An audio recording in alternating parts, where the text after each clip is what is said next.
Carl's first thought was to step to the left, but he found that he could only move forward unless some condition was set. Perhaps he needed to make a choice? If he decided not to claim the find, but instead attributed it to the group, the glory would be shared between all of them and the clerics. He thought that he could also imply that it was the presence of the future servants of the Golden Dragon that caused the trials to activate, but then how could he explain that he knew it was all at the will of the gods? Or keep them from ending up in that same discarded and shunned state he saw for himself? It was better to put it all down to chance. They had been the first ones here after the World Dragon had willed that the trials be opened, so they were pulled in. Glory to the World Dragon and all that pious sentiment. Yes, that seemed best. Carl saw the path to the right begin to become a bit more clear and resolved to make that the reality. He would instruct the others and say that he had seen a vision on the Fate Stairs instructing him to give glory to the World Dragon. Few would argue with that, and those in power would be more inclined to listen. Carl stepped up to the right, and a new future path became clearer in front of him. In this one, the 10 members of the team all became much stronger and began to surpass the average, becoming notable among the elites of the academy. His mind began to spin as the visions of 10 different people's futures were slowly played out in front of him, and Carl saw the impact that a single decision could have on the futures of everyone around him. He didn't see any horrible endings for them. They would all end up with some level of success and recognition, while their 2 clerics would become pillars of the church.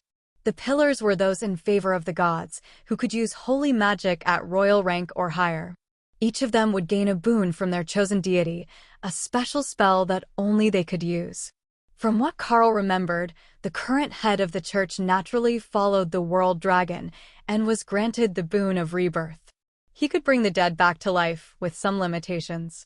What those limits were, Carl didn't know, but there was video footage of him resurrecting a murdered cleric after an attack on one of the churches near the border. Every student in the Golden Dragon Nation had seen that footage in primary school. With such bright futures for everyone in the vision, Carl took a step forward and found himself somewhere entirely different. He was still on a staircase, but one with no start and no ending point.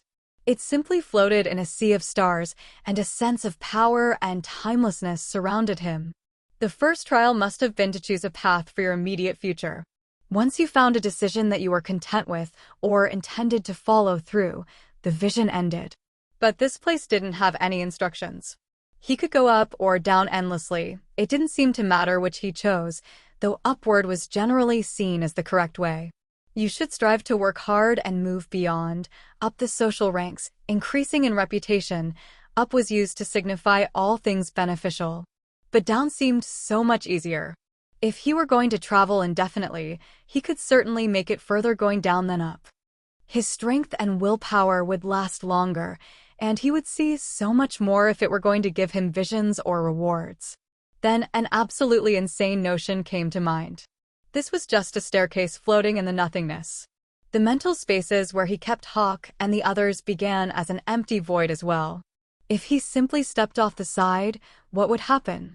Could he continue walking as he wished? Would he fall endlessly? The curiosity was egging him on, encouraging him to do something wild, just because he didn't know and couldn't know what would happen. As he considered it, Carl felt a sense of curiosity and amusement flow into the space. Not his own, but as if there were someone or something watching him. Someone who could read his thoughts. A little help here? What way is the right way? Carl called into the nothingness. For nearly a minute, nothing happened, though the sense of amusement remained. Then the whisper of a man's voice filled the space. There is no right way. There is definitely a wrong way. But there is only your way. It spoke. Damn it. He was terrible at riddles and brain-teaser type problems. There was no right way, only his way, but there was a wrong way for it to be his way? Or his way was destined to be the wrong way? Jumping off the side of the staircase was beginning to look like a better option than trying to figure out what way was the best, and that feeling was increasing by the second. Carl took the ration pack spoon out of his pocket and began to flip it in his hand as he considered his options. Over and over it flipped, then Carl noticed something odd. The more he focused on the spoon, the slower it spun, as if gravity stopped working correctly because Carl was focused on the spoon being where it was. That gave Carl an idea. He would go up. Not up the stairs, but straight up into the air. So, he crouched and gathered his strength, then jumped, flying high above the staircase for one brief, glorious moment, seeing the staircase fade into the distance beneath him as if he were a god himself, floating through the universe. Before landing exactly where he started. Not very bright, is he? Carl heard a second voice ask. But entertaining. The first whispered, and then Carl was back in the grass next to the campsite. Chapter 107. Skill Master. Carl looked around the campsite and realized that it was mid-afternoon. Over 6 hours had passed since he left, though it only felt like a few minutes in his mind. He went a move toward the fire, where there should be some fresh skewers to cook meat for lunch, and nearly tripped over a small golden chest at his feet. That wasn't anything that he had seen before, but the moment he touched it, the chest vanished from his hands, and a burst of knowledge entered his mind. Taming ability, Skill Master, increases the chance of a beast learning new skills when actively used during training. Was that what his class was supposed to be? He wasn't just collecting the beasts and creating a place for them to grow strong, he was supposed to be teaching them new skills as well? Was that even possible without the help of the skill books? They were a powerful magical item, and it had taken the Inscriptionist group nearly a decade to learn how to make them, but this new ability Carl had been rewarded with seemed like he would be able to teach them new magical abilities at will. Hawk had been able to use Wind Shield, so if it was the right element, they might even be able to learn magical spells. There was more to the knowledge than just the title, and as Carl focused on the skill, he began to understand the way that it should be used. With the skill active and the beast watching the ability that you wanted them to learn, as well as some related resources as needed to increase their compatibility, he should be able to teach them to use an incredible variety of new skills. They lived at the academy. There should be all sorts of skills available to watch on any given day. He might even be able to teach his pets some of the skills that the others already knew. Carl brought up Thor's lightning barrier around himself to help clear and focus his mind, as well as recover from the strain of the previous day's trials and 3 nights sleeping on the ground. If he could teach this to Ray, how much more dangerous would she become? Or Shred. If she could learn that ability, she would absolutely annihilate anything that she attacked. The real question was if she would be compatible with either of them.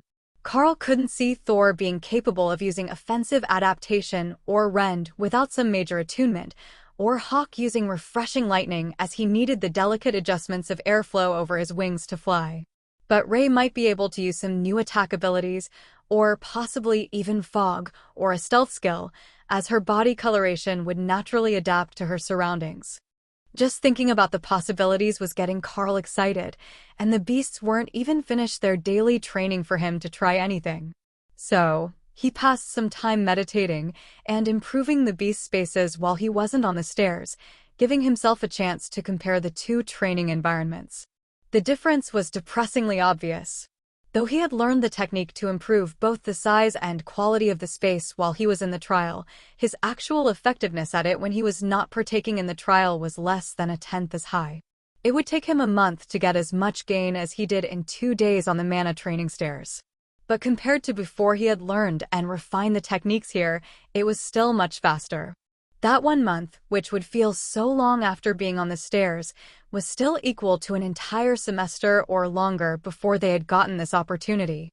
So, there was no denying that this holy relic was a massive improvement for anyone lucky enough to have been able to enter, or that the change would have lasting benefits that could help them through their entire life.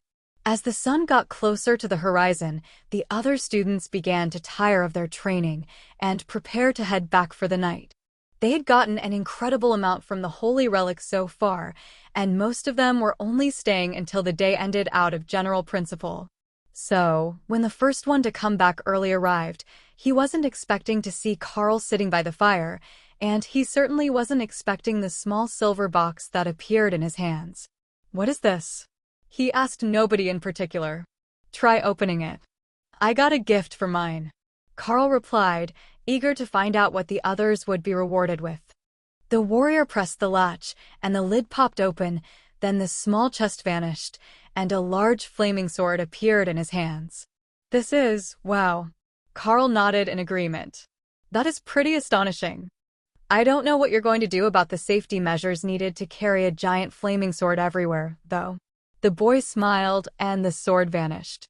The chest says that it is bonded to me. I can use it at will and dismiss it when it is not in use. That will be so useful later, being able to have a blade in reserve on occasions when carrying a weapon is forbidden. You've got a point. Especially after you graduate and take up a job of some sort. If you're in an office somewhere, you're not going to be able to keep weapons handy all the time, and if you get an emergency call, it would take quite a while to go to your car or run to the nearest armory to get them. Plus, it's a giant flaming sword. How cool is that? Carl agreed. A few minutes later, another student came back, one of the mages, and she was clearly nursing a sore head. She must have overexerted herself in the rush to get a gain before the trial ended and had to leave early. She tripped over the small silver box in front of her, as Carl nearly had with his golden one, and landed on the ground holding her head. The warrior was only a few steps away, not quite fast enough to catch her, but he was there a split second after. Are you all right? You tripped over the reward from the trial. Pick it up and open it when your head feels better. The boy told her, eager to see what she would get. If he got a sword, then the mages might get a spell, or a wand, or something equally amazing. It took her a few minutes to recover, but she picked up the box with curious reverence, as if it might crumble in her hands, but she simply had to see what was in it. The box was tiny and nearly fit in the palm of one hand, but when she opened it, a large book appeared in its place. For a few seconds, she was silent, likely listening to the trial inform her of what she had been granted, and then she began to squeal and dance around happily. I got a spell book. An actual spell book. She cheered as she dismissed the book and pulled the warrior into a swinging happy dance. That is remarkable. So, you can just cast all those spells by looking at the book? He asked. Even better. I can just cast all those spells because I know them now. But if I hold the book, I get a bonus to my magical damage and mana recovery rate. She explained. Then the influx of students began, as the trial forced them all from the stairs as the sun went down. You will be ejected from this space in 12 hours. The trial is now complete. The crystal golems announced, while all the students were still staring in wonder at the small boxes in their hands. Some looked like jewelry boxes, some were small treasure chests, and a few of them seemed to be poorly wrapped holiday presents. There was likely some method to the madness, Carl assumed. Then he noticed the colors. Almost all of them were silver, but Dana's was a small gold chest as his had been, and the worst wrapped of the lot were all in bronze paper. It might be based on their accomplishment while here in the trial, as Carl and Dana were the most advanced and best prepared to begin with, but Carl suspected that it had something to do with their power levels. Or some outstanding student who had been a bit slow at the start of the school year likely would have gotten a gold box as well. Chapter 108 Rewards. The quality of the reward was also directly linked to the quality of the package. Not that any of them were useless or anything less than a priceless treasure, but there was definitely bias being shown in the rewarding process. The items that came from the bronze wrapping paper were mostly trinkets and pieces of jewelry that would help with growth or strength. But the items from the silver category were more practical. They included mostly weapons, the mage's spellbook, and in one case a scroll that would let the user pick one new combat skill from a set list. But Carl had gotten a rather incredible new class skill that would let him easily teach the beasts new skills, and Dana had gotten a new combination attack and defense spell that nobody had ever heard of before. Nullification Barrier simply dispersed anything that touched it. It didn't matter if it was a magical attack or a stick that the warrior swung, it simply lost all energy and stopped when it hit the barrier. The offensive use of the spell, Nullification Blade, surrounded a weapon and would cut through anything that they could find with ease, even the other mages' shields. Nobody was willing to try with a magical item, for fear that it would be disenchanted, but the barrier appeared to be much stronger than the usual ones they trained with. If it had come from a skill book, she would have been fabulously wealthy beyond her wildest dreams, but the golden chest simply taught her the skill the same as it had taught Carl.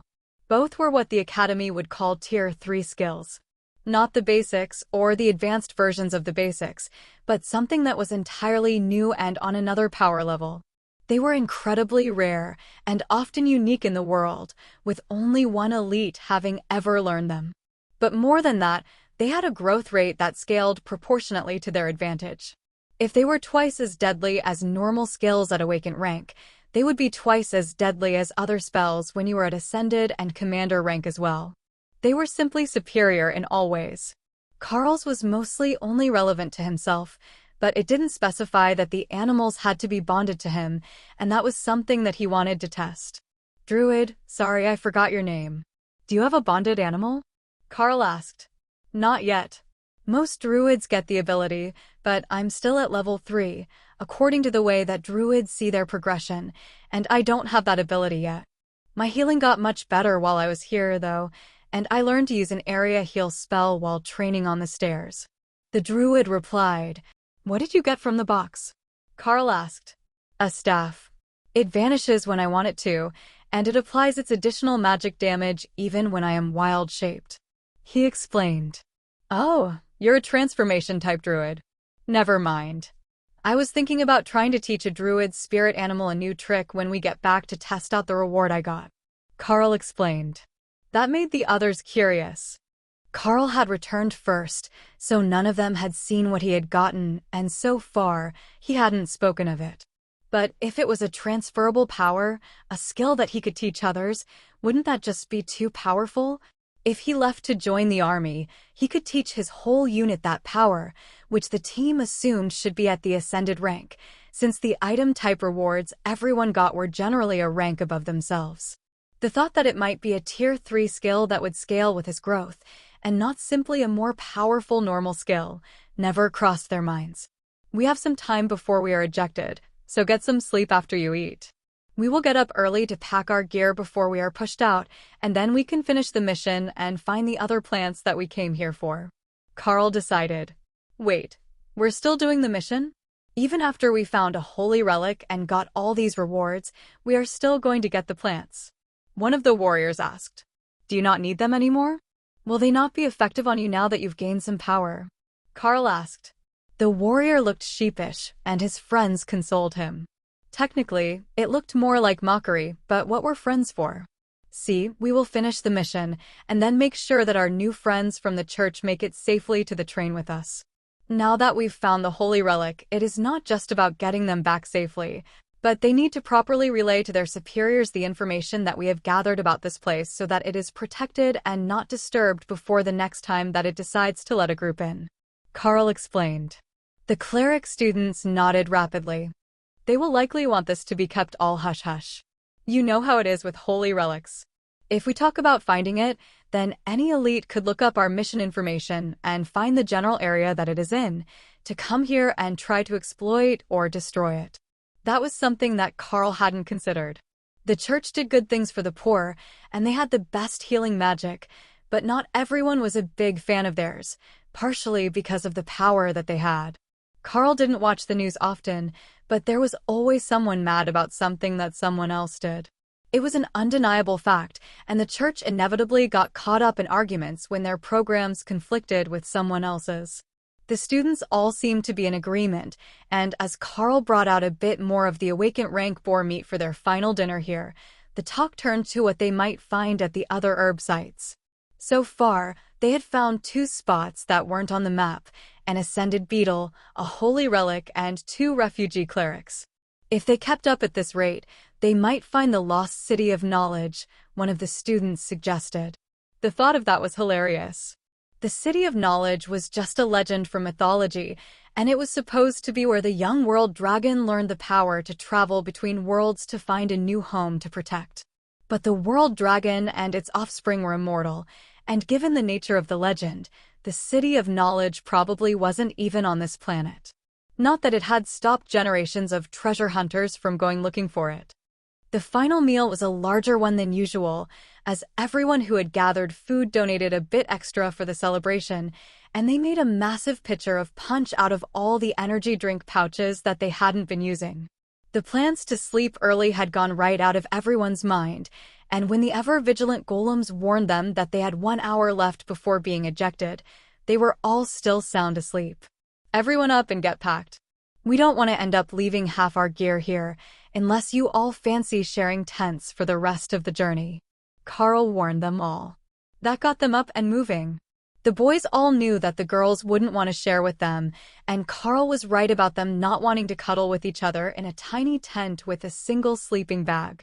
Breakfast was delayed, but they all got their gear packed in the next half hour, though it was quite disorganized, and most of it would need to be repacked before they went anywhere. Everyone, shoulder your packs and make sure there is nothing left on the ground, no signs that we were here at all. Carl added. That took a few more minutes, while they adjusted their packs enough that they could be worn properly without gear falling out, but once they were settled, Carl called out to the golem. Sir Golem, we are finished and packed, will you please send us back out? He requested. Instantly, he was standing outside the entrance to the cave, along with the other 11 members of their team. All right, clerics, take 2 warriors and one of the golems as an escort and mark the entrance of the holy relic. Then we can get going. Chapter 109 No Access. The clerics returned a minute later with concerned looks. The end of the tunnel is gone. Everything past the first chamber looks like solid rock. The whole tunnel is hidden. We marked it as the entrance of a holy relic, but I'm not sure that anyone will believe us if they can't see the crystals. The male cleric informed Carl. That's fine. When it opens again, there will be no doubt that it leads to the holy relic. Perhaps it's better this way. Anyone else who stumbles across it will be trying to get a portal to open on the wall, while only those who should know will understand that the tunnel will appear when it is ready. Carl replied. The students started to repack their gear into the best approximation of its original state, helping those who just weren't getting it, until they were all ready to move again. Having been in the same spot for a few days gave them some backpack space again, thanks to the rations that were used up. That would give them a bit more space for more resources to bring back, but they had already gained far more than they expected, even just measuring by the actual plants that the team had harvested. Normally, you would only find a few flowers or a small patch of moss, not entire trees and fields worth of them. That led to many arguments in the student groups if they hadn't worked out a proper rotation for who got the resources, instead of having enough for everyone to split what was available. The next one is straight east of here by 10 kilometers. I will send Hawk up to scout, but be prepared for a long walk. Carl warned the group as they set off. Through the woods, 10 kilometers was going to take them half the day, but there was always the chance that Hawk would find something along the way. Do you think that the abundance of resources we found was because the holy relic was about to open? I mean, it should give off lots of power, right? So it might be the reason that there are so many resources in this area. Dana suggested. So, you're saying to forget the map and look around the cave for more good stuff? Everyone, what do you think of that? Do you mind staying in the area for a day or two, in case there are more plants for us to find? Carl asked. They were the leaders, but the other 8 were the ones who had actually planned the mission. The resources were mostly for them, and had been expected to be a level below what Carl and Dana would need. Most team leaders would add a mission point of their own to the trip if possible. If not, they would do it just for the academy credits and the time away from the regular training schedule. That was the important part to a lot of them. Getting to go out and explore on their own was much more relaxing than being in class, and the missions picked by the first-year students were rarely dangerous. Even the ascended rank beetle, which had been mauled by their team, was an outlier. The mission report hadn't expected anything that dangerous in the area. Hawk, circle the area. Any magical plants or other interesting things you see, let me know and we will go explore it. Even if it doesn't seem too useful, it's still a resource. Hawk turned to circle around the cave in increasingly large circles for the next 10 minutes until he found something of interest. There are shiny rocks over here. The mages like shiny rocks. Hawk offered, as if he wasn't quite sure what to look for if it wasn't food or a resource he had seen a picture of. That is good. I have shown you all the resources on the list, and if there are any that you have seen on the balcony or in the botany books, you can tell me about those too. Carl suggested. He focused on Hawk's location for a moment and then turned to face it. Hawk has found a possible magical crystal source. We will go there and see what it is. He informed the others. Dana smirked at the other mages. 10 minutes outside the cave, and they were already on their way to even more resources. It was a short walk, with everyone keeping their eyes open for more hidden magical plants and any signs of threats that might have come looking for them. After the incident with the beetle, and then the holy relic, they had realized that they wouldn't be the only ones drawn to the magical resources in the area. Monsters would be as well, and that meant they would have to compete for what they could get. As they walked, Ray darted out and grabbed a small vine from up in a tree to bring back into her beast space. Carl wondered just what the limitations were on that. Vines, meat, branches, leaves. Those could all be brought in, but he couldn't put his backpack or textbooks in there. Clearly, it wasn't that they were a physical item that was the issue, so it must be that they weren't a resource for the pets. As they approached the point that Hawk had marked, the clerics started to get a strange look on their faces, and the mages were getting really excited, while the warriors wondered why. Then they stepped over a small ridge and saw the situation. There was a large pond with small glowing yellow stones at the bottom. Even the warriors could feel the magic now that they were this close, and the cleric girl looked like she was going to faint. Her legs gave out after one more step, and Carl caught her in his arms. Her partner pointed at the pond with a shaky hand. "Those are holy mana stones," he mumbled. Dana looked at him, then did a double take at the pond. There had to be 100 of the stones in the lake, and each of them was an awakened rank resource. They were to mages what the strength stones were to the warriors, only infinitely more rare. They wouldn't be crushed to dust and ingested, as they were impossible to replace without an especially powerful high priest. Instead, they would be kept in a locket or other safe place, and the user would draw on their power as they meditated. Even just having one was a huge status symbol among the clerics, to the point that priests would wear them outside their robes when visiting important people or hosting nobility, just to prove their favored status. They also apparently couldn't be stolen. They decided who was able to use them, and you couldn't touch them if they judged you as unworthy.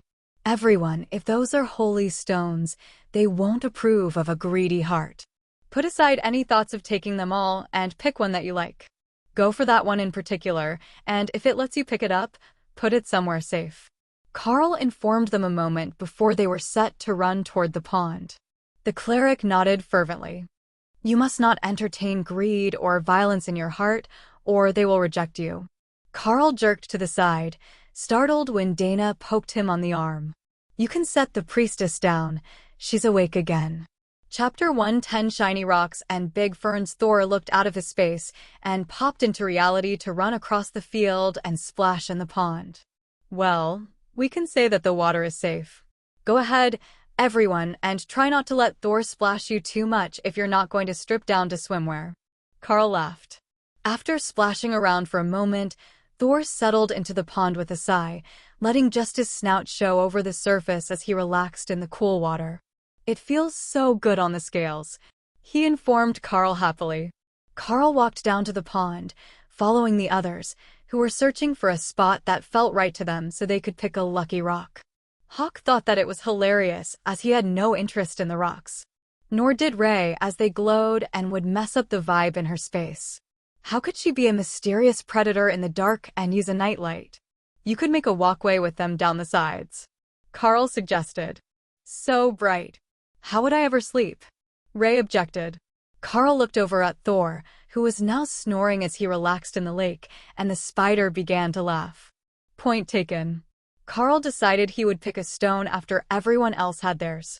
He wasn't strictly a magic user, so it didn't matter whether he found some perfect or most powerful stone.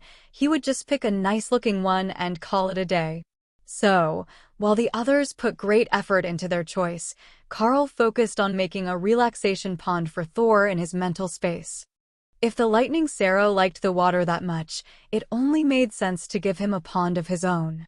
Finding the stones only took a half an hour, but then the warriors began to strip down to their shirts and underwear to go for a swim with Thor. The water had magic in it, and a swim might give them some benefits that they wouldn't get just by standing near the shore. Most of the mages were more reluctant, as they weren't as physically toned as the warriors were, but eventually, they caved and ran back into the bushes to change into swimsuits from their bags. Having to recover a resource from the water was an anticipated scenario, and the suits didn't take much space, so they were standard kit. They were also useful on rainy days in hot environments, when it was easier to just get wet and keep your kit dry than to try to dry your clothes later. Karl finished the small pond for Thor, which he could expand later, and changed before he came out of the trees to join the fun.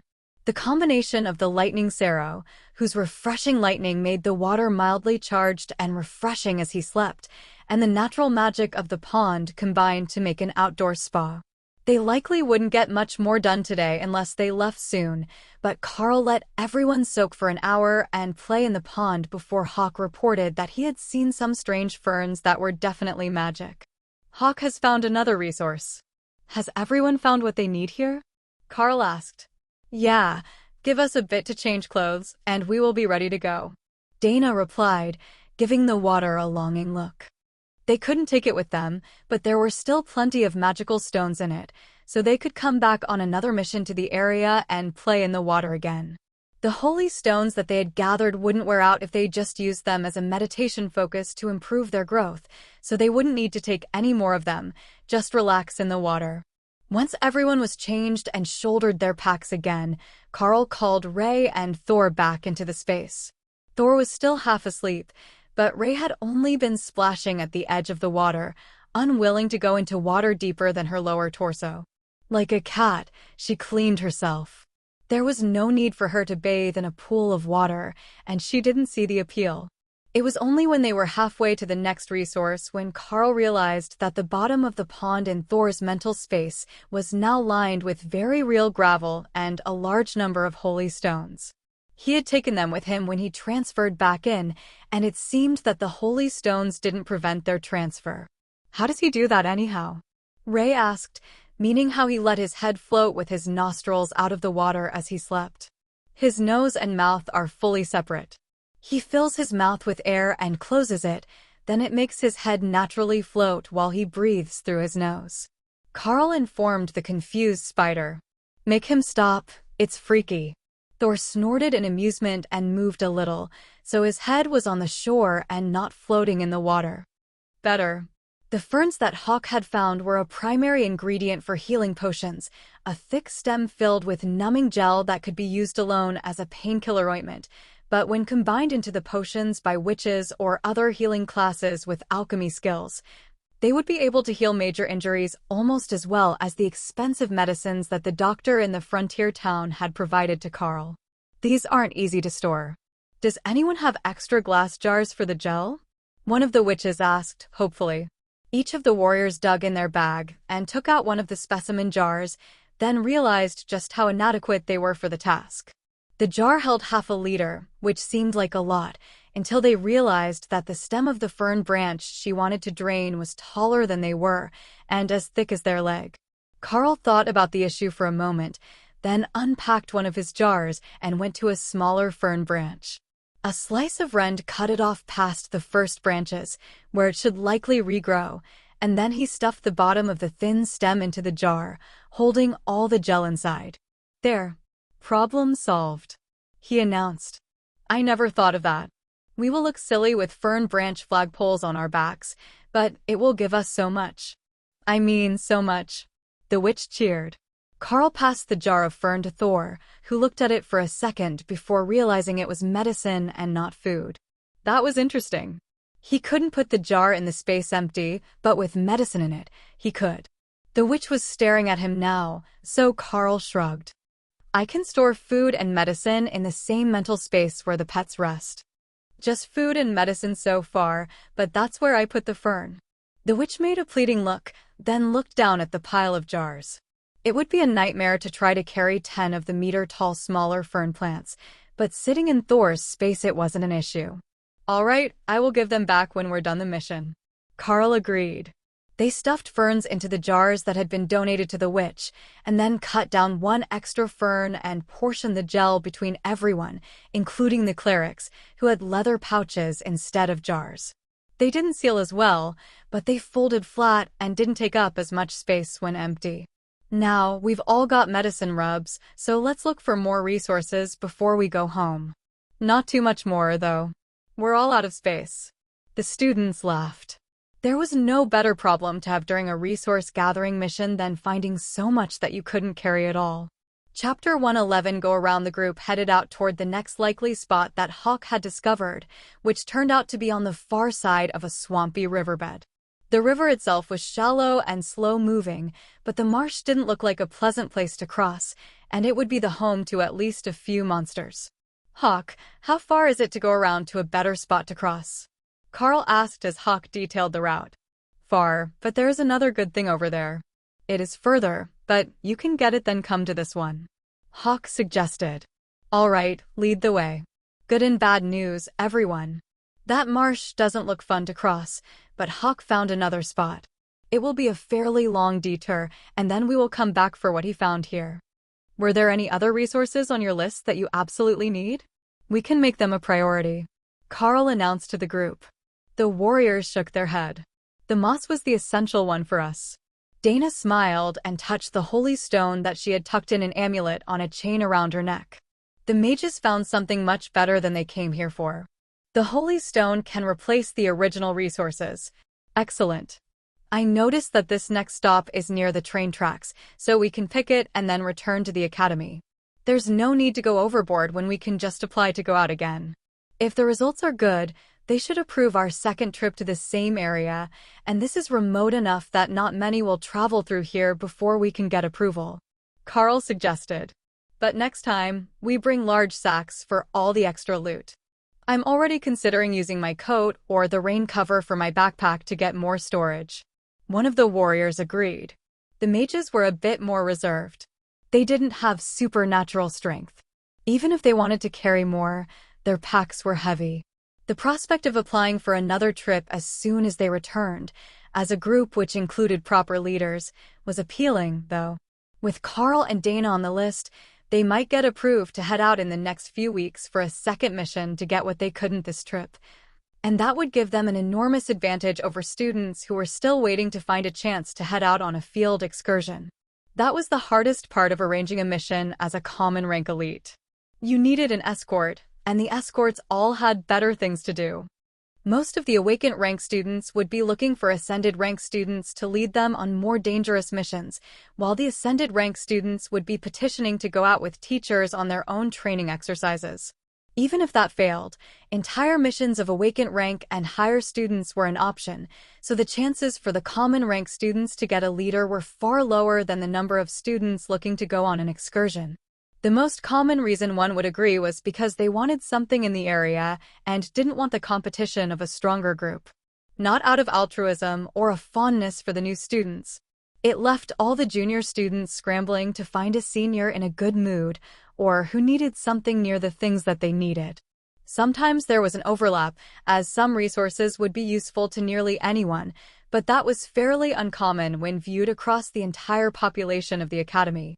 Carl followed an animal trail toward the next location, where Hawk was flying overhead, scanning for threats. I see some small creatures, but not mice. Nothing big and nothing powerful so far. He informed Carl. There's not going to be a bunch more of the small things hiding in tunnels, is there? Carl asked, thinking about the earth mice and their hiding tactics. No, these are tree small things. Furry, kind of fluffy. Hawk replied, as he didn't have a name for them. Some things, like the earth mice, his genetic memory instinctively knew, but these were unfamiliar, and while they were the same size, they certainly weren't mice. Careful now. There are monsters in the trees, small ones, possibly squirrels. Carl warned the others. Normally, the magic-enhanced versions of squirrels were like earth mice, and not a real threat to anyone, as they weren't that hostile. But those were the ones near the towns who were accustomed to humans. These, who might not have seen a human in generations, could be a different story. Like the common grade lap cat, who was known as a great house pet, but the feral versions were deadly. They came up to the spot that Hawk was pointing out, and Carl couldn't help but to smile. There was a single memory fruit tree here, heavy with ripe fruit ready to be plucked. Good news, everyone. This is the memory fruit tree. I have seen this one before. You can only use these a few times in your life before they start losing effectiveness, but they allow for the perfect recollection of everything that you know for a short period of time. As I recall, you can dry them for longer-term storage, but they should be used within 6 months to a year, even if dried and stored. He informed the group. What use would that be? I mean, do they just let you remember things you know? One of the warriors asked. The group's druid thumped him on the back of the head with a smile. Idiot. Yes, they bring back the memories of everything that you learned and then forgot. Do you know how valuable these things will be for the end-of-year written exams? We might coast through the first semester exams, but the end of the year is both physical and written. If you want a good placement in second year, you need to ace both. And if you have one of these fruits conveniently dried and stored away, you just need to cram study for a week before the test and then eat the fruit, and you'll ace the written portion. The rest of the students looked somewhere between reverent and horrified. That plant was definitely cheating on the tests, a performance-enhancing drug, but that wasn't something they tested elites for. In fact, you were silently encouraged to take things that helped you perform and grow. Or not so silently, in the case of Carl and the other students on a curated training path. That also made the other students wonder if there was some secret distribution system for bits of this fruit to help the students who were chosen as the top of the class. Carl and Dana were the top of the first year already, and they didn't need this, but they were going to have it anyhow. It was almost enough to make the other students cry at life's injustice, giving all the good stuff to those already fortunate, but today they got to piggyback off that good luck and get something exceptional for themselves. One apiece, as there are 13 fruits. We will leave the last one here for any lucky person who happens to come along behind us. Carl instructed. The cleric girl laughed. Can you imagine? Just walking through the forest and finding this, with one last lonely fruit on it, waiting for you. It would seem like a miracle, and they will never know that we were here and took all the rest. But in a way, it is a miracle, isn't it? Wouldn't anyone else have just taken them all and sold the last one? One of the mages laughed as she took a fruit off the tree. Chapter 112 to the tracks. Once everyone had their loot safely stowed away in one of the many pockets of their packs, Carl ordered Hawk to find them a good route back to the train tracks. They had a long journey ahead of them since they had gotten so off track, but they could likely make it to the tracks before dark, which meant they could catch a train in the morning. At least Carl hoped there was one coming the other way in the morning. He didn't know how busy that track was, but it should be the route that the daily supply delivery for the academy took. That one was going the wrong way, but in the worst-case scenario, they could take it to the next town and then switch to go back. Their rations were still holding out, so Carl wasn't worried about staying an extra day to wait for the right train, but it would be nice to get back to civilization and get a proper shower. Maybe they would have the good pumice soap. It didn't smell as nice as the stuff the academy had, and normally, he didn't need it there, but after a few days in the wilderness, he felt like he could use a good scrub and a cup of thick black miner's coffee. He could see the squirrel-type beasts as they walked through the dense mass of ash trees, just watching the group silently from their perch in the branches and trying to avoid attracting the attention of the humans. But something told him that there was more here.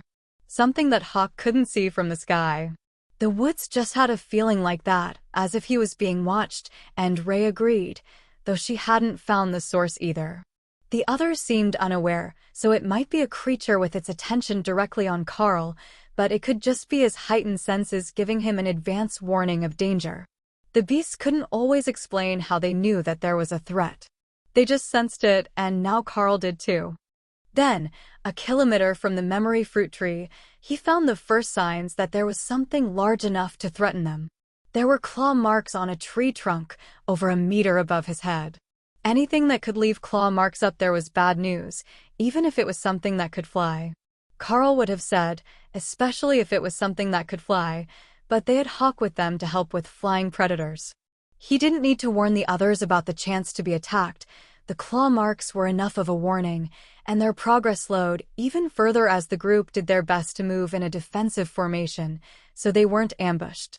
But there was no sign of whatever made those marks. At least not for the next 20 minutes, before they saw even more of them, and a few downed trees that spoke of a conflict between two huge creatures that were likely awake in rank or higher. It looks like the intelligence on the area missed a few things. While they might have just been passing through, most common grande monsters can't take down an ash tree the size of my torso, Carl remarked as they passed the destruction. Thanks for the reminder. One of the warriors replied sarcastically. Unlike Carl, he was at the common grade, and he couldn't take down a tree like that either. At least not without using slash as an axe to hack away at it. The trees they were seeing on the ground had been knocked over by a single brutal impact. Something that was either massive or moving very fast had hit the tree and broken it off.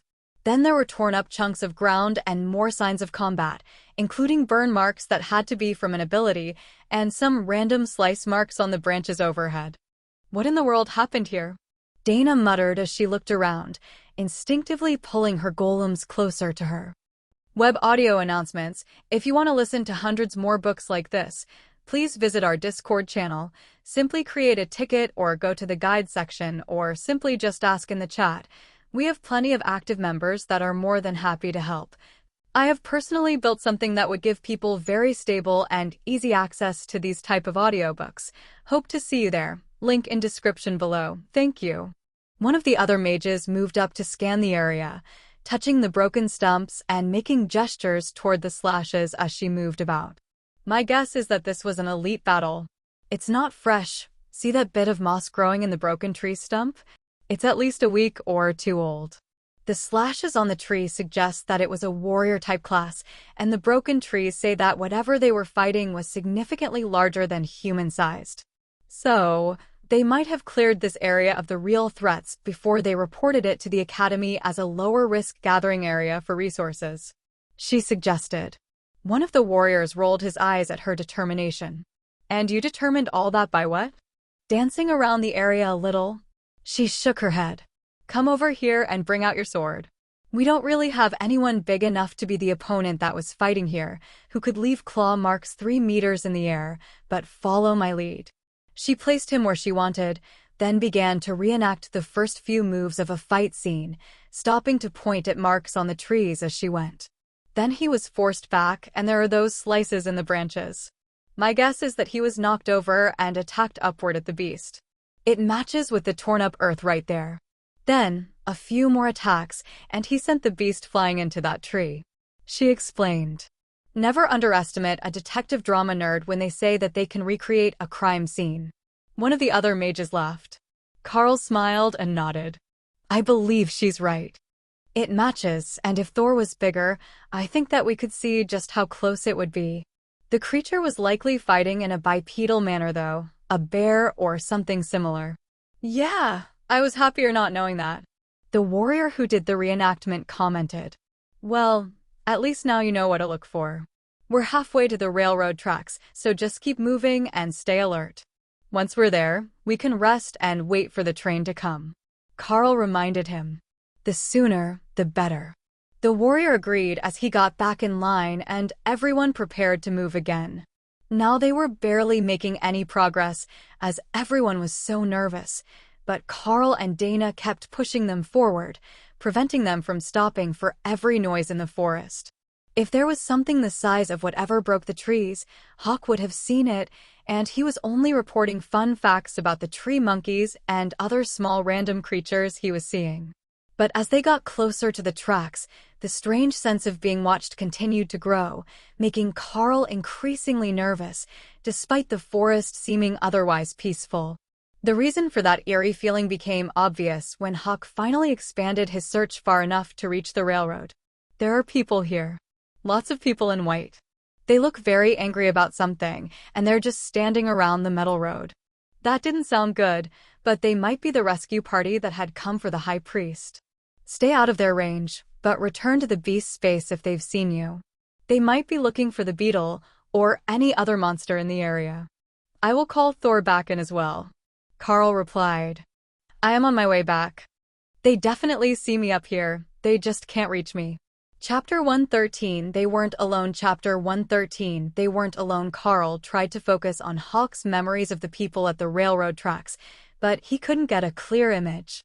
Their communication was more verbal than imagery, and Hawk had described them as being in various forms of white clothes.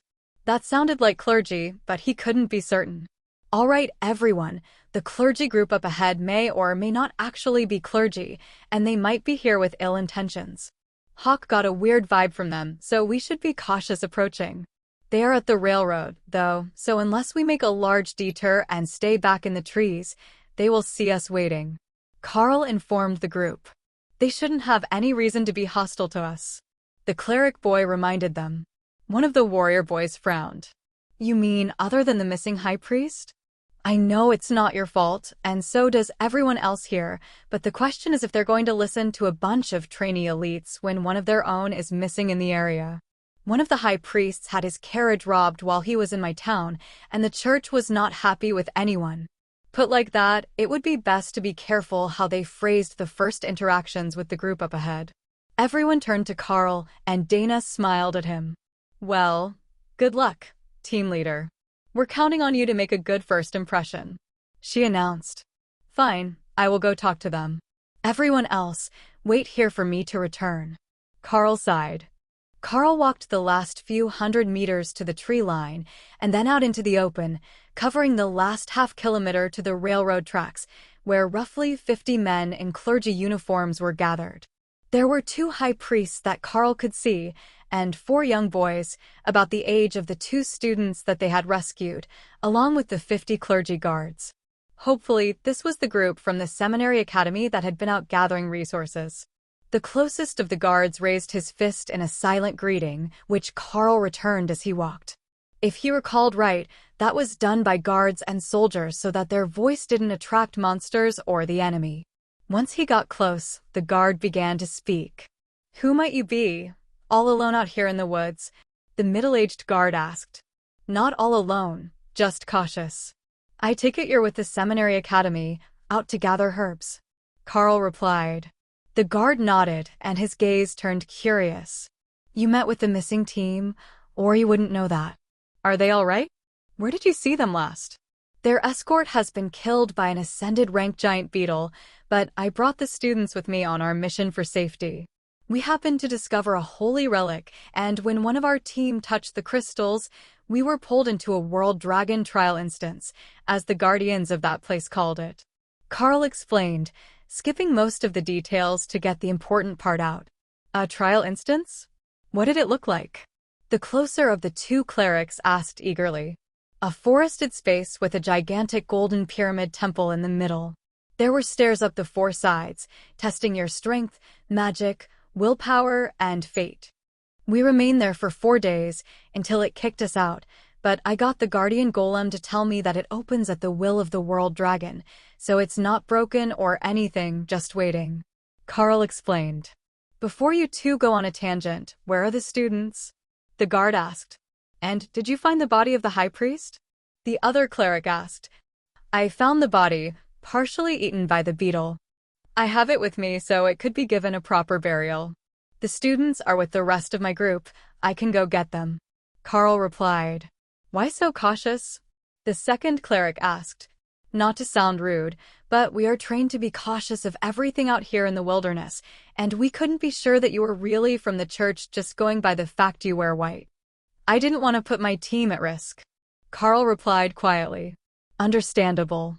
But your badge says you're still an awakened rank student. Wouldn't that put you at risk? The first cleric asked. Better one than all. I am the team leader. It is my duty to keep them safe. Carl replied with a shrug.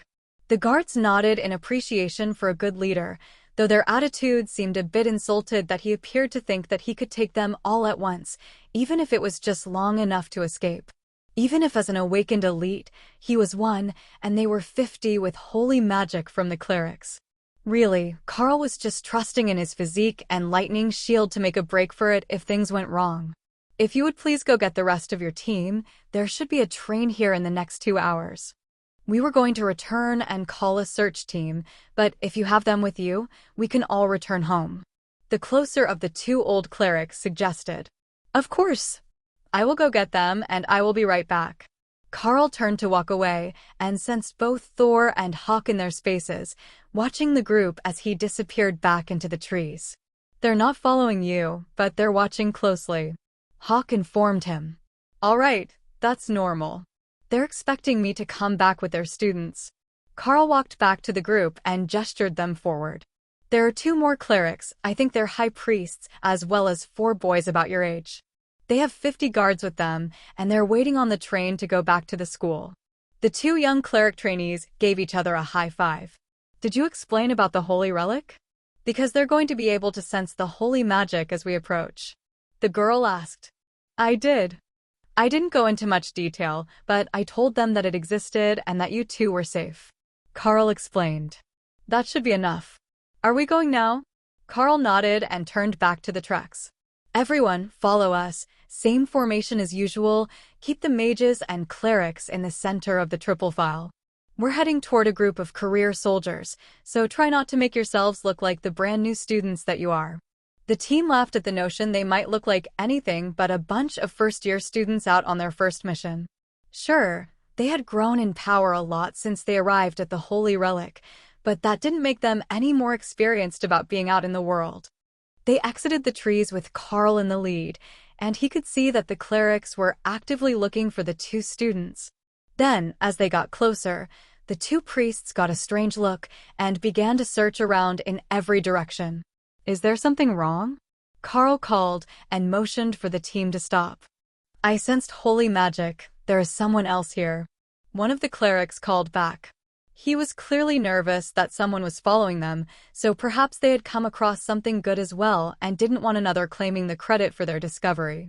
Chapter 114 marked Carl waved to the cleric as he got the team moving. False alarm. It is probably the students. We had an encounter with a holy relic, remember? They've grown much more than expected in the last few days. They're from our school. Those 2 are professors, not high priests, but strong with holy magic. I don't know the guards, but the other students are familiar faces. I didn't know that they were out here as well. The high priest only told us we were leaving, not anything else. The cleric boy with them explained. Well, at least we can confirm that they're really clerics. Let's get there and get settled in for some storytelling. They are not going to let us just silently board the train without giving them all the details. I hope that you are ready to relive the dangerous parts. Carl whispered back. I think so. It's not my favorite memory, but I doubt that I'm going to panic if I happen to remember it. The boy replied. The guards moved to encircle them once they got close to the group.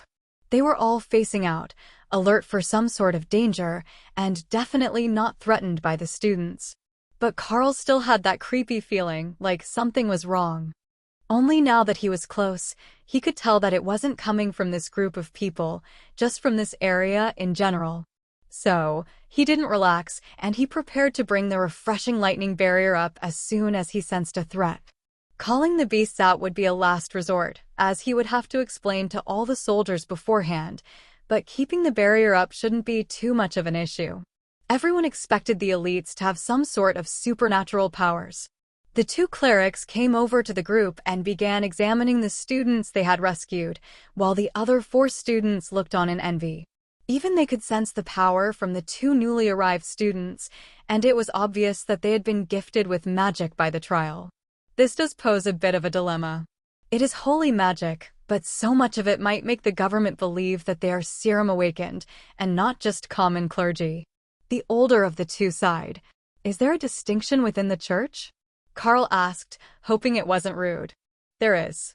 The ones who awaken cleric marks with the divine injection are sent to us, while the ones raised by us that awaken other marks are sent to the academy.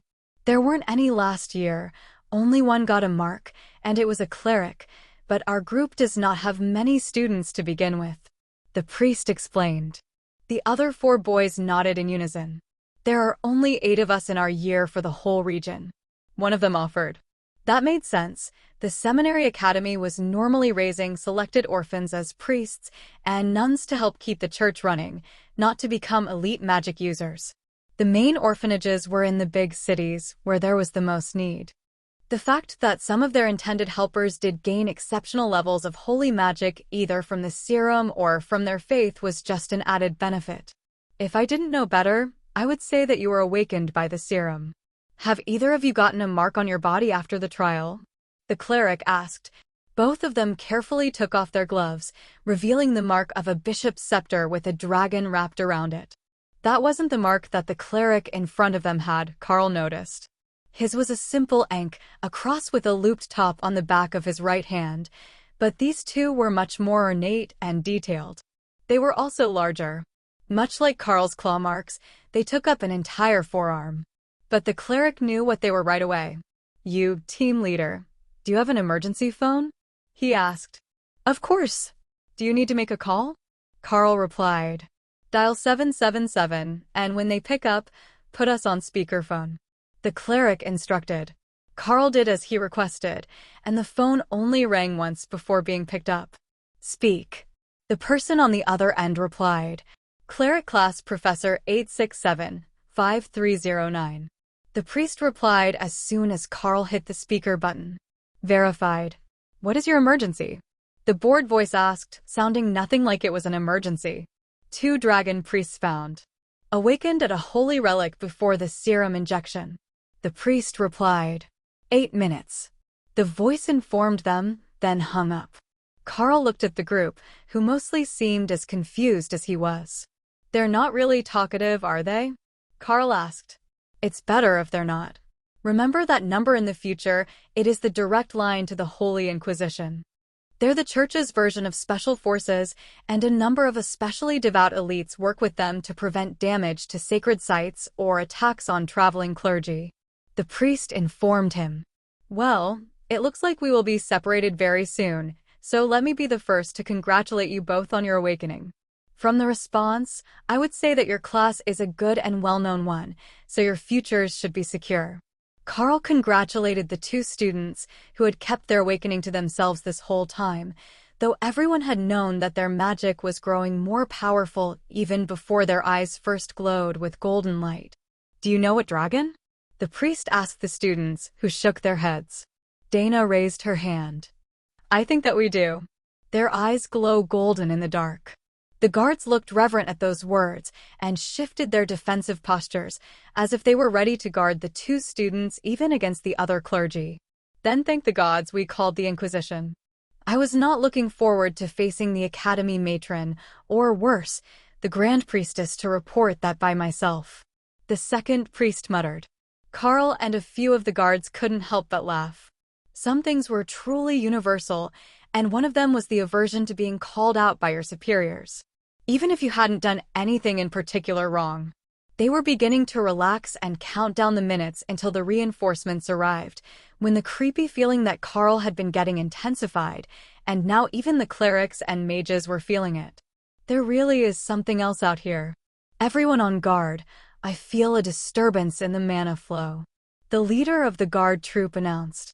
In position, circular formation. Carl ordered, and the students moved to surround the clerics, with the mages inside the ring of warriors, behind the front lines of the guards. Are you not moving inside the formation? The older priest asked Carl, who had moved to stand with the guards in the outer ring of the defensive line. Guards, I have 3 tamed beasts with me as part of my class skills. A lightning sarrow, a wind-speed hawk, and a bloodbath spider. If I have to call them out, I need you not to attack them. They are not a spell, they are living creatures. Carl called out and got a sharp response from the guards. Understood, sir. They called in unison, and Carl settled into his place among the guards, next to their team leader. If there was an attack, it would be easier if the 2 of them could coordinate their orders. Chapter 115 Drakes. For a few tense moments, everyone waited for something to happen. Then, the cause for the alarm became clear. There was a flight of drakes inbound, with riders on their backs. One full wing of drake riders, 140 degrees low on the horizon. The guard sergeant reported. That was nearly behind Carl, but the guards on his side of the formation didn't turn away just yet. Training told them that an attack rarely came from just one direction, and if it was a flying enemy, they could easily circle the team to attack where it looked weakest. Once they're in range, odd numbers turn to face the threat. The guard leader announced, getting back a wordless noise of confirmation. Carl had no experience with that sort of group training, but the students were willing to follow the church guard's orders, and when Dana whistled, the mages all turned. They're nearly in spell range now. Call it when you want the attack to begin. Carl informed the guard leader. Hold fire. They might not be hostile, but the Drakes would have sensed the presence of dragon magic a while ago if they've flown this far inland. That's the only reason the Drake Riders are ever willing to leave their borders. He replied. Carl struggled to remember geography, but he was reasonably certain that the Drake Riders were from a nearby island nation, so they must have flown hundreds of kilometers across the Golden Dragon Nation without being intercepted, looking for the magic that had awakened these two new clerics. That was an impressive feat for 20 of the giant flying lizards. I will ask for details later, but what are the chances of attack? Carl whispered to the guard leader. If they've come this far and haven't found what they're looking for, I would say 90%. They view themselves as the rightful heirs of the dragons. He replied grimly. Drakes didn't use magic or breathe fire. At least, Carl hoped that they didn't. But the riders on their backs most likely did, unless they were going to dive into melee combat and use the beasts the way that Carl would have Thor and Ray fight on the ground. The flight of drakes circled the group once, as if verifying their targets, then as one, they dive-bombed the group. Open fire, the guard leader announced. Guards up, the sergeant added, causing the team to raise barriers all around them. Thor didn't have a ranged attack, but Carl called out Ray with a simple mental instruction. Tie their wings and make them crash. Carl was in the odd-numbered position, and as the team rotated to face the flight of drakes, he joined them, waiting for the beasts to get close enough for their claws to rake across the guard, set up by the warriors before unleashing Shred into the belly and throat of the two drakes closest to him. The beasts roared in pain, and the whole flight circled up into the sky, except for one unfortunate soul who was caught by Ray's web and thrown from his saddle when the drake flapped its wings, tearing the web. Web isn't that strong, they won't crash. Ray muttered. That's fine, just pull the riders from their seats. Carl replied with a smirk. The drakes were trained to obey orders, and without a rider, they should lose their organization. Thick black blood dripped on Ray's head, and Carl felt the surge of energy from her link, as well as the joy as she absorbed it. If we kill one, I will take it for you. He informed her, as it was clear the drake blood was better than anything else he had been able to feed her. The damages from the mages and Carl weren't enough to deter the drake riders, and a flurry of flaming arrows flew through the sky to impact against the mage barriers in the center of the group. The barriers began to waver, but Dana focused, and they stabilized again, while the golems glared up at the drakes. Her nullification barrier seemed to be up to the task of stopping the arrows, but it would drain her energy reserves quickly if she was the primary defender, instead of spreading it between the 5 mages. The clerics were quick to help, and a faint golden glow of holy magic covered her body, refreshing her mana and strength in preparation for the next attack. That reminded Carl that he was slacking, and he brought up the refreshing lightning around himself, hoping for a bit more energy recovery, then gave in to Hawk's complaints and let the beast free. Even as grand as he was, larger than a condor, Hawk was tiny compared to the drakes. It was a small blessing, as nobody would mistake him for one of the enemy, but it was concerning, as he was going to be at a major strength disadvantage if he were caught. Instead of facing them head-on, Hawk treated it like training. He gained altitude quickly, getting above the attackers, so he could strike down at them, and aimed for the riders. Now, Carl ordered as the attack wave reached the defenders from the church again. Rend attacks flew down at all the drake riders, while Carl threw Shred up at the drakes' bellies again, targeting the same pair. Pain screams filled the air as the two beasts crashed to the ground, one bleeding heavily from the neck and the other with a wing nearly severed. 3 more broke off the attack as their riders died, but the remainder of the wing crashed into the barriers again, shattering the guard, encirclement, and tearing apart the soldiers opposite Carl. The rider of the Drake with the slit throat hopped free at the last instant and charged at Carl, who took his head from his body with a rend attack and tried not to gag at the sight of the decapitated corpse falling to the ground. It had been instinctive. Hawk's instincts telling him that the best place to strike was always the neck, but he hadn't really been prepared for what came after. A quarter of the wing of Drake riders had been killed, but the soldiers were struggling to get there, guard, back up, and the holy magic that was flowing into them to reinforce their spells was still not enough to face off against 15 Drakes. Mages, extend the barrier. Warriors, fall back into a double rank. The guard leader ordered. That was their best chance of survival, as the elites had more individual power than the 2 clerics, and there were 10 of them to the 2 professors. Warriors to the outer ranks. Carl ordered, as that would let them mingle their guard abilities with that of the soldiers. The ability was short-ranged enough that despite their reluctance, the boys moved up. Not to the front rank, but to the second, sandwiched between the professional soldiers. That was good enough for their spells to cover the perimeter, and they should be able to take a few more hits before the group would be in trouble again. 2 Drakes broke off from the formation to chase Hawk as they realized their wing was under attack from above, but they didn't have the altitude to close on him that easily. A wire-thin rend from Carl took one of the riders from the saddle, while Ray pulled the other free, sending them both tumbling 50 meters to the ground. They managed to cast spells to soften their landings a little, but they were too close to the tracks, and the clergy guards were on them with slash attacks instantly. That made 5 loose Drakes, who began to fly away, trained to return home in the event that their rider was lost, and 2 more that were down by attacks. The Drakes dove again, but this time the mages didn't counterattack when the arrows flew. They focused on their barriers, keeping the vicious claws off them while Hawk attacked the Drakes from above, and Carl coated the flying web being sprayed out by Ray with rend, turning the sticky silk into razor wire that tangled around 2 of the Drakes, shredding beast and rider alike, before pulling them to the ground with a sickening sound that was definitely going to haunt Carl's dreams tonight. Then, the most glorious sound in the world reached their ears. A helicopter was inbound, and the Drakes turned to flee, unwilling to face the elite forces equipped with military heavy weapons. Of the 20 Drake riders that had attacked, only 10 were going home, and a few more beasts would survive to take a new rider. Move forward. Check for survivors. The Inquisition will want to interrogate someone. The older of the 2 clerics ordered. Ray raced through the long grass, pulling one of the dead Drakes into her space before anyone noticed or had time to count. Then she began checking the bodies. There are no living ones. Well, that one is kind of living, but not for long. She amended. How so? Carl asked as he moved forward, and the cleric hurried to join him. The man was one who had been pulled from his seat by Ray, and his body was twisted in an unnatural way, with blood bubbling from his lips as he struggled to breathe.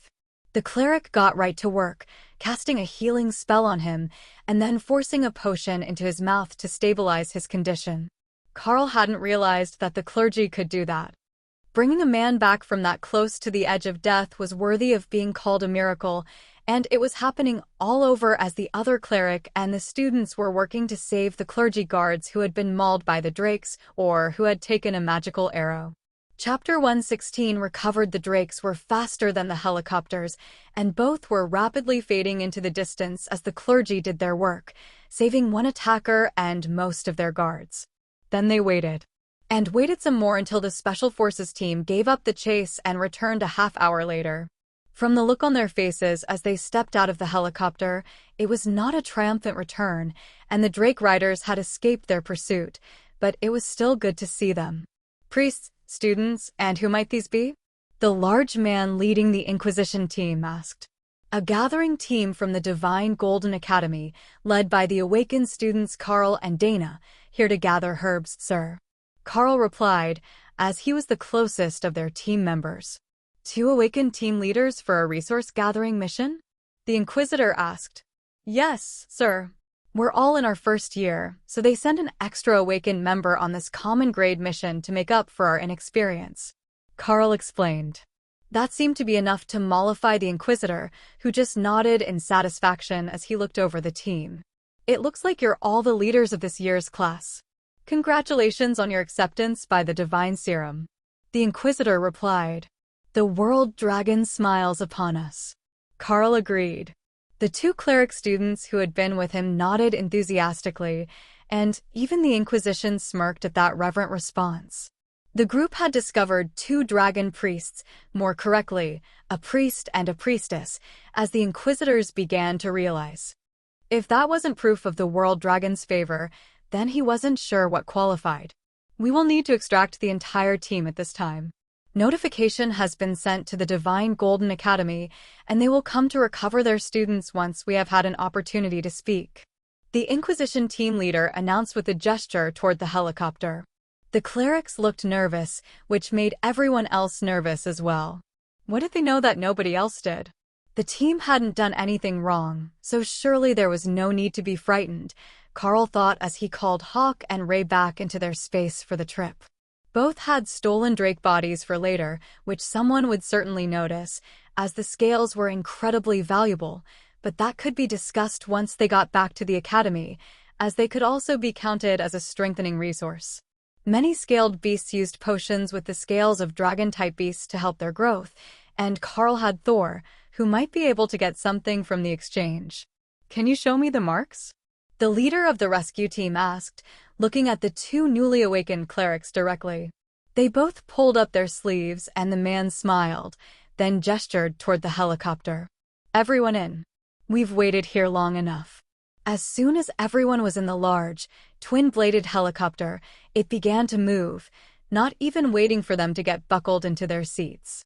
This matter must have been a bigger deal than what Carl or any of the others had suspected, and they hadn't even been asked about the holy relic yet. They only flew a few minutes before they landed at a large cathedral surrounded by low stone buildings that were built in the middle of nowhere. This was the Seminary Academy, where the clerics trained their new clergy and raised orphan children who were left in their care. Only a promising few would get the preferential treatment that the 6 students in the helicopter had, but they would all be given the Divine Serum when they came of age, to determine if they would continue a mundane life or start moving on to bigger things. It is unorthodox to have students awaken outside the ceremony, but with the presence of holy relics, it is not unheard of. There is one in the school as well, and it is known to grant boons to those who the World Dragon favors. That is the first place we will be going. The response of the World Dragon Temple will tell us much about you. The leader of the Inquisition team informed them. They were led out of the helicopter and toward a small golden building with ramped corners that reminded everyone of the stairs at the trial site. Is there something familiar about this place? The Inquisitor nearest to Carl asked. The stairs. The trial instance that we were in was a golden pyramid temple with staircases up the 4 sides like the ones on the corners of the building here. Carl quietly answered, trying not to disturb the peaceful vibe of the area. The man didn't say anything more as they were led into the small temple, and the 2 newly awakened students immediately began to glow with golden light. Before their robes changed from student uniform robes to more ornate cleric habits in a gold over black double-layered fashion. Carl felt a weight around his neck and found that he was wearing a simple golden dragon-shaped pendant, but when he tried to touch it, he discovered that it was some form of illusion and not solid at all.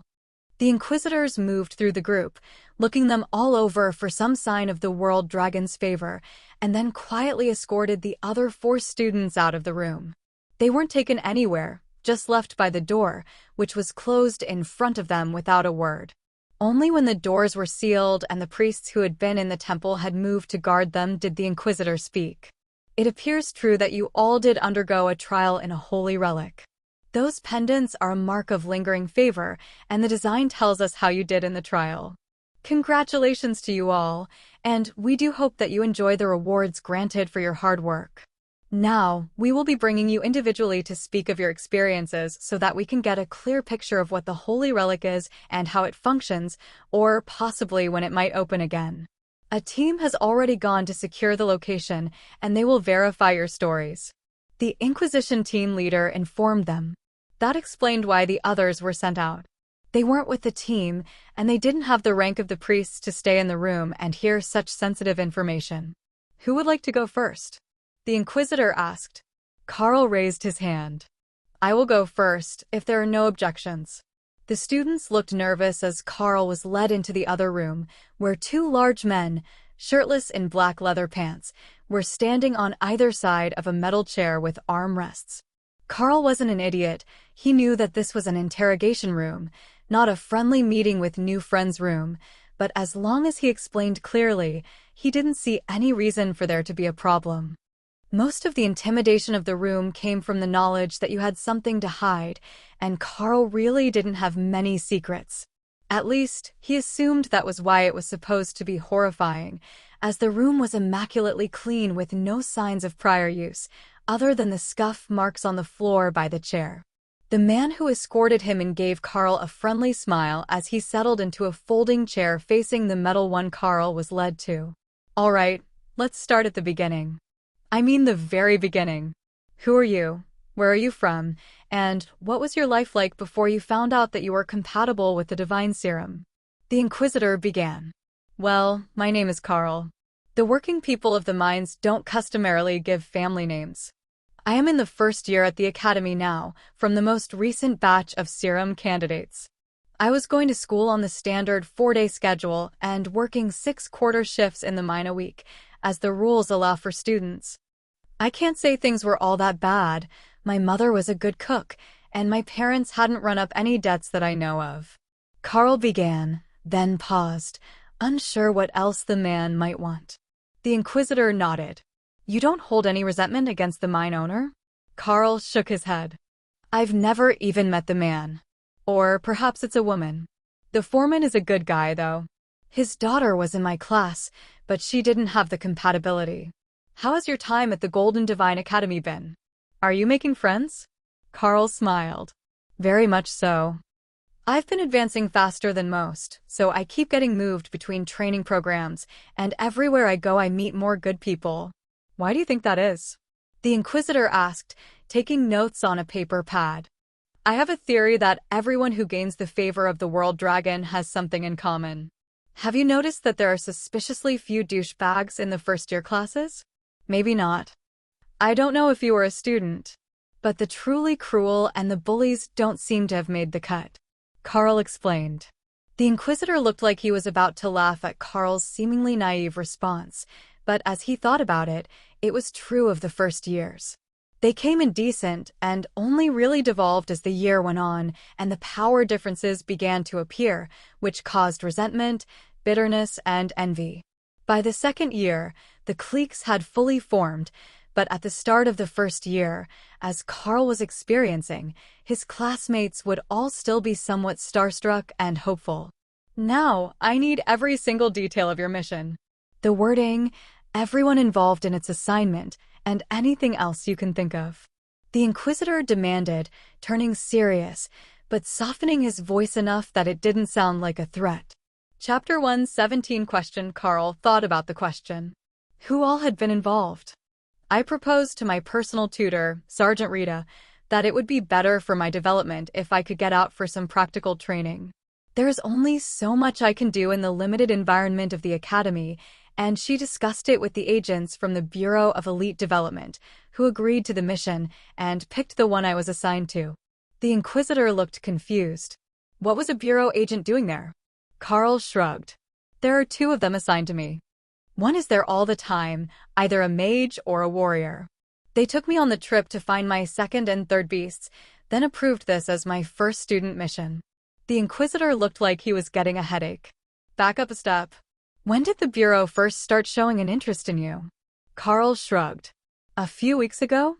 At least that was when I noticed, because they sent Colonel Valerie to escort me and Dana to a training day on the Saturday. One of the 2 goons left the room for a moment, and the Inquisitor waited, not asking any more questions. A few minutes later, the man came back in with a picture in his hands and a man in a business suit. Do you know who is in that picture? The Inquisitor asked. Carl looked over and smiled. That's Jody, one of the Bureau agents. Real playboy vibe, but he's actually a good guy. He was on the mission to find me the additional pet and at the training course. The man in the suit pocketed the picture, while the shirtless man returned to his position. Then the door opened again, and a familiar face entered the room. Overlord Drake walked into the room with an expressionless professionalism, letting his powerful aura fill the area, which made the others visibly shrink back a bit. Not Carl. He had nowhere to go in the metal chair, but he already knew that the man was simply intimidating, and that had nothing to do with his mood. Overlord. He greeted politely. Oh, it's you again. How's that skill working out for you? Got you all powered up and looking to join the Inquisition in your first year at the Academy? The powerful man asked, unaware of the situation. We called you down here to use your skills to help determine truthfulness, as the Bureau of Elite Development has gotten involved with a first-year student. The Inquisitor announced. The burly man looked a bit sheepish. That might be my fault. They were the talk of the Academy when I visited with the Prince, which led to us teaching them a couple of new skills and probably attracted the attention of the Bureau. The Inquisitor definitely looked like he was getting annoyed now. All right, it appears that there are numerous details left out of your recounting of your time at the Academy. It's only been a little over a month. I thought that we had covered everything. Now, let's start over. What did you learn as an additional skill?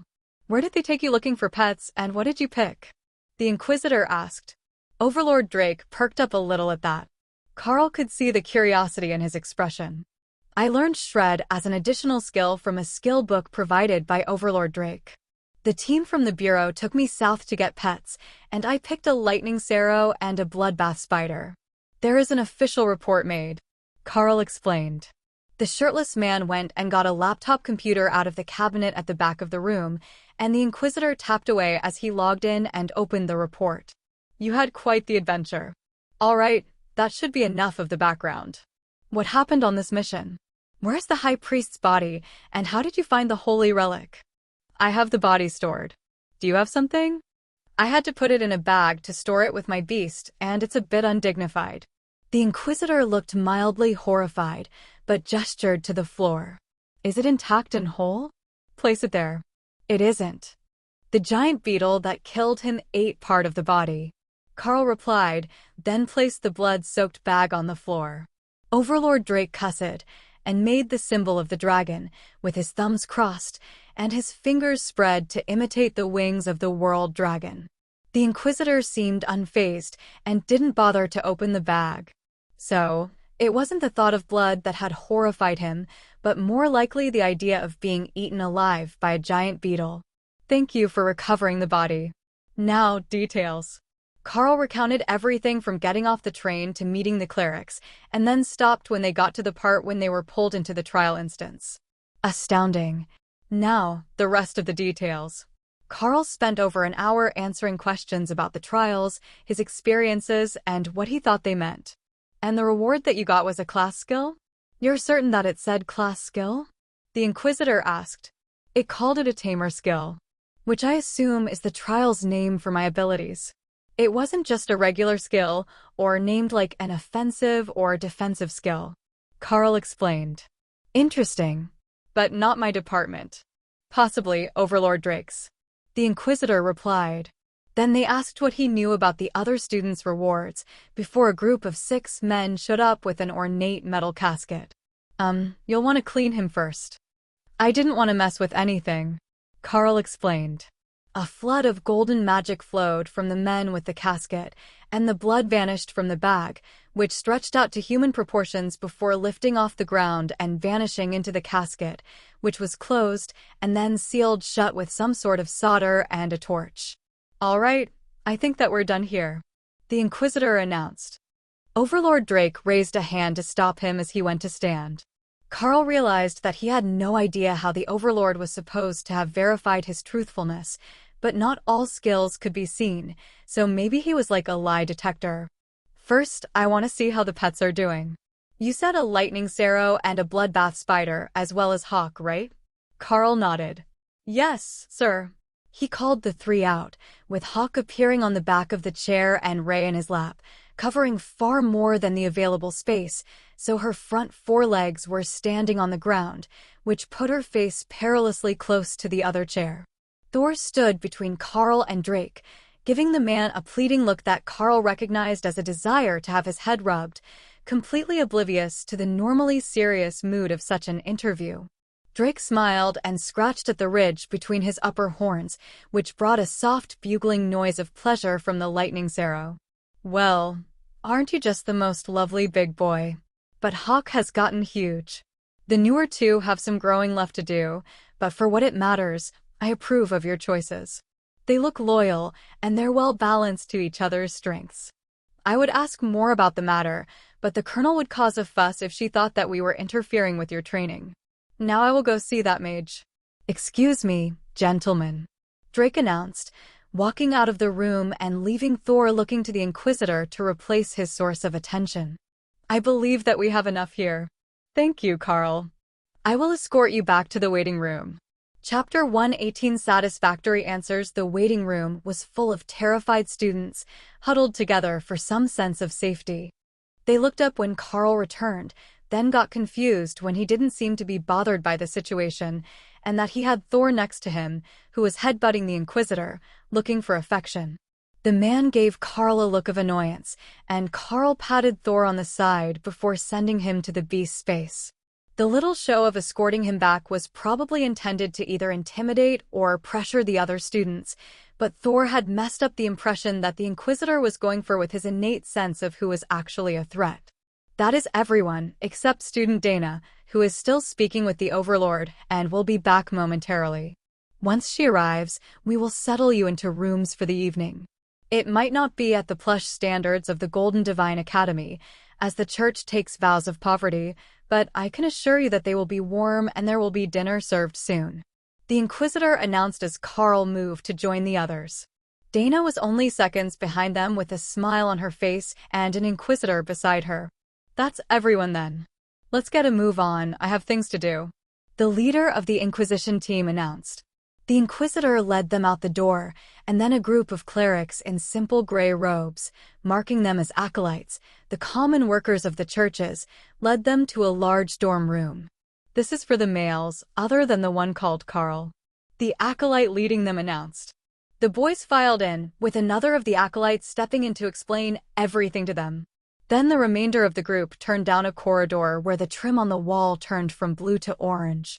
"This room is for the women other than Dana," a female acolyte announced. The girls waved goodbye to Carl and Dana, leaving them with just one female acolyte. "Your rooms are upstairs. You have both been registered as awakened elites already, and that means you stay on the second floor," she explained apologetically. "That's fine. As long as there is food and a bed, I'm satisfied," Carl agreed. "It is quiet here, which is a pleasant change from the academy. It's always so loud with everyone training," Dana agreed. The room was a small cloister room, just a bed with a symbol of the world dragon on the wall and a small desk that used the bed as a chair, due to the limited space. But it was a private room, which was something. With the thick stone walls of the seminary academy, it was even properly private, to some extent.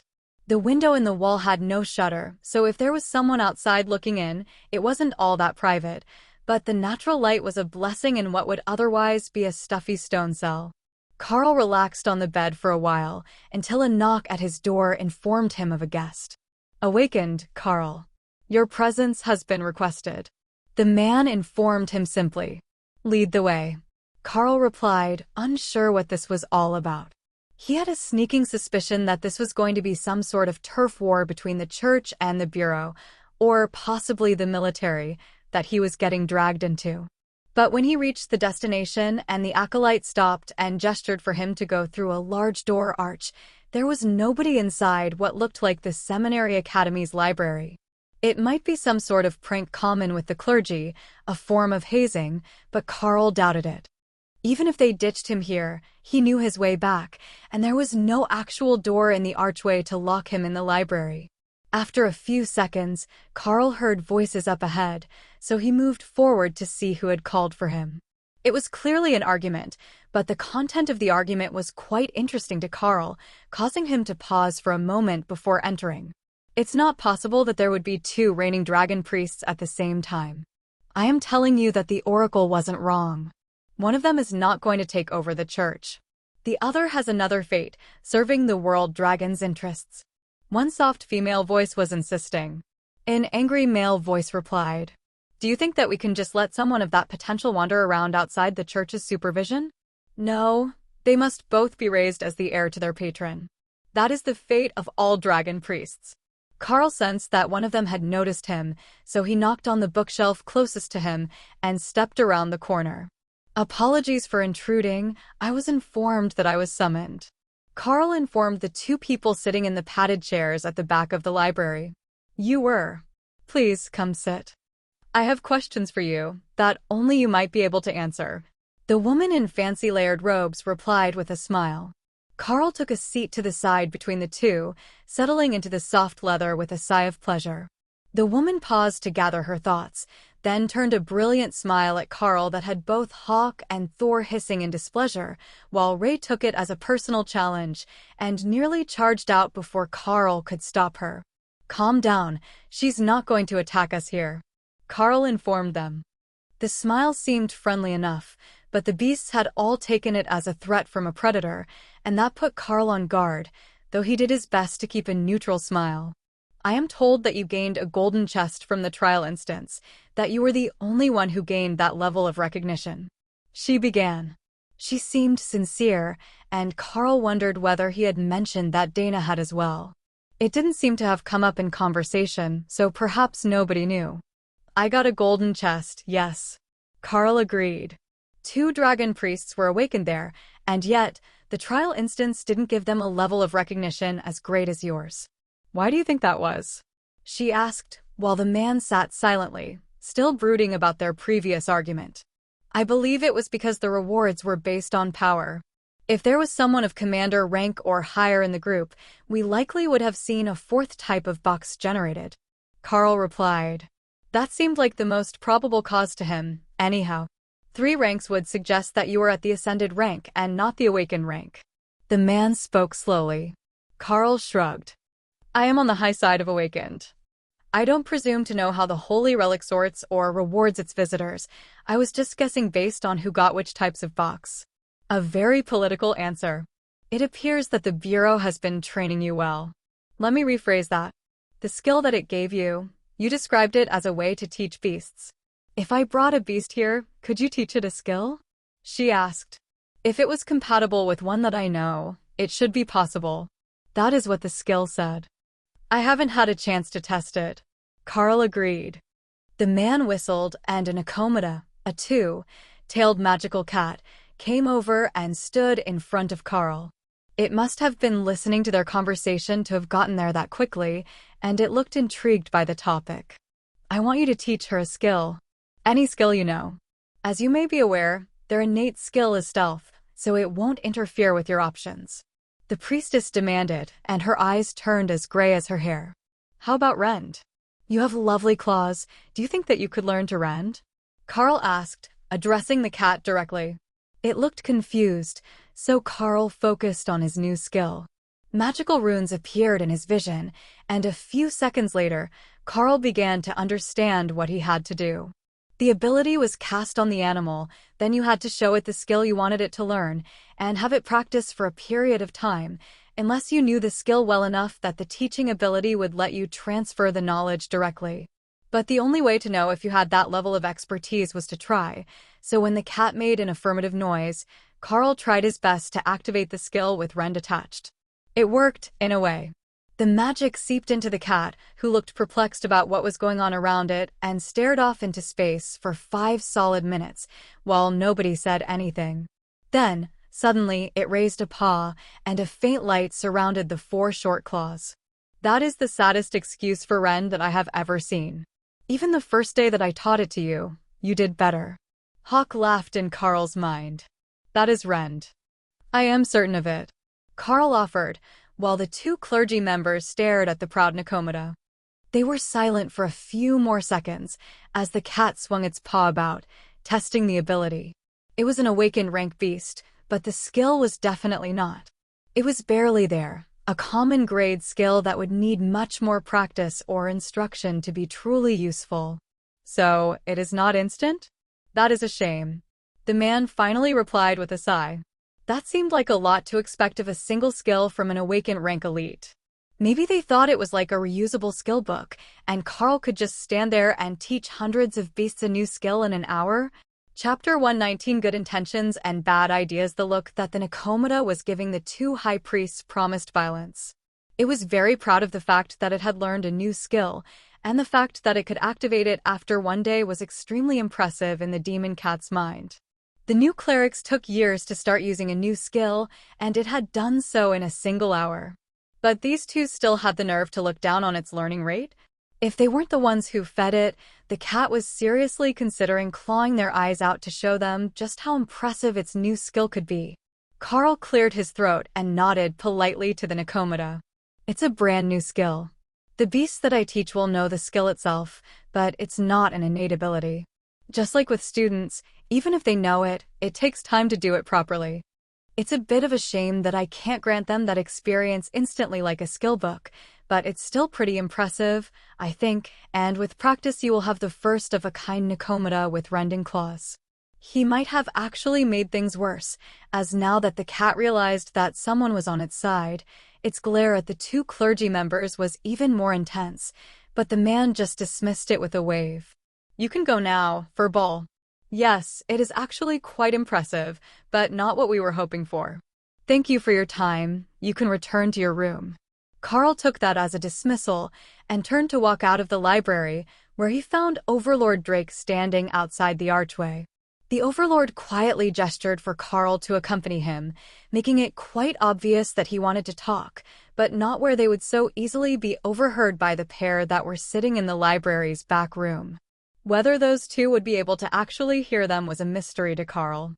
They weren't elites, but the Magus professor back at the academy did have hearing that was well beyond anything that he would associate with normal human senses as a result of his magic. So, it would not only be prudent, but also polite to move away from the library before they began to talk at all. They turned into a nondescript hallway, and the Overlord smiled down at Carl, doing his best to make his smile reassuring and not intimidating. They're a pleasant pair, aren't they? Don't mind them too much. They've got very little affinity for living things and much prefer historical scrolls. I was speaking to the Colonel while you were in there, and she's got a much higher opinion of your potential skills and a plan to make them work for you, not some grand plan to supplement the clergy guard. Carl took a moment to take in what he had heard, while Drake nodded reassuringly. I take it they didn't mention that part. They wanted to add a tamed animal for each guard, like service dogs or the old war dogs, but magical beasts. But there is a reason that neither of them is on the Security Council, and they don't have the patience needed to train new soldiers, much less new soldiers who can work together with magical beasts. Drake chuckled quietly. Then they should have been looking into faster ways to get the animals to bond, not faster ways to improve their power, shouldn't they? I mean, the hard part is getting the magical beasts to like people. Carl suggested. Exactly. But there are promotions to replace a few aging bishops coming up, and those who have a shot are all scrambling to do something impressive enough to earn a seat. But you didn't hear that from me. The Overlord Rank Warrior explained as he led Carl down a series of hallways. Dinner is this way, but you and Dana will be pulled away from your team for the evening. There are people here that you should meet, and who you will likely be working with in the future. All the clerics come from the school, and they're an invaluable asset to every major mission team, as well as the emergency response events.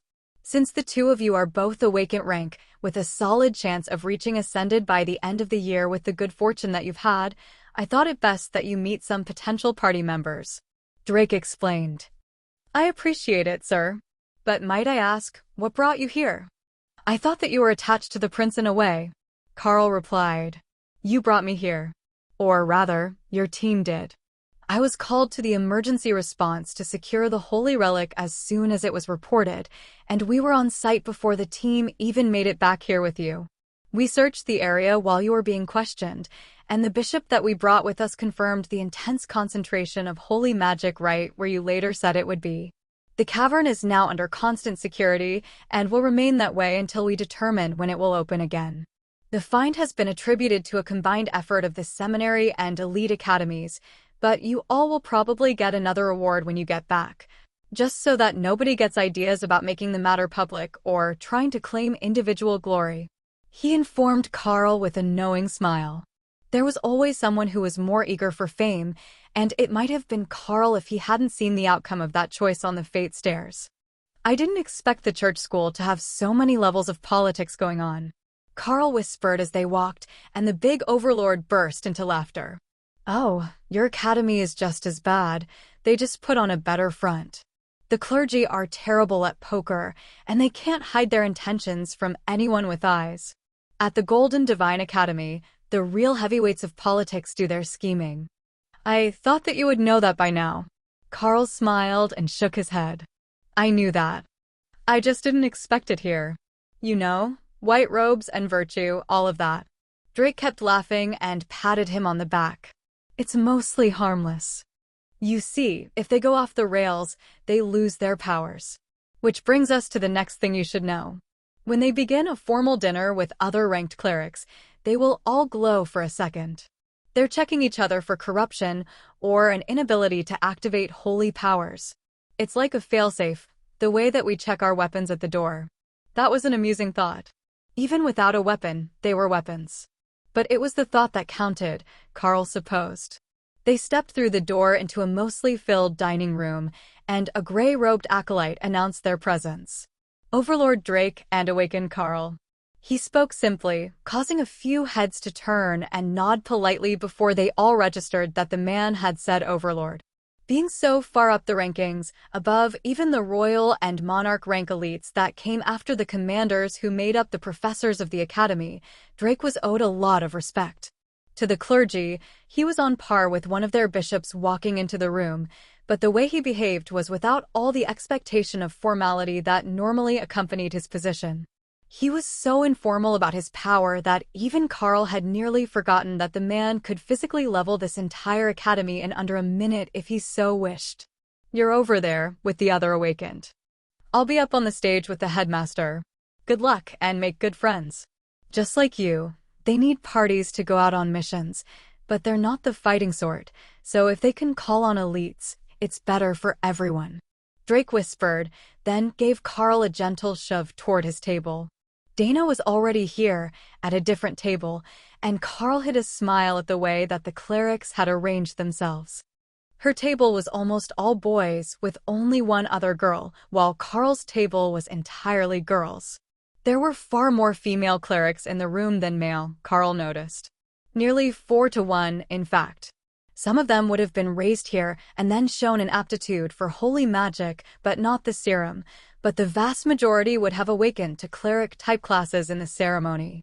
A very short blonde girl stood up to greet Carl as he approached the table with his nameplate hanging from the back of a chair. Carl, welcome, please come and join us. We were just discussing the opportunities to gather more herbs in the area around the new holy relic. We talked to the students you saved, and they said that there were more locations you didn't get to, and that you were careful not to destroy the ones you harvested. You have no idea how amazing that is. Even most of our students still manage to ruin the resource patches they find, and we're reminded before every mission to harvest sustainably. Carl smiled back at the vertically challenged cleric. We're not the only group that needs those resources, and most of them will grow back in just a few months if we're careful.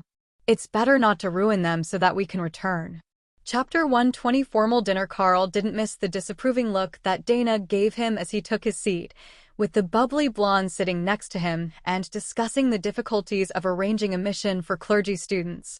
You see, since we're not fighters, we have to wait for a professor or a group of guards to be going to the region that we're looking to visit and convince them to help us with what we're after. Greed isn't encouraged among the church members, so it has to be for a good reason, and, even then, it's up to the goodwill of others. Mostly we only go out once or twice a year unless there's an awakened rank or higher mission for the elites, and they call on the clergy for a healer. She was explaining. So that's how it works. My power grew faster than my knowledge of the wider world, you see. It's one of the side effects of reaching the awakened rank in the first year, but it is good to know that I can just call the school and request that they send out a healer. Carl replied with a polite smile. One of the girls across the table from him took out a sheet of paper and passed it across to him. You can ask for us personally. Most of the active elites, the ones who volunteer to go on higher-ranked missions, have a preferred team.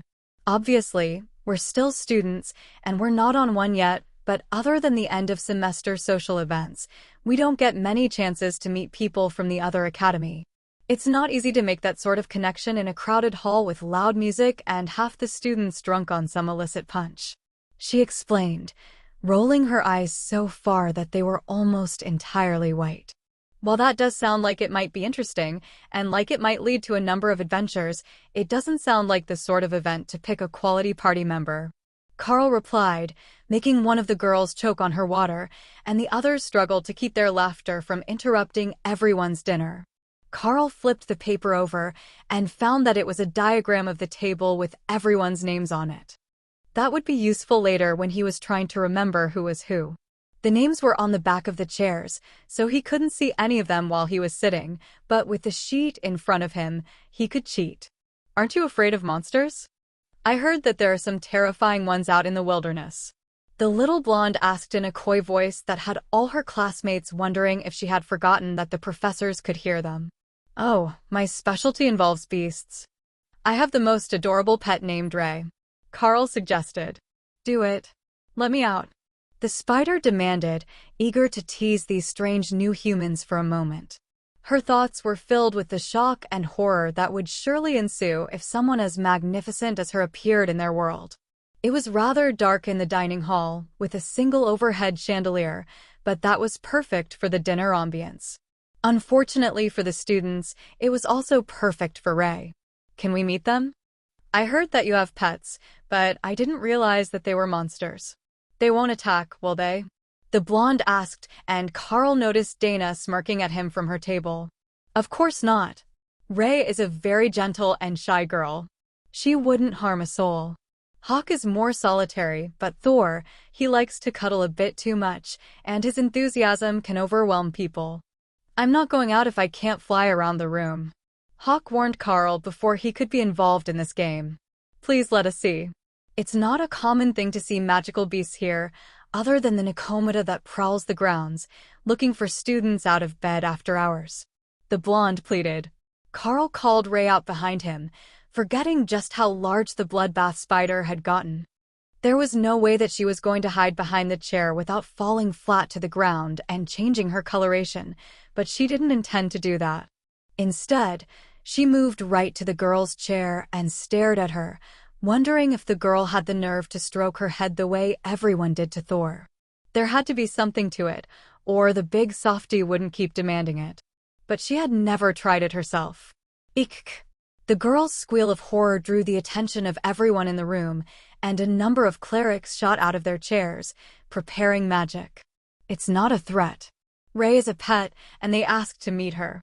Carl shouted, calming the clerics, while Overlord Drake laughed himself to tears at the front of the room. The student in the second chair from Carl caught the blonde as she passed out and tilted her upright to wait until she recovered, but Ray had a better idea and tied her to the seat with a single strand of silk, before looking at the rest of the students. The dark-haired girl on Carl's left got up out of her seat and walked over to the spider. She's beautiful. I had a tarantula at home, but nothing like this. Is she intelligent? Or do you have to give explicit orders? Ray, right? What a lovely big girl. The student crooned as she approached the bloodbath spider, doing her best not to alarm her. When she was close enough, she gently stroked Ray's head, and the spider sent Carl a confused thought.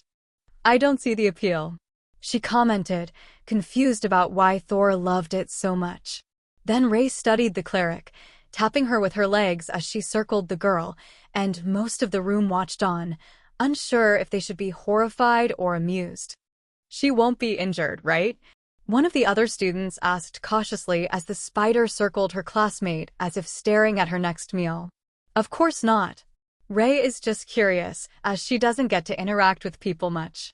After they have properly met, I will return her to her resting. Web audio announcements. If you want to listen to hundreds more books like this, please visit our Discord channel. Simply create a ticket or go to the guide section, or simply just ask in the chat. We have plenty of active members that are more than happy to help. I have personally built something that would give people very stable and easy access to these type of audiobooks. Hope to see you there. Link in description below. Thank you. Area so she doesn't freak out the entire dinner party. Ray ran the side of her leg over the coarse woolen robes in dismay, not impressed with the quality. Then she aimed her head high and spun out a large, thin sheet of white silk 1 meter wide and 3 meters long.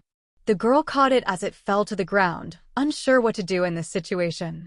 Tell her to stop wearing ugly things and thank her for satisfying my curiosity about head rubs, Ray announced, then returned to the taming space. She says thank you for satisfying her curiosity and to make clothing from that silk. She doesn't like wool, Carl explained with a smile. A man at the front of the room tapped a spoon against his glass, catching everyone's attention. Now that we have all had our fun, the matron is about to arrive. Please inform our new guests of the protocols, he announced. The spider lover took her seat after carefully folding the cloth into a small square and leaned over to whisper to Carl. Stand when she enters and don't sit until she sits. When the food is served, she takes the first bite and then we eat. Don't leave the table until she is finished, and then we all leave together. That's the basics of it, along with no talking above a whisper. She has very sensitive hearing, and she doesn't like loud noises while she is eating, the girl explained. The sarcastic one across from Carl smirked in a way that said the matron just didn't like overly talkative people, so she had ordered everyone to shut up during dinner. But rules were rules, and if she was in charge here, she set the rules. If Carl wanted to get a regular supply of healers for missions in the future, it would be best to stay on the good side of those in charge at the various monasteries, and especially the seminary academy. Everyone rose as the woman walked in and was pulled into a friendly hug by Overlord Drake. Then they all sat after the two of them took their seats again, and the food was brought out. Large platters were placed in the middle of the tables, and then the servers retreated to a side room, where Carl could hear them taking more platters back to their own tables. It was most likely a chore rotation, and not the same students every day, a duty that reminded them that service was part of their oath, but it worked well enough, and within minutes everyone in the building would be served. Carl noticed that the matron waited until the sound of platters hitting tables in the other room stopped, and then she took the first bite and the dinner started. So, she really did have enhanced hearing. Carl's was much better than the average human, and the sound of the trays been quiet even to him, while she was on the far side of the room, not near the side door to the other dining hall. That made him wonder how many people here actually understood the timing, and how many thought that she was just randomly making them wait, like some test of patience, before they could begin to eat. Carl knew the reason now, but it was obvious that the students didn't, and he wasn't entirely certain why it hadn't been clearly explained to them in advance. Chapter 121 A different style. His question was answered by the girl 2 seats to his left. 37 seconds this time. I know I'm close to understanding the timing. As soon as I work out the algorithm, I will ace that homework assignment, she whispered. Carl smiled at her and barely whispered back. It's not a math problem, it's a human question. How long did you have to wait when you were in the common rank dining room? The girls considered it for a moment, then one of them shook her head. It's a test of patience that only begins once we reach awakened rank. But the teachers assigned us to answer the question of why every day's meal has a different time to wait than the one before it. It's not a thing in the other dining hall. They start to eat as soon as the food hits the tables. There aren't any seniors there, so your team is likely to have a grand time. The girl replied with a gentle smile. So that was the question they were asked. Now it made sense why they thought it was a math problem. Carl turned over the paper with the names of the people at the table on it and took a pen from his uniform jacket's inside pocket to write a note. She doesn't eat until all the tables in the other room have been served, he wrote, allowing them a few seconds to see the answer before folding the paper and putting it in his pocket along with the pen.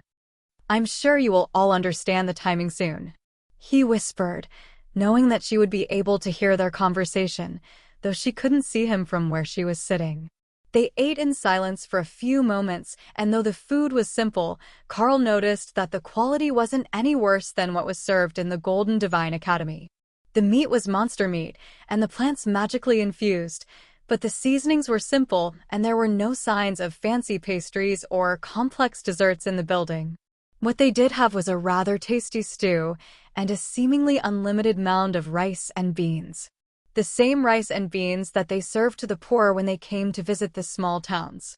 I didn't realize that the clergy ate the rice and beans themselves. I thought it was like an alms for the poor thing. Carl whispered to the brunette on his left. Every meal except breakfast. The trick is to eat the main slowly while you fill up on rice. The main is portioned by the table in the kitchen, so every table gets an even share, but the rice is unlimited. If you run out, you can just take the platter to the kitchen and get more. But nobody ever runs out. It's barely even possible to eat 2/3 of this. But we will use the wax paper to make rice balls for later, and they're pretty good. Carl didn't quite understand why they needed rice balls for later, as it seemed that there were 3 solid meals a day here, but he went along with it anyhow, and when nobody could eat more, he helped them press the leftovers into solid squares. Then they waited for the head table to finish their meal, and when the high priestess stood, everyone else in the room stood to join her.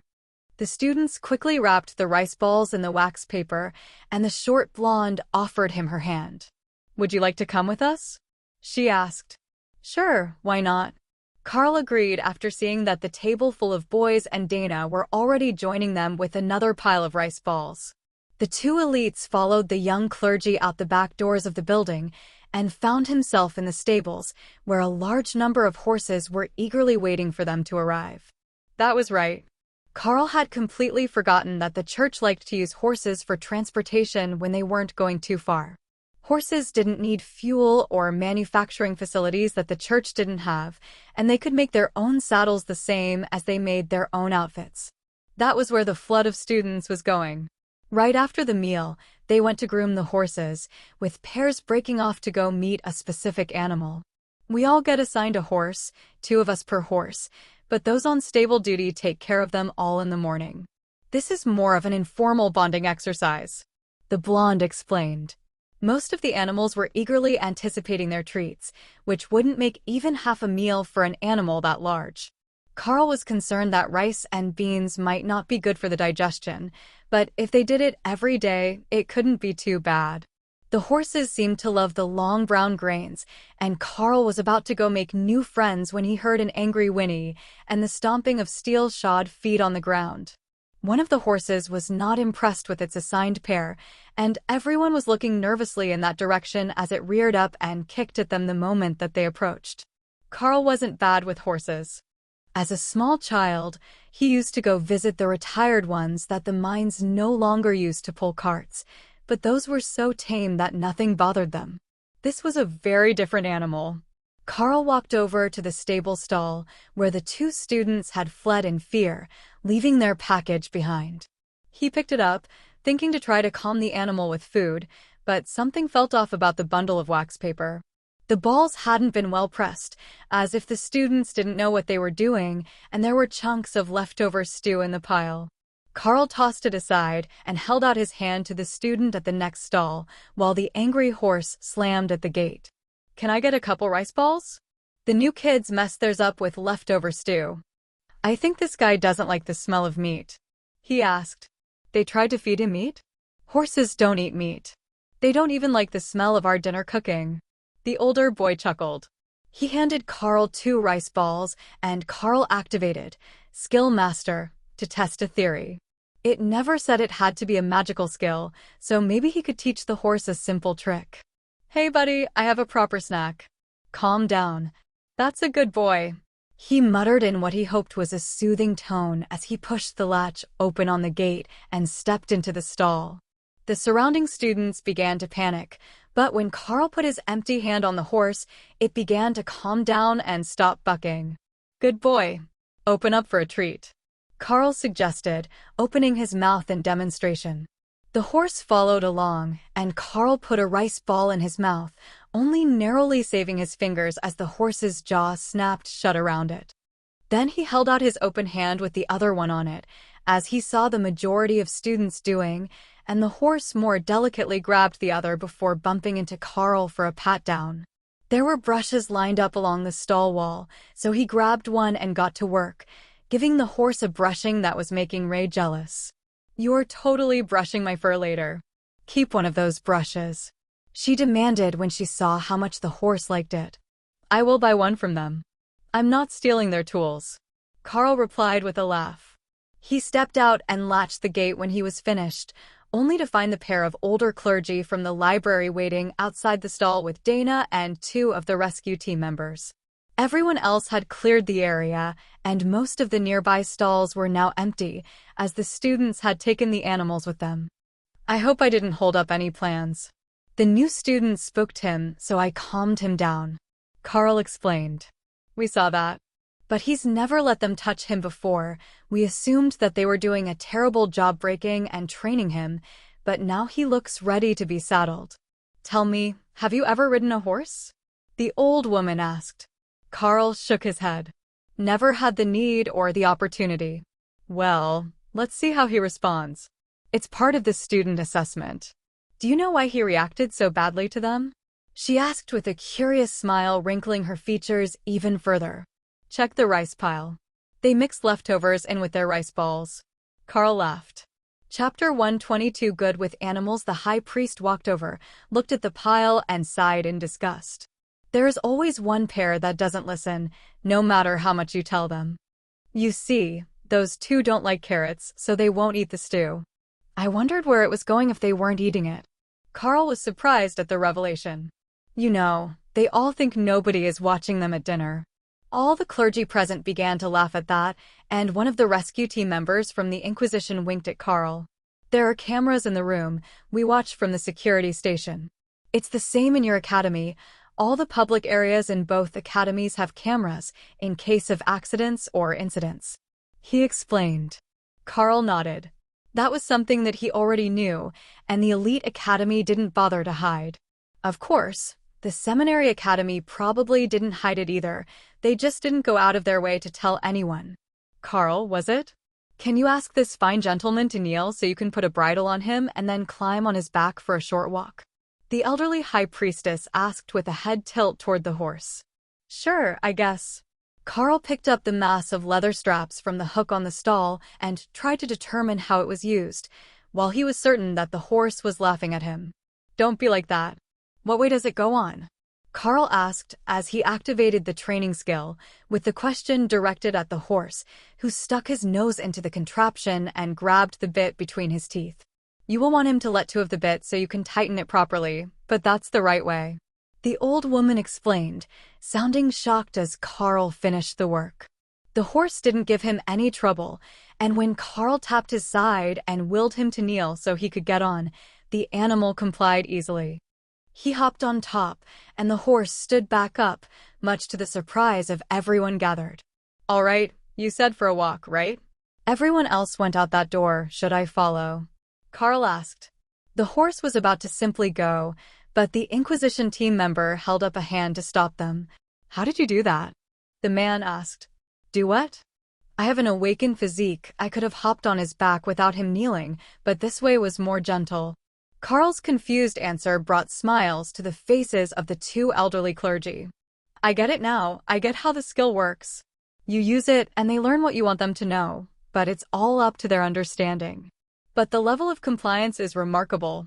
It's like you're naturally attuned to animals," she exclaimed. "It's a trained horse. I don't think it's all that impressive for it to know how to get its own bridle on," Carl replied. She shook her head. "Not that one. They haven't started training it yet. It attacks its students every time that they try." Now Carl was certain that the horse was laughing at them. "I agree. He thinks that you're all idiots," Thor joked. "Do you speak horse?" Carl asked. "Who needs to? You can see it in the body language." He's seen it all 1,000 times before. He knows the whole routine. He just doesn't like the idiots that they keep sending to him. "My Sero says that the horse probably learned all the routines ages ago and just doesn't like his handlers. I will take him for a walk, if you'd like, and then bring him back," Carl offered. "Your Sero?" "Who is Sero?" the older priest asked. "His lightning Sero, one of the 3 tamed beasts he has gained with his class abilities. Its name is Thor, I believe." The Inquisitor replied before Carl could find a polite way to answer. Interesting. Well, if your animals need a place to graze, we have an open field on the north side where they shouldn't spook any of the livestock. The old priest explained. They have a separate space to relax, thanks to my class skill. But I do appreciate your offer. Carl replied politely. Well then, enjoy your ride, and try not to let the cat get underfoot. He's been bothering us to let him out to see you all afternoon. The old man grumbled, while the priestess and the Inquisitor hid their smirks. Carl rode out into the training field, where the others were slowly walking with their horses. His dappled mount began to prance a little, and Carl laughed. Fine, but don't play too rough, we don't want to hurt anyone. He agreed, letting the horse trot around the field full of shocked students, many of whom were struggling to control their animals. That's cheating. It has to be cheating. The blonde from his table complained as Carl's horse walked past where she was standing, while her partner struggled to convince the horse that walking was more interesting than the grass along the fence line.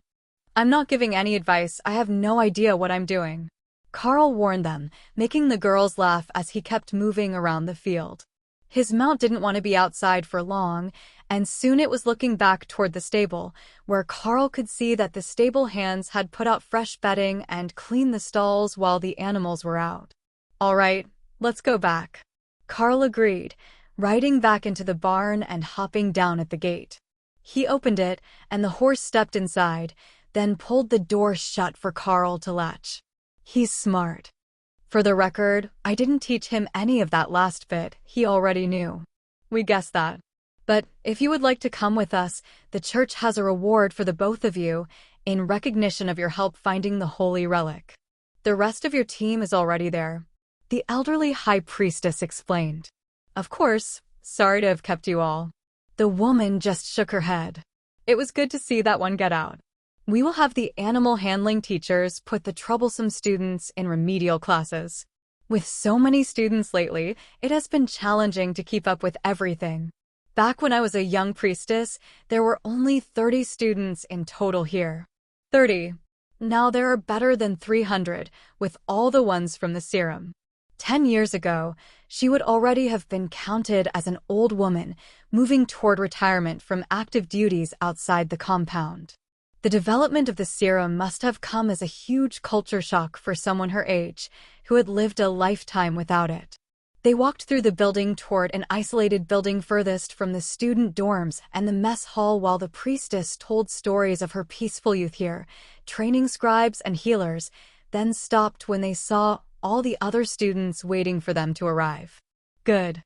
Now we are all gathered, so we can discuss the important matters. Please come inside and have a seat. This won't take long, but there is no reason not to be comfortable. She informed the group with a suddenly gentle smile. It was obvious that she still saw everyone here, including the younger priests and the Inquisitor, as children, but then compared to her, they were. If she hadn't devoted her life to the church, she would probably have great-grandchildren by now. Chapter 123 Holy Rewards. The group took a seat, and Carl noticed that the two clerics they had rescued were also there now, but in their new gold and black robes that appeared in the chapel, and not the standard student clergy robes. They somehow seemed more fancy, though they were still the same style as the others, and only had an extra layer that was visible at the collar and sleeves and better construction. I will make this simple. The church would like to keep the location of this holy relic quiet, so we are asking that all of you don't mention it for at least as long as it remains out of the public sphere. We will be building a new dragon temple at that location, but it will take some years to be ready and staffed. Having a flood of hopeful tourists and pilgrims coming to the site while we are working would be a nightmare for the construction team, and the holy relic isn't open for them to go in anyhow. The elderly priest began. Then the old woman took over from him. But that doesn't mean that you won't be rewarded for your find. Your names will be recorded in the temple as the original team to undergo the trials, and the matron has prepared a set of gifts for you all. First, she has prepared a scale for each of you. She paused there, and the two young clerics took out a silver tray with small golden dragon scale amulets on them. Carl could sense that they were some sort of holy magic, but he couldn't tell exactly what they were supposed to do. They're a good luck charm, blessed by the World Dragon's Archbishop at the main temple. The blessings of the World Dragon are many, but you have all shown an affinity for his favor, so these might be just what you need. The amulets were passed out as the woman began to talk again. The next reward that we will grant you might seem trivial to some, or irreplaceable to others. It is a scroll of holy light. Use it with an item or an ability for a one-time bonus to its abilities. I would recommend using it on a magical item, as the effects will linger until the enchantment on the item is discharged. That excited a lot of the students who had gotten magical items from their reward chests, but the priestess was right.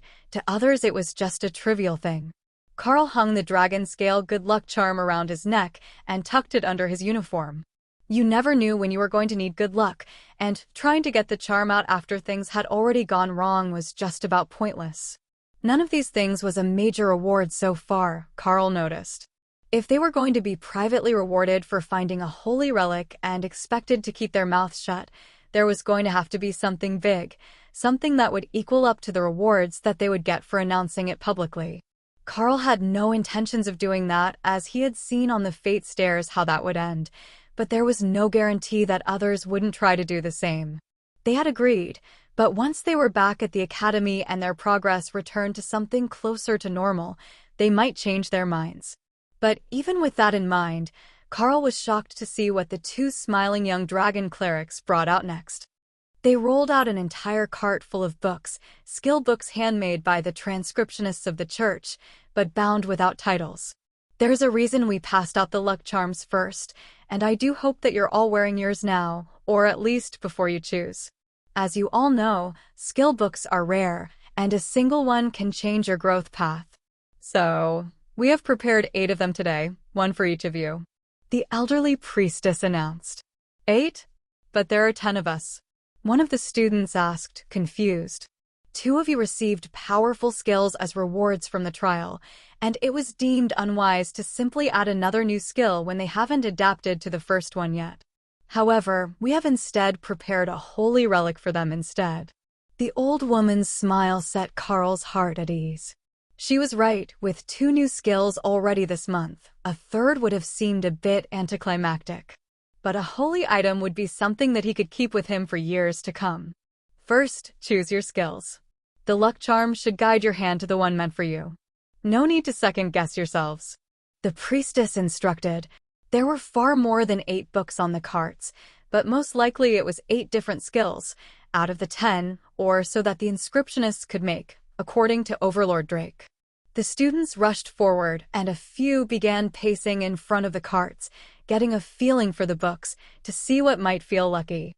But the others just walked up and grabbed something, trusting to luck that it would be something that they could use. It looked like the World Dragon's luck was no joke, and every book that was open vanished. Even those who delayed and second-guessed the luck of the charm they were given still managed to activate a new skill from the books.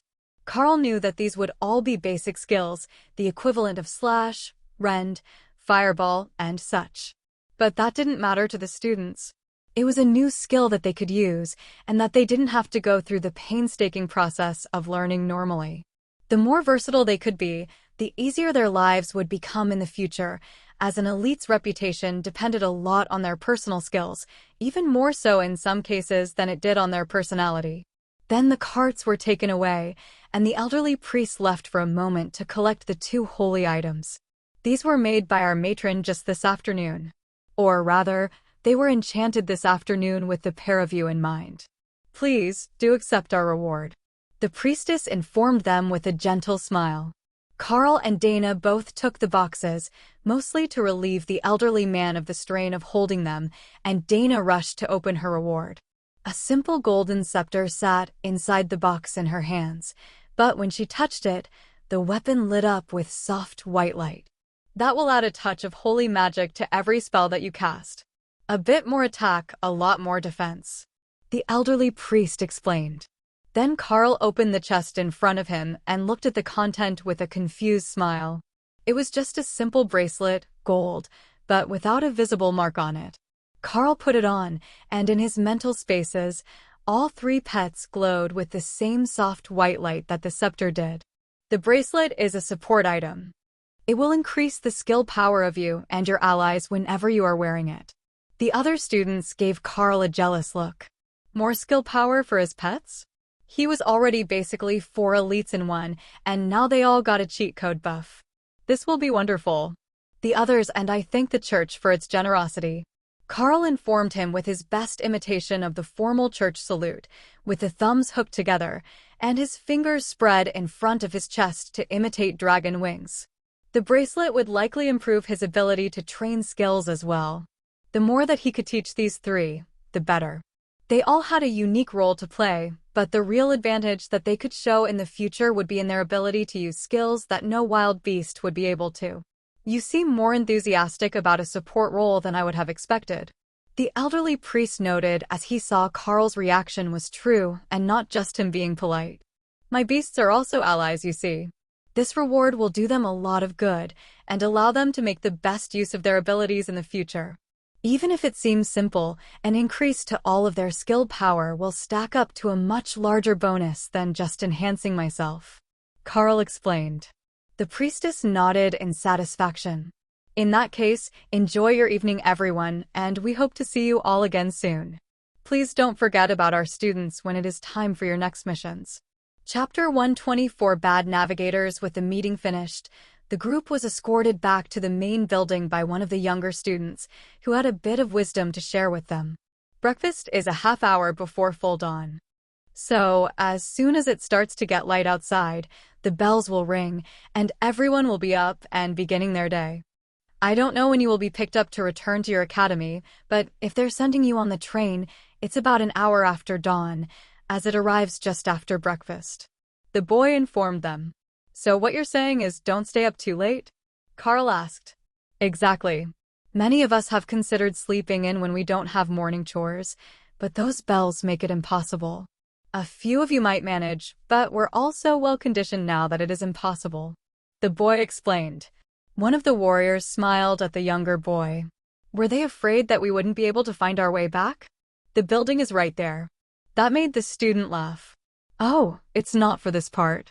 You see, the inside of the main floor was designed during an age of strife, and it is designed to confuse breaching enemies. If you're not familiar with the layout, it can be nearly impossible to end up anywhere but the main halls. The warrior chuckled. Which is great for students, since that's where the food is. Precisely. It's why we didn't bother to give you a tour. Because it just encourages people to get lost in the corridors, and then we have to go find them. Though the building is only a few hundred meters wide, the main floor has over 4 kilometers of winding hallways. I suspect that the area between the kitchen and the student dorms is actually a labyrinth with fake doors, but I can't prove it. There is no properly drawn map of the building, since we all grew up here, except for the serum clerics. But they start out with magic and rank, so they never live this far back in the seminary.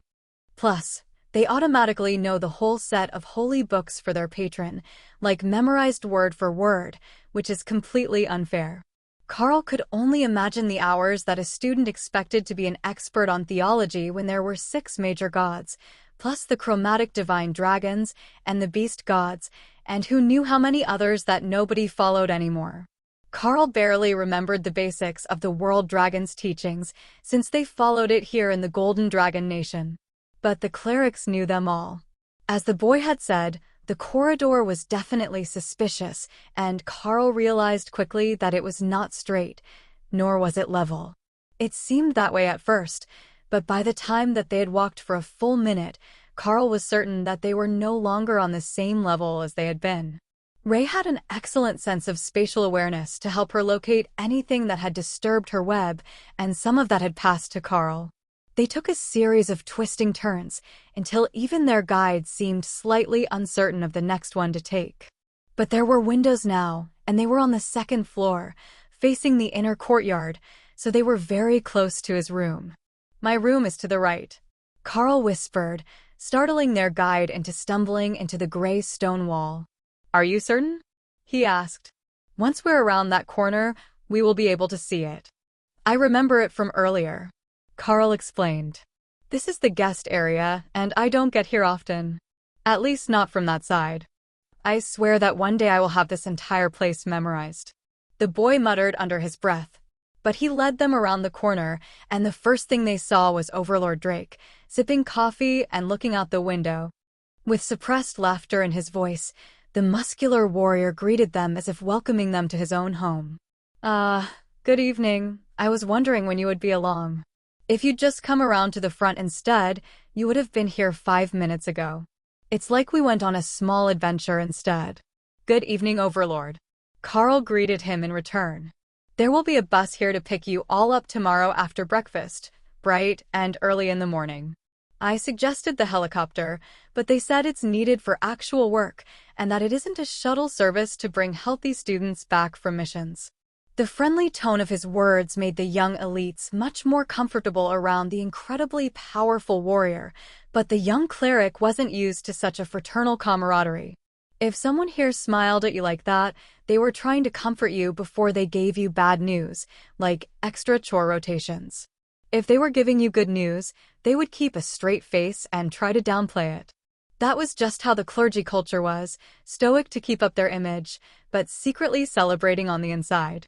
Even the ones that decided that the clergy wasn't for them and left the seminary academy when they were old enough to work regular jobs tended to keep the same simple tastes and expressionless default setting. Where are you off to next?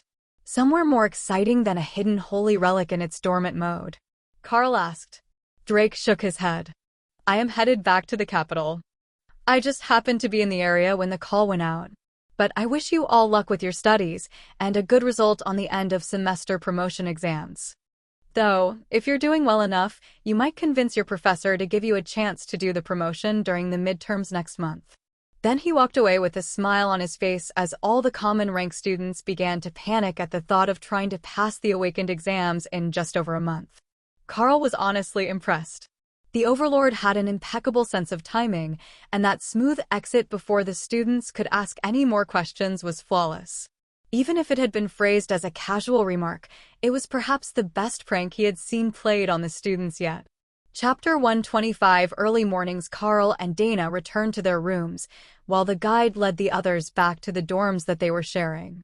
Normally, that would have led to envy, but when they saw the broom closet-sized rooms that the more powerful pair were staying in, suddenly the dorms didn't seem as bad with their bunk beds. Until the snoring started. Carl joined the group of bleary-eyed students outside the dining hall the next morning and realized that they were possibly even more tired than they had been before they went to bed. I thought that we reminded everyone to sleep early. It's a travel day, so you can sleep on the bus, but still, you're elites in the wilderness. You should be ready at any time. Carl reminded them.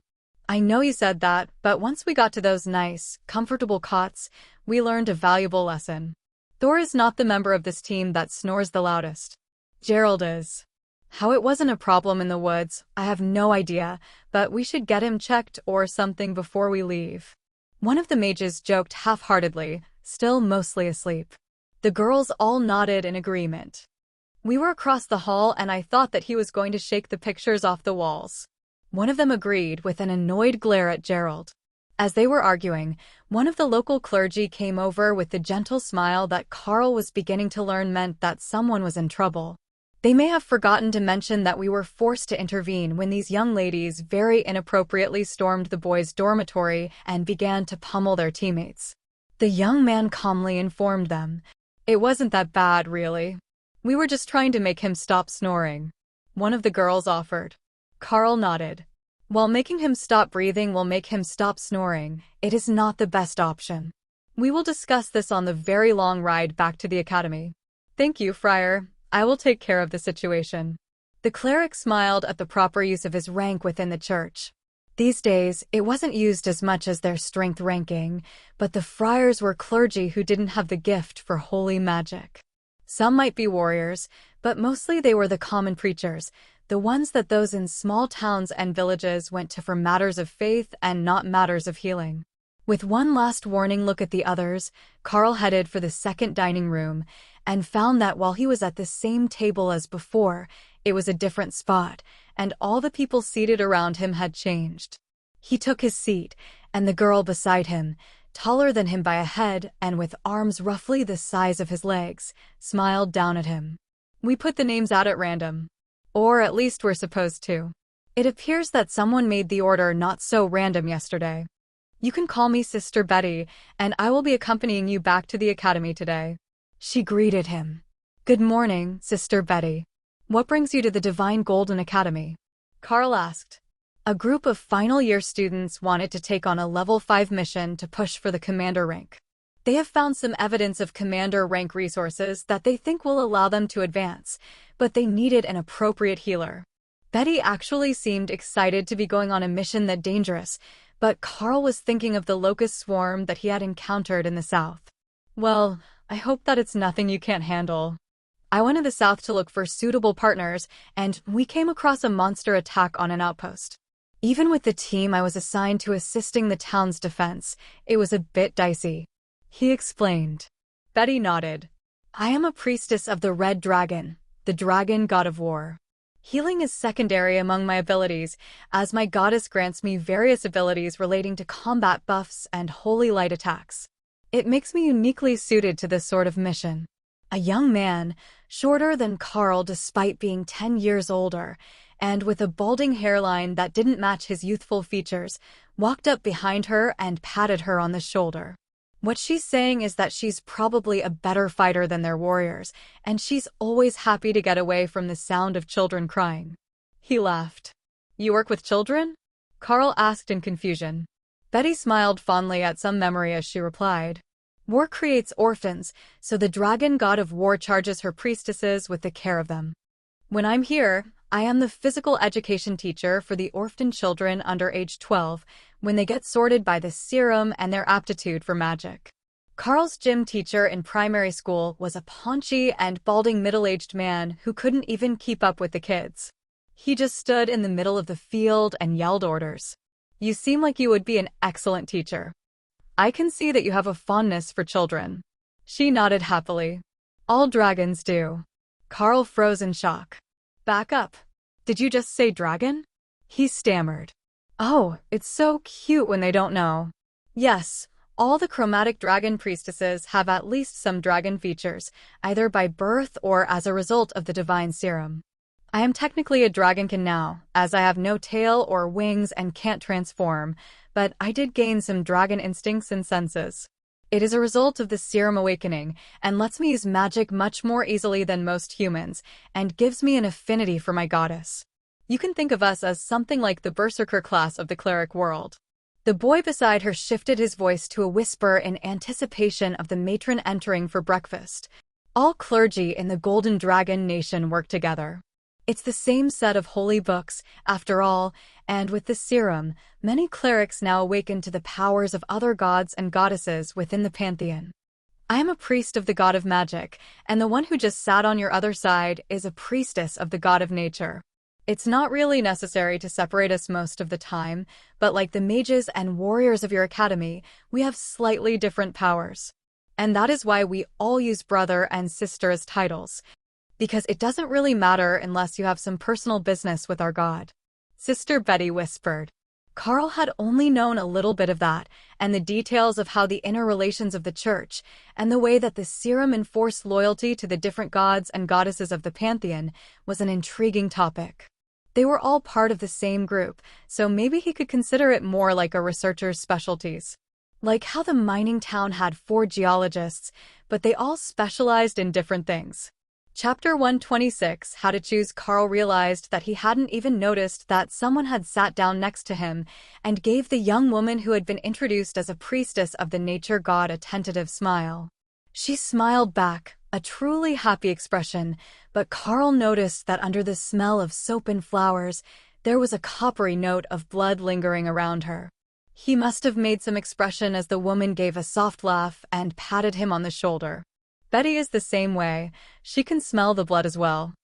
I am a midwife, and there was a birth last night, or technically this morning, at the hospital on the grounds.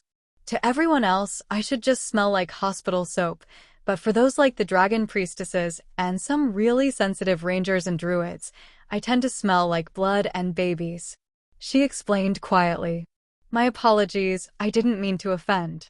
I was just a bit startled when I smelled fresh blood here inside the seminary academy. When there is a lot of it, the smell lingers more than if there is only a scratch. I do hope the young mother is all right, Carl whispered back. Here, in the Seminary Academy Hospital, we haven't lost a mother during childbirth in most of a decade. Not all the children can be saved, but with magic, the actual childbirth process is much safer. She replied happily. Sister Betty stared at the trays of food waiting at the edge of the room for the matron to enter. As you can see on the outside, we're all the Golden Dragon Church. On the inside, we all have our specialties. So don't go falling for those hussies who just want some outdoor adventures. You need to make sure that you're getting a cleric that can handle the task that you need them to. I would say that you should pick one of those newly awakened World Dragon clerics, but it will be years before they're allowed to play unsupervised, and you're already much stronger than they are. The cleric doesn't have to be the strongest awakened on your team, but it helps if they can take a punch. She whispered. Yeah, because you should always eat the healers and magic users first. Then watch the rest panic and despair as they're trapped in the web. Ray added wistfully, not realizing how her spider instinct still made her sound like an edgy teen human. You are smiling at something. Do you hear your beasts in your mind? The Life Priestess asked. I do. Ray, the bloodbath spider, said that it's common sense to target the healers and magic users first, because the others won't be able to get themselves free of the web. Carl replied. The priestess shuddered at the thought, while the priest of the magic god looked horrified. But Sister Betty grunted in agreement. That was part of the reason she put so much effort into her fighting skills. I like the dragon lady. Ask if we can polish her scales later, Thor suggested. Carl choked on his water as the lightning Sarah's voice entered his mind, and Betty smiled. It has to be difficult having 3 more intelligent minds giving you suggestions. I used to have a pet Nicomata, and it got up to all sorts of trouble. Betty joked, then pulled back her blonde hair to show a long claw mark that ran up the back of her neck and into her hairline. She tried to climb my head as a kitten and slipped over the back because my hair was oily. She added, What did your beasts have to say that made you choke? The priest of the magic god asked. Thor, the lightning Sarah, wants to polish Sister Betty's scales later. He likes her, but then he likes almost everyone. Betty smiled. The only scales I have are on my forearms. But I bet that he has wonderful scales, very smooth and strong. Thor made a humming noise that was somewhere between a purr and his happy bugle. See, she likes scales. I knew she would appreciate my scales. If we have time later, he would be overjoyed to show you his scales. Carl relayed quietly as the juniors began to bring around pots of oatmeal and soft bread rolls. They finished the simple meal in silence, not wanting to disturb anyone this early in the morning, and as soon as the matron finished eating, Betty pulled Carl to his feet and gestured toward a side room. There are showers over there. Get freshened up and pack your bags. We will be meeting in an hour. I will bring you from your room to the bus so you don't get lost. She informed him. Got it. I will see you soon. Carl agreed as he rushed out to get washed. The signs for the shower rooms were carved into the stone above the door, so there could be no mistakes, even if you couldn't tell by the different color schemes. It was a quick wash so that he had time to make sure everything was ready before Betty came looking for him, and Carl began to realize that he had vastly underestimated what the words morning people meant. He got up just after dawn every day for training. But most of the people he had seen were already showered and ready before the sun had fully crossed the horizon. He wasn't alone in his timing. There was a constant stream of students coming in to get washed up before their daily chores, and from the talk, there would be even more after them, as some of the chores were dirty ones, and it would be rude to smell that bad all day. Carl hurried to check his bag, though he hadn't unpacked anything last night. Everything was still there, loaded up with supplies and herbs for the journey back to the academy. Sister Betty seemed to have been ready for that eventuality, and only minutes after Carl was done checking his bag, she was at the door, knocking for him to come out. Your team will still be a while, but we can go wait for the bus and perhaps your Thor can come out and say hello, she suggested. That would explain the eagerness. Nobody could resist Thor's charms, even when they hadn't met him yet. Chapter 127 Fuel Stop. That was how Carl found himself in front of the bus a half-hour later, surrounded by clerics and a bus driver, while Thor rumbled happily as he got his scales rubbed. Everyone had gathered, and they should have been ready to go, but nobody could resist just one more pat, and the Lightning Sparrow had gathered a huge fan following. All right, break it up. The bus has to leave now, and you all have chores to get to, an older man's voice announced. The students scattered, and Carl's team began to get on the bus while the older professor watched to make sure that they were all behaving. Once he was certain that they were all going back to their assigned tasks, the professor came over and gave Thor a quick head rub, then motioned for Carl to put him away and get on the bus. The driver started out as soon as all the bags were stored, carefully stacked upright so that the contents weren't dumped or damaged during the journey. It was going to be another long ride, though probably not as long as the train ride to get to the mission site, as it had made multiple delivery stops along the way. Did you all have a productive trip before it was cut short by the emergency? Betty asked as the bus left the Seminary Academy compound. Well, not as well as the group you'll be going with, since we were after common grade resources, but we managed to fill our bags before we returned to the train tracks. Unlike your academy, which has all the healers, we are short on them, so we stocked up on the ingredients for healing salves and potions when we managed to find them. It's not as cool as holy magic, but it's a lot better than nothing, and a little on the wounds after a bad training day can help keep us in top shape. Carl explained. The muscular dragon cleric laughed. Can you imagine if they mixed the two academies, though?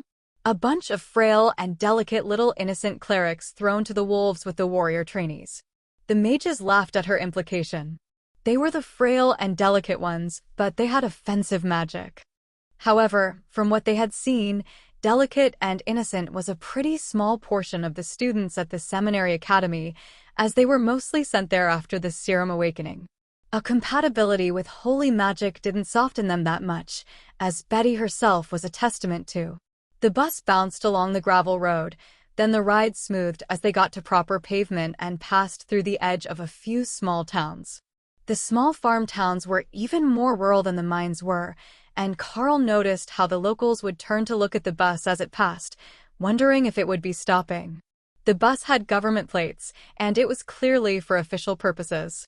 Official purposes meant either one of the local businesses was getting audited by the tax service, or there was something horribly wrong that required a team of elites to be sent out. So, if it looked like it was going to stop anywhere but the gas station or the diner, it was big news, and they needed to warn everyone. Or stop what they were doing and gossip about it, which was the same thing, really. So, when the bus did stop to let them out to get some lunch, Carl wasn't surprised that the locals seemed to vanish from the streets at first, until the group had made the walk from the gas station to the cafe. Priestess, elites, what can I get for you today? I've only got the one cook on, so it might take a minute. The older woman in a faded apron greeted them over the sound of bells ringing to announce their arrival. Betty smiled at her. We will just take the special, make it 12 of them in total. The driver is still fueling the bus. Coming right up. Betty turned to the group. Do you know about the expense accounts? Carl nodded. Yeah, I got the card with my equipment.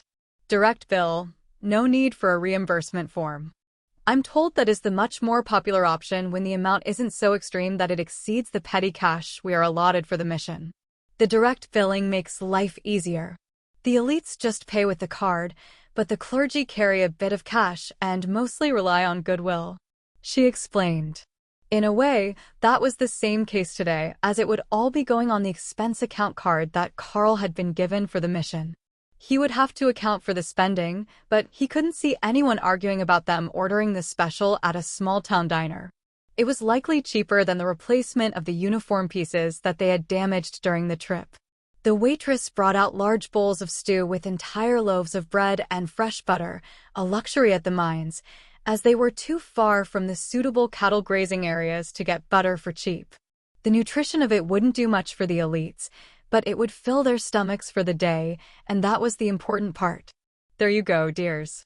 It might not be so fancy as you are used to, but the farmers will tell you sure enough that there's nothing better, she announced as she set the bowls on the table. Betty winked at the woman and gestured at her bowl with her spoon. How could anything that smells that good not taste spectacular? Just set the last one here and the driver will be along shortly. The server smiled and nodded. The station is full service, so he's likely just chatting while the bus fills. It takes a bit, our pumps aren't the fastest. The driver came in as she was speaking, making the bells on the door jingle as the old server nodded in satisfaction. And that's everyone. Holler if you need anything. Chapter 128. Storm rolls in. The driver took his seat with a polite nod to the rest of the group and began to eat with such enthusiasm that the server was beaming at him like her child had just won an award. We don't have long to sit around today. There have been issues along the road thanks to rain, and there is more bad weather set to roll in later tonight. The driver explained as he ate. All right then. We won't hold the process up. Everyone, be ready to finish your lunch by the time that the driver is done. If you need more snacks, perhaps this lovely lady would pack us some sandwiches for the road. Carl agreed. She began calling back to the kitchen to get sandwiches made for the traveling elites, and the driver smiled. It's likely the most business they've seen all week, other than the morning coffee crowd. Farmers love to come in and chat in the mornings. It's how they pass the news around to those who don't live in town. The driver quietly explained. The group finished eating as quickly as they could and then walked back to the bus, which was just finishing receiving fuel. At least the stop is along the pipeline, so there is no shortage of fuel. The bus holds over 1,000 liters, so it takes some time to pump. The driver explained as the students headed back for their seats. The waitress had mentioned the same thing and that their pumps were slow, but the driver quickly paid for the fuel and got them on the road. But their good intentions didn't help for long. No more than an hour down the road, they turned off the paved highway to start heading for the academy, and the skies opened up with rainfall so heavy that they could barely see where they were going.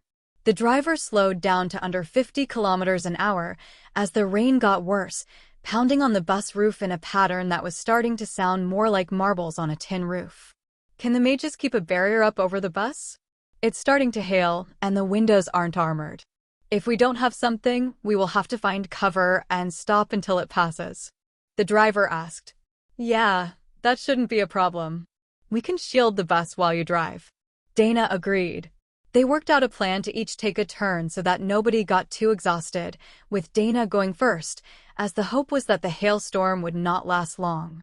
She had the best barrier out of all of them, and once it was up, the bus returned to silence, though they could see the hail landing all around them like tiny snowballs. That weather is crazy. Is it always like this in the prairies? Carl asked Betty, hoping that she would know the answer. The cleric shook her head. No, only a couple of times a year. But if you get hit by it, then there is a good chance that your crop is ruined for the year, so everyone hopes that when the storm hits, it doesn't hit their home. That made a lot of sense. This hail was brutal. They had seen a few hailstorms at the mining town in the past, but usually never with hail larger than a pea. These stones were larger than golf balls, and even Dana was beginning to grimace at the level of continued power that it was taking to keep the shield up. This is a natural phenomenon, right? One of the warriors asked as he looked out the window at the trees with their leaves gone and branches broken off.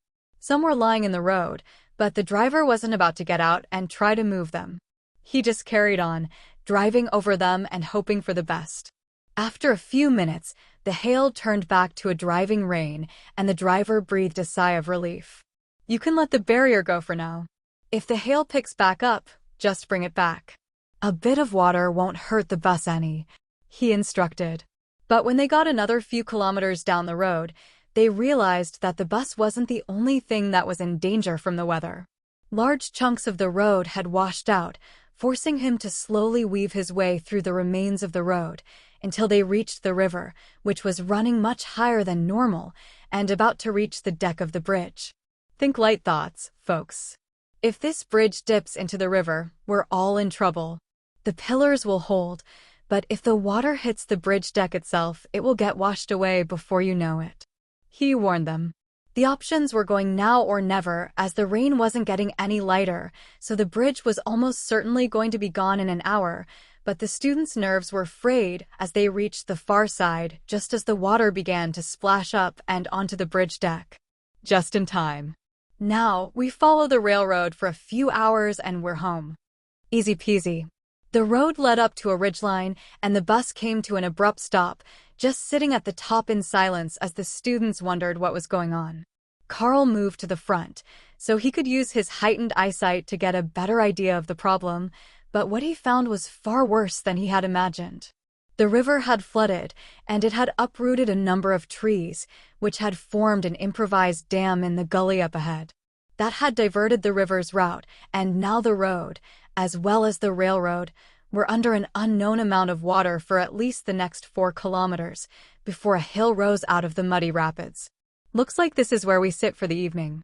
The rain isn't going to stop for a bit, and it will take a day or more for the water to go down enough to know the extent of the damage. The Academy will get the road fixed up as fast as they can, but unless it is urgent enough that they send a helicopter for you, we will be sitting right here until they do. One of the warriors gave a rueful smile as he watched the rain fall. And we can't even start a campfire to roast meat. I guess it's diner sandwiches and ration packs for dinner. Betty wiggled her fingers as if casting a spell. Don't forget that I know how to make food. Plus, I've got cooking utensils in my bag, including a magic burning stove. It's a real fancy item, but I was gifted it for helping with a dungeon raid at the end of last year, and it's been a lifesaver more times than I can count. The warrior smiled. Well, the rice and beans are likely better than what is in my ration pack anyhow. It's nutritious, but too salty for my taste. Betty kindly didn't mention that the ration packs were designed that way so that they limited the number of times you had to use the toilet when you were in the field. The new students would learn that soon enough if they had been eating them all week.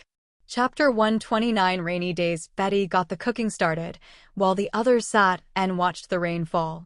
They were in a good spot, on an open hilltop with gently sloping sides that wouldn't wash away easily in the flood, but they were essentially trapped. The bridge behind them was gone, and the road in front of them was flooded. They could try to head off through the open fields away from the river, but that didn't lead to the Academy or to anywhere particularly useful that was within walking distance. Betty tapped her spoon against the pot of rice and beans. Well, the rice is ready, so we might as well eat. Who knows how long we will end up sitting here, but one thing that I have learned is that if you sit on the top of a hill long enough, someone or something will come looking for you.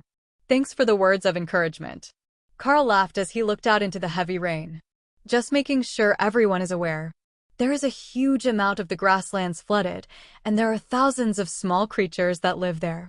They all need somewhere to go, and we're on the high ground, furthest from the water. The cleric reminded them.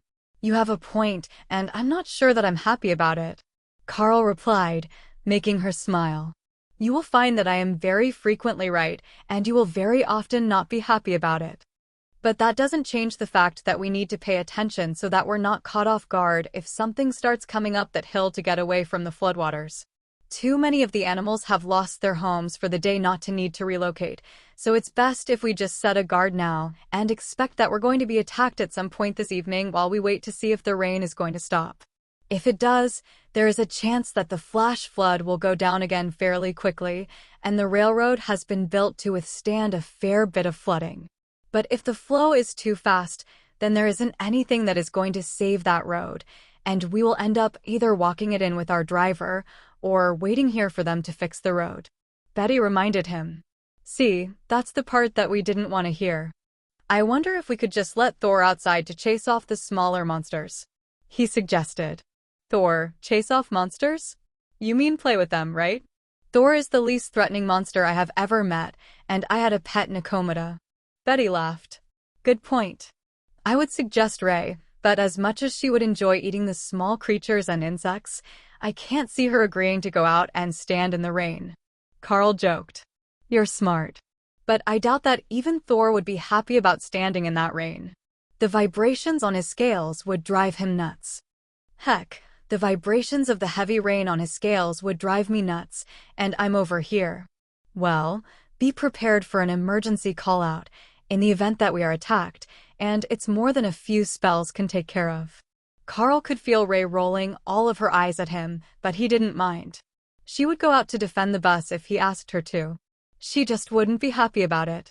After 2 hours of sitting in the pouring rain, the torrential downpour began to taper off, which let them not only see more clearly into the distance, but to see the damage that had been done by the flood, which had previously been hidden by the thick curtain of rain. The base of all the hills had been completely washed out. The road ended in a dramatic cliff that led down to the current level of the floodwaters, and in the distance, there were train tracks torn up and pointed skyward, barely visible to Carl's enhanced vision. Well, that's one question answered. We're not driving out of here anytime soon. But we can't exactly just leave someone here to wait for them to build a new road. Even leaving the bus here would just lead to it being vandalized by monsters. Hopefully, the train tracks coming into the school from the other direction are still in good shape, because I can see from here that the tracks in front of us are demolished. Carl noted. The driver shook his head. That lot of good it will do them. The supplies come from this side. If they go the long way around, they'll be a whole day behind before they get to the academy, and with the limited amount of heavy equipment that the government has in the area for this sort of emergency, it will take them weeks to get the tracks fixed. I will have to rely on you lot to get me to the academy once the water level goes down. They can replace the bus, but I can't replace me. Good point. The bus is just a bus, but it would be nice if we could keep it. I don't fancy walking all the way to the academy from here. Carl agreed. Well, the bus is set up for some minor off-road travel, so it might be possible to wait a day or two for the ground to dry and then go around on the high ground. The driver suggested helpfully. Betty snorted in amusement. We've got 5 strapping young warriors and a set of shovels in the belly. They have superhuman strength, so I'm reasonably certain that they can flatten out a few potholes and cliffs for us to get the bus through. Once the sun comes up tomorrow morning, we will see what it looks like, and then we will ask them if they want to patch the worst spots in the road to get past the flood zone, or if they would prefer to walk the last 80 or so kilometers back home. The warriors laughed. I think we can safely say that if it's at all possible, we would rather work a shovel for the morning than walk the distance. Plus, it will get a bit of the road fixed so that they can get more vehicles through here in the next few days. If we play our cards right, the academy might even thank us for taking a few more days off from classes to fix the road. One of them suggested. Good point. We can call it strength training and flatten out a path good enough to get the bus through, which will let them get the armored cars through as well. It might be a while before they fix the bridge or the train tracks, but we can at least do that much. This part isn't part of the river itself, I don't think. It just flooded because those trees blocked everything up. Another warrior agreed. Betty looked toward the blocked portion of the river. But before that, we need to send a golem or something to pull that blockage free, so the river will flow properly. If we don't, it will be days before the road is dry enough for anything to move through the area. She was disturbingly right again. That blockage was keeping the entire area flooded, and if it wasn't removed, the water would never drain naturally. It would just remain stagnant here until a drought hit or the river found a new path. Chapter 130. To remove the blockage, the students slowly snacked on the rice and beans as they watched the sun begin to slip further toward the horizon. Betty was right. They were going to have to remove that blockage before the valley would drain, and the best option to do it was golems. The problem was that the mages who could use golems didn't really have good ones other than Dana, so sending them to pull whole trees from a riverbank was a pretty big request. They were still common-grade golems for the most part, so they wouldn't have the strength, and many of them were small mud and clay golems, which weren't big on physical strength to begin with. Carl looked out into the pouring rain with a rueful smile. Well, it looks like this one is on you, Dana. Just have them grab one of the logs and use it as a poker from the shore to break up the blockage a little, and it should be all right. We used to make dams in the creeks when it rained, so we didn't have to pump water to play in. But when the creeks got too full, you had to drain them back down to normal levels. All right, I will have the golems give it a try. They're not the most intelligent, and I'm not going to go out there to supervise them. So there's a good chance that it will take them a while to get it right. Dana reluctantly agreed, not hiding the fact that she had no intentions of going out into the storm. But on the bright side, if they do fall in the water, at least they won't drown. All they have to do is just keep working until the log jam is broken, and it's perfect. One of the other mages joked. The driver turned to look at them. You know, she's got a point. The golems are strong, right? I've got a length of chain here with a hook on it. You could have them hook a few of the logs and just pull. Most of the time, these blockages aren't all that solid. It's not like it's blocking all the water, just enough that the increased flow of the river isn't moving past, but the flow of the river will be filling up the gaps with sediment and mud, so the faster we can fix it, the better. That meant that someone had to go outside to get the recovery hook, which was intended to attach to the winch on the front and back of the bus. But Dana kindly extended the barrier for him while the driver got the equipment out, along with 100 meters of wire rope. There. If you can explain to them how to use that, they will be able to pull the logs free in no time at all. Carl looked outside at the tangled mass of logs and shook his head. There was no way that the golems were going to figure that out without help. But the rain was starting to slow down to just a moderate downpour, and he knew that he could give them proper directions. I will go out with the golems and give them the orders. I have a barrier ability that might help, and if not, I've got dry clothes here for when I get back. I will help the golems get the river flowing properly again. Carl informed the group. Nobody was going to argue. The golems needed a supervisor, and they didn't want to go out in the rain with them, but Carl didn't actually know if the refreshing lightning barrier would keep him dry. Thor, any thoughts? Carl asked. Rain feels good on the scales. The sleepy lightning Sero answered. No, about the barrier stopping the rain. Carl replied. Oh, probably, I guess. It blocks most things. Dana called out the pair of golems with directions to take the equipment and follow Carl's orders, and Carl stepped out into the rain with the lightning barrier active. The rain simply sheeted off him, not actually touching him, and Carl smiled in satisfaction. That would do well enough. It wasn't far to where the blockage was, but he didn't want to go down the hill and risk himself plus the golem slipping in the mud and ending up in the floodwaters. He could likely get Hawk to save him, but it would be embarrassing and unnecessary. Pass me the equipment.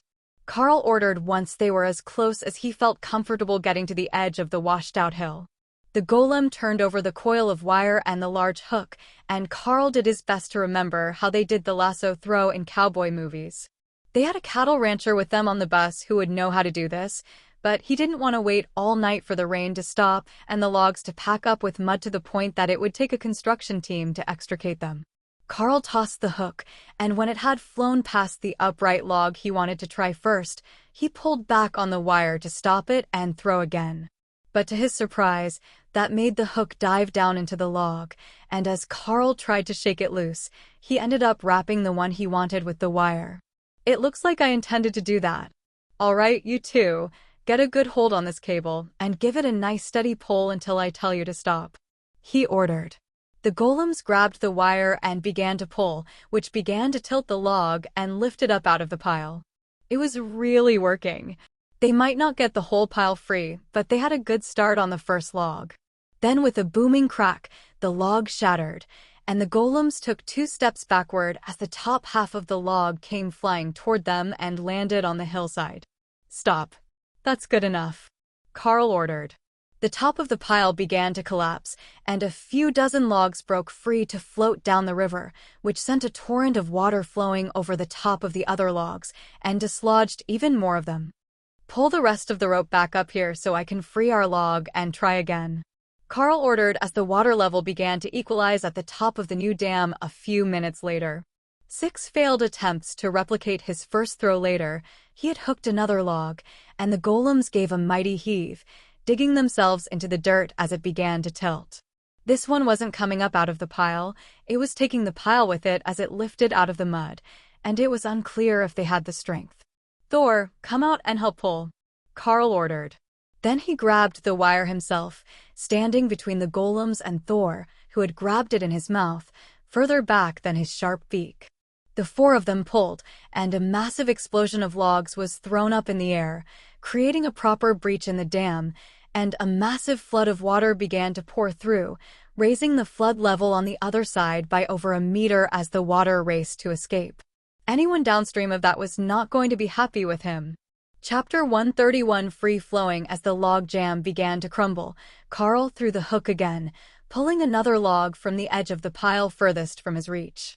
The extra effort helped dislodge a bit more of the blockage and widen the gap that the water had to escape from the flooded area. It was turning into a whole new riverbank at this point, but at least it was roughly following the original course now and not trying to detour through a different valley. Thor had dropped his lightning shield so that he could bask in the feeling of the rain on his glossy green scales, and the golems remained silent beside Karl as he stood and watched the raging floodwaters begin to diminish as the downpour turned into a more manageable light drizzle. He had left most of the logs that were near the hill, trying to prevent the water from cutting the hill out from beneath him, and it appeared to have worked for now. Much of the sloping hillside was gone, but beside him, there was a solid barrier of logs that they could pull out later to make an improvised bridge to cross the worst of the damaged areas. The idea had come to Karl as he watched the way that the logs held up to the force of the water and the other debris that was smashed into them. Even if they were going to pack dirt on top of it to make a proper road, putting a row of logs out would make for a much more stable base than packing deeper mud. They even had plenty of elites with slicing-type skills that could split them lengthwise, making a flat surface for the bus and giving them more to work with. So, instead of clearing more of the blockage, Karl set about pulling more of the largest logs from the river and up along the bank. It prevented them from piling up again further downstream, but more importantly, it left them nearby for him to work with when it came time to move the bus. All the students wondered what Karl was doing with his huge pile of logs by the time that the rain finally ended, but the driver understood very well. In fact, he would have asked them to go hunt for some eventually because they were going to need them to get across that floodplain. But he wasn't going to send anyone out into that downpour and risk someone sliding down into the waters. There would be plenty of logs available once the water went down, no matter where they looked. This area had been heavily forested, and they would naturally pile up everywhere that the waters were forced to divert by a hill or other obstacle. As the rain stopped, Karl sent Hawk up to scout the area and survey a path forward for them. Good news. If we go from here across the spot where the blockage was, we can be on mostly flat land for at least the next 10 kilometers. Then the metal road comes back, and there is one more crossing, but its bridge is high and it is still standing. After that, the river and the metal road go in different directions. Hawk reported. Good work. It will take some effort to cut a road down the hill and across the other side, but we can do that easily enough with all of us. As long as that other bridge is as good as it looks, we should be home in time for lunch. Now we are talking. Drake doesn't taste as good as it smells. Once the waters began to slow, Karl called Thor and Hawk back into the beast space and returned to the bus to be greeted by the energetic applause of his classmates. The driver addressed the group. We will stay here on the hill overnight and set a watch. Get as much sleep as you can because there will be shoveling and log splitting in the morning. Awakened Karl, did you find a route home? Karl nodded. If we cross where I was working and make a road up that hill, we can drive across a high flat spot until the road curves back to meet us. Then Hawk says there is a tall bridge that is still standing, and after that, the railroad and the river go different directions. The driver took out a map and turned it to face the direction that they were. I see where he means. That is a railroad bridge, but there are runners for the vehicles to pass as well. It is nearly 60 meters long and sits atop a deep coulee, so the water would have been far below its base. Yes, that should work. Normally, that route would be considered impossible because of the hills, but if we cut them and make a new bridge to cross the river, we should be all right. It won't be a pretty bridge, but with those big trees, we should have enough to span the stream once it calms down, and the rough boards will let us get up the other side once it is cut into a slope. He explained to the students. None of them had anything even resembling bridge-building experience, other than the driver, who had to improvise to get across rivers more than once in his career, so they were trusting him on this one. When it wasn't flooded, this wasn't a big river, so they had high hopes for his plan, as well as Karl's collection of logs. Hawk's voice interrupted Karl's thoughts. Let me out, let me out. He shouted, and Karl realized that he had actually ordered them to stay in for the night, something that he rarely did. Go ahead. Karl agreed, and the wind-speed Hawk appeared on the roof of the bus, then gave a mighty flap of his wings and streaked off into the darkness. Then he dive-bombed something on the ground and returned to land on the roof with the body of a massive snake. Snack, snack, snack. Chomp, chomp, chomp. Hawk sang happily to himself as he began to portion it into manageable pieces. Most of it he took back into his space with him, but about half he left on the bus for Carl and the others. Hawk brought us breakfast meat. Who wants to go up on the roof to go get it? Carl laughed as he realized what had gotten the birds so excited. It wasn't a mouse, but wind-speed hawks loved to hunt snakes as well. Rend easily cut off their heads, and then they were left with a long tube of food.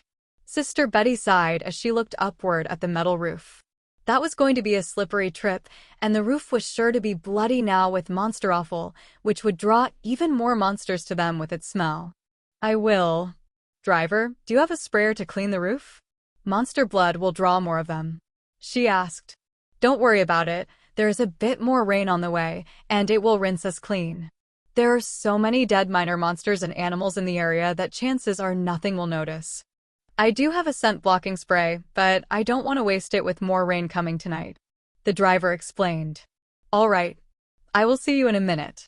Chapter 132. Night Watch. Lizards. Not long after the priestess came back in with a large bundle of meat, far more than they would need for just one meal, the skies opened up again, and a steady light rain began. Not enough to cause more flooding, but enough that it was quickly rinsing off the bus. Then the wind picked up, which seemed to relieve the driver. The winds will push the storm away and help dry out the ground faster. At worst, we might be stuck for one full day, but no more than that before the ground is dry enough that we can move again. He explained, then tilted his seat back and pulled a blanket from the overhead bin, signaling that he was done with conversation for the night. Bus seats wouldn't be the most comfortable night's rest, but they were dry. So, they split the group into 4, giving each of them a 3-hour night watch, and everyone did their best to sleep. Carl's seat put him on the last watch of the night, but he knew that Ray was watching what happened around them with keen interest. This spot might not be a bad one, she had decided, once Hawk got a chance to go out hunting. Snakes were a pain, as they just slithered through and under the web, but there should be other things to hunt soon, and she hadn't been ordered to stay inside. The night was her time, and if there was prey foolish enough to approach her den, who was she to say no to their kindness? She got her chance just before Carl's shift started at 4 in the morning. A small group of venom fawn lizards had swum across the receding floodwaters and were diverted from their path by the presence of warm bodies on the bus. They were each about the size of a domesticated cat, and once they hit her web, they would be so completely tangled that they would never get free again. The students on watch were startled and nearly shouted in fear when Ray landed outside the bus, but they quickly recognized her body and that she was weaving a dome of web all around the bus. It almost seemed like she wanted to cocoon it in the strings of spider silk, but once she had a loose net, she settled down under the bus and blended herself into the mud and darkness to wait for her prey. The lizards didn't have great night vision, so they never saw the thin strings of spider web running from the bus to the ground. So, when they ran into it, just as Ray predicted, they panicked and began to flail, tying themselves up even tighter with every movement. Their poison fangs would do them precious little good when they were trapped in the web, and Ray waited until she was certain that she had trapped them all before she darted out in a streak of inky black motion and punctured their skulls to pull them into the beast space with her. Did you see that? One of the students on watch gasped, waking Carl and a few others nearby. No, and that's the part that frightens me. One moment they were in the web, and the next they were just dead and gone. I've never seen anything move that fast. The boy beside him whispered. What's happening outside? Should we wake the others? A newly awoken student asked. No need. Ray, the big spider of Carl's, was outside hunting lizard monsters. I think that she's back under the bus now. The boy replied. Carl smiled. They wouldn't understand that the mental space could be accessed from some distance away, so they wouldn't have understood how Ray simply disappeared once she had her loot. From their point of view, it had to be absolutely terrifying to have seen the bloodbath spider launch out to kill her prey then simply vanish. It was impressive, if I do say so myself. I got perfectly blended while I waited, and I doubt that most of the humans could even see me. They just saw the lizards being pulled from the web. The apex predator of the night. Carl agreed. She's definitely making fun of us for not being able to spot her. You can always tell by the look on Carl's face when the beasts are talking to him. One of the students on guard duty whispered. Dana's soft laugh caught the boy's attention. Of course she is laughing at you. She can camouflage herself, and it is dark outside. I bet you didn't even notice right away that the lizards were gone. Ray is extremely fast, and in the dark, even I have a hard time spotting her, and I'm fairly used to looking for her. The boys chuckled, thinking that Dana was actually afraid of spiders. It would never cross their minds that the mage and the bloodbath spider both liked sleeping in hammocks on Carl's balcony. Carl wasn't sure how much longer that would be feasible, though. Ray was growing rapidly, and once she got close to 2 meters long, it would be hard for her to create a large enough hammock out of her web inside the gazebo. It needed room to swing and attach at either end. Carl could feel the pride in Ray's mind as Dana praised her. But what was more amusing was that half of the students hadn't even realized that there was a spider web built over the bus. They had turned the interior lights off so that they weren't a beacon on the hilltop, and for that reason alone, the very minimal evening light made the strands impossible for most of them to see. But the sky was beginning to lighten in preparation for the impending dawn, and the students would start to notice soon. Hopefully before one of them stepped outside and got entangled in the sticky webbing, but it was tempting to just not say anything and see what happened. Carl took his place by the window of the bus and waited for the sun to come up enough that he could send Hawk out scouting again and check on the floodwater levels. As long as the levels were receding as expected, they could probably start digging the ramp to their makeshift bridge to make up for what the flood had washed away. But there might also be a better way than the first one that Hawk had found. Once the water went down, it would be easier to see what areas were stone or gravel, and therefore more likely to be solid enough to support the bus until they could get back to the high ground.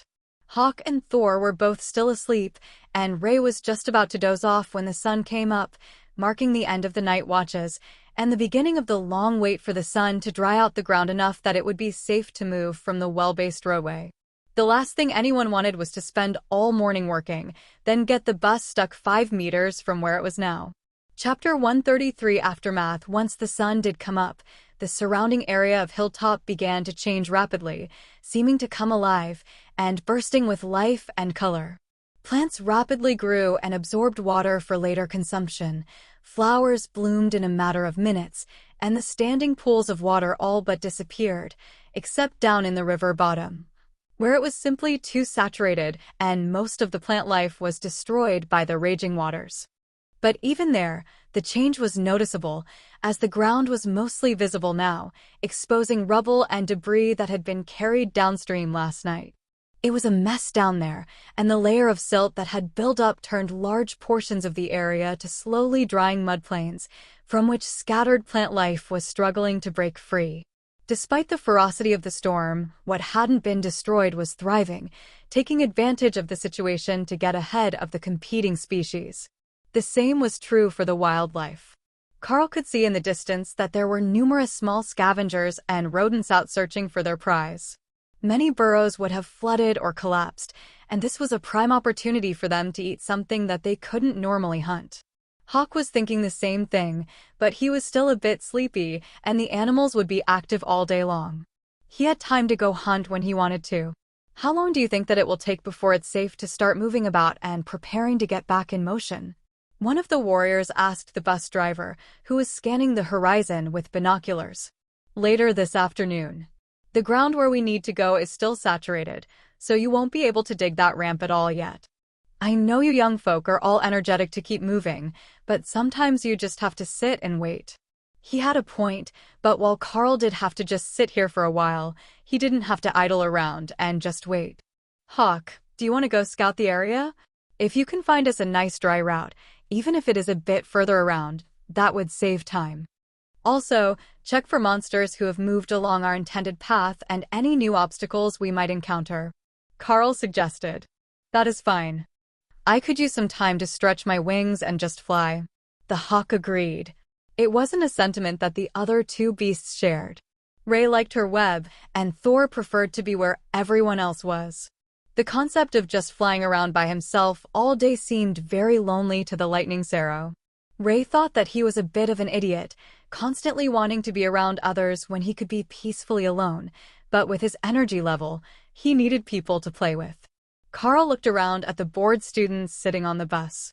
Why don't we send someone out to see how the ground is? I think that everyone could use a little stretch, and the thick grass should have kept the ground stable. Carl suggested. The driver nodded as the students began to get to their feet, taking Carl as the voice of authority here, as long as Sister Betty didn't object. The look that the nun was giving him said that she would like to see Thor again, so as the students went out, Carl sent Thor out to meet them. The ground was a bit springy under his heavy footsteps, but it wasn't muddy, just uncompacted and thickly layered with roots. Last night it had been worse, and there was water squishing up as he walked, so this was an improvement. He was the heaviest of them, and though he was far from comparable to the bus, Thor's rapid growth had brought him to nearly 200 kilos of solid-chested Sparrow. If they were back in the pack, he would be treated as one of the most promising youngsters with his healthy build and high energy levels. The group of students spread out around the bus, cutting away the remains of the web that Ray had created last night, and enjoying the way that the morning sun began to heat everything. You could feel the moisture in the air as the sun evaporated it, and watch as the last of the floodwaters receded, leaving new wetlands among the mudplains that were beginning to dry out and crack at the top as their moisture was siphoned away. This side of the hill looks pretty good. The waters washed away the dirt, and it's all shale stone. If that stone layer continues, then we might be able to make a durable road, but it's going to take a lot of work. One of the students announced as he examined the hill down toward the blockage Carl cleared last night. Would you like to examine it more closely? I can toss the chain down the hill to help you get back up, in case it's slippery or soft. Carl offered. Sure, I can see that you saved plenty of logs to make a bridge, so we should at least check the condition of the hillside. The boy agreed. Carl thought about it for a moment, and out of everyone here, he was the one who likely knew the most about rocks. Especially the shale stones that were common in the higher levels of the mine. Further down, the mines had been comprised of thick lithium clay and coal veins between granite layers, but the upper levels had a lot of oily shale that had been left as intact as possible because it made the roof unstable if you dug underneath it. Unlike that stuff, this didn't have that thick crude oil smell, but the gray stone was similar both in texture and composition. I will go with you. There's plenty of shale in the mines, and I know far too much about stones. Carl explained with a laugh as he went to recover the hook from where he had left it by the bus last night. Sister Betty opened up the belly box of the bus and pulled out a pickaxe and a shovel. They're part of the recovery tools, so that's what we will have to work with to form the road if you need to. She informed them as Carl and the other student caught the tools with comfortable familiarity. And go easy on them. They're just wood. The driver shouted from inside the bus. No problem. We will be gentle. The warrior laughed as he shouldered the shovel, but the driver was right. They were both incredibly strong, and Carl's strength would shatter a pickaxe handle on the first strike, as well as burying the head so far in the ground as to make it a pain to get back out. The hill was a gentle slope for the first few meters, then a steep descent down the stone cliff until they got to the river. They descended the chain, checking the surface as they went. It looks like it's all soft stone, all the way down. That is going to make an excellent road base. Carl noted. Yeah, we can cut it away and pile it here at the bottom to make a smooth ramp to the river. If we put the log bridge 5 or 10 meters above the water level, it should last a little while before it is washed away again. That sort of rain happens every few years, but not often enough that our improvements won't last the summer. The boy agreed. You're from the area? Carl asked. Yeah, about 50 kilometers that way. He replied, pointing across the river. As Carl remembered the map, there was no road from here to there, and it was in the wrong direction to get to the academy, but the weather would be similar enough that he wouldn't be wrong about the frequency of such storms. In fact, it had likely gotten hit by this very storm late last night. They walked the few meters across the logs to the river crossing, as the other boy needed to be closer to see that the far bank was made of the same shale as this one. It was also a more shallow angle, as there hadn't been much dirt for the water to wash away. Carl examined the situation with satisfaction. All right, if we cut away this side and clear that side, we only have a short dig to get to solid stone. Then we will break the stone here to make a better ramp angle and run it out as far as we need to make the logs reach. Carl informed his teammate, who smiled back and nodded. Then, let's get started. Has Hawk verified that this is a good route to get back to the academy? The route mentioned last night sounded decent. The warrior asked. Carl nodded. Yeah, this is the route. He will check the next bridge, but it looked good last night, and it's all high ground until our route comes back and meets up with the existing road. We will be making a big loop where the road was nearly straight before, but it should all be drivable, even if I need to hook Thor to the recovery points on the bus and have him help pull. The Lightning Sparrow thought that was an incredible idea. The wide bus wheels didn't seem as reliable as his own feet, but between them, they should be able to pull the load of students across the grass. In a way, he was exactly right. The extra pulling force would help keep the wheels from spinning in low traction areas and make it much easier to get where they were going. Chapter 134 Corps of Engineers. It looks like it's all shale underneath the surface. If we cut the top layer away, we can make a nice ramp to the bridge. Carl called up to the others. Hawk left his space and took off into the sky to survey their intended path, now that Carl seemed certain that this way would bring them across the river. Well, the remains of the blockage are a good height above the water now, so should we set a temporary bridge? One of the students suggested. Not yet. We want it to be further from the water so that it doesn't wash away in the next rain. How many pickaxes and shovels do we have? Carl called back. There's a whole bundle of each. I think that they were prepared for all the passengers on a trip to help out. Sister Betty called back. Sister Betty, you lovely, gentle, and kind soul. Do you suppose that you could enchant these tools for us to help keep them from breaking when we work at full strength? Carl asked with his best pleading voice, which had sometimes worked on the teachers at school. The muscular cleric laughed and rolled her eyes. Of course I will. Divine Tool is one of the spells I am best with, and as I'm stronger than any of you with magic, you shouldn't be able to break the enchantment while digging. She replied. The warrior began climbing the wire back up to the top, but Carl just took 2 running steps down the log and launched himself up the 5 meters to the point where he could walk safely. That is so cheating. Do you want a pick or a shovel? They will both cut through stone once I enhance them. The cleric asked as Carl made it back to her. I will keep the pick. Now, we just need to map out the route, so everyone knows where they're working toward. Carl explained. Hawk circled back and sent a pair of shred attacks into the grass, leaving deep furrows in a straight line to the crossing. That works too. Turn that into a smooth slope, ending at least 5 meters above the water level as it is now, and it should be good. I think the water is still higher than normal, thanks to the storm, so it should be enough for the bridge to survive a while. Sister Betty took out the 2 bundles of tools and activated her spell, which made them glow with the same holy light as the guards' weapons during the battle at the railroad. Carl moved near the edge of the cliff and swung the pick, shattering the stone and tossing it down the hill. That's too easy. I should take one of the larger shovels. He called back to the group, who smiled in impending victory. Unfortunately for them, they didn't all have Carl's strength, so while he dug out large amounts of stone and the ground shook with every hit, most of the warriors didn't move much more than a shovelful. They tossed it with ease, like loose cotton, but Carl's strength was making short work of the job while the others stood beside him. Wait, I have an idea. I know another spell called Impact. It sends vibrations through things, and I use it to knock targets over. If I use it on Carl's shovel, he can turn the whole slope to gravel. Sister Betty offered. All right, everyone, please step back. I will see how well this works. Carl agreed.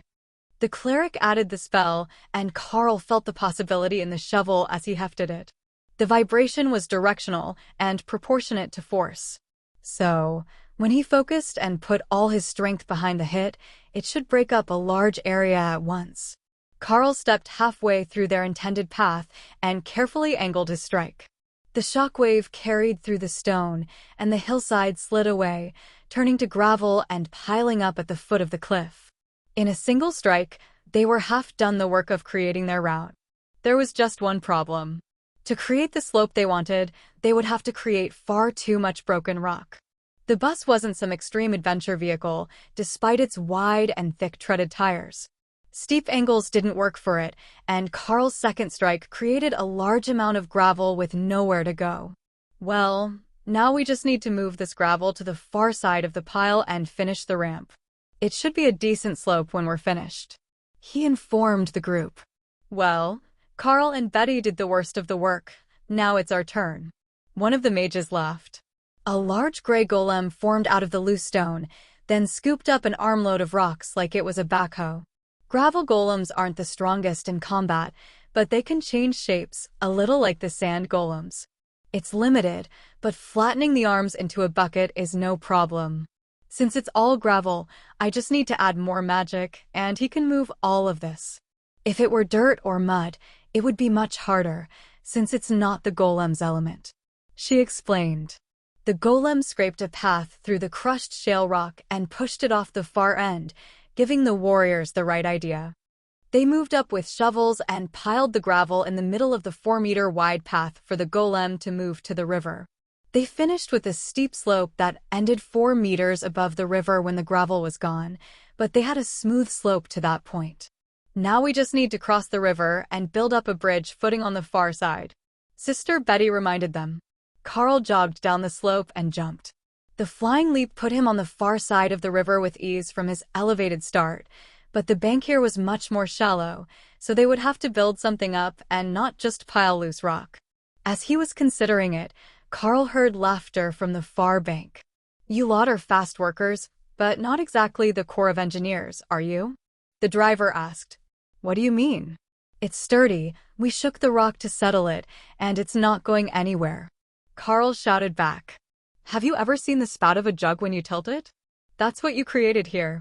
As soon as it starts raining, the water is going to pour down that ramp you cut into the hillside in a glorious waterfall. He laughed. Sister Betty began to giggle. I see the problem now. All right, we need to cut ditches on both sides of this ramp so that the water has somewhere to flow that isn't the road itself. If we are going to leave this here for others, they should at least be able to use it.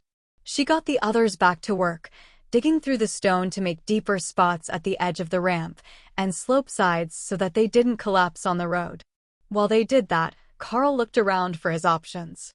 He had plenty of logs on the side as well, and that gave him the idea. Thor, come here and work. I want you to toss a bunch of logs from this shore toward the bank directly opposite the ramp. Then I will dig a pit in the hill for material and fill the gaps with stone. Once it's high enough, we will make a bridge deck. The happy Saro vanished into his space, then came back out with a happy trot, and immediately ran over to push a broken log toward the jam with his 2 upper horns. A flick of his head tossed the broken log on top of the pile, though it strained his prodigious strength. I will get you the chain so you can pull them. Carl laughed as he realized that his plan underestimated the weight of a full tree.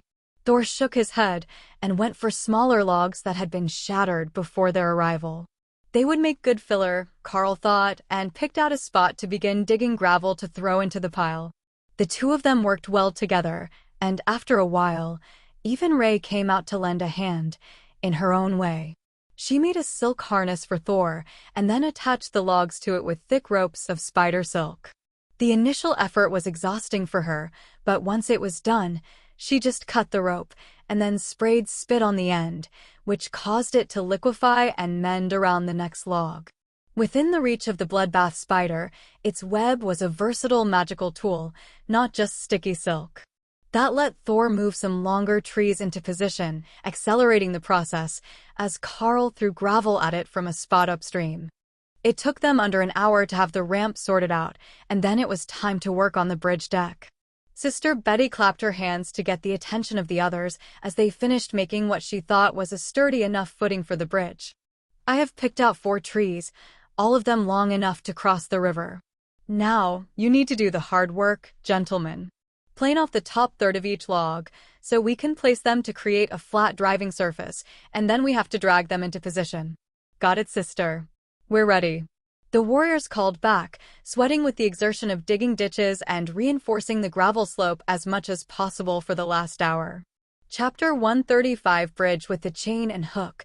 They dragged the 4 chosen logs up the hill, where the warriors got to work planing the logs to roughly the same thickness with their shovels. It wasn't the most precise use of tools ever, but the logs split well enough when the enchanted tools hit them, and Sister Betty had managed to pick out 4 that were long enough to span the gap between the 2 hills without the need for any fancy joinery or a brace in the middle. They were well over a meter around, which the driver assured them would be enough to drive the bus over, as long as he was careful not to give them too much of a jolt. But he had plenty of practice at that, since not everywhere that he had to go to recover teams was on a proper and improved road. Carl worked to get the far bank ready as they worked, creating a ramp out of a spare log to roll the bridge deck into place. The plan was simple. Once they finished working the logs, they would attach a chain to either end and toss the other end to Carl, who would pull the log across the river and let it float to the foot of the road. Then, with Thor on his side and the warriors on the other, they would pull the log up and into place. Repeat that with all 4 logs and it would be done.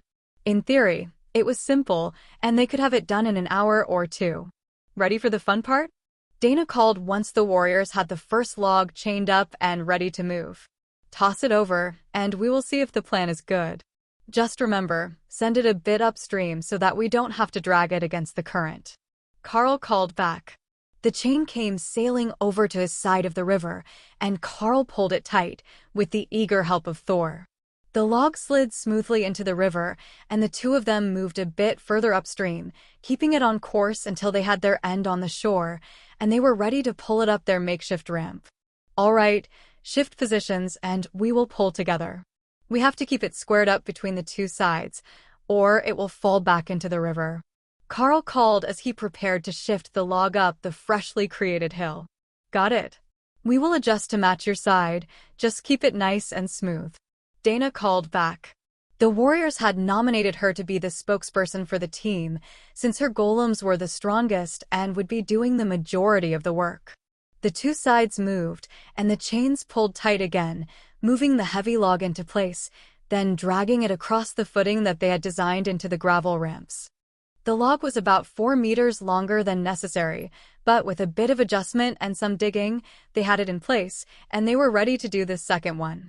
This one will be easier. We can just take a short chain and pull it across the other log. I recommend the golems do it, in case something goes wrong and they fall in the river. Carl suggested. That should be fine. With my 2, and then the gravel golem, we should have plenty of power to get the log moved. We measured them all when they were here, so they're all the same length. Is the other side ready for it? Dana replied. It will be before they get here. The 3 golems easily dragged the log over and dropped it in place, then assisted Carl in getting it rotated with the flat side up and level with the other log. Now, they had a footbridge 2 meters wide, and the 3rd and 4th logs went into place with ease. All that was left was to bury the ends and drive a few posts into the road base at either end so that they didn't shift apart when the bus drove across it. They didn't have any spare rope, nails, or anything else to fasten them, but with the flat of the shovel, Carl had plenty of strength to hammer a fence post-sized log into the ground on either side of the bridge deck. That would have to be enough to hold them, at least until a crew with more equipment could come and make a better bridge or fix the main road. The driver walked down to admire the handiwork once Carl was finished the process and whistled in appreciation. You know, for such an amateur endeavor, you lot actually built one of the better field bridges I have ever seen. Just the fact that you had the strength to move those huge logs instead of using smaller trees makes all the difference. He informed them with a pleased smile. Well, Hawk and Thor say that the ground on the other side is pretty good. How does it look up there? Can we start moving the bus? Carl asked. Yeah, we can. I will ask that all the students take their bags and cross first. Then I will drive the bus across with the tow cable attached to the front. Even if the bridge collapses, Thor and the golems should have the strength to pull the bus back to shore, and we might be able to drive home. The driver explained. Good enough for me. The gravel golem says the base is sturdy, and I'm choosing to trust its expertise. We will see you on the other side.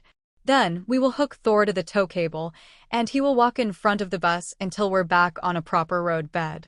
That will give you warning if the ground is soft, and he can give you some extra forward motion when needed. It would also help tire out the Sero a bit more. He didn't get outside nearly enough, and the beast's space was refreshing. So even if he played with the bashing pillar in there, he didn't really get tired. Keeping Thor exhausted from play was good for his development, or so Thor insisted. His logic was that you had to work muscles constantly to make them grow big and strong.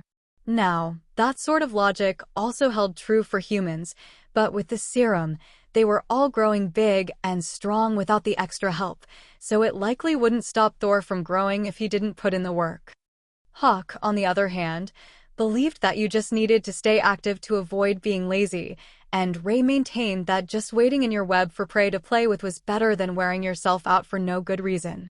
So, Hawk floated in the sky overhead, Thor got ready to pull the bus around all day, and Ray cut up pieces of the lizards that she had caught in her web last night to see if she could find out how they managed to inject venom into things without making everything they ate taste like poison. For purely scientific reasons, of course. Carl went back to the bus and grabbed his gear to rejoin Thor on the far side of the river where the other students were waiting, and the driver began to make his way down the rocky slope. The ground was still a bit soft beneath his tires as the bus made its way over, but the thick mat of roots was enough that the bus wasn't going to get bogged down, and the rocky decline provided ample traction, though it couldn't be good for the tires. The driver stopped when he reached the bridge, and the recovery cable was run out to be held by Dana's golems and Thor. He carefully moved forward, but the sturdy tree trunks didn't budge at all as the bus rolled onto them. There was a slight flex as the back end reached the middle, but Carl thought he might be the only one who could see well enough to tell. It was no threat to the bridge's integrity, and the driver had no problem making it back up out of the river valley to the high ground to reload the students and begin their trip back to the road. That's the hard part done. Everyone, please get back on the bus and settle your luggage. I will be ready to go in 5 minutes. The driver instructed once he was parked on level ground again. Is having Thor out front going to slow you down? I know the Lightning Sero isn't renowned for their walking speed. Carl asked. We don't want to be going at a high speed anyhow. With a bus full of people, even 5 or 10 kilometers an hour is enough that it will be a rough ride in here over the open fields. We should be just fine with him as our guide. The driver assured Carl, with a thumbs up for Thor, who had the chain from the tow cable looped around his chest and in front of his legs like the walking harnesses that people put on small dogs. Carl took a seat near the front so he could communicate with Thor, and the small procession began its crawl across the fields, with Dana's 2 golems flanking the bus to help keep away stray monsters. Hawk keened out a relieved cry as they were finally moving again. He had circled from the bus to the bridge 4 times already, and checked for every sign of soft dirt that he knew. There were some signs that the rodent tunnels had flooded in some areas, and he was ready to lead them around those spots, but they would be on top of the ridge the whole way to the second bridge. Chapter 136 Home stretch. Thor happily trotted along the route that Hawk was giving him, avoiding the puddles, likely soft spots, and anywhere else that the Hawk thought looked sketchy. But the Sero leading a bus was gathering a fair bit of attention from the residents of the grasslands they were passing by. Most of it came from the semi-domesticated buffalo beasts, which were a primary source of monster meat for the elites and raised by the ranchers in the area, while the rest came from the small animals who felt the vibrations in the ground from the odd combination. Web audio announcements. If you want to listen to hundreds more books like this, please visit our Discord channel, simply create a ticket or go to the guide section or simply just ask in the chat. We have plenty of active members that are more than happy to help. I have personally built something that would give people very stable and easy access to these type of audiobooks. Hope to see you there. Link in description below. Thank you. Their first thought was that the Sero had stolen a bus. They were pack animals and left alone, as the other monsters thought this one had been after the flood. They would try to return to their pack as soon as possible. The bus was large and shiny, just like his scales, so the local wildlife thought at first that the Lightning Sero had just adopted the mechanical contraption as part of its new pack. Then they noticed that it was full of people who felt like power. The Sarah wasn't alone and vulnerable. It had taken a pack of magic-using humans, and it was leading them across the hills. They were carefully making their way around a wetland area, where long reeds grew up out of the mud, when Hawk suddenly dove into the long grasses and came back up with something long in its claws. Haha, I got another one. Oh, this is going to be so tasty. He cheered as he contemplated the snake caught in his claws. To a normal wind-speed hawk, this was not a target it could hunt. The snake was much too large. But at his current size, the 3-meter-long python was no match for him. It had an ability to harden its scales as armor, but it was still a common grade monster, and no match for Rend at the level that Hawk could use it. Toss it in the space for later. No playing with your food when you're scouting. Carl reprimanded his partner. Fine, fine. But I'm not stopping. Hawk pouted, before decapitating the beast and throwing the body at the bus, where it vanished a few meters from the window, pulled into the beast's space. Care to explain what that was all about? Dana asked carefully as she watched Carl staring out the window before Hawk threw a snake at him. Hawk is pouting because I told him not to play with his food. Carl replied. Dana smiled and shook her head. Is this his teenage rebellious phase? The other students hid their smiles at the thought. Hawk had always been an independent sort of beast, but they had never thought of it as a teenager rebelling against its parents' control. Hawk was back to patrolling the area to keep the bus from getting bogged down, and though there were some soft spots where Thor was definitely helping pull them through, they hadn't had to stop once yet, and the map said that they should be getting close to the road. There are enemies on the horizon. Hawk warned them just after lunch. Hawk says there is danger on the horizon. It's still too far for even his eyes to make out the small details, but I trust his judgment. Carl informed the bus. He leaned out the window to see what the hawk had found, and the sight of large wings in AV formation caught his attention. It looked like drakes again, and they were a little closer now, enough that he could see the riders on their backs. They weren't heading for the bus, they were flying toward the Holy Relic and the region where his group had been gathering that day. He pulled out the Academy-issued phone and checked the list of emergency numbers, then recalled that he already knew the one that he wanted. He dialed 777 and waited for it to ring through. Speak. The voice informed him. This is Awakened Carl, 95988. Full flight of Drake riders spotted headed toward the newest Holy Relic from the south. The distance is roughly 60 kilometers. Carl replied. Understood. Then the line went dead, and Carl put the phone back in his pocket, satisfied that he had done his duty. So, do you think that they're drawn to the location by the dragon magic? One of the mages asked. That's my thought. At first, I thought that they were after the clerics, but this time they're headed the same way, so it has to be the lingering energy in the area that they have noticed. It might not be safe to go gathering there again for a few months, but we can always go look for another spot. With the gains that we got this time, and our lucky charm amulets, we might be able to find another good patch of resources before these run out. Carl suggested. The other students smirked at the reference. They had gotten so much this time that they wouldn't run out for quite a while, and some of the resources, like the holy stones, would last the mages for their whole training and beyond. But that only made them want to go out again once their strength had improved, so they could come a little closer to keeping up with the leaders of the class. An hour after the drakes were gone from sight, Thor pulled them up onto a gravel roadway, and Carl called him to a stop. The bus was back on the road now, and they could make better time, so it was the end of his guide duty for now. He had gotten a solid workout, with the intermittent need to pull the bus through the soft spots, and Thor was happy to return to the beast space as Carl packed up the chain into the bus belly boxes and Hawk landed on the roof to survey from a perch for a while. The bridge should be less than a kilometer ahead. We will stop when we get there and inspect the footings to make sure it is in good condition, and then we will be on the home stretch to the academy. The driver explained once Carl was back in the bus and Thor was snoring away in his holy stone-lined pond. It looks good. I searched over and under it, and it doesn't look broken. Hawk informed Carl in a distracted voice as he considered whether to fly over and eat one of the earth mice for nostalgia's sake. He had gotten his fill of snake before throwing it into storage, so he wasn't actually hungry, but they were mice.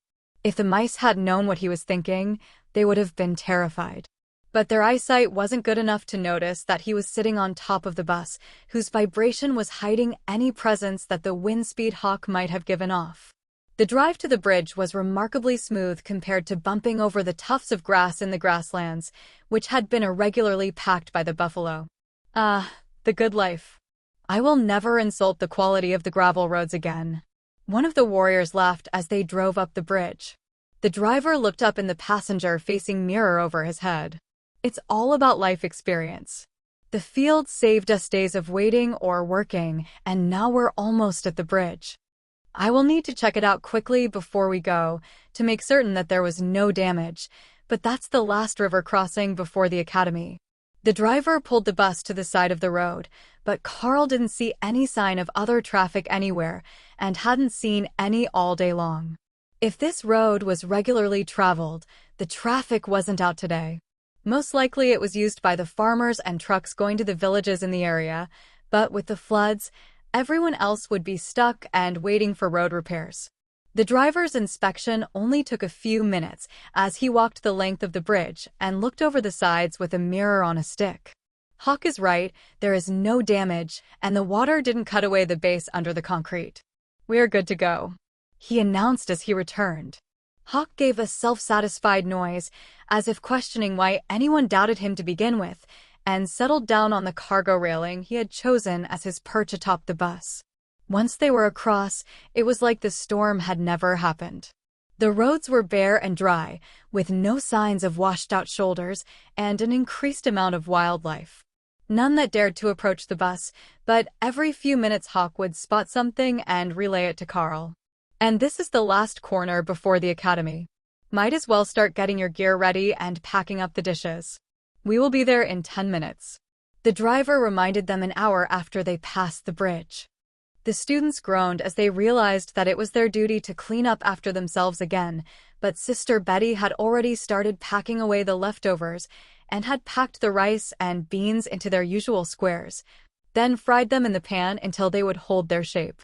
Who she planned to feed them to was a mystery, but she had the traditional snacks all ready should she happen to meet a horse here at the academy. It has been a pleasure traveling with you all. Good luck on your next mission, and don't forget about my brothers and sisters at the Seminary Academy. Sister Betty informed them as the bus rolled through the gates. Best of luck on your mission, and may the fates favor you with all the resources that you need. Carl replied. Chapter 137 Home Sweet Academy. The group were in high spirits when the bus parked in the front lot, and the professors came out to meet them and see how their mission had gone. Team leaders, how were the results? Not the confidential portion, but the advancement resources. Colonel Valerie asked as Carl and Dana stepped off the bus. We ended up with some improved alternate resources, thanks to Hawk's keen senses. We've got our entire packs loaded full, and I've got some plants in my beast space for the witches to make potions from. Can we get a wheelbarrow, or a cart, or something? There is a lot, Carl replied. Dana nodded her agreement and opened the top of her pack to show the colonel the amount of loot stuffed inside. Did the others do this well? Sergeant Rita asked as she saw the densely packed resources. We split things evenly, based on what everyone needed. The warriors and mages have different loot, but all of our packs are full, and we all have some of the aloe plant numbing and healing gel. Carl explained. You really did have good luck, considering that you also got a present from the church for helping their students. The sergeant replied with a warm smile that startled the students who didn't know her. It was rare to see teachers that honestly happy, especially when they hadn't been part of what had happened. The colonel pulled Carl and Dana aside to make a proper report, and the professors in charge of the other students took them in to get their version of events, or as much as they could tell. They all knew that something had happened involving the church, and they wouldn't ask too deeply or risk getting their students in trouble, but they still wanted details on how they ended up with 10 loaded backpacks after leaving to look for a handful of rare plants. Oh, before we go, the stuff for the witches. I will leave it on the ground here, Carl announced. The girls cheered as Carl unloaded the large fern plants, and the teachers stared at them. Did you clear an entire glade of them or something? One of the professors asked. Nope, We took about every fourth one, and only the smaller ones whose stems fit in the jars. There is way more of it still growing, and we cut these off well above the ground, so they should grow back without too many issues. Sustainable harvesting, as the clerics called it. We did the same with everything else. There is more where this came from for everything that we brought back. One of the witches proudly announced. It's like you've got the world dragon's own luck.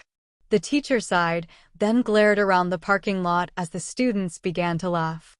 The closest student held up her hands in surrender. They're not laughing at you, Professor. You see, our reward from the church was a dragon scale amulet, the good luck charm.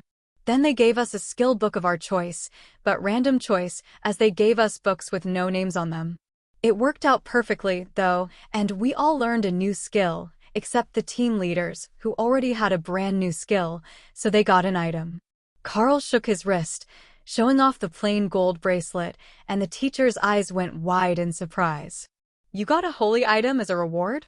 Are you a bishop's secret love child or something? The professor asked. Colonel Valerie snorted in laughter at the old mage's response. She already knew the basics of what had happened, thanks to her position, and that their level of luck was far higher than what they had revealed so far. Carl followed the colonel and Sergeant Rita away as the professors gathered around the pile of ferns to admire the perfectly preserved state of the delicate plants. If they were lucky, they might even be able to replant these and get a sustainable source of the gel for the academy. Of course, the witches would get them all if they wanted them, but the professors would willingly substitute credits or other resources for them in this condition. Normally, students came back with jars of gel, or dead and drying plants after days of travel, but these were still fresh with morning dew and trying to regenerate. Get these to the hydroponics bay. I want them alive. The professor was ordering as Colonel Valerie led Carl and Dana into the main school building. They took seats at desks, while the colonel paced in front of them, and Sergeant Rita lounged on the teacher's desk, waiting for her turn to speak. Well, you lot really broke the system this time. Congratulations on your results and the gains you have made. I have been instructed not to dig into the matter, both by my superiors in government and the upper echelon of the elites. But I do need some details. What sort of skills did you get? The rest can be kept private, but I will need to at least know the details of your skills to continue your training. The colonel explained. Dana spoke first. I got a new barrier spell that does a better job of nullifying energy that hits it. Carl got a new skill that makes it easier for him to teach skills to animals. I heard that he taught the Seminary Academy's Nicomata the basics of the Ren skill. Sergeant Rita tried and failed not to laugh at that. You taught a Nicomata how to use rending claws? What were you thinking? She blurted out. They actually asked me to. Well, they asked me to teach it a new skill, and that was the easiest one. It can't really use it well, but once it has a few months or a year to practice, it should be able to use the skill at its own level. If I had more time to train it, the time would reduce. Carl explained. Sergeant Rita sat up straighter. You're saying that there is a chance that the beasts can learn new skills in a short period of time? She asked. Not just a chance, a virtual certainty. The question is just which skills. The compatibility of the target and the ability matters. The more compatible they are, the more easily they will learn it and the more powerful the skill will be when they do activate it. For example, teaching Ray a stealth skill should be dead simple, but teaching Thor to fly would probably never work. The thought of a flying Thor was highly entertaining, though it might be scientifically impossible. The Lightning Sarah was still growing fast, and in a few more weeks he would be shoulder to shoulder with Carl and way closer to 500 kilos. That was not the sort of creature that was well adapted to flying. Are there any other resources that aren't on the list and that might not have made an official report that you brought back? We can help you prepare them if you think that they will be good for your pet's development. Sergeant Rita offered. Carl reached into his beast space and brought out a handful of scales from one of the drakes, freshly plucked and still dripping with a bit of blood. Sergeant Rita blinked once slowly, then turned her attention to Carl. I'm not going to ask how you got drake scales, since that was omitted from the official report, but congratulations. Now, what did you think you could do with these? She asked. Well, they're scales, and drakes are tough. Thor has scales and they're tough as well. Is there something that can be made with Drake scales to help him improve his durability? Carl suggested. Colonel Valerie smiled as Sergeant Rita carefully picked up the scales. Yes, there is something that can be done with these to help his growth and durability. Just don't tell the warriors that you found these, or they might cry. Wait, they don't have any, do they? Rita asked. Carl shook his head. I don't think anyone else collected any. They probably know that I have some, but nobody said anything about it with all the chaos at that moment. All right, we will handle that when it comes up. I swear, you two always get involved in the least likely scenario possible.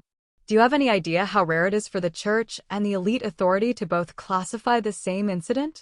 Now, how often do you think that first-year students are involved in that scenario? I can't think of another time it has happened. Sergeant Rita sighed. Dana smiled at her and winked at Dave and Jill, her personal trainers, who were waiting outside the door. Well, this time it wasn't just us. All 10 team members were there for it. Rita rolled her eyes, and the other two came in, followed by Daniel and Alice, who must have been waiting out of sight. Hey, did you guys know that one of the team members got a dragon scale pendant? I saw the flash of gold as I passed them. Alice asked as she closed the door behind her. Carl smirked at him. We all did. They were a gift from the church directly, not a random find in the woods. You might want to take a seat, and we will tell you what we can. Start with telling me about the Drake scales. If you don't want them, I will buy one off you. Dave suggested. I have enough to give you each one if you want it. I'm not sure what all they can be used for, but if they're good, they're good. So, you see, this is how it went. Carl began. Chapter 138 Barriers. Half an hour later, and a number of interruptions later, Carl had finished catching everyone up on what had happened without mentioning the Holy Relic or going into details about the attack by the Drake Riders. He hadn't known that part was supposed to be secret, but Colonel Valerie had warned him and then sent a message for her team to make sure that the other students didn't go spreading the story around campus. Tales of foreign invasion teams would just cause tensions and discourage missions at a crucial time for everyone's growth. The colonel had a bit of insight into what they were up to, enough to assure her that they weren't going to attack at random all over the nation anyhow. But she didn't seem happy about all the extra work.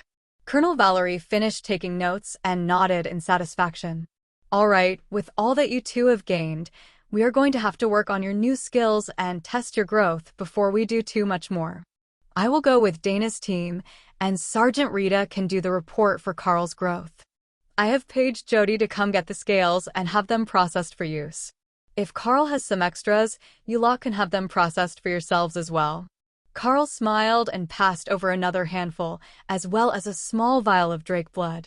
He didn't want to give too much of it away, as Ray really liked the Drake blood, but the scales weren't really useful to anyone as they were. Is that all of them?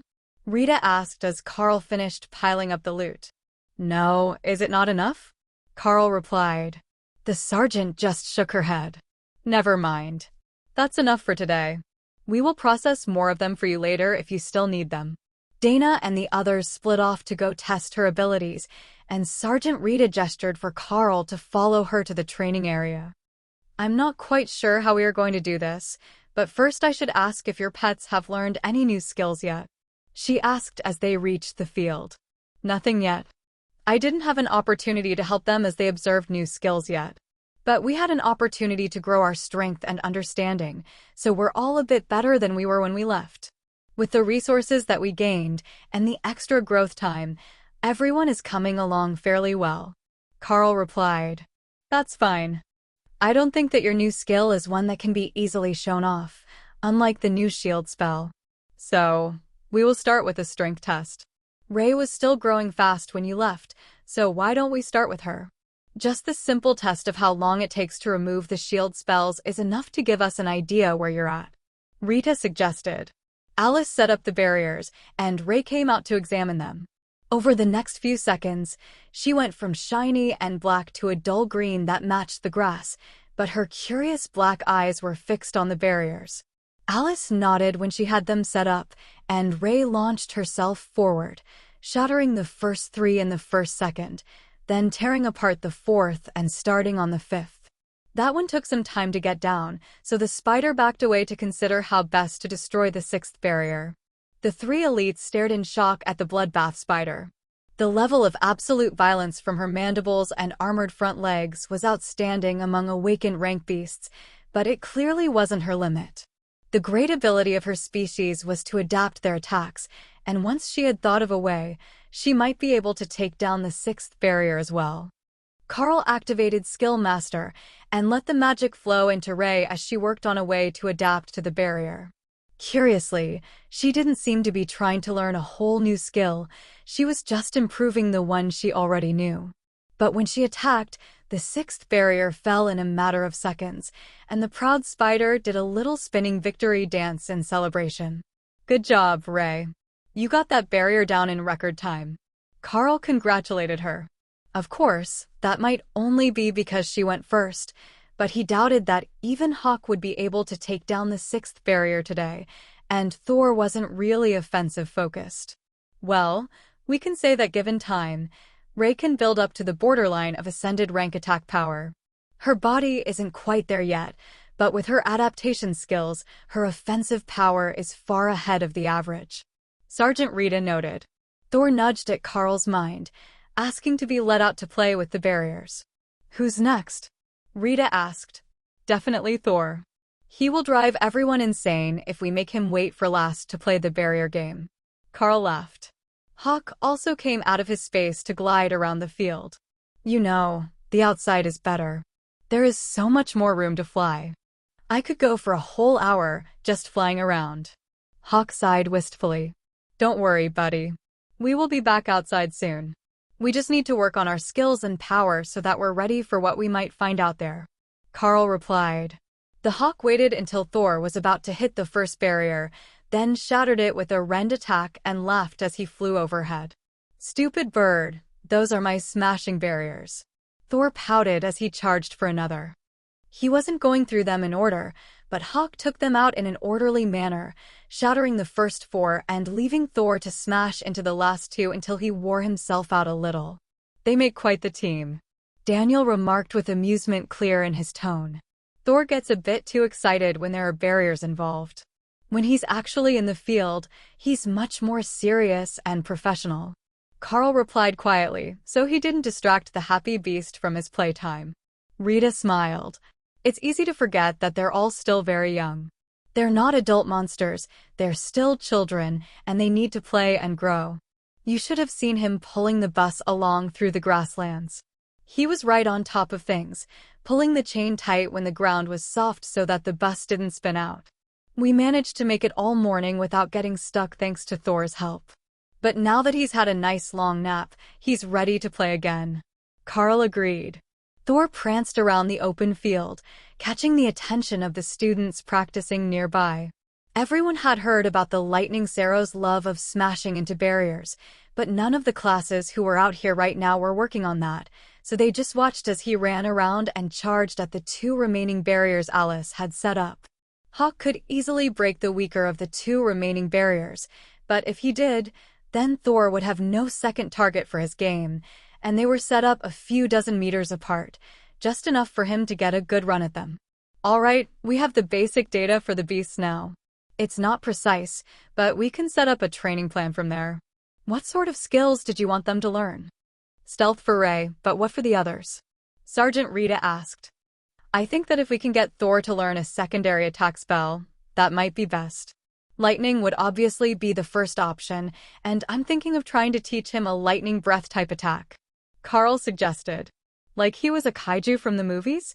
Breathing lightning and stomping down buildings? That makes sense, and it should work with his skills. What about Hawk? Carl shrugged. That's the part I'm stuck on. The skills he has are precisely what he needs. If he's going to learn something new, it would have to be to grow in a different direction because he already knows the skills that are best for a wind-speed Hawk. Rita smiled. Then we can work on that. What direction do we want to help Hawk grow in? Chapter 139 Direction. Carl considered the direction that would be best for Hawk. The bird was happy simply soaring around and scouting, and that was what Carl needed him for, but there really wasn't anything that he needed to continue that role. Well, Hawk is our scout for now, and he's got incredible senses, plus long-ranged attack power. I'm not really sure what sort of direction he would even be able to grow and that wouldn't be contrary to his nature. Carl replied, stumped as to the answer. Well, there is more to being the team scout than the actual scouting. I am certain that we can find something that will suit his talents. So, until then, we can start with the obvious ones. There are rogue class elites in training here with various stealth skills. Why don't we take Ray there to observe them and try to learn their skills, while we wait for the potion to be made of the scales you provided? She should have a natural affinity for those sorts of skills, and if your new ability is as impressive as it sounds, she might even be able to pick up the basics in a few days instead of months.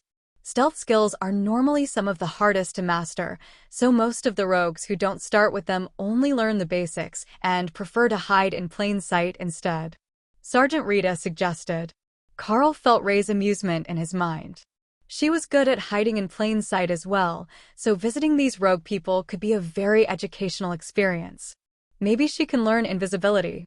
Just think of it, an invisible bloodbath spider. Daniel suggested wistfully, while Alice and Rita looked horrified. Carl had to admit, that would be a truly terrifying experience if Ray wasn't your friend. Already she was becoming incredibly powerful, and if you couldn't even see her when she got close, there would be very little chance of surviving an attack. Ray's thoughts said that she was a big fan of the invisible bloodbath spider idea, but there was just one problem. There isn't anyone here who knows actual invisibility. Alice reminded them. We have a few who can hide in shadows, which seems just about perfect for Ray's style. It's not perfect, but even a bit more of an advantage with her adaptive coloration, and she will be able to ambush nearly anyone. Daniel suggested. Ray eagerly agreed in Carl's mind. She thinks so as well. Should we try that for today? I haven't found a skill to try to teach my partners yet, so while Hawk thinks up the perfect skill for himself, and we work on the Drake scales, Ray can learn to blend into the shadows even more effectively. Carl agreed on her behalf. Sergeant Rita nodded in satisfaction. Then that is where we will go now. The cultivation of the three beasts will be ongoing at the same time once we get the resources in place, so your schedule will be a bit frantic, but I think that the advantages that your unique class marking provides are becoming very obvious to everyone. The more that you can spread your skills around, the better, and after everyone is grown, we can focus on finding ways to help them break through their natural limits. That seemed like it was getting a bit ahead of the curve. Ray would probably be a commander rank beast when she was fully grown, and it would take a lot for Hawk and Thor to even catch up to that standard. But perhaps that was the point. Hawk was already stronger than most members of his species, who hadn't had a fortunate encounter with some special resource. So, they would have to arrange more such meetings for him, to allow him to leave the standard of a wind-speed Hawk behind completely. And when he thought about it that way, Carl realized that simply growing Hawk until he couldn't advance anymore was likely not the most efficient method. If they could change his course early, he might have an easier time growing up to match his more naturally powerful partners. Sergeant Rita led them into one of the buildings on the south side of the compound, and then down the stairs into an underground training area. The moment that they stepped inside, the room was pitch black, and the others hesitated to let their eyes adjust, not realizing that there was stealth training going on, and not a single light anywhere in the area. Not that it was a problem for Carl, but everyone else seemed frozen in place for a moment, until one of the students seemed to sense them, and launched himself forward in an attack at the side of Alice's head with his training blade. Carl quickly shifted in between the two, and caught the student in a smooth hip toss, as he had been taught in the martial arts class. The boy hit the ground with a harsh thud and a wheeze of escaping air, which triggered the teacher to turn the lights back on. Not much, it was still very dim, but the practice must have been to see who could land the first strike. I think I'm going to die. The boy moaned as he lay on the ground, gasping for breath. There was no blood underneath him, and all his limbs were functioning, so Carl assumed that he would be all right soon. The ground was covered in a soft mat that allowed the students to move silently or close to it, so he hadn't expected to be intercepted, much less grabbed and thrown like that. Unfair advantage to the visiting team. Good morning, Sergeant, Student Carl, and I'm afraid I don't know either of you. The teacher greeted them. Agents Daniel and Alice of the Bureau of Elite Development. Alice explained. I see. Now, what brings you here today? I don't recall our class prodigy having stealthy tendencies before today. That was a beautiful throw, by the way. I assume you have a way to see in darkness. The teacher replied. Carl smiled. I do. It's not perfect, but it works well enough. The only flaw to Ray's combination of thermal vision and echolocation was the fact that it didn't have the ability to see color, but it was still true that it wasn't perfect. The stealth class students looked jealous of his ability to see in absolute darkness. If they could do that, this class would be so much easier, and they might even get to move up to the more advanced classes. Sergeant Rita filled in the details for the confused professor. We believe that one of his partners might have the ability to learn stealth-related skills. She is already superb at moving silently, but moving unseen through shadows would improve her ambushing abilities by a large margin. Partners? One of the students blurted out. He raises pet monsters, remember? It must be that giant spider that they mean. One of the other students whispered back, loud enough for Carl's sensitive hearing to catch. Yes, it is Ray. Would it be too much trouble to have that sort of skill demonstrated for us? She will happily play along with stealth games in exchange. The teacher's smile put all the students on edge. They weren't sure that they wanted to play stealth games with a carnivorous spider the size of a small car. Because really, how tame could something like that be? Triggering her hunting instinct seemed like a terrible idea. Really? If she's fine with helping us train the students in low-light conditions, I would be grateful. There are only so many ways to set up the equipment that we have. The teacher readily agreed. Afraid to tease students in the dark? Do they not know that I am the thing that stalks the night? The monster under the bed that parents used to scare their children into behaving? Ray asked, thinking of all the fun ways she could taunt the students. You go a little vacant-eyed when you're talking to your team. Mind sharing? Sergeant Rita asked. Ray says that she is the monster in the dark that parents warn their children about, and she would love to play with them. Carl repeated. The students cast furtive glances between themselves, and the teacher chuckled. I think that her and I will get along famously. All right, if you can call her out, I will have the students try to move stealthily in the dark. Does she easily create webs? If she could create an obstacle course for them out of the strands, it would make this more interesting. The teacher suggested.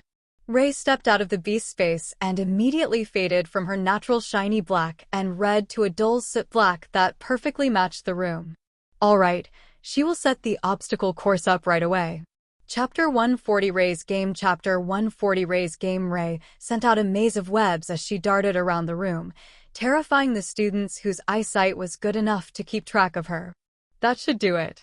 She built an obstacle course around your existing course, made of sticky spider silk. If they catch one strand, it will ring the bell in the middle of the room, and if they catch a bunch, they will just end up tangled. Carl explained, with a gesture toward the bell, which was now the focal point of dozens of strands of silk. How much light do you need to track movement? The teacher asked. 0. I can detect movement decently well even with absolutely no light, but in this room, and in their uniforms, it would be nearly impossible for me not to detect them unless they were truly invisible. Carl explained. Jeff, activate your stealth skill. The teacher instructed, and one of the boys seemed to simply vanish into the shadows. Even thermal vision seemed to have a hard time finding him, so the skill was magical and not just a simple trick. Carl nodded. I should be able to track him, but not easily. Ray might do a bit better because she's got the superior senses. All right, Jeff, you're up first through the obstacle course. Everyone in the class has a button. They press it when the student in question activates the button at an obstacle. If they get it right, it means they have seen through the skill. It's how we work on our stealth. The teacher explained. The dark-haired boy began to creep through the obstacle course, focused on keeping his stealth skill active as he approached the first obstacle with a button. But his eyesight wasn't as good as Carl's, and just before his hand reached the platform, a soft jingle echoed in the room as his leg bumped one of the web strands. He had to resist the urge to cuss and give his position away, but the effort he was putting into his skill was giving Carl high hopes that his skill master technique would allow Ray to learn it by watching it fairly quickly. With visible relief, Jeff made it past the first buzzer, then immediately turned and stepped without looking and found himself stuck immobile in the spider web. The boy cursed as he struggled to get free and only got himself more stuck. That made his stealth skill fail, and now the whole class could clearly see his predicament. All right, I will cut him free and we will keep going. Remember, there are spider webs, and you have to watch for them, not just run the route by memory. The teacher admonished his stealth class. The reason for the dimmed lights became obvious with the second student. His ability let him blend with the darkness, but not as well as the first, though his footsteps were rendered almost silent. Not enough that Ray had a problem following him, but enough that the other students would. He was also agile, and doing a decent job of evading the spider webs as he made it to the first button and then the second. Carl briefly wondered if any of these students knew their skill well enough that Ray might learn anything, but all he could do about it was to just watch and hope that something in Ray's mind clicked and let her understand the trick. Learning something new was usually down to the quality of the instruction that you received, but the teacher wasn't showing off skills here, and honestly, the students weren't much better at hiding themselves than Ray already was with her ability to change her exterior coloration. But even though the stealth training might not be as helpful as Carl had hoped, the bloodbath spider was having an incredible time making security traps out of her web for them to try to move through. It was a great exercise in tactical and practical thinking for the young spider, and as she kept adjusting it to replace the strands that were broken as the students kept running into them in the dark, she was getting better at placing them in just the right spot that students would unwittingly step into ones that should be easily avoided. The teacher was nearly laughing by the time that the last student stumbled as she made her way over a low web, only to get another across the face, and then fall into the tangled web attached to the room's central bell. The bell jingled wildly as the girl flailed in the webbing, and the others began to laugh softly. "Ray, would you mind going to help her out?" Carl asked, as the girl was now fully cocooned in the sticky silk, after rolling over in a vain attempt to escape. The spider stalked across the room, nimbly avoiding her own webbing, while blended perfectly to the color of the flooring. Half of the students couldn't even see how she was avoiding the webs as she went, only her main body, which was large enough for them to keep a close watch on. Once she got to the struggling girl, Ray cut a bit of the webbing free and picked her up with her front legs to consider how best to get her free of the tangled mess. This, predictably, caused the student to panic at being millimeters from the vicious mandibles of the bloodbath spider and flail even more, which only increased the entanglement. But Ray had a simple solution. If she couldn't easily pull her free, she would cut her free. "I suggest that you do not move for this part, or you will end up having your uniform cut off you along with the webbing," Carl warned her, and the student went completely still in Ray's grasp. The other students also fell silent as they realized that Carl was serious and that this was an actual bloodbath spider, fully capable of cutting through them and not just the sticky silk they had all gotten caught in today. But once the student was immobile, Ray easily slit the silk and let it fall down around her legs, before returning the student to her professor, carried on the armored front legs like a gift package. "Thank you, Ray. You did a fine job." The teacher laughed as he accepted the delivery and lifted the girl out of the spider's embrace. With the class finished, they took a break for lunch, where Sergeant Rita looked expectantly at Carl, who had called Ray back into his mental space to keep her from teasing the students. Carl shook his head. "I don't think that they're good enough with the skills for Ray to learn them that fast. The better the teacher, the faster the results. I have a much better than usual grasp of Rend, and I could barely teach it to the Nikomata. So, I think we will either need the advanced class to teach her, or one of the professionals. The problem is that they're not better at hiding than I am. What am I supposed to learn from them? They can't even properly blend into the surroundings, just cloak themselves with magic, which I can smell." Ray complained, making sure Carl knew this was not her fault. "All right, we can work on something else. There isn't any particular rush to get them improved, but in a way there is." The Bureau is looking forward to a return on investment, and that essentially means proof that your class can advance a magical beast beyond what it would normally be capable of. Not just by feeding it resources, but through some innate part of your class skills. Rita explained, while Alice nodded in agreement. The mage smiled at them both as she began to explain. The results are already excellent, and the beasts have already proven themselves superior to golems, as well as proving their rapid growth speed.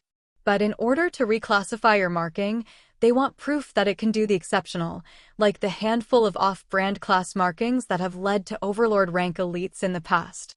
That sounded like a big goal to Carl.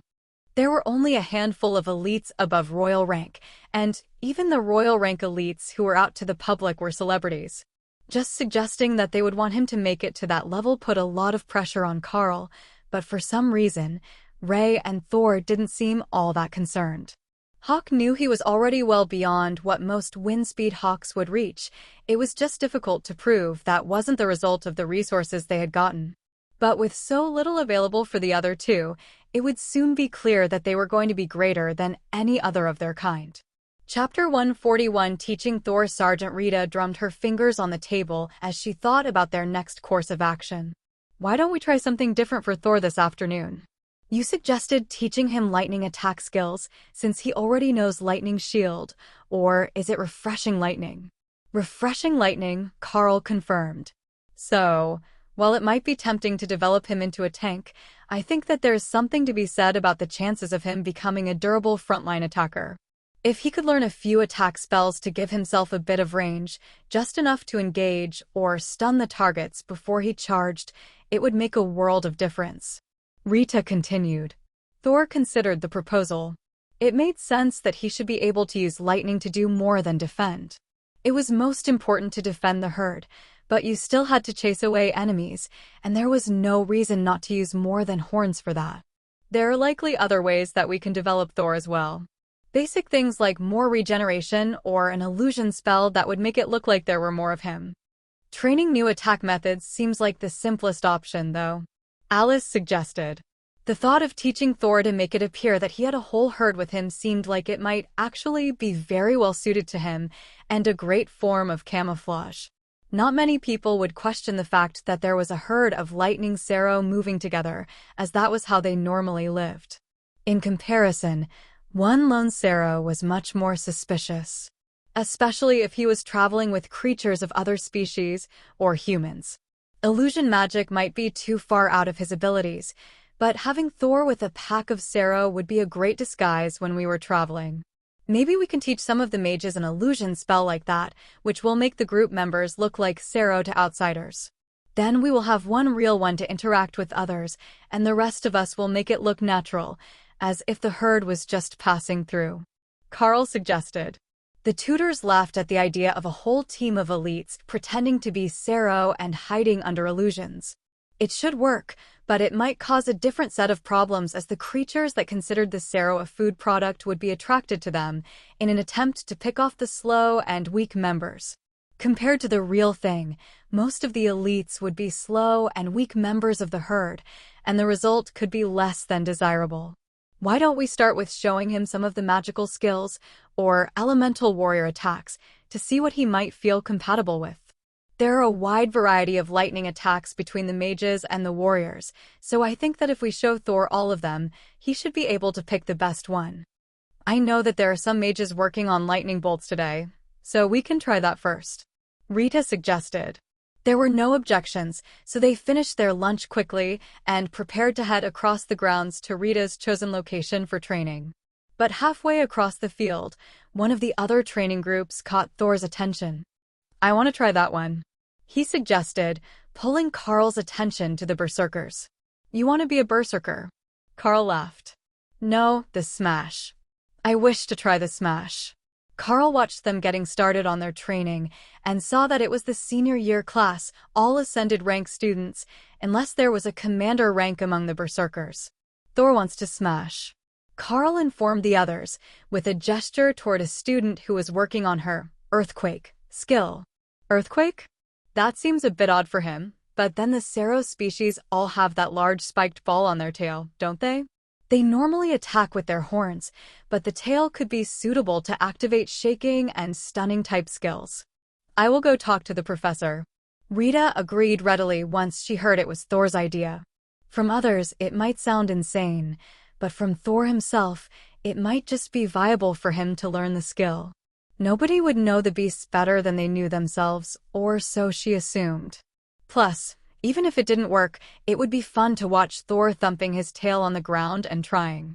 There was no real guidance to what he could or couldn't learn, but if he was feeling enthusiastic about it, there should be at least some chance that Thor could learn Earthquake or a related skill.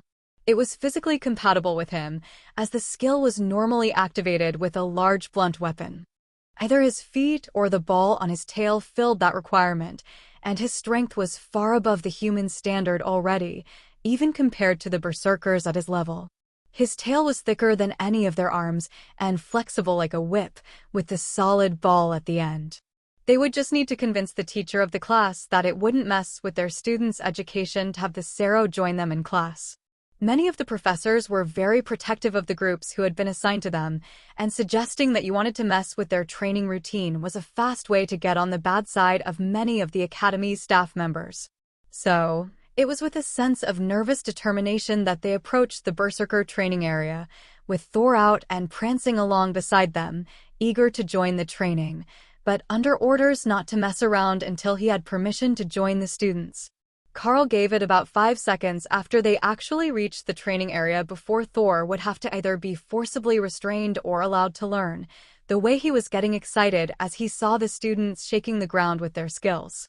It was a bit like the footsteps of the larger reptilian species that caused the ground to shake with every step, and that sensation was ingrained into his genetic memory to mean that a species was impressive. So, in his mind, any berserker that could use an earthquake skill must be impressive. Chapter 142 Earthquake. Fortunately for them, the class was being taught by Tank, who was overjoyed to have new students to teach in his class, even if it was a lightning Sero. Come on over and join the Earthquake group. I know the skill as well, so if Thor encounters any issues, just ask me. But the ones here are all getting pretty good at it, even though it's a very advanced skill, so it shouldn't be difficult to learn from them. Just remember that they are berserkers, so try not to get in the way of their training. The massive professor instructed. Got it. I'm sure that Thor will be fine, he's always been well behaved. Carl agreed. The berserkers gave the newcomers curious looks, as it was uncommon for anyone to visit their classes, and certainly not the juniors from other specialties. But when Thor was called out, they all changed from curious to bemused. The Sero wanted to learn Earthquake? All right then, let him try. They began their practice, with Tank guiding them to correct what they were doing wrong. The strikes sent up constant puffs of sand from the practice area, and Carl activated Skill Master, while Thor watched intently.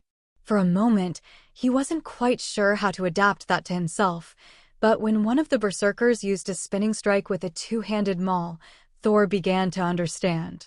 He turned on the spot and whipped his tail ball around, pounding it into the dirt and sending up a plume of sand, but there was no earthquake effect, just the brute strength of an awakened rank beast. But everyone had to start somewhere, and after a few more strikes, Thor started to channel his lightning to his tail as he attacked, using up some of his limited mana to enhance the attack.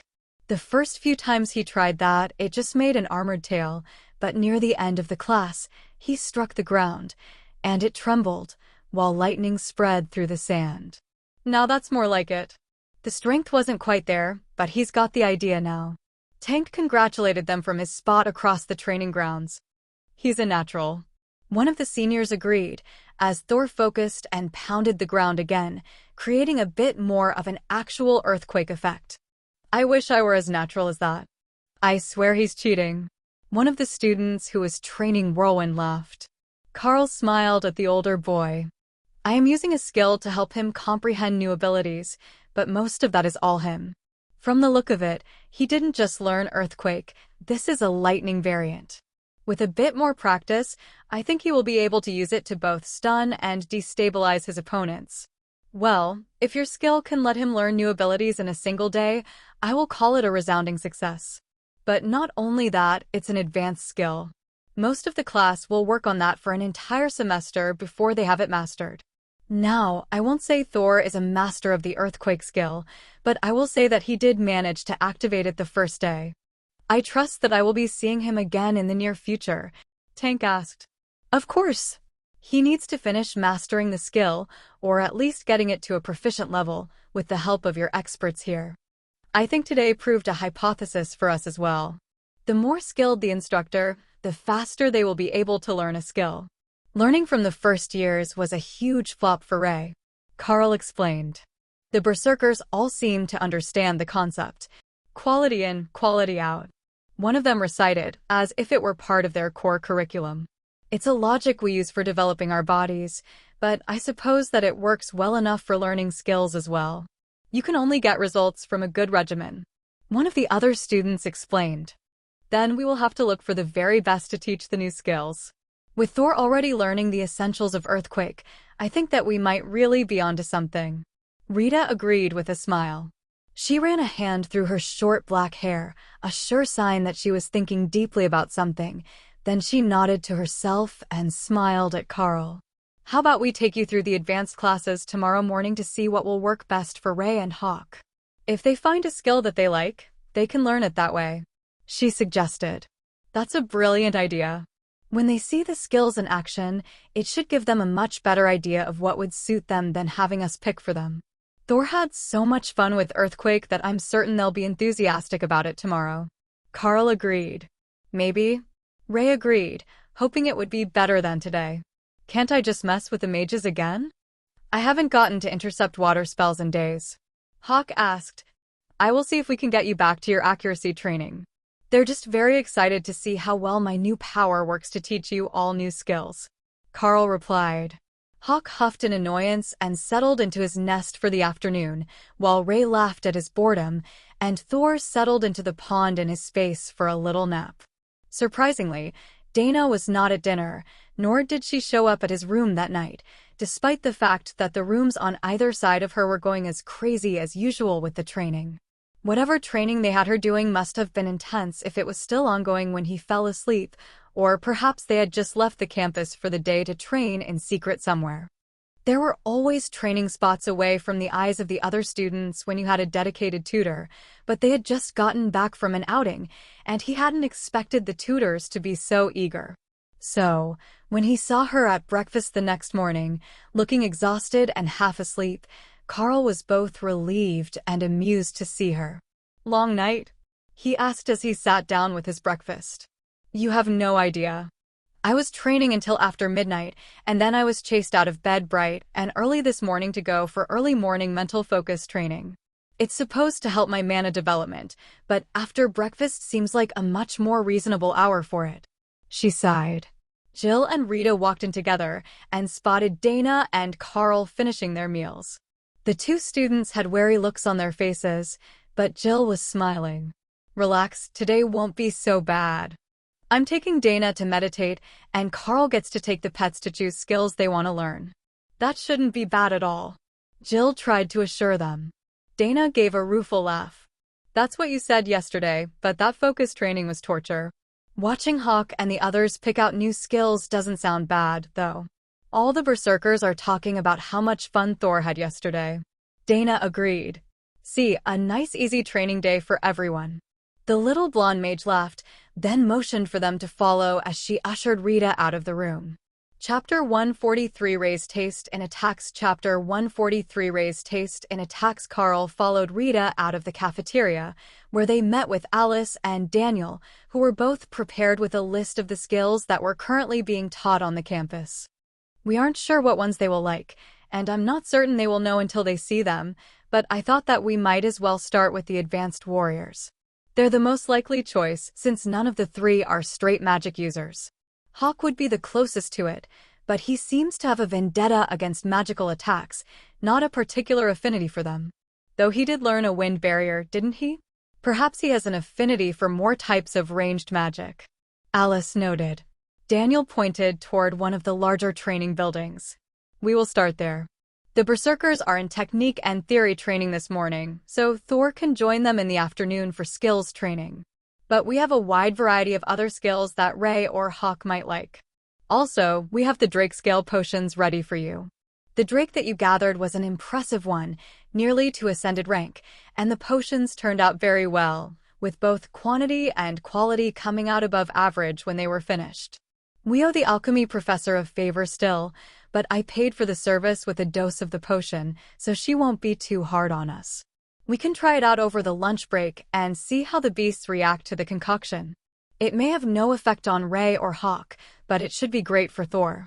With harder scales and a bit of dragon essence derived from the drakes, he might even unlock another new skill of his own. The sandy-haired warrior explained. Thor vaguely recognized that they were talking about him, but he was almost completely focused on smashing. He could always smash with his horns, but now he had learned to properly smash with his tail and not just swat with it. That was surely the way that things were meant to be. All sides of Acero could be weaponized with lightning, so it was only natural that the tail could become an even better weapon. They walked into the viewing area of the training center, a central area which had windows on all sides to view the various levels of training grounds, and Rita gave Carl an expectant look. Well, take a look around, or have Ray and Hawk do it, and let us know if there is anything here that piques their interest. There are quite a few skills being trained here right now, and it's all students in their 3rd and 4th years. The 1st and 2nd years use the facility in the afternoon. She explained. There is a good skill being used. The Blue 7 arenas. Ray insisted. Blue 7. Carl asked out loud, and Rita brought it up on a larger screen, as the window was on a higher level. I believe that skill is called Lacerate. It causes massive hemorrhaging from any inflicted wound. Is that something that Hawk or Ray would like? Rita replied. Ray. Carl replied with a smirk that made the others roll their eyes. Of course it's Ray. I should have known. The skill deals a massive amount of damage as well, and against inorganic targets, it does as much damage as Shred. It's not one that can be taught by a skill book, though. Only a few students have the aptitude for it, and they all start out with a lesser version of it as their first-class skill. She explained. Alice led the way up to the next floor, where they could watch the skill in action directly. Will this be close enough, or do we need to talk to the warriors to see if they can spare some time to help Ray? There is no professor for the skill, so you would have to ask the students directly. Alice explained. I need to practice it to know. Ray informed Carl, as if it should be obvious. She will need to practice. But I think that I have just the thing. I gathered a lot of moss on the last trip, and I have some drying in Hawk's space. I will trade them some in exchange for their time if they're interested. Carl suggested. The beast's attention was drawn to his remark. They could bribe the seniors with shiny gifts to teach them new things? Why hadn't they just done that from the start? It must be because he needed that skill. Now, we will have to watch for more good things in the future. Hawk informed the other two. For sure. It's good that we stored a lot of stuff. But the berserkers are easy, they just like to smash. Thor replied. Carl knocked at the door between the observation area and the blue training grounds, alerting the students that someone was entering, then made his way to the number 7 training ring. Good morning. My name is Carl, and I've got a bloodbath spider that is very interested in learning Lacerate from you. He introduced himself. The senior class student smiled at the brazen young student. And why would I spare time to do that? He asked. Carl took out a small brick of dried moss, and the student's smile grew much wider. Now that's the way to do it. None of the silly haggling or pleas for charity. You said you want to teach the skill to a spider. The student replied as he took the bundle of moss from Carl and tucked it into a pocket of his coat, which was sitting at the edge of the ring. Yes. Ray, come on out and say hello. I'm sorry, I forgot to ask your name, but this is Ray, and she thinks that she would be quite compatible with Lacerate. Carl explained as Ray stepped out into the ring. Damn, man, now that's a spider. All right, I am not quite sure how well this will work, but I've taught a few of the younger guys already. Step back from the ring, and I will begin. Ray, you can stay in here, since there is a magic barrier. You can call me Jonah. He agreed. Carl stepped back and let Jonah work, while the other students in the area watched him showing off the initial mana flow to Ray, who he wasn't sure could even sense or feel them. Carl kept the skill active with the two of them as the targets, and the flow of knowledge into Rei's mind was immediately clear. Compared to the Nikomata, she was much more compatible with the skill, and after a half-hour of simple demonstrations and exaggerated sword swings, she lunged forward with her forelegs coated in black energy. The training target lit up with red light as her flurry of strikes hit it, and Jonah whistled in appreciation. Lacerate activated. Awakened rank. Total damage score 750. The screen in the training area declared. One of the other warriors gave a pained cry.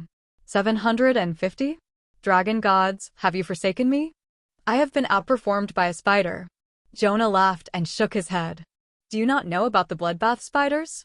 She's still not even fully grown, just a young girl. Give her another year, and she will be a commander rank beast, hitting 1,000 points without using a skill. I like the skill. I bet I could pop the beetle open with just one claw now. I wouldn't even have to decapitate it to get to the good parts. Rei informed Carl. Rei says you're an excellent teacher, and she's very fond of this new skill. Carl informed Jonah, who shook his head and gave Rei a thumbs up. Sergeant Rita and Daniel came out to join Carl, both stunned by the performance. If I didn't know better, I would say that was a racial skill. That level of learning is incredible. Rita greeted him. Perhaps because it's a class skill of Jonah's? I cast the spell over the two of them so they could communicate more clearly, and Rei picked it up right away. She doesn't feel like she's mastered the skill, but she can make it activate now. Carl replied as the spider and the warrior went back to training. Chapter 144. Lacerate. Rei and Jonah took turns working on their attacks, with Jonah stopping in between to give her pointers based on how she had activated it the last time. There was a lot involved in the advanced skill beyond just being able to make it work, and the actual bleeding effect could vary wildly based on how you did it. It was the fine details that were the killer with advanced skills, but Rei was a natural at this, and by the end of the morning, she was nearly giving Jonah a run for top damage. Much of that was up to her offensive optimization combining with her new attack skill, but together, her damage was clearly into the ascended rank by the end of the class. Thank you, Jonah. I believe that she has the basics down now. I may come see you again if she wants more hints, but don't worry, I've prepared plenty of little gifts. Carl informed the older boy with a wink. If you gift like that all the time, there wouldn't be a student here that wouldn't gladly help you. Have a good afternoon, and I will check in with Rei the next time that I see her around. Jonah agreed. Rei gave him a rather cat-like head bump, then vanished back into her space to rest and consider ways to make the bleed effect of the new skill more effective. The training target didn't really bleed, but she could at least get an idea of how it worked based on the self-healing gel. When the skill worked better, the gel took longer to repair itself. Carl was about to leave with the instructors when a boy's voice stopped him. What sort of class did you get that has a massive spider as a partner? Is that like some arachnid specialty druid? The boy asked. No, my class specializes in beasts directly. There are 3 of them in total, and they're not summoned, like most of the druid skills are. These are actual beasts I am raising, Carl explained. Wait, so that is an actual bloodbath spider? Not just a skill replica, but a real one, and you just taught it Lacerate. The boy stammered. More students stopped to stare at the little show, while Carl laughed. That's exactly right. But she's really a good girl, there's no reason to worry about how skilled she is. The students looked a bit concerned about Carl's mental health, but it was time for lunch, and that was much more important than an oddball class marking that turned vicious magical beasts into pets. But the lunch break was not really a break for Carl and the trio. The Bureau of Elite Development had flexed their influence and gotten the Drakescale potion prepared for the beasts to try, and Rita had scheduled that for their lunch break, so that Thor could still go to his afternoon earthquake practice with the Berserkers. We can do this in one of the spare classrooms.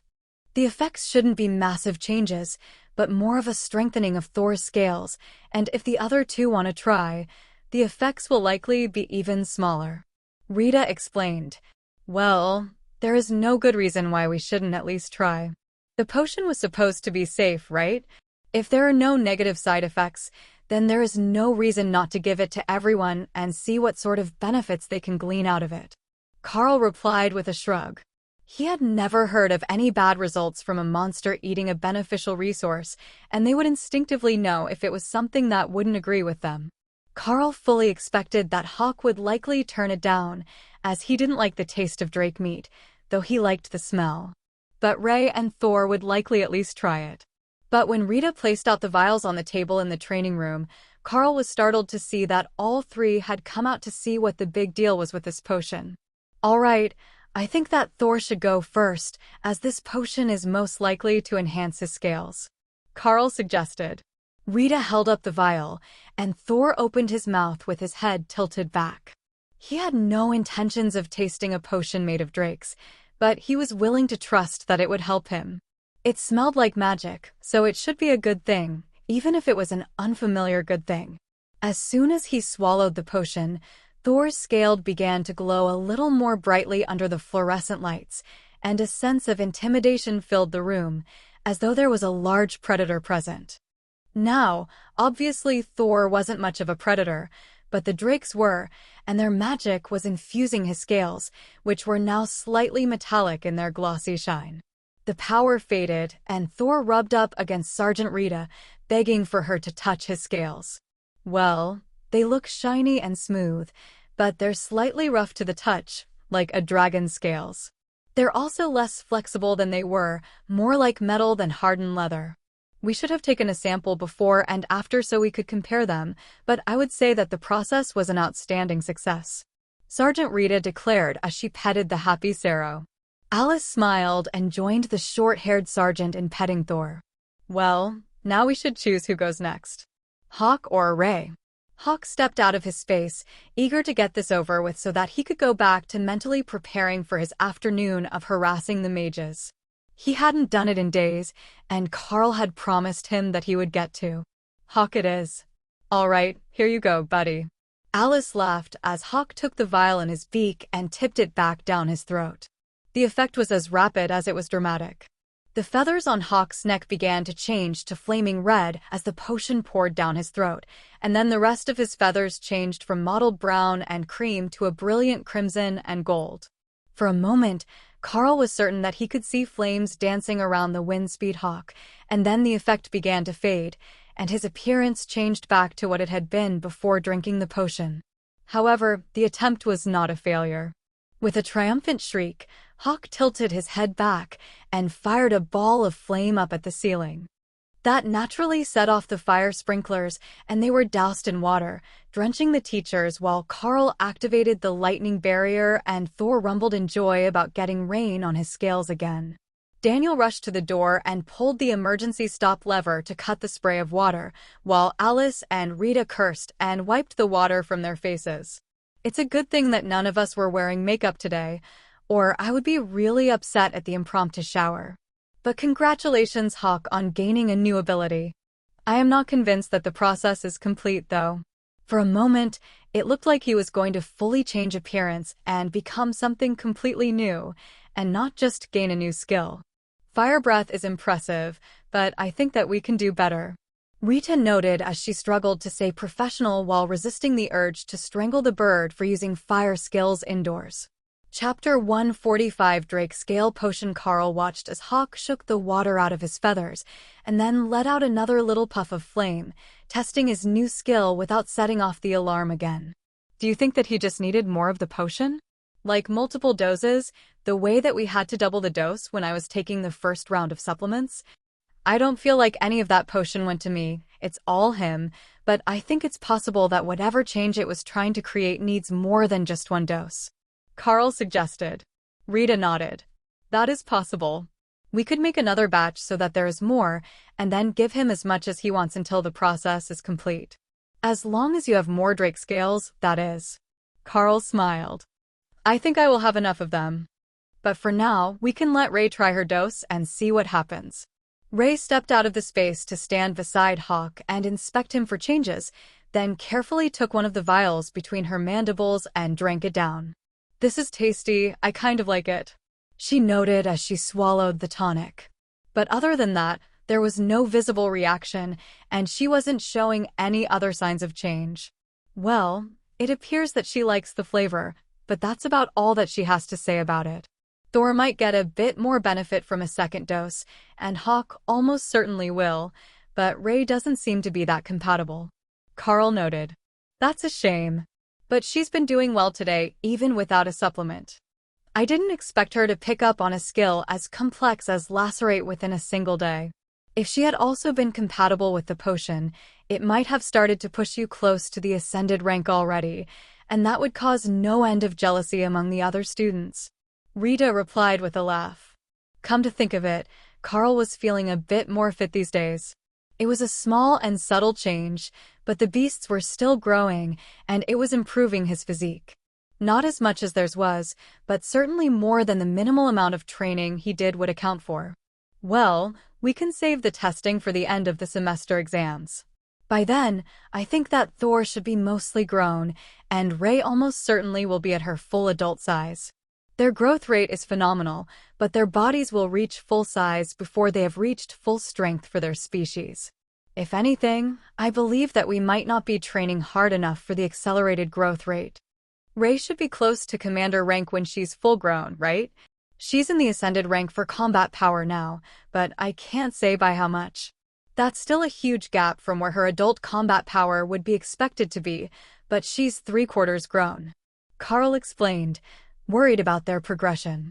Rita and Alice both shook their heads. The growth in power comes just after they have reached full growth. There is a transition from the juvenile growth phase to the adult strengthening phase. Once she stops increasing in size, you will start seeing more power gain. Alice explained. Ray was content with her power as it was. She had all the skills that she needed to tear apart anything she found. She just needed time to master them. The speed that she was growing was only making life difficult for her, as it was cutting down the time that she had to practice and master her skills before she reached the next milestone. Carl sensed her annoyance and gently patted her armored foreleg. I'm not trying to rush you, just making sure that I'm taking good care of you, he explained, to which Ray rolled her eyes at him. It was a strange gesture, with the multiple sets of jet black eyes. It was difficult to tell when they shifted, as they were all one color, but the shape seemed to adjust as she did it, and there was no doubt what the gesture meant, even without reading her mind. All right, let's eat before we go to the next class. Should we drop Thor off first, or can you keep up the learning skill from a distance, so Hawk can wait for the mages to show up to class? Rita asked. I think that I can do it from a distance, but I learned this morning that it's best for me to use it on both parties so that there is a link. Once I know what else Hawk is keen to learn, I will know which mage I should target. I'm guessing most likely one of the fire mages, as he just gained a new fireball ability. The better that he is able to control that, the more versatile the skill will be. Carl suggested. Hawk thought about that with a hint of amusement. The mages could split their fireballs and make them go at different speeds. The water mages would hate it when he showed off that trick. If he had Carl help him learn from the fire mages, then right by the end of class, he could show off his new skills and torture the water mages to death with rage. You know, you really need to stop holding a grudge against the water attacks, just because they flow around Rend. Carl reminded his feathered partner. Never. I will never forgive the water spells for daring to defeat Rend. Hawk replied resolutely.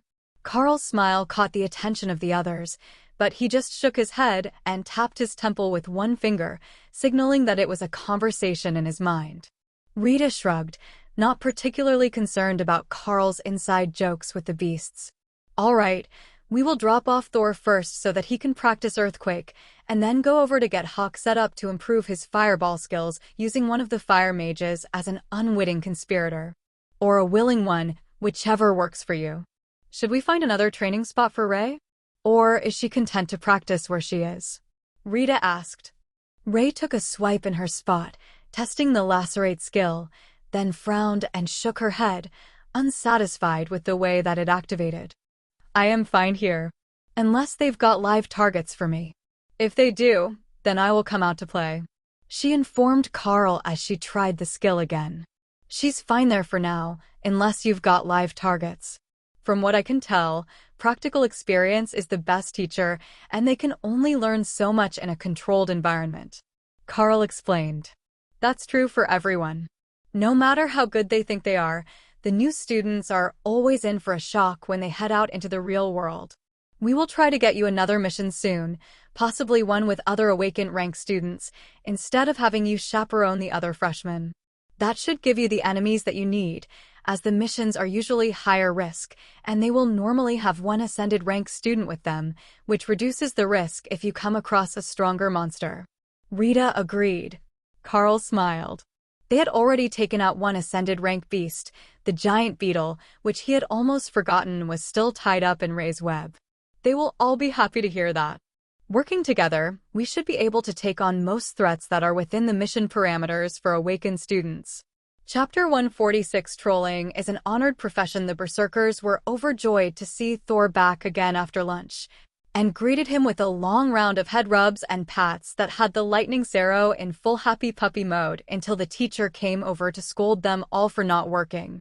Daniel decided to stay and supervise Thor while the others went to see how the mages were doing, and Carl let Hawk out of his space to fly around for a bit before meeting with the mages in their corner of the training fields.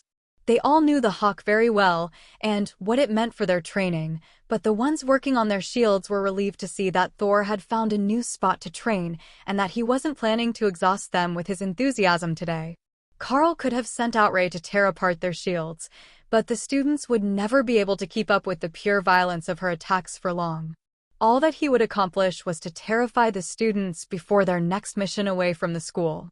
If they were afraid that they would run into something like Ray, that could tear through shields like butter, they would be much more hesitant to go, and good mages were essential to party safety on missions. Letting them train with the warriors was the more humane option. It only took Carl a moment to identify the fire mages among the group and to activate Skill Master with them included in the targets. He had to hope that it was working, as Hawk wasn't actually using any fire-based skills as he defended against the attacks, but his mind was relaying satisfaction as he observed the way that the fire mages adjusted their spells, and how they could use the same skill as both a large fireball and multiple smaller ones. Was he planning to practice his new skill at all? Rita asked as they watched Hawk use nothing but Ren to deal with the attacks. He is, but he's taking a watch-and-learn approach until he's satisfied with the amount of understanding he has about fire magic. I'm actually surprised that it was fire magic. He already knows Rend, Shred, and Wind Shield, so I thought if anything he would go for more air magic attacks and not fireballs. Carl replied. That does seem odd. Perhaps it was related to the elemental affinity of the drakes that were used in the potion? If they were descended from a lineage of fire magic users, then it would make sense that the potions would push him toward fire magic. It might explain the change in feather colors as Hawk drank the potion as well. If the fire element was particularly strong, it might have tried to fully convert him from the wind to the fire element. Most magical beasts have an affinity, and I've never heard of it changing, but then wild beasts don't refine potions, so it might not happen in the wild except in very rare cases. Rita pondered. Hawk became more confident in his new comprehension of fire abilities as the class wore on, until finally, it was time for him to show off his skills to these mages. While his regular attacks went out in a predictable pattern, the water mages delayed their casting and let loose their barrage of ice bullets toward the moving targets. Then, a massive fireball flew from Hawk's mouth, and the air filled with steam as Hawk laughed in joy. Damn it, did he learn fire magic just to mess with me? What did we ever do to him? I swear that bird has a vendetta against water magic users. One of the mages ranted, while Rita and Alice tried, and failed, to resist the urge to laugh. Carl walked over and gave the boy a compassionate pat on the shoulder. I wish I could say that you are wrong, but you're not. Water attacks simply wrap around Rend and keep going, and it drives Hawk insane. First it was the wind barrier to block them, and when that wasn't enough, he took a growth opportunity and refined his progression into a way to completely counter water magic. Carl informed the downtrodden mage. I knew it. I told everyone that he was picking on me, but nobody believed me. They said that I just had good aim, and that's why Hawk always intercepted my attacks. But he really does have it out for me. the boy complained.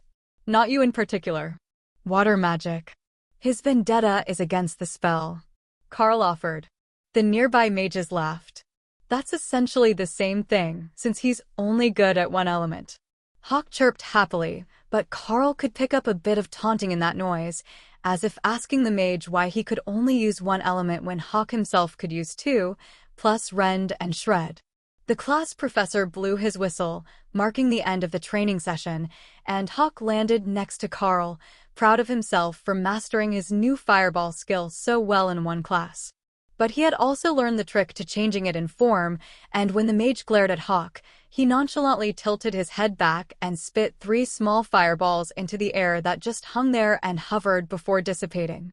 The other mages chuckled at the bird showing off, and the boy got more sympathetic responses from his classmates. Sorry about your luck, man, but that's definitely one more round in favor of Hawk. Better luck tomorrow, but now that he's learned how to vaporize icicles, you're not going to have an easy time of it. One of the earth mages laughed. Doesn't he just sweat your attacks out of the sky with rend? The water mage countered. This isn't about me.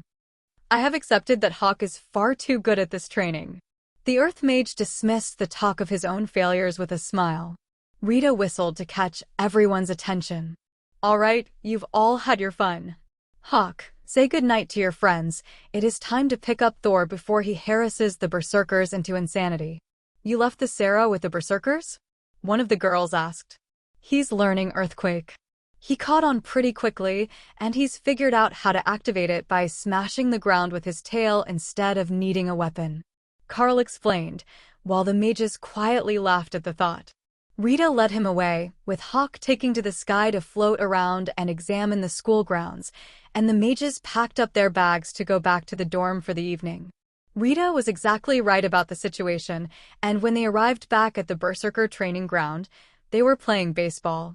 Or perhaps it was volleyball without a net. Carl wasn't quite certain what the rules were, as Thor and a group of barbarians were alternately tossing a ball to be swatted with blunt weapons and bouncing the ball back into the sky after it was hit.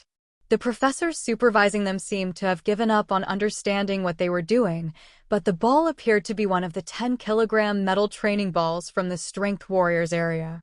Just the fact that they could swat that thing up into the air was impressive, even if they were using lower strength activations of their skills.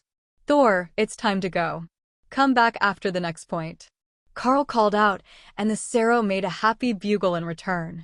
The next Berserker caught the ball and held it instead of continuing the game, and smiled at Carl and the ladies. Welcome back. Just repeatedly using Earthquake was wearing on the mind, so we started a new training game. Thor is incredibly good at it, with that lightning over his tail.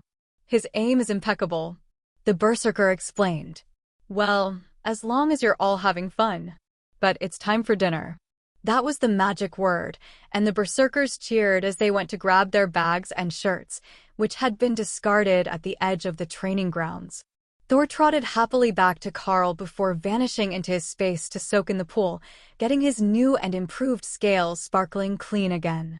The mass of holy stones at the bottom of the pool gave him a gentle aura, like fresh laundry and sunshine, and Thor wasn't going to miss out on any chance to be clean and relaxed. It was slowly becoming a recognizable part of his presence, as the extended naps in the pond imbued every part of his body with the clean scent of holy magic. Chapter 147. Their ways. Carl was relaxing in his room, pondering the changes of the last few days, and how the progression of the beasts hadn't been quite what he had expected them to be. Somehow, with her love of the dark, he had thought that Rey would naturally pick up another stealth skill, but from experience, it was the most deadly of attacking skills that she was most in tune with. And the stealth aspect of her evolution was only a secondary facet that allowed her to get close enough to her targets to attack. Thor using his tail to create earthquakes hadn't been too far out of expectations, as it still activated with lightning energy. But Hawk learning fireballs just so that he could torture the water mages more effectively was completely on brand, even if Carl had overlooked it until it happened. The Drake Scale Potion was the dark horse in this progression path. Hawk had reacted so strongly to it that it had to be something that was innately perfect for him. But either they hadn't made quite what he needed, or he just needed a larger dose than he had gotten. So, while Carl waited, he dug out the books that Rita had given him on resources and started to sort through everything that contained fire energy or Drake scales.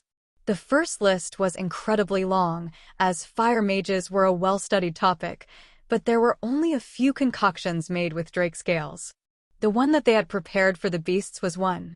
A second one was designed to enhance mana capacity, with a particular benefit to clerics and other healing classes, but there was nothing that had been created with the Drake scales that was intended to amplify fire magic. They could try the second potion to amplify his mana capacity and make a second dose of the first potion, in case it was a quantity issue. But as he was flipping through the book looking for anything that might have been improperly categorized, Carl noticed a bird picture that looked just like Hawk had for those moments before his feathers faded. Dragon hawk is a commander rank relative of the common wind speedhawk species. While they are believed to be unrelated to any of the dragon species, they are known to have an aptitude for fire magic instead of the rend-based claw attacks of their windspeed kin. That aptitude for fire magic, combined with an immense level of territorial pride, has given them the name Dragon Hawk. Carl read the blurb a handful of times as he memorized the picture. He was certain now that the textbook was wrong. There was some link between the Dragon Hawk and the actual dragons. Or at least between them and the drakes. He was definitely going to need more of the potion, in both variants, so he could see if Hawk could evolve through the use of magical resources. The actual Dragon Hawk was the size of a normal windspeed hawk, so he would be much larger than the average, but if his potential grew to commander rank, then Hawk should see a rapid growth in power after the process completed. It would be nice if he could contact Rita at night, but she was off duty for the evening, and probably not as enthusiastic about being the one to arrange having potions made overnight as Carl was to ask her. All he could do was wait and make detailed notes, including how Hawk had looked during the process, and the thesis that he really might stay as a dragon hawk, with increased growth potential, if he were granted more of the potion. There were many more ingredients to the two concoctions, though the Drake scales were the most expensive and rare among them. If he prepared some extras from the strongest of the drakes in Hawk's space, it should be enough to cover for the credits he didn't have to buy the items. The Academy was usually pretty good that way, as long as the resource was useful to multiple elites. From what Carl could tell, the Drake scales were good for both warriors and mages, and even if you were more powerful, it would still have a noticeable effect. If it was proportionate to your current power, it might be better to wait, but Carl couldn't find any notes on that topic in the textbook about resources. Dana came by a few hours after dinner, with extra dessert and a bowl of sweetened blood for Ray. The spider had already upgraded the hammock in behind the gazebo when she was adapting the space for her growing body, and Dana sighed with relief as she saw the quiet spot. I know it's a bit of an inconvenience for you, always having me here, but I want you to know that I appreciate it. She informed Carl with a smile. He shook his head. It's no trouble at all. In fact, I'm happy to have you over. I think that I might have a way to make a useful potion for you as well. There's a variant of the Drake Scale potion that is for mana growth. The book says it's more for healers and clerics, but it should still do some good. I think that if I can get enough of it into Hawk, he might evolve into a commander rank variant of the Windspeed Hawk. Dana stopped what she was doing to stare at him after that announcement. You're saying that Hawk could evolve? Like become a whole new species? She asked. Well, an existing species. The Dragon Hawk is a subset of the Windspeed Hawk that is known for fire magic, and when Hawk drank the potion, he looked just like it for a moment before the effect faded. They also grow to commander rank instead of capping out in low awakened, which should help his growth rate continue as smoothly as it has been. Carl explained. Her smile slowly grew. That would be outstanding. Not only for Hawk, but for the others as well. They would all have more growth potential, so they could keep working together instead of having someone stuck at their level. But if the potion is meant for healers, why do you think that it's going to be good for me or Hawk? Carl flipped pages until he got to the right one.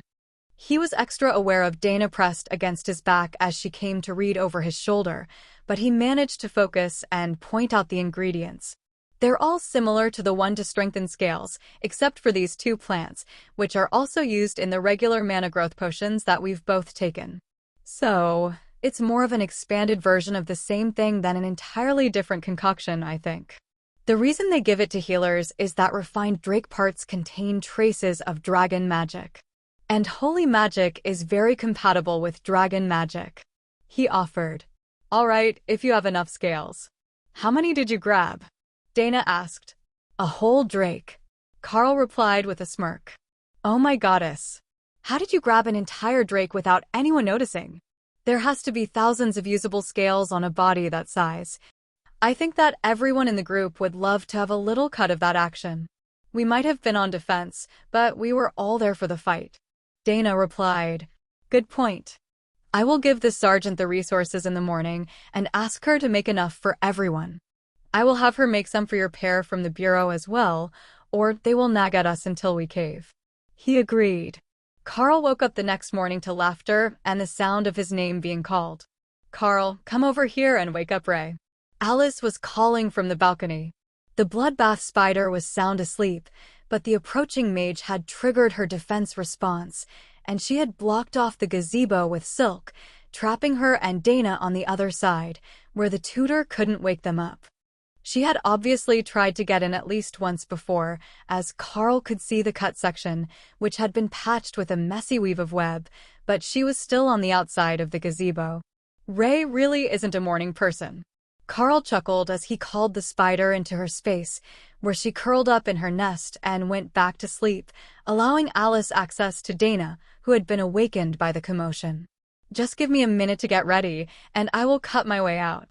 Dana laughed as she realized what was going on. You will actually need help with that, unless you have a slicing-type spell. It's awakened rank durable silk. You're not going to cut it without a magical tool. Alice laughed. Chapter 148 Bleed and Play. Once Dana was ready and gone, with much annoyed muttering from Alice, Carl finished getting ready for the morning and briefed Sergeant Rita on his idea. Here's the paperwork I generated yesterday, supporting the hypothesis, and I've got the scales ready whenever you are. If we make both potions in a double dose for Hawk, I think that we can evolve him into a Dragon Hawk and improve his basic potential to the commander rank.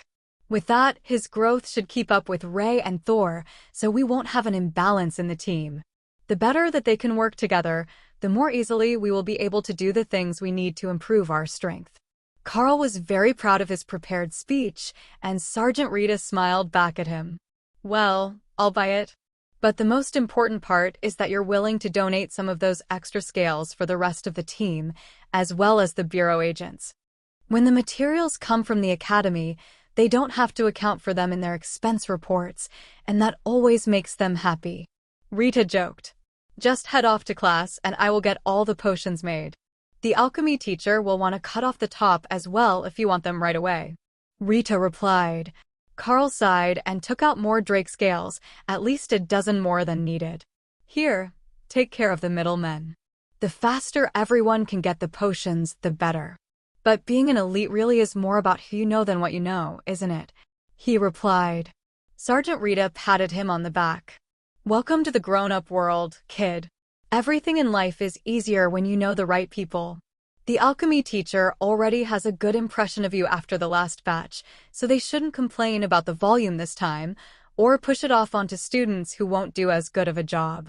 Just remember in the future, if you don't want to go through the academy's credit exchange, it's best to keep a bit extra or a little something for a tip. Most of the teachers are good sorts, but everyone is motivated by self-interest. Carl nodded. And what sort of self-interest keeps you motivated? Promotions, of course. I might have reached my limits as an ascended warrior, but that doesn't mean that sergeant will be the limits of my military career. If I do a good job this year, they will make me a warrant officer. Big pay raise, better living quarters both here at the academy and on base, and a bit more respect. Rita informed him sincerely. Got it. I won't mess up your chances at promotion. Carl replied with a wink. At this rate, they might send me to officer's school and make me a proper butter bar lieutenant. You see, a lot of a student's progress is attributed to the guidance of their tutors. Carl gave her a confused look at the unfamiliar saying. Oh, the lieutenant's insignia is a golden rectangle, kind of looks like a stick of butter. Hence, butter bar. She explained, which made him laugh. I never would have thought of it that way. All right, let's get going and see how the kids are doing in their studies. Hawk ignored the fact that he had been called a kid and flew off to join the morning mages again after having trained with the afternoon mages yesterday.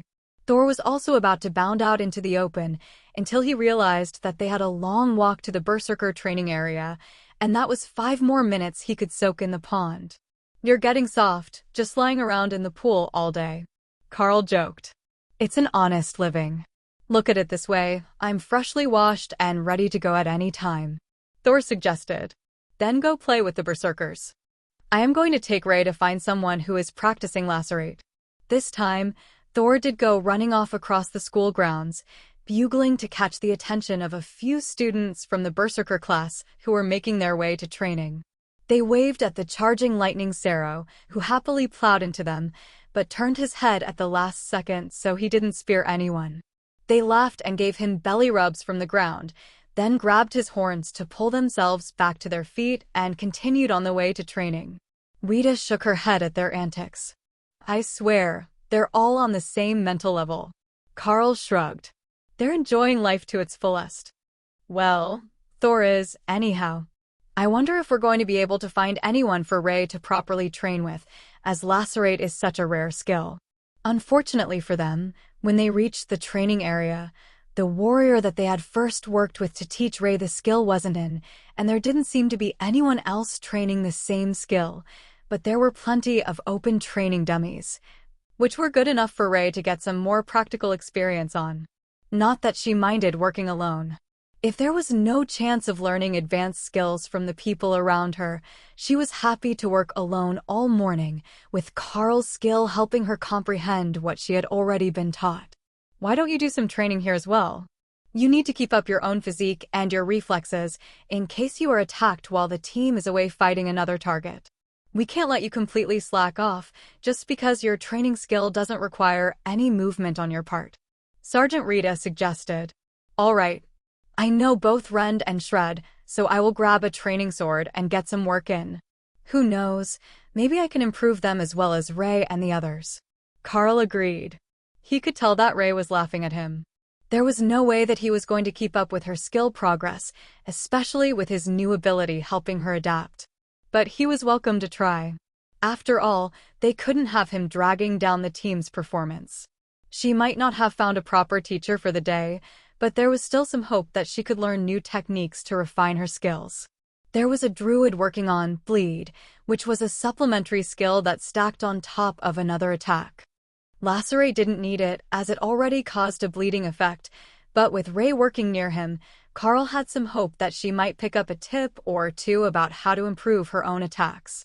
It was difficult to tell if it was actually working, as Ray already had a good grasp on Lacerate, thanks to her previous teacher, but her technique was improving as the morning went by, and the dummy was showing a marked improvement in the bleeding side effect of the skill along with the base damage. Each flurry of attacks left a bit more bleeding damage than the last one, and Ray's confidence in her attack skills was skyrocketing as the hours went by. So, by the time that she retreated into her space for lunch, Carl could say for certain that the Lacerate skill had been properly mastered. Carl was sweaty with the exertion of using Shred all morning, trying to move the skill damage up toward the borderline for Ascended, which would be the next real milestone for his growth, but he still had a long way to go. The beasts were much closer than he was, but even with the slacking on his training, Carl could tell that his physique had still made significant progress. They didn't have to look far to know that Hawk had enjoyed his morning. The mages had already started heading to the cafeteria before they left the training grounds, and they were all cursing at the bird for having learned to torture them with fireballs in addition to his rending claw attacks. Thor was equally easy to find, but that was because the Berserker training area was outdoors, and you could hear the bugling celebrations as Thor competed against his classmates to see who could create the largest sand plume with their earthquake skill. It seemed silly, but focusing the shockwaves took a lot of skill and practice. Throwing up a large sand plume wasn't as easy as it sounded. You had to precisely focus the shockwaves to get them to concentrate in one single spot. It was the proper way to target a single person with earthquake, to knock them to the ground, instead of making a whole area shake as a disruption tactic, and those who could do it were very proud of their skills. All right, everyone, time for lunch. We will be back to training in the afternoon. Carl called, using the mental link to ensure that the beasts heard him. Fine, we're all hungry anyhow. Thor agreed, but didn't leave until he had a chance to say goodbye to all his classmates individually. Hawk, on the other hand, simply circled the students once, then flew over to Carl and vanished into his space to decide what he wanted out of the piles of meat that he had amassed. The fact that nothing went bad in that space was a blessing. Hawk had the better part of a dozen different meat products in there, both raw and cooked, so that he could pick and choose what he wanted based on his mood. Some could be discarded as nutritious growth options soon, unless Carl wanted them for himself, like the roast chickens from the cafeteria, but they were all still meat. Chapter 149. Looking good after lunch. The training was more of the same, but with different partners, as the students from the practical morning classes had theory and basic education in the afternoon. Some of the elites didn't focus too much on education beyond their skills, but for the ones who were going to be taking on professional jobs, proper advanced education was a vital part of their academy experience. Carl hadn't really thought about that, and while he was doing a lot of studying, it was all on plants, beasts, and other relevant topics. There were no physics, advanced literature, social studies, or other core subjects in his education. That wasn't entirely uncommon for the Golden Dragon Nation. If you were entering a trade or family industry, you generally would have done it at the same age, with only the brightest going on to finish school and go for university education. But at dinner, the complaints of the alchemists about the calculations needed to get the proportions right in their new elixir projects reminded Carl that he had it good with his training regimen. Though his body was tired, at least his brain didn't hurt from trying to work out the change in relative volumes due to differing evaporation rates at a specified temperature. Though the warriors often derided the mages as the nerds of the elite academy, the true nerds were in the alchemy and magical item crafting courses. Look at Carl there, he doesn't need to use math at all. Just feed the hawk, pat the sarrow. One of the alchemists was complaining. Carl laughed. Hey, I do need math. I use it to calculate where a ranged attack will hit a moving object. The mages laughed bitterly at the reminder, as that particular bit of math had become the bane of their existence today, as Hawk tormented them with his ever-improving skills. If that wasn't conclusive evidence that math was evil, then they didn't know what was. When Carl got back to his dorm room, he found a note on the door, informing him that he, along with the rest of the mission team, were being summoned the next morning for a meeting with the alchemy professor. It included an absence note for all classes the next day, and a reminder to show up promptly at 9 in the morning. That was likely confusing and concerning for the rest of the team, but Carl was more startled that they had managed to get all the potions made in a single day, when there was so much more going on around the academy. So, when Carl arrived at the designated meeting point the next morning, he was the only one who wasn't completely confused, as Dana was not yet there, probably finishing her morning meditation session. Sergeant Rita addressed the group, flanked by Daniel and Alice. Good morning, everyone. I am certain that you can guess by your present company what the criteria for the morning summons was. We have one more student still on her way, and once Dana is here, we will be making the official announcement. There she is. Dana, please take a seat and we will get started. Carl managed to collect some Drake scales while you were on your mission together, and while just how he obtained them is confidential and not to be spoken of, he did donate a number of them to have potions made for everyone. For the warriors, we have a Drake scale potion of durability, which should increase your body's constitution and resistance to damage. For the mages, we have a Drake scale potion of insight, which will help you with your mana. These potions are very precious and required a fairly steep bribe to get the alchemy professor to create personally, as the regular potion makers are not trained in such a rare concoction. They are not diluted in any way and can be considered peak commander rank potion, despite only using high awakened rank ingredients. That was more than enough for all the students to understand just how good of a resource this was going to be. They had all fought against the Drakes, but none of them had thought to claim scales as loot. Thankfully for them, Carl had, and now they all got to reap the rewards of what they thought was his impartiality. The teams from the Bureau of Elite Development passed out the stoppered vials to all the students, who held them with a reverence somewhere between that reserved for infants and live hand grenades. Rita smiled as the last of them was handed to Ray, who was hiding in the corner of the room behind all the students. Bottoms up, everyone. I am told the taste is a bit awful, but you do not want to accidentally spit it back up. Rita informed them. Carl downed the potion in a single shot, noting that it tasted like burnt meat and blood. She hadn't been lying about it being an awful combination, but he could feel the power flowing into his body with the potion. But Rita wasn't done with him, and while the others were recovering from their dosage, she slipped him a second vial, which smelled more like campfire and morning breath. Not a better option, but it marked the potion as the other variant. He downed that as well, and then watched as the others began to absorb the energy stored in their rewards. The first thing he noticed was that they all had their lucky dragon scale charms around their necks for the occasion, and possibly all the time, just in case. The second thing he noticed was the way that the warriors were filling out.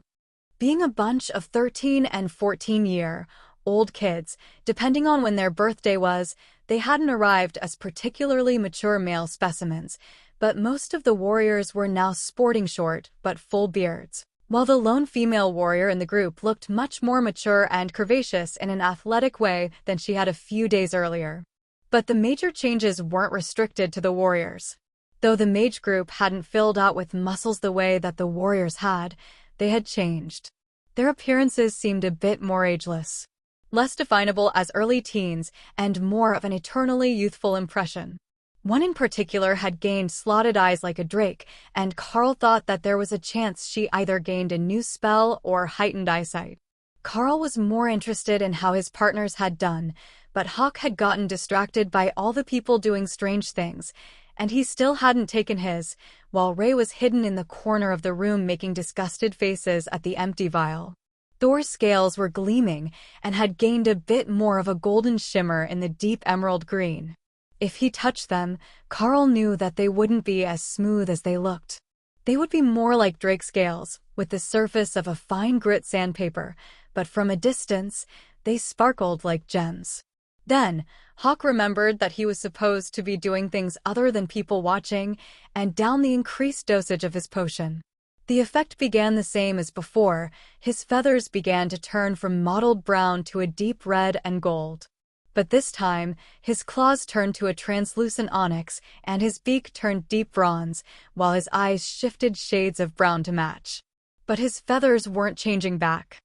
They were getting darker, toward the dark auburn of partially dried blood, with light golden undertones that would blend in well with the long dry grass of the steppes in the south. His size remained unchanged, but Carl could feel the power coming from him as the wind speed Hawk changed and settled into his new form. He would probably be called a dragon hawk now, but Carl got the feeling that wasn't quite what he was. The color of his feathers wasn't so bright, while his beak and claws were the color of an ascended rank wind speed hawk. Looking good, ladies and gentlemen. Carl congratulated his partners. Most of the people in the room thought that he meant everyone in general, which Ray found hilarious. She was not happy about having to try that awful potion again, but the changes in the students were interesting enough that she didn't voice her displeasure yet. Chapter 150. In the mirror, the students looked around at the changes in each other. There was no doubt about it. Most of them had left the common rank behind them, and they were now firmly into the awakened rank. The warriors had it easy, as they could tell by their bodies, but the amount of power that the mages were feeling wasn't fading, and after Dana called up a barrier to see the changes in it, the others began to activate spells as well, allowing them to informally test the change in their powers. We all owe the alchemy master one for this. Those potions were incredible.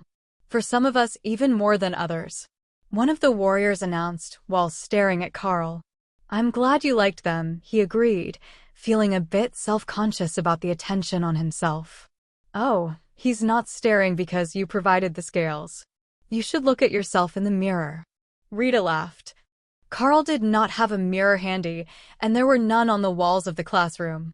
Fortunately, nearly half of the people in the room had a compact with them, in case their makeup needed a touch-up during the day. Dana passed him one from her backpack, and Carl took a good look at himself.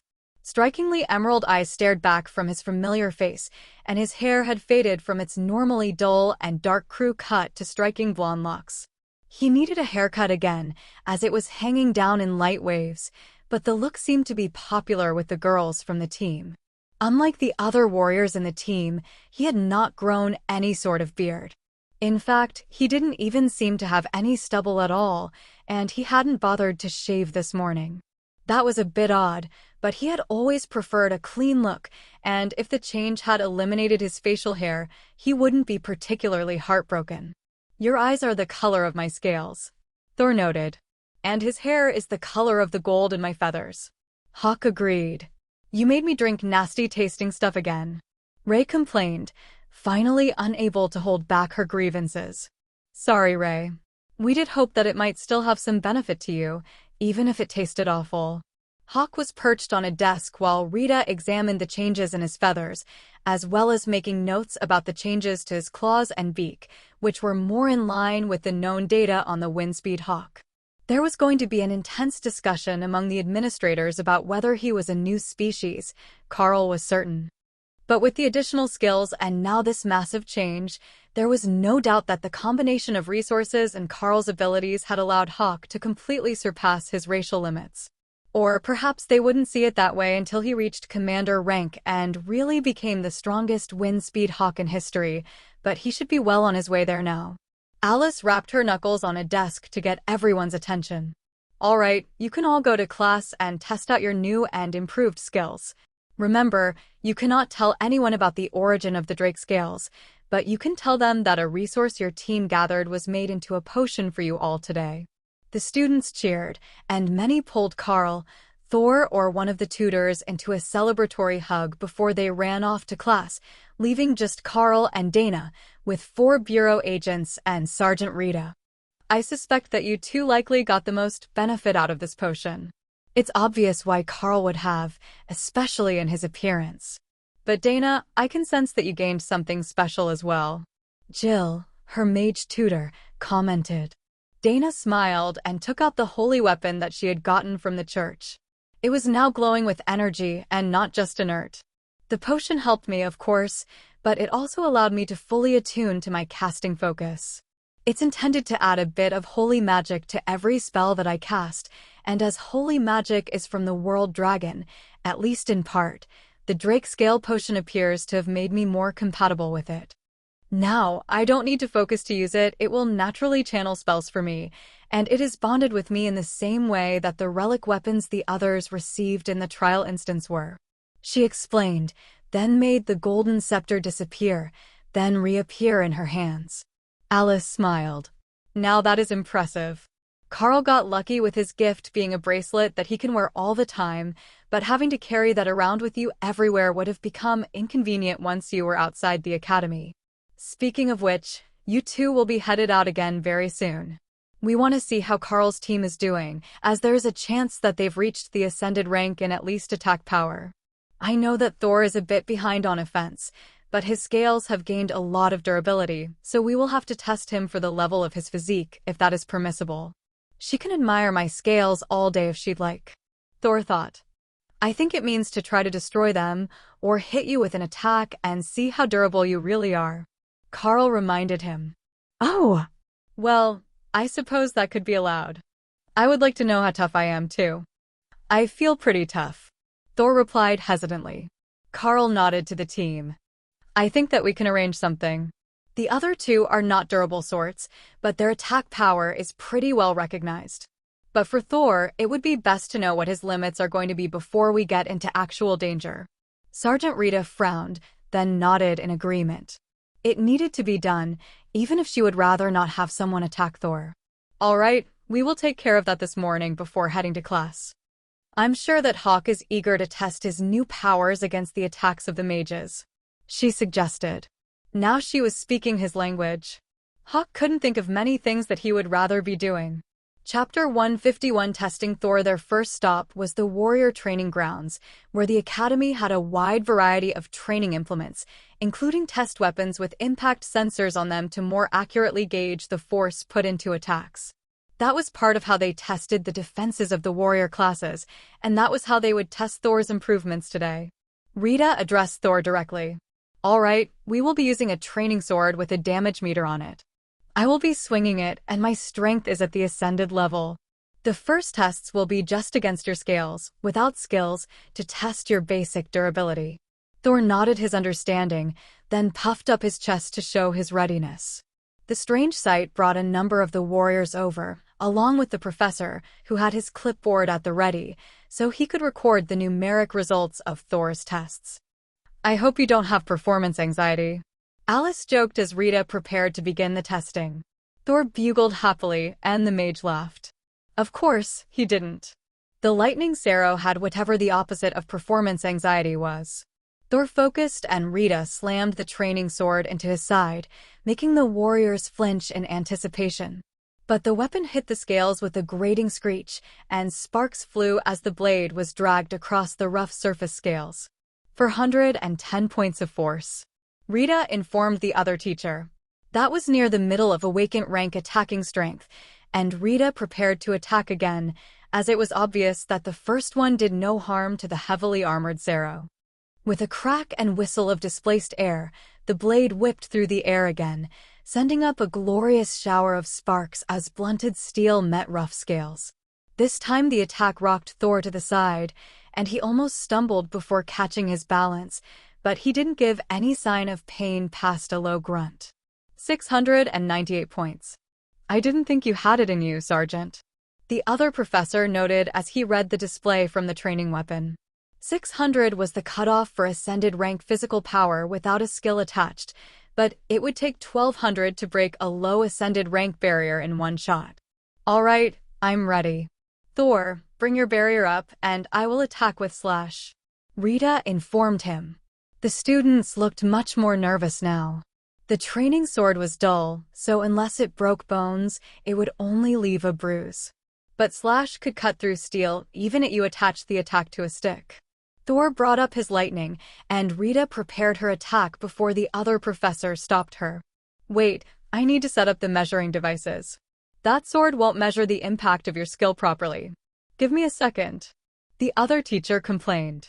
The sensor was an energy meter of some sort, an enchanted item that attached to the hilt of the sword and read the energy signature of the attack to guess the power based on the output that flowed over it. The actual damage could vary by the skill, but the Slash skill was well known, and they had a proper data set for it at all basic power levels.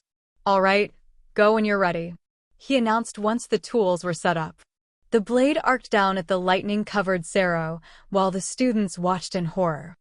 The lightning seemed to wrap around the energy of the Slash attack for an instant, before being pushed away, like a stone tossed into shallow water. The light of the blade dimmed as the lightning barrier was dispersed over the area, and a terrible noise, like fingernails on a chalkboard, screeched in the air before a metallic snap marked the end of the attack. The blade lay in two pieces, and there was a shallow scratch on Thor's scales, but it was already beginning to fade as the lightning pushed back over the breach. Combined attack, 1,341 points. The lightning barrier was dispersed by the attack, indicating that it is still in the high awakened rank, but the total defense of the lightning Sero known as Thor is confirmed to be above the threshold for ascended rank. The warrior class teacher informed them. Thor trumpeted in victory, singing a short tune with his voice that sounded almost exactly like the military brass band. The warrior instructor looked over the scratch on Thor's side, which had hardly cut through a third of a scale and hadn't touched the thicker section, or the harder core of the defensive plating. Impressive. I am fairly certain that he could take that strike to his side, even without his lightning barrier. If it was the harder armor of his protective ridge or his horns, it is doubtful that the attack would have much of an effect at all, he informed the gathered students. Most of the students sighed at the information that the Sero was fully capable of beating them to a pulp. His barrier was also his attack skill, and if it was at the upper awakened rank, then it was stronger than any defensive skills that they had, while they would be completely incapable of injuring him. Are we going to test the others before they go to their training? Daniel asked after giving Thor a friendly pat on the head ridge. We might as well. Do you have the defensive barriers for the ranged attack skills with you? Rita asked the warrior class teacher. Of course. They live in the storage unit right there. Do you want me to get them set up? I thought we had already determined Thor's ability. He replied. We've still got to test Ray and Hawk's attack skills. We know they're not the most durable of monsters, and neither knows a comprehensive defensive ability, but their attack skills have been growing at a phenomenal rate. Rita explained. The students started to get excited. They got to see Hawk in action all the time, when he was messing with the mages on the other side of the training grounds, but very few had seen Ray at all, much less having seen her using her skills. The teacher tasked a group to bring out the official testing gear, and gave a sad look at the broken training sword. Those are supposed to hold up to ascended rank attacks. I guess they do have an expiration date. He sighed. Rita shook her head. I think it was the vibration from scraping over the scales that caused the failure. The sword was vibrating like a tuning fork in my hands when I made contact, and that is likely what shattered the blade. The teacher made a note and smiled. Now that is an interesting side effect. Thor, do you mind if I test something? Thor made a gesture that everyone took as a shrug, and the teacher took out a long metal staff. He simply set it on Thor's back once the Sero took down the lightning barrier, and then rapidly pulled it toward himself. The same screech filled the air, but at a slightly different tone that sounded much more like an angle grinder on plate steel. Sparks showered the area, and Carl watched as the staff vibrated in the teacher's hand. Then he turned the formerly round object over, and gave an impressed whistle as he viewed the flat underside. Then they took out a small bag and gathered the metal filings from Thor's scales and went back to taking notes. That is incredible. The scales are harder than the chromoly alloy that we use for weapons, and the rough surface shreds them like a grinder. I am a commander rank warrior from the second-year batch, and even I have rarely seen such an effective tool. He informed the group. That would make him about 24, Carl noted. He looked older, but not by much, and Carl should have realized that he was one of the divine injection elites. But somehow, his mind kept associating the teachers with the rare magical warriors and mages that came before the injections. All right, now that my curiosity is sated, let's call out Ray and Hawk to see what they can do. Is a simple attack on our sensor plate enough for them, or should we get out some fancier targets? The teacher asked. Rita gave Carl a look that said to be happy with the official testing plates and not to get the urge to show off. But she was way behind, and both Hawk and Ray were already thinking of ways that they could upstage Thor and look more impressive for the crowd. Chapter 152 Ray's Specialty Chapter 152 Ray's Specialty Carl smiled at Sergeant Rita. Well, Ray does specialize in bleeding attacks, so perhaps it's better to have the dummy that shows off the bleed effect? But if there isn't one nearby, we can use the regular plating. Rita sighed, and the warrior class professor shook his head. We don't have one here. There are only a few in the indoor training area. So we will have to just test the actual attack power and then note the additional bleeding afterwards. What skill does she know that causes bleeding? Carl smirked, and Daniel answered the question for him. She learned to use Lacerate after seeing one of the senior year students using it in training. The bleeding damage will be significant, but I think that the damage to the training plates should be enough to show off her destructive nature. Then Alice perked up and raised her hand.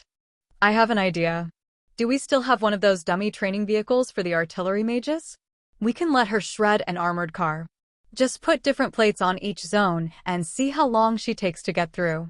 Terrifying the students with a giant spider tearing apart an armored car was what Rita was trying to avoid, but both the warrior class professor and the students seemed even more enthusiastic about the idea than Alice was, and a pair were sent to pull the dummy vehicle over. It is already set up with 3 grades of plating for the upcoming exams. I won't tell Ray which are which, but she should be able to tell once she starts. The warrior explained. The vehicle was just a shell with detachable plates and didn't quite look like a functional vehicle, but it was close enough for the purposes of training, and they had even put a test mannequin in the driver's seat. The vehicle was blocked in place with tire chocks, and the teacher gestured toward it. If you can call Ray out, we will be able to test impact force from the sensors on the back of the plates, and cutting force from the damage done to the plates themselves. Hawk thought that sounded pretty good as well. He wouldn't mind chopping up an armored vehicle, so he would go after Ray and finish off the damaged target. Don't destroy it too badly. The chassis needs to be reused for the testing of others. We will have to let them replace the plates or find another target before you can play with it. Carl warned him. You're no fun. Why does everyone else get to show off? Hawk complained. You will get your turn, just probably not to turn the armored car into scrap, since the warriors still need that one. Carl tried to calm him. I won't forget. If I can't eat the target, it should at least be fun. Ray faded from her normal matte black with red lower legs to the mottled green and brown of the armored car, matching herself to the camouflage pattern on the vehicle. The effect made the students smile, but when the teacher gave her the nod of readiness, and Ray launched herself at it, tearing the hood off immediately and discarding it to punch an armored foreleg through the windshield and bite a chunk of roof plating off, the amusement turned to horror. Within seconds, most of the plating was destroyed, the doors had been torn off their hinges, and even the ascended rank plating was dented and bent far enough for her to tear it off the vehicle. Ray hopped off the armored car with the driver dummy in her mandibles as a sign of victory, and the students cheered. That was insane. I used to have a cat that went crazy when the food was brought out. This was a bit like that, except Ray actually peeled the can open to get to the food inside. One of the warriors noted. One of the others shuddered. That wasn't a mental image that I needed. Did you know that spiders usually eat their prey alive? Ray nodded happily, and a number of the other students backed away. It's their instinct. Fresh food is best, and you can't get any more fresh than that. Carl explained. And if you start while they're alive, they will sing for you as you eat. Ray added. I'm not telling them that. The warrior class teacher gave a rueful look at the mangled vehicle. Some of those armor plates weighed over 100 kilos, and they had been tossed around like bits of tin as Ray looked for the best way into the vehicle. Maximum combined attack power is exactly 1,500 points. That is well into ascended rank attack power. I did notice that the attack force increased as the assault went on. Does she need time to build up her attack power? The teacher asked after a moment to check the numbers. Only the first time. One of her skills is adaptive, so after she has learned the most effective way to destroy a target, she won't have to do it again. But this is the first time she has faced an armored car. Carl explained. So, we just taught her to tear apart an armored car, and the next time she does, she will start where she finished this time? The professor asked. In response, Ray shot out one armored forelimb, and the whole vehicle rocked up on two wheels as she punched a hole in one of the remaining plates. I will take that as a yes. 1,453 points. The warrior laughed. Then the professor turned to the crowd. Can anyone suggest a more effective method of getting the driver out of the vehicle? Thor flicked his head and stomped his feet, earning a pat from the teacher. That is one way. If you flip it over and attack from the underside, you can get in more easily, as the floor pan is only one plate. He agreed. Or you could start with cutting the hinges and pulling the door off instead of destroying the armor. One of the students asked. That's another possibility. Hawk exited the space and took flight overhead, then sprayed a plume of flame at the vehicle, letting it stop short of actually making contact, as Carl had told him not to destroy it. The teacher shook his head. Well, I suppose that is right as well. If you set the car on fire, he will come out of his own free will. One of the warriors in this group had been with Carl on the away mission, and he took out the flaming sword he had gotten as a reward. That would do it, but first you need to penetrate the vehicle, unless you are going to attack the fuel tank through its armor plating. The teacher reminded him. One of the warriors walked over to the armored car and pulled up the front. Even with half the plates laying on the ground around the vehicle, he still couldn't lift it. Can even Thor flip this thing at a dead stop? He asked. Thor put his upper pair of horns under the floor and lifted it until the wheels came off the ground, then stepped back. Point taken. Warrior strength and monster strength are not the same thing. Alice waited for the boy to step back and then cast layered barriers over the armored car. Hawk, how about we see how long it takes you to get to the car? Some of the sensors are still set up to record your attack power, so you can show off for us. The petite mage suggested. Hawk crowed and seemed to shimmer in the air as if surrounded by immense heat. Then, Shred smashed through the first 3 layers of barrier in a single volley, and another barrage was close behind it. The 4th and 5th barriers went down as Hawk dove and spit out a fireball that engulfed the area, taking out the 6th barrier with ease. The 7th was covered in flames from the attack, and when Hawk hit it with a twin barrage of rend, the barrier broke and the last of the 6 rend slashes hit the truck. Top attack power recorded as 1290. Ascended rank energy, and from the damage to the barriers, I will say that it was comfortably over the ascended rank combined attack power. The Warriors professor noted, it was. The multiple ascended rank attacks at once are truly impressive in their total output. Alice agreed. Then Alice let out a stream of water that put out the burning grass, and Hawk cast her a suspicious look. Oh, don't glare at me like that. I'm a wind mage, I just happen to know both basic water and fire spells. She informed the bird. Hawk grumbled as he continued to fly, then glided over to where the mages were practicing to take out his annoyance on the water mages in that class. Inside joke. The warrior professor asked, Hawk has a vendetta against water magic for flowing around rend attacks. Carl explained to the warrior's teacher. He's a unique one, for sure. But it looks like he has the tools to deal with them now. All right, everyone, enough gawking. Get back to work, you're already behind the friendly Sero, and you're not going to catch up without hard work. The professor insisted, chasing his students back to their training stations. Carl gestured toward the Berserker area.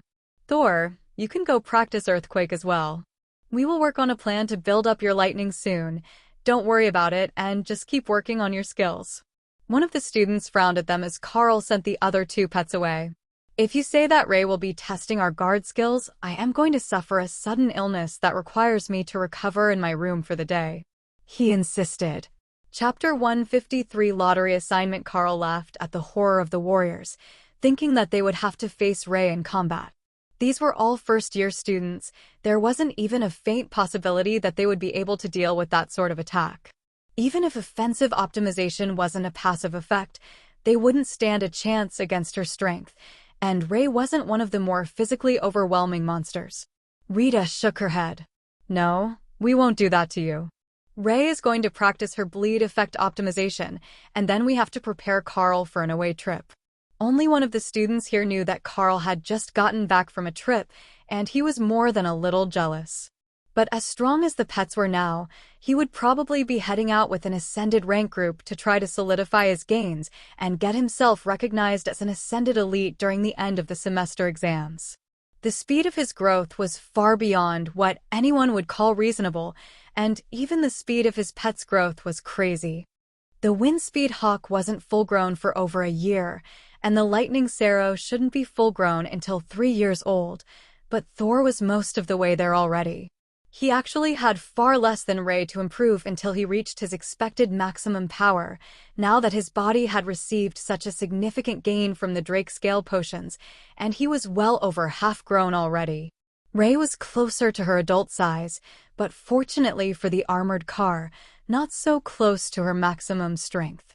Finding a resource that would allow her to increase her power would be a difficult task, but Carl was certain that at some point they would find something that she simply must have.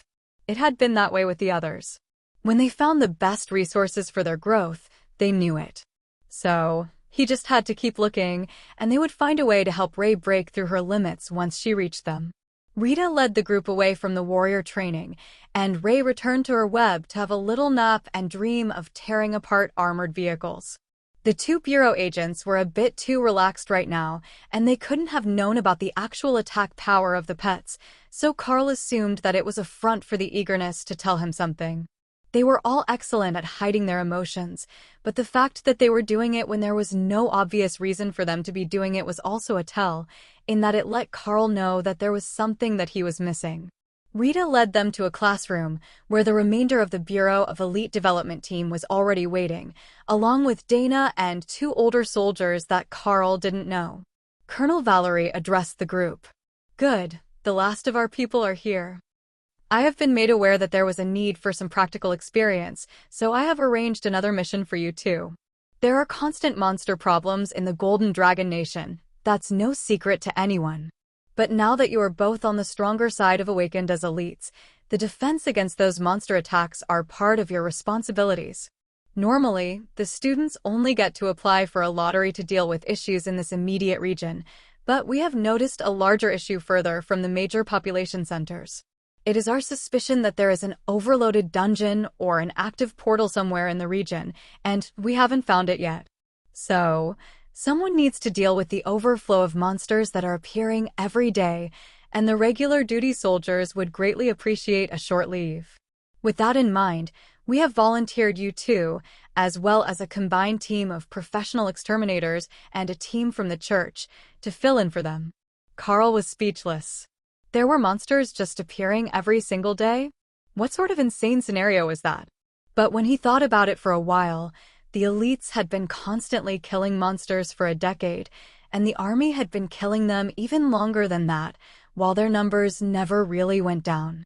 Most of the continent was wilderness, that was undeniable, but the monsters shouldn't have been breeding fast enough to remain an issue. So we will be working in a large team to clear the area, or to search for the source? Carl asked. Colonel Valerie shook her head.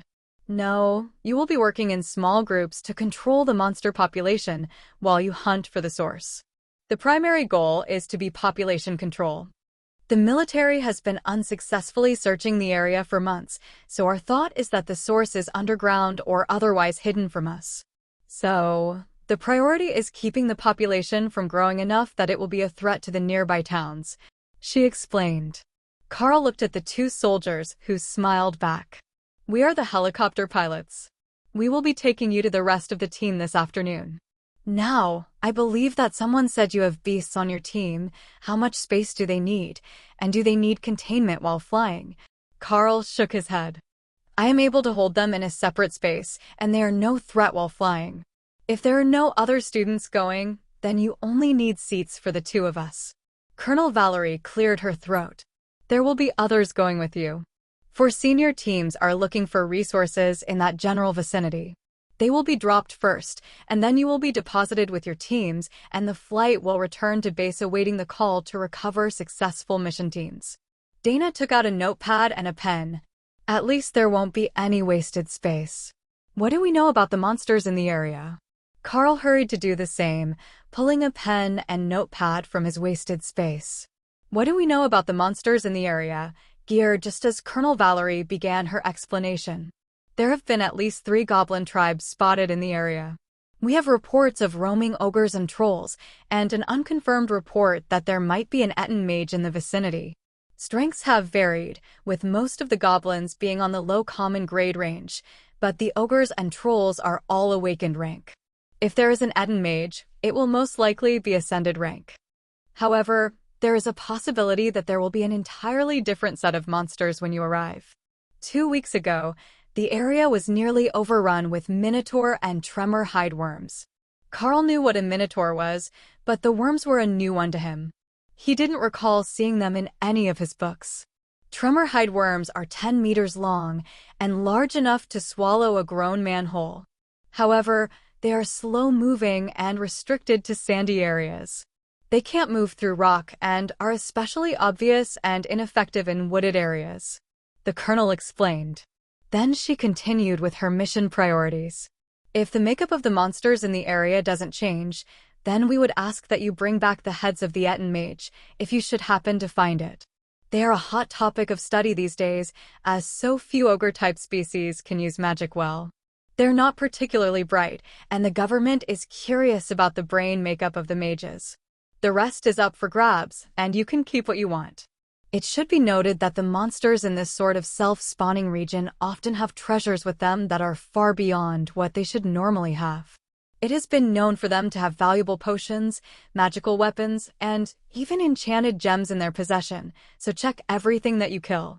Carl felt Hawk and Ray laughing in his mind. Killing was their specialty, and neither of them had hands to be searching through the belongings of filthy ogres and trolls. When they got there, they would be able to hunt to their heart's content and leave Carl to dig in the filth for treasures. Chapter 154 dropped the seniors. First, there wasn't much more information forthcoming about the mission. The details of such actions were normally held within the military and the upper ranks of government, which Colonel Valerie would count as, but her department was elite development. So she might have only just been briefed on this herself and didn't want to have to look up all the little details to answer questions. "When do we leave?" Carl asked. "Right about now. Do you need anything from your rooms? We have the kit bags packed and ready to go, loaded to Ascended mission standards, so there are some more medical potions and cooking supplies as well as the rations." Colonel Valerie replied. Dana gave her a curious look. "Why were there no cooking supplies in the last mission packs? How many of you actually knew how to cook?" "That's why. If we relied on the first years to cook for themselves, they would become nutritionally deficient before the mission was over, but you will have clerics with you on this mission, and they can create food. Plus, the other elites are known to hunt for themselves occasionally, or bring various vegan options, depending on their preference. That is why I asked if you need to go to your rooms to get anything." The colonel explained with a smug smile on her face. She wasn't wrong, though. Only one in the initial group actually knew how to cook. On the way back, they had gained Sister Betty, who was much more knowledgeable, and even the two clerics they had rescued had some cooking skills. "Will there be a water mage with us?" "Rationed water is no fun," Carl asked. "There should be. I can't guarantee that the two of you will be together for these missions, as they will be split into smaller teams, and 2 rookies would be a liability, but there are usually either mages or clerics capable of creating water with each team.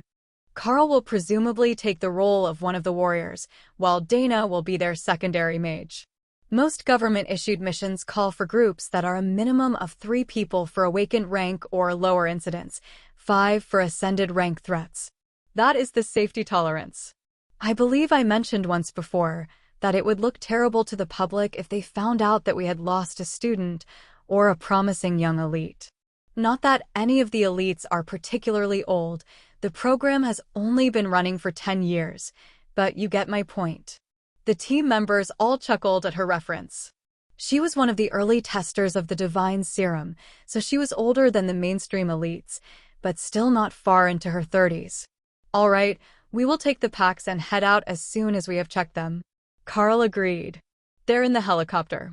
Good luck, and we will see both of you soon." Carl and Dana followed the pilots out, while the Bureau agents prepared for whatever they would be doing while the pair were away from the academy for an undefined amount of time. If the goal was population control, it might take them a week or a month or a season. There was no clear endpoint, unless they were going to be relieved as soon as the regular teams returned from their vacation. That seemed unlikely to Carl. Back at the mines, there was always a bit of overlap after holidays, when they pushed to get more done than the standard quota to make up for the missed productivity. The same was likely true here, where the regular teams would join the substitutes for a day or 2 before the relief teams were sent back home. Carl called the beasts back into their spaces, interrupting their training, but for a good reason. Thor was a bit disappointed that he had to stop playing so soon, but he would get to see new places, so it was a fair trade in his mind. Hawk had no problem returning. The mages hadn't come up with any new strategies since yesterday anyhow. Each of the helicopters had 20 students already in them when they arrived, and the pilots pulled Carl and Dana towards separate rides to grab their gear. Carl waved goodbye to the mage as he wondered when they would next see each other, but the door closed as soon as he had his pack and had taken his seat. The pilots weren't waiting anymore and headed straight out to their first destinations. The berserker beside Carl smiled and patted him on the shoulder. The face was familiar, and Carl realized that he knew him from earthquake training. "What are you doing alone on a helicopter? Are you assigned to join one of the teams?" the muscular man asked. "I'm getting airdropped in as support for an existing team, or so I have been told. I got the lottery win for a relief operation, so a regular military team can get days off," Carl explained. "Oh, you lucky bastard. You got the call a month after reaching Awakened, and I didn't get the call until the end of last year. Military support missions are cushy. They throw all sorts of people at them since they're not professional soldiers. Half of the elites on my mission were blogging and taking selfies as much as they were actually working. It was just one big social media publicity tour. Who knows, you might even get to meet one of your idols. The berserker laughed. The man on the other side of Carl nodded. Mine wasn't that casual. We were in the woods and actually working, but there were at least 3 times as many people as we needed. We ran across other teams like twice a day. But the team I was with were all idiots. A banker and 2 politicians with their assistants. They had ditched too many calls, so they got forcibly sent on an actual mission. Neither of those options sounded much like what Carl had heard from the colonel, but there was a chance that they were right. She had said that they would be joining a team because the regular one was on days off, but she didn't explicitly state the quality of the team that they would join. For Dana's sake, she hoped they were a good team. He could rely on Hawk and the others, but she was somewhat squishy. Warm too, and soft. Carl caught his wandering thoughts and looked out the window before the berserker realized he had lost track of the conversation. The others were all talking about the various missions that they had been on, so nobody expected Carl to fill in much. As a first year, he wouldn't have been out much, no matter how strong he had gotten. The best advice I can give you is not to piss off the healer. They might seem all righteous and such, but when shit hits the fan, and they have to pick who they heal and who has to suffer and hope they survive until the next spell comes in, you know it's not the group's jerk that gets priority. One of the warriors laughed. The mage next to him laughed. You learned that the hard way. You had a broken leg for all of a lunch break because the healer was too tired for one more spell until after they ate. The warrior nodded solemnly. It was an important learning experience. You're a slow learner, though. Didn't Sister Betty punch you in the face just 2 days ago? One of the other warriors asked. Hey, she's not our healer, and I was very sincere in my intentions. The warrior defended himself. Carl laughed. You should be careful, she's stronger than she looks. She rode to the academy from the seminary with my team after our last mission. Chapter 155. Everyone out the helicopter tilted and dropped toward a mountain valley, which signaled half the students in the vehicle to get their gear ready to depart. Carl noticed that they were loaded in the back half of the helicopter, so their departure wouldn't cause a drastic shift of the balance, and the others spread out as they walked down the ramp, distributing the weight evenly again. You get used to it. Spreading out is not only more comfortable, but it makes for a smoother ride. If you're with a new group, teach them to do it. But mostly the new groups take the train. We were supposed to take it as well, but the storm the other day damaged the tracks, and they're not fixed yet. The berserker explained. I saw that firsthand. We were stuck out in that storm, and we weren't sure that we were going to make it back to the academy at all. As it was, we made it back only 1 day late. Carl agreed. The first team was out, and the crew closed the door as the helicopter lifted off. 5 minutes until the second team departs. Get your gear ready. The crew member riding in the back with them instructed. That was faster than anyone expected, but they already had their bags ready. All they had to do was make sure that nothing was loose or out of place, and then strap them on. The helicopter dropped only a few valleys over, where a small camp was set up. The team got out, and another team of 20 got in. These were older and dressed for an extended time in the woods, whereas Carl was wearing the academy's training uniform of cargo pants, tank top, and jacket. It was almost a military look, but anyone in the nation would recognize it as a Divine Golden Academy uniform. Seriously? Not only do we get a random group from all over the country, we get a kid fresh out of the academy. Are you even awakened rank yet, kid? One of the women asked. Pushing for Ascended already. I'm there in attack power, but still lacking some durability. Carl replied, resisting the urge to take the bait and get angry at her provocation. The woman rolled her eyes and snapped a punch at his face. Carl reacted instinctively and raised the lightning barrier, which her hand hit with a crackle of energy. Oh, I like this kid. Didn't even flinch. The man beside the irritable woman laughed. Then are you going to take him on your team? She asked. Yeah, I will take him. If he has ascended rank attack power and a lightning shield, he's not going to be a liability. But there's something about the look in his eyes. They're not natural, obviously, but they've got that placid look that large monsters give you, like they know you can't do a damned thing to them. The woman just rolled her eyes, and the group started to split up into teams. They ended up with 7 groups of 3, and Carl moved to join the ones he had been lumped in with. Carl, awakened rank Beastmaster. He introduced himself. Bob and Doug Mackenzie. I'm Robert, an ascended rank warrior, but you can call me Bob, and Doug is a green dragon cleric.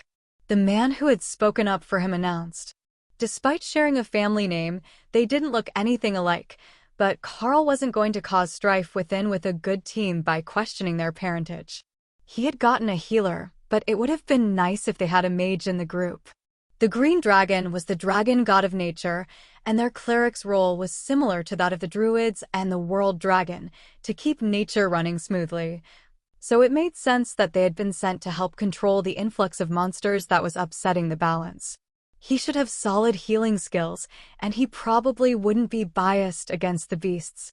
The good luck dragon scale charm was working quite reliably, Carl decided. So, what can you tell me about the Beastmaster class? I have never heard of it before, so I don't know what you can do in a fight. The warrior, Bob, asked. I have 3 beasts, actual beasts, not summoned creatures that can be replaced. An evolved wind speed hawk that has learned fire magic. A lightning sarrow and a bloodbath spider. The lightning barrier is a skill I learned from Thor, the lightning sarrow. I can also use rend, and we can hear each other's thoughts to fight as a group. Carl explained. Doug smiled, and his face suddenly looked much younger than it had a moment ago under his mop of black curls. Now we must be in luck. We got extra team members. It's always better not to be outnumbered. Don't worry, we will take good care of your partners. Are they all awakened rank or higher? Or is one of them still young? He asked. They're all still young, but they're all at awakened rank in body or better. Hawk and Ray, the bloodbath spider, aren't exactly tanks, but they are fast and agile. Are you familiar with the species? Carl asked. Bob nodded. Yeah, it's going to be a bit freaky having them around, but Doug is good with things like that.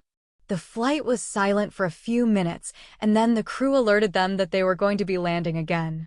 The other helicopter was visible in the distance, so they were all working the same area, which was a relief to Carl, who could see 2 different camps set up near the river that ran through the area. Bob raised his voice so he could be heard over the helicopter. We will head for the hills. Our team should be well suited to the scouting of the more rugged areas. The crew member gave him a positive gesture. Zone 1 goes to the Mackenzie brothers and Carl. Call your preferences or I will pick them. The teams quickly picked zones to scout for the next few days, and Carl checked the fit of his pack, so it didn't get uncomfortable as they hiked. As they stepped off the helicopter, Carl saw that there were many more people waiting around the area, and a pair of girls with curly black hair that matched Doug's came over to pull the cleric into a hug. Meet our other 2 team members.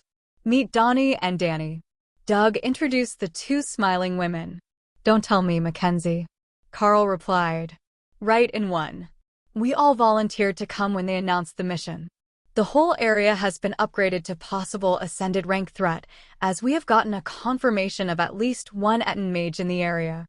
Everyone will be getting 2 more members for their team out of the ones who got here first. One of the identical twin women agreed. Carl looked between them with curiosity. What are the odds that 4 children from the same family would get picked by the serum? Bob laughed. Extremely low. I don't know of more than a few other siblings that are elites. Though, one of the test generation has a son who's in the academy now. But we should get going before the annoying ones want to hold an all-night strategy meeting where they think of reasons that they shouldn't be the ones going out to do the actual work. Chapter 156. The Mackenzies. Bob led them out of the encampment, past sharp-eyed guards, who were giving envious looks to their group with the twins. Most wouldn't realize right away that they were all siblings other than Carl, so having not just 1 but 2 good-looking women with them would look like an envious situation. So, what are your specialties? Carl asked as they moved out of sight of the camp. We're both mages. I'm better with constructs and Donnie is better with arcane barriers. Danny explained. They got a kilometer into the woods and Doug gestured to Carl. Call out your team. It's better that we have a chance to meet them in advance, even if they're resting until we're in the threat area.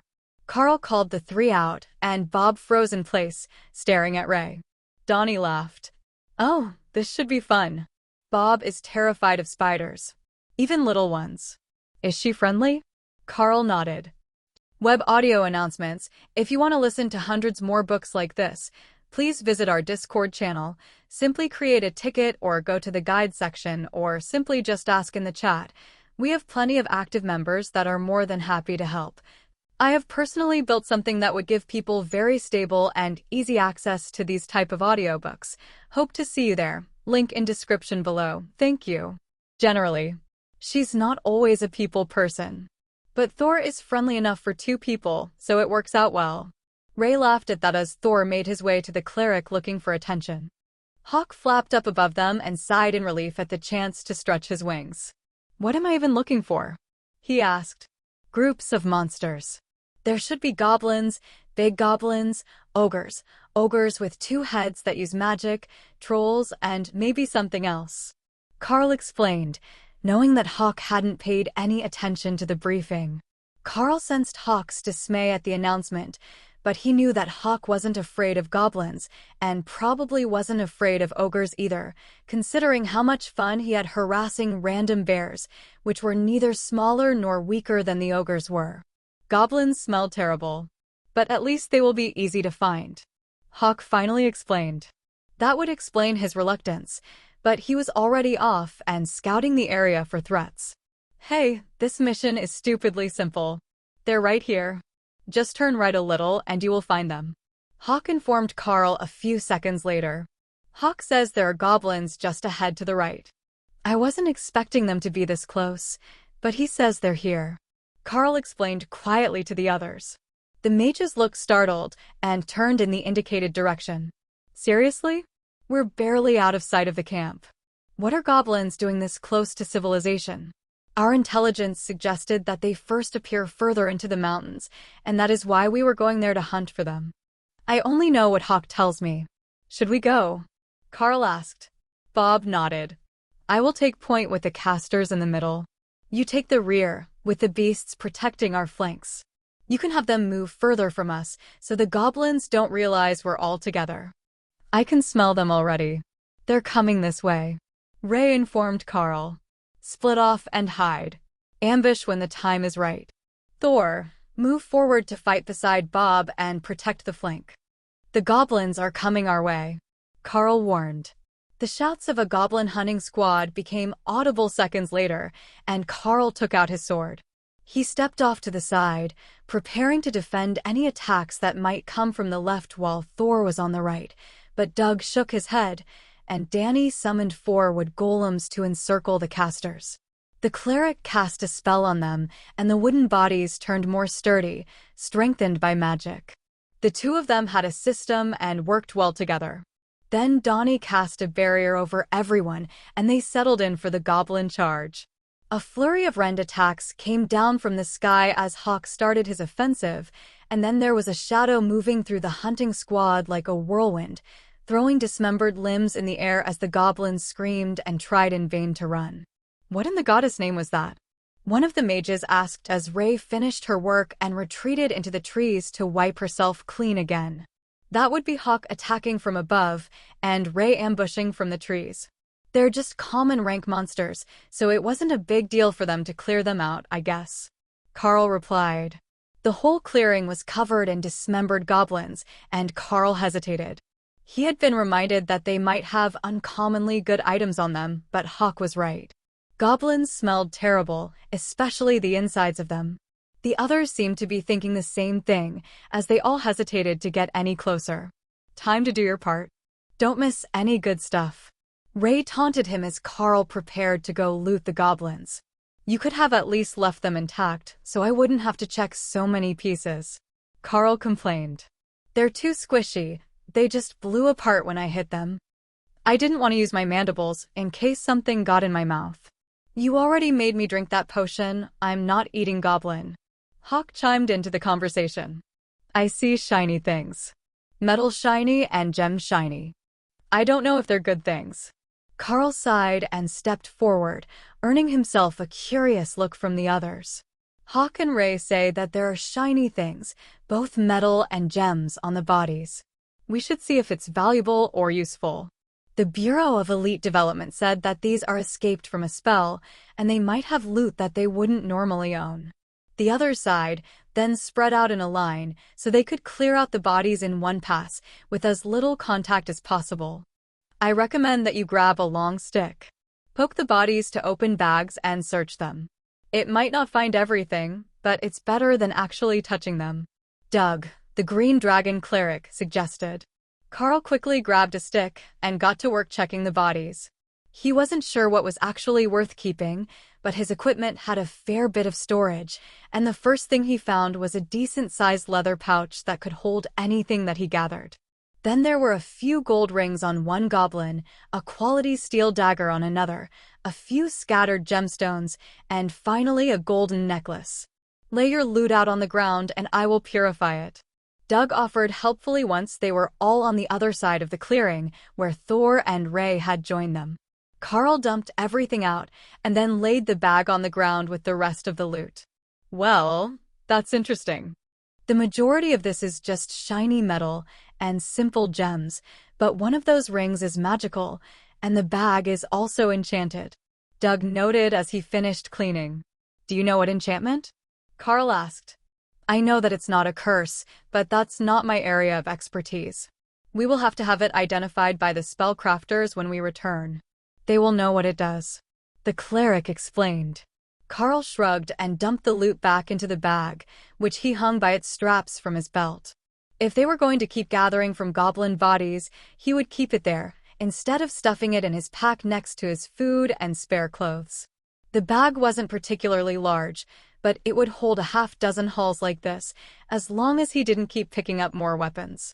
He wrapped the dagger in freshly purified cloth and stuffed it in the bag, as the decoration was pretty, and if he could find a scabbard for it, he would keep it with him. Should we burn the bodies? Carl asked the others. Bob shook his head. The risk of a forest fire is too high. They will decompose quickly out here if the other monsters don't eat them. Chapter 157. Sharp senses with the goblins dead, and the loot cleansed, thanks to the efforts of their cleric.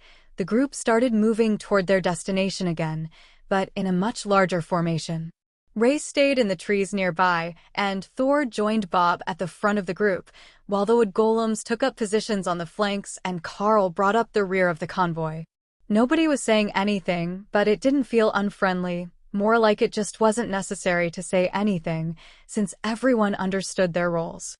If there was a threat, they would call orders, but while just walking, nobody was going to get lost or fall out of position unexpectedly, the way that a bunch of distractible students might. The only one that was truly on edge was Bob, who kept catching glimpses of Ray in the trees and thinking that they were going to be attacked until he realized that it was just her again. I think there is something up ahead. The ground here is more packed than small wildlife would account for, and there are broken branches above head height. Bob quietly warned them an hour after they left the goblins behind. Ray made a mental note of that. For a bloodbath spider, prey usually came to them. They didn't go out hunting things, so they had no inherited memory of tracking skills.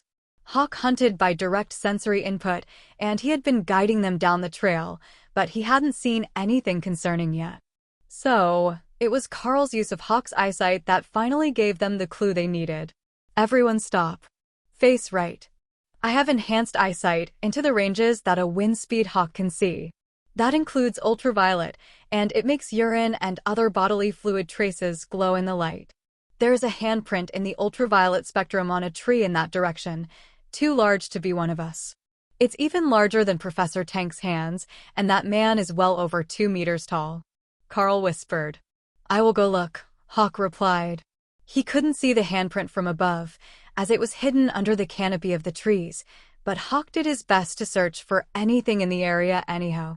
I think there is a cave up ahead. I can't see it without landing, but something looks wrong. He replied a few minutes later. Hawk says there might be a cave. It's hidden from above, but he's fairly certain it's there. Carl explained. Bob nodded and led the team forward, following Carl's guidance every time he saw a sign of the large creature. Then, Carl started to see the telltale signs of goblins. Plenty of filth was visible to his enhanced eyesight, but it all stayed tight to the trees, where it wouldn't be seen from above. Bob noticed the signs only seconds after Carl did. I think they understand about the helicopters. They're hiding from overhead surveillance. But the goblins must have come past here in a large group. They might be under orders from the ogre we have been tracking as well. Goblins are cowards and ogres are lazy. So, if an ogre comes across a goblin tribe, it will often threaten them to make them work for it. He explained. The mages pulled closer together, ready for an attack, and Carl realized that he had no idea which one was which anymore. They had the same black hair, in the same haircut, and they were wearing the same uniform, with the same last name on their badges. Someone had called Bob and Doug twins as well, but at least they were different sizes, and Doug's hair was longer, while Bob's was cut tight to his head. The smell of burning wood came to them from the distance, and Carl smiled. We've found them. I smell campfire. So unless the forest is burning, there is someone up ahead, he whispered. Bob led them forward, with Thor doing his best to be silent beside the warrior, and they burst into a clearing with their weapons up.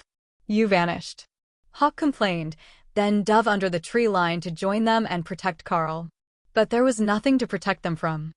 In front of them stood a large cave entrance, giving off a slight plume of smoke from a cooking fire inside, and a full 10-person military team was sitting around on the rocks. Damn it, we thought we found an ogre camp. Bob sighed as he realized the situation. The warrior at the fire smiled at him. You did, but about 6 hours too late. We got 4 ogres and 15 goblins out of the cave. There should be more goblins nearby, but we are waiting for them to come back. Carl looked up and noticed the slight shimmer of a spell that had been hiding them from Hawk's vision, as well as the obvious signs on the trees of a violent battle having taken place in the recent past. Bob smiled at the warrior. I think that we found the rest of your goblins. The beasts with our team cleared out an entire hunting party just an hour or so ago. We followed the game track they were on, and it led us here. The team looked immensely relieved and began to relax a little. There were still plenty of dangers in the woods, but if Carl's team had killed off the rest of the goblins who lived here, then at least nothing would be looking for their resting spot tonight. Why don't you all take a break here for a bit? It's still early, but it gets dark fast in the hills, and there might be more monsters about. The warrior suggested. Bob shook his head. We are headed for Region 1, and we should try to get closer to it tonight. There were a half-dozen more fresh teams headed out today, so you might come across another if they know how to track. Try not to ambush them before realizing they are humans. The warrior nodded, and Bob gestured for his team to keep moving. Once they were another kilometer down the road, Bob turned back to the group. They are sitting in an empty ogre den. Something is going to notice that the ogre clan is gone soon, and then they will come looking to take over the cave. We will swing by there again on our way back and see what has moved in, he explained. Hawk returned to his patrols high in the sky once he realized that his senses had been tricked by magic, while Bob led them through the woods to a small river. From his limited experience, Carl recalled that rivers should be a gathering point for monsters needing a drink, but the area was quiet, with only a few small tree animals. The rest had been scared off by the presence of Ray, who was still hiding in the trees, or by the noise that the group with Thor and the 4 tree golems was making. They weren't going to win any stealth awards today, but nobody was seeing signs of large monsters, and they weren't worried about the smaller native ones. Once we find a good way across the river, we will move into the hills and find a campsite for the night, Bob explained. It was only about 10 meters wide, but it looked fairly deep, and none of them were looking forward to getting soaked right before the sun went down in the mountains. I will make a bridge for you, Ray offered. Chapter 158 Rope Bridge. Ray will hook us up. Just give her a moment to work, and she will have a way across the river, Carl explained to the others. She was already getting to work, attaching her web to trees on opposite sides of the river, and creating a small, woven platform for them to cross. Then she added a handhold line up near shoulder height and darted across it to add a bit more securement to the other side. Bob gave the silk rope bridge a look of trepidation, but he stepped up onto it and easily balanced as he made his way across. The mages looked at the bridge and shook their heads. There's no way we're making it across that without dumping ourselves in the river. One of them, possibly Danny, informed Carl with a frown. What if we send your packs first? Or should I have Ray make more bridge for you? It's not going to fall in the water, Carl asked. Doug smirked as he relieved one of the mages of her pack and nimbly danced across the bridge, putting one foot in front of the other. They're just incredibly uncoordinated. Taking the packs from them is a good idea, but they still might not be able to walk a straight line. He taunted. I could throw them, Thor suggested. Hopefully, it won't come down to having Thor toss you. How about you pass me your remaining pack and give it a try? The upper rope is sturdy, just keep a good hold on it and you won't fall in the river, Carl offered. The remaining pack was handed to him, and the mage stepped up on the bridge, wobbling a little as she took her first few steps. But after that, she was getting the hang of it, and after a close call that left her hanging off the handrail for a moment, she made it to the other side. How is Thor going to make it to the other side? The remaining mage asked. He will just duck into the separate space where he rests and then come out again when I'm on the other side. Carl laughed while imagining the sight of Thor trying to cross a single rope bridge. The mage carefully crossed the river, then Carl walked across behind her before turning back to the bridge. I suppose we should take that down, unless we are going to need it to go back. Or at least disable it so it doesn't let anything else cross the river, he suggested. Yeah, we could cut it and let it fall. Most creatures wouldn't be able to reuse it anyhow. How long will the silk last? Bob asked. Carl shrugged. As long as it needs to, I suppose. It normally doesn't dissolve or anything. Leave it. Someone else will need to get across the river soon, and they will likely be following the same trail that we are. We have to cross 2 more search areas before we get where we are going, and they will appreciate the ability to get across. Well, at least after they realize that it isn't a trap by a giant spider to get them stuck in the middle of the river. Ray perked up at the suggestion. That was actually brilliant. Just a bit of sticky silk, and she could get them stuck right in the middle, where they would be out in the open and nearly helpless. But she resisted the urge to booby-trap the bridge and waited patiently for the group to continue. The sun was about to hit the mountains, and while it would be twilight for a few hours still, the direct light was about to end for the day. As we have Ray here, why don't we camp up in a tree tonight? It will be softer and safer than camping on the ground, and she is fast with the web. It isn't too draining, is it? Bob asked as the light began to fade, marking time to get their camp set up. Ray gave him what he took for an enthusiastic gesture, and Hawk informed her of a good tree nearby, with large wide branches that could be used to make a tree fort. She says it's not, and she's off to build us a camp in a spot that Hawk picked nearby. He says the tree has nice wide branches for a nest, Carl explained as the spider vanished. The mages smiled at Carl. You know, it's really handy having her around. Setting up camp is always the most annoying part of the day, and you usually end up having to sleep on rocks and tree roots, or out in the open where anything could see you. But being in the trees will limit the number of monsters that can get to us, and Ray should be able to make a decent canopy to keep the rain off and the bugs out. Ray was listening in from a distance and perked up at the mention of bugs. Do you think there are bugs big enough to eat here? I can make a sticky tent, she eagerly suggested. I can't say for sure, but we're in the right area for them. There might even be another giant beetle out here, or some of the vampire flies, which are nearly as big as my forearm, Carl informed her. Ray started to alter her idea from just a platform to an awning tent that would enclose the area, trapping any bugs that tried to go for the team so she could eat them later. Carl led the team over to the chosen tree and saw that Ray had made them a ladder to climb up the 50 meters to where she had chosen to put their encampment in a large redwood tree overlooking a clearing. The view was incredible, and the tree towered over most of the others in the area, which would let them scout for enemies easily when the sun came back up. How far are we from our search area? Carl asked as they looked up into the tree. We should be right near the edge of it now. Let me double.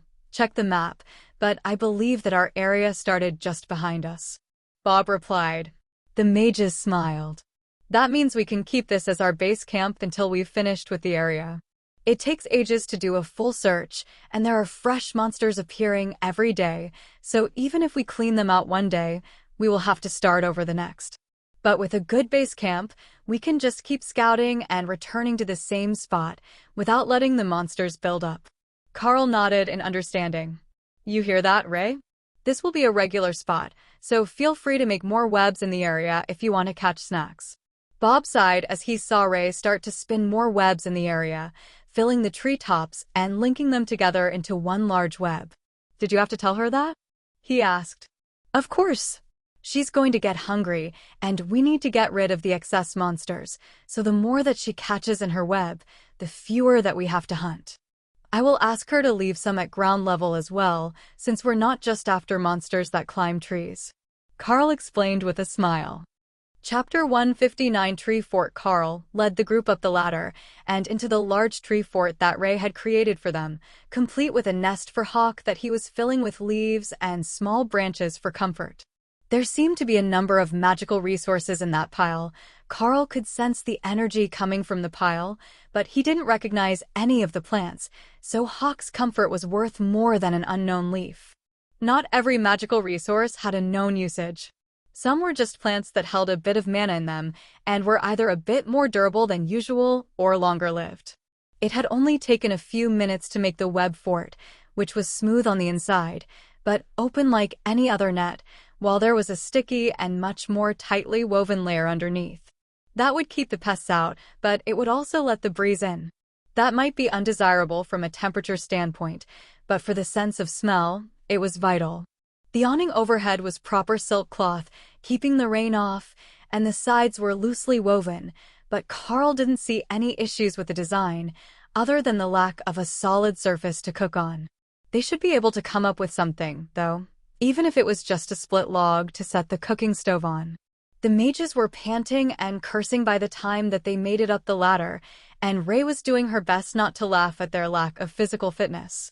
The rest of the group had superhuman strength and endurance, but they had to climb all the way up with normal human strength. The group had come up one at a time, concerned about the strength of Ray's ladder, but her web was made to contain monsters of her level. If an ascended monster could tear the web simply by hanging on it, the bloodbath spider would starve. This is nice. I mean, really nice. When we go out with larger military groups, it's common for them to have a large canvas tent, designed to hold the whole team, and it takes up a whole backpack. This reminds me of that, but it's so well blended to the surroundings. Bob congratulated Ray on her handiwork. She had put great effort into making the canopy blend in with the tree, and she had even pulled small branches and leaves into the weave so that they would shield the fort from outside detection until it was too late for the victims to avoid being captured. They would smell and hear the people in the tree and get lured in, but they would never expect the whole area to be surrounded in spider web. Doug settled in with his back against the tree and cast a spell that made a branch grow out past him and then flatten into what looked like a cutting board. The advantages of having a nature priest with you. I'm very good at plant growth magic. Now, I will get started on dinner, and you all can lay out your sleeping bags. We will work out the watch schedule after we eat. The cleric explained quietly. Every communication out here was done in a hushed tone, so you didn't alert your target to your presence, and for these experienced adventurers, it had nearly become second nature. Carl laid out his bag next to Hawk's nest and watched the others finish setting up for the evening on the soft, springy net. If you don't mind my asking, what do you all do when you haven't been called to a monster control battle? He asked the group. Doug chuckled and gestured to his simple green cleric robes. I think you can guess what I do for a living. But I am also on the Environmental Protection Agency's emergency response team, so they call me when there's a toxic spill or other environmental disaster to help with cleanup. Most of the time, I teach students at the seminary academy or tour the parishes to make sure that the church crops are doing well. Bob just shrugged. This is what I do for a living. I am out here full-time, working on commission from the government. One of the twins gestured between the two of them. We work for a security company in the capital. I'm actually highly skilled with security cameras and all sorts of alarm systems, so we only use our magic 1 week a month when we come to join Bob in the woods. It's a bit like a camping trip, a family tradition, but with dangerous monsters. That's quite the family resume. I still haven't even started to think about what I'm going to do after graduation. It's nice out here, and having grown up in the mines, I have a particular fondness for anywhere that is not a narrow underground tunnel. But other than that, I have no idea. Carl replied. Bob laughed. I doubt you have to worry about it. I checked your deployment orders before I got on the plane, and you've been sent here by the Bureau of Elite Development. They never latch on to anyone that they don't have a plan for.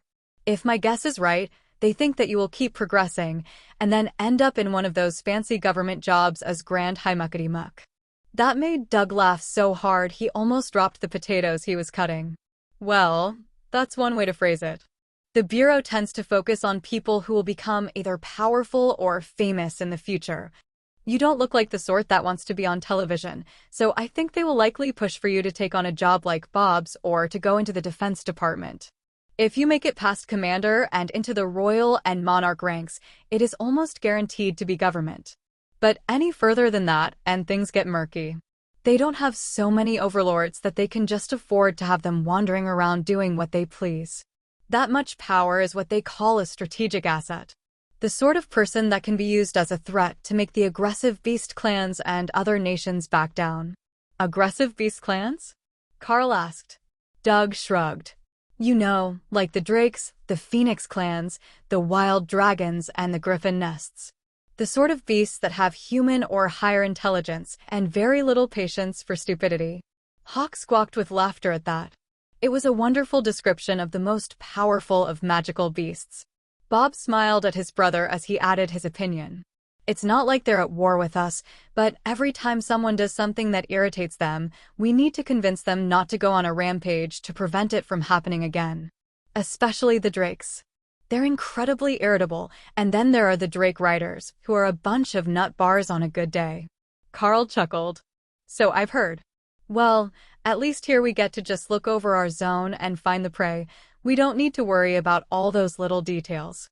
All of my beasts are right on the borderline between awakened and ascended, so with a bit more effort and a little push, we might manage to advance and get recognized as ascended during the next round of exams. One of the mages sighed. Lucky bugger. I didn't pass the Ascended exam until my last year at the academy, in the final semester, no less. You can't be that old yet. Carl shook his head. No, I'm still in my first year. Chapter 160 Doug's Cooking Chapter 160 Doug's Cooking Everyone turned to stare at him when Carl made that announcement. Say that again? Did you just say that you're in the first year? As in, you're planning to make Ascended during the end of your first semester's exams? When did they even test you to Awakened? It's not midterms yet, is it? Bob asked. No, we're still not at midterms. Actually, I think I will miss them because of the mission. But I was tested to Awaken 3 weeks after I got to the academy, when Hawk started to really grow in potential. Ray and Thor joined us a few weeks later, but they're growing fast. Carl explained. They're growing exceptionally fast if they're already this size and were infants when you got them. At least, I assume that they were newborns at the start of the school year. Bob asked. Eggs, actually. I got them all as eggs, and I've raised them from that. Carl agreed. I think that I see now why the Bureau is so excited to get their hands on you. You're growing at an insane rate, and that always comes with an extra dose of good luck. Now, some people will look down on the luck factor, but luck is very real. Bob replied. Tell me about it. The church even gave me a good luck charm when we stopped by there to pick up a cleric after my last resource gathering mission. Carl agreed. You got a lucky charm from the church? What the dragon is the point of that? Anyone lucky enough to get one of their dragon scale luck charms doesn't need the bloody things anyhow. Doug laughed. The whole group laughed as Doug pulled a lucky dragon scale from under his robes, and then the others all did the same. All right, maybe they're not as rare as I might have thought they were. Carl corrected himself. Bob laughed. No, they really are. But like Brother Doug said, those with good enough luck to get one don't need them. How did you think we all ended up together to form a super team? Pure blind luck. You really couldn't ask for a better group at our power level. I've got much stronger than usual defensive abilities for a warrior. We have both a barrier and a golem mage, plus a nature priest and a beast master, whose team not only includes a tank and an ambush attacker, but a flying scout. Compared to the average 5-person team, which might not even have a competent cleric, as they just send whoever is available, our group is living at large. We don't even need to sleep on the ground.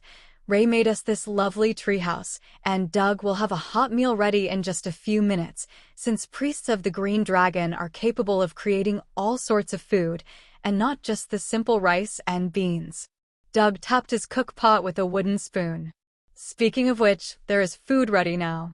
Just a simple veggie board, but that should hold you until I've got dinner cooked. Do Hawk and Ray need anything? I have meat stored for Hawk, and he doesn't really like anything else. Or at least I've never seen him interested in eating vegetables. Ray likes all sorts of things, from blood to insects and small monsters. But if her guess is right, she will be able to gorge herself on what comes to the webs tonight. Carl replied. In that case, just give this to Thor if you can.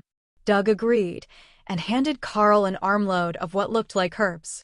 Carl passed it into the beast's space for Thor, who sniffed at them carefully, then picked them up and mixed them into the mass of plants he had been eating. These are tasty. Thor mumbled as he tested the new concoction. He says they are very good, thanks. Carl relayed. Excellent. It's a spell that I don't get to use often because we're usually traveling by helicopter or car.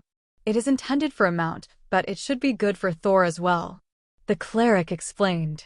Thor laughed at that, and Ray sent Carl the mental image of the cleric riding the Cerro and waving around his club. Carl couldn't resist laughing, and the group gave him strange looks. Sorry, they send me mental images, and some of them are funny. Ray was thinking about you riding Thor with your club flailing around to attack goblins. He informed them while trying not to keep laughing. The mages snickered, and Bob made his best gallant knight expression. How about you, foul beasts? Brother Douglas and his noble steed Thor are here to smite you down. He joked. Doug got a pensive look on his face. You know, he's nearly shoulder height. I bet I could actually ride on his back. But he might be slippery without a saddle. Carl shook his head. Quite the opposite. His scales look shiny, but they've got the surface of a drake scale, and they would tear your clothing to bits when you shifted. The group looked a bit confused, likely because a lightning Cerro normally had smooth scales, but they didn't question how that had happened. Doug passed out plates of what looked like steak and potatoes with mixed veggies, and Carl gave his dinner an appreciative look. That's a mushroom, not a steak, but they taste pretty similar. Nature Priest doesn't actually eat meat most of the time. One of the twin mages informed Carl. I won't argue. Good food is good food. If we can avoid eating the ration packs, I can avoid the internal chaos that they cause. He replied. Bob chuckled. Reducing toilet usage in the woods, you see. But you'll need a gallon of prune juice and some heartburn medicine when you get back. We will take the watch in order of age, so you've got the early morning shift, Carl. Can you cook at all? Doug asked. Carl's sad expression told them as much as his words. Not much. I started to learn after the last trip, when I realized how useful of a skill it is, but I don't know much. That's fine. I am the oldest, so I have first watch and I will wake up with the dawn if there are no other issues. Is Ray good for the evening? She's still outside somewhere. Doug replied. Carl sent a thought out to find Ray, who was setting up webs near ground level to trap roaming monsters. She had already caught a few small monsters, but that wasn't enough for a full meal, and she was looking forward to the nocturnal monsters becoming active after she linked all her webs together. I only sleep an hour or two a day. If I rest in the space tomorrow while you walk, it is fine. She replied. She says she's good for the evening, and she will sleep in the morning while we look for monsters. Carl told Doug with a glance down to where she was working. Not many things would pull her away from setting up her web the way that she wanted it, but Carl was certain that the sheer volume of webs in the area would scare any of the smarter monsters away from their position. Or it would when the sun came up and the monsters could see them again. Ray was becoming exceptionally skilled in making her webs blend in with their surroundings, where her early work had all been plain white silk. Chapter 161 Morning Watch. One of the twin mages woke Carl up a few hours before dawn to begin his watch, gently shaking the net beside his head to get him motivated. Carl smiled at her and whispered, "Did you learn that from Ray? She gets upset when people shake the whole net instead of just a small bit near the head to wake people up." Danny smirked. "She woke me up that way. She's down below somewhere again, but she will likely come back up when she has caught whatever appeared in her net. We haven't seen any action so far, but the new wave of monsters should be here by morning, so keep your eyes peeled. Nobody really knows when they will show up, and it doesn't seem to be a set time, but we do know that there are new ones daily. I'm going to get a bit more sleep. Wake me up for breakfast." Carl sat in silence and looked out over the hills and forests, letting time pass by as he scanned for signs of movement and life in the pre-dawn darkness. With Hawk's low-light vision and Ray's thermal vision capabilities, the movement in the forests was easy enough to track, though the canopy of leaves blocked both in many areas. However, it was not enough that Carl didn't notice when there were suddenly hundreds of new heat signatures in the area. They didn't come from one spot, like they were coming from a cave. They just appeared all over the forest, all at once.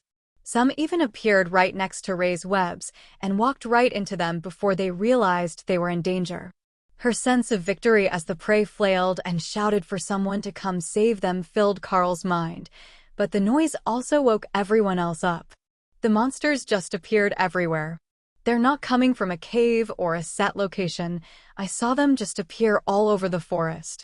Carl explained. "What do you mean? How many can you see?" Bob asked. "With the gifts of low light and thermal vision I gained from Hawk and Ray, I can clearly see for nearly 2 kilometers. There are hundreds of goblin-sized creatures, a few dozen larger ones that I can see, and that's just what isn't hidden under the trees.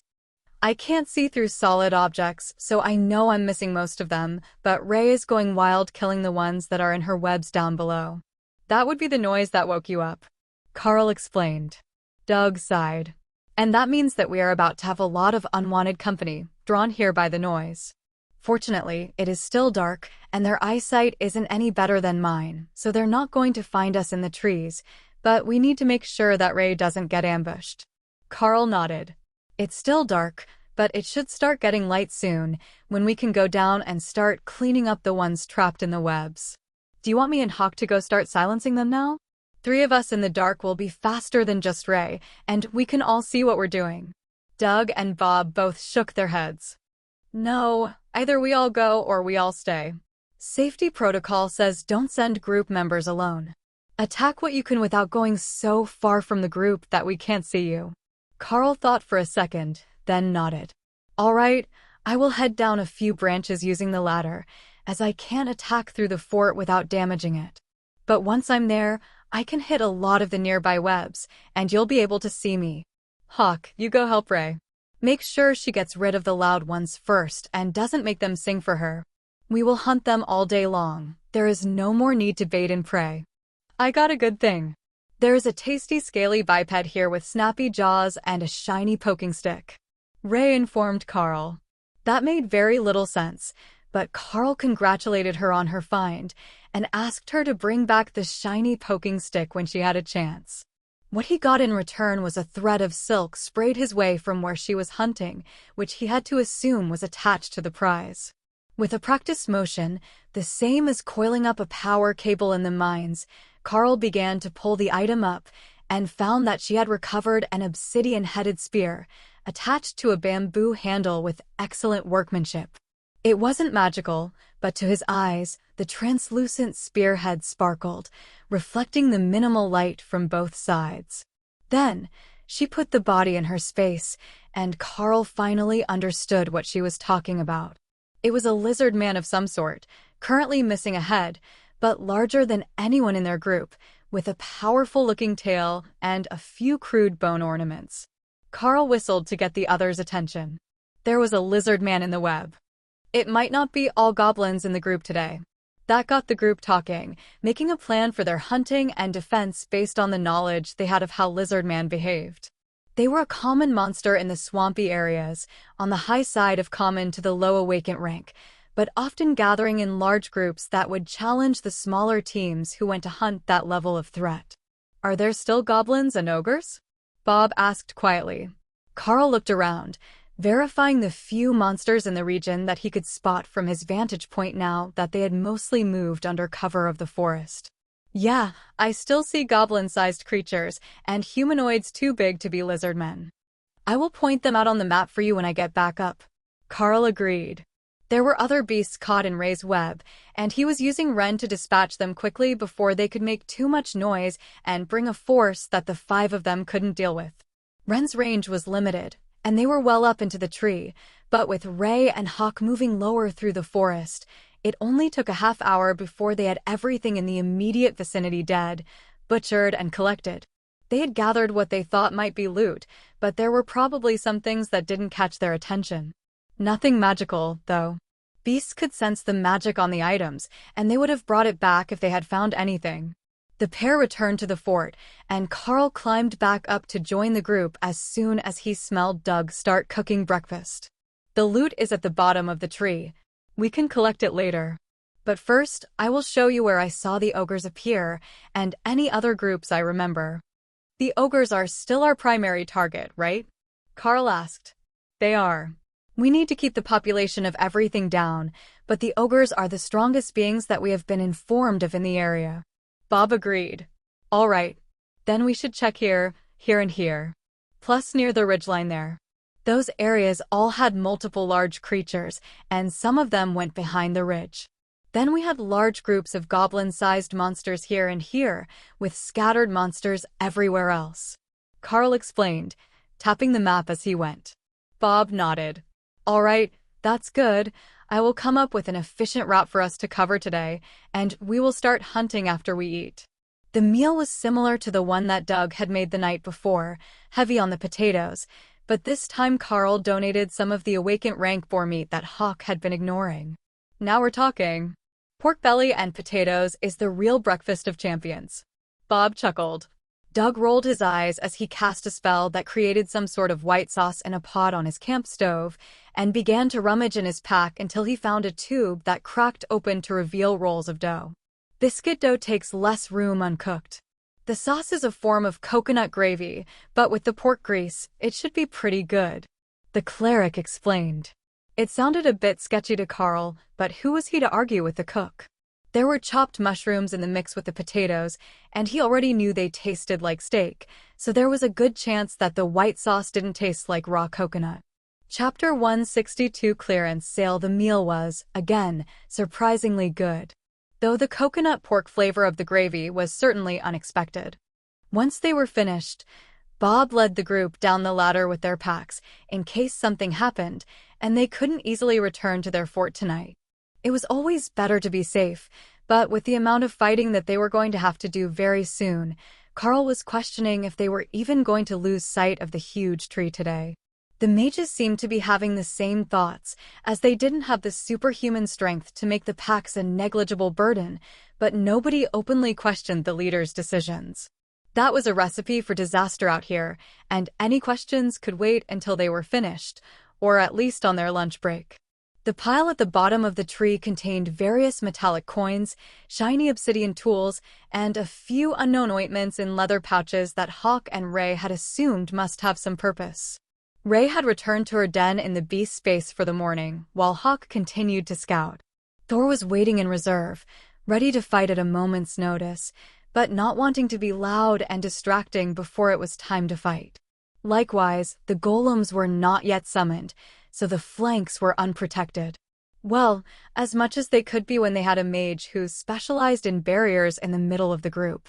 That was her position, so that if they had to defend themselves, both ends of the convoy were equal distances from her, allowing for a circular barrier, which was the quickest and easiest to create. Bob gestured through the trees. "Our first target is the ridgeline. That marks the edge of our zone, but if we see monsters just beyond it, we will go to help whatever team is working over there. Then we will follow that along the edge of our area and circle the perimeter, zigzagging through on the final leg to clear every likely hiding spot. We don't need to be perfect, but the more we get, the easier tomorrow will be and the day after that." Hawk was flying through the trees today instead of overhead, so he could see more of what was going on at ground level. They hadn't seen many monsters in the branches, other than a few small insects and rodents, none of which were a threat to Hawk, but he still kept watch, as having trees overhead made him nervous. He would rather be much higher, but from that height, he would miss things and be slow to assist when needed. "You can go up if you'd like, buddy. We have a scout here on the ground, and you can warn us about the big things," Carl offered. "Once you get to the ridge, where the trees are thin." Hawk agreed. After that point, he would at least be able to see the ground as he flew overhead. The rest of their zone was more sparsely wooded, with low pine trees that he could see between. It was just this one area where they had set up camp that had the worst visibility. But when Carl thought about that, he realized that their zone didn't actually cover the most likely spots for the monsters to hide. It was rugged terrain and a difficult spot to get to them, but most creatures would naturally go for the steeper cliffs or the larger trees, and not the region they were searching, where the ground was too rocky for dense forest. "How do these work zones get picked?" Carl whispered to Doug, who was in front of him in the line. "Grid squares on the map. We get a number when we are drawn or hired for the mission, and then the numbers are assigned to blocks on the map. We got a fairly easy one this time, no climbing gear required, and no huge bodies of water to traverse. But that also means that the monsters will naturally move through here.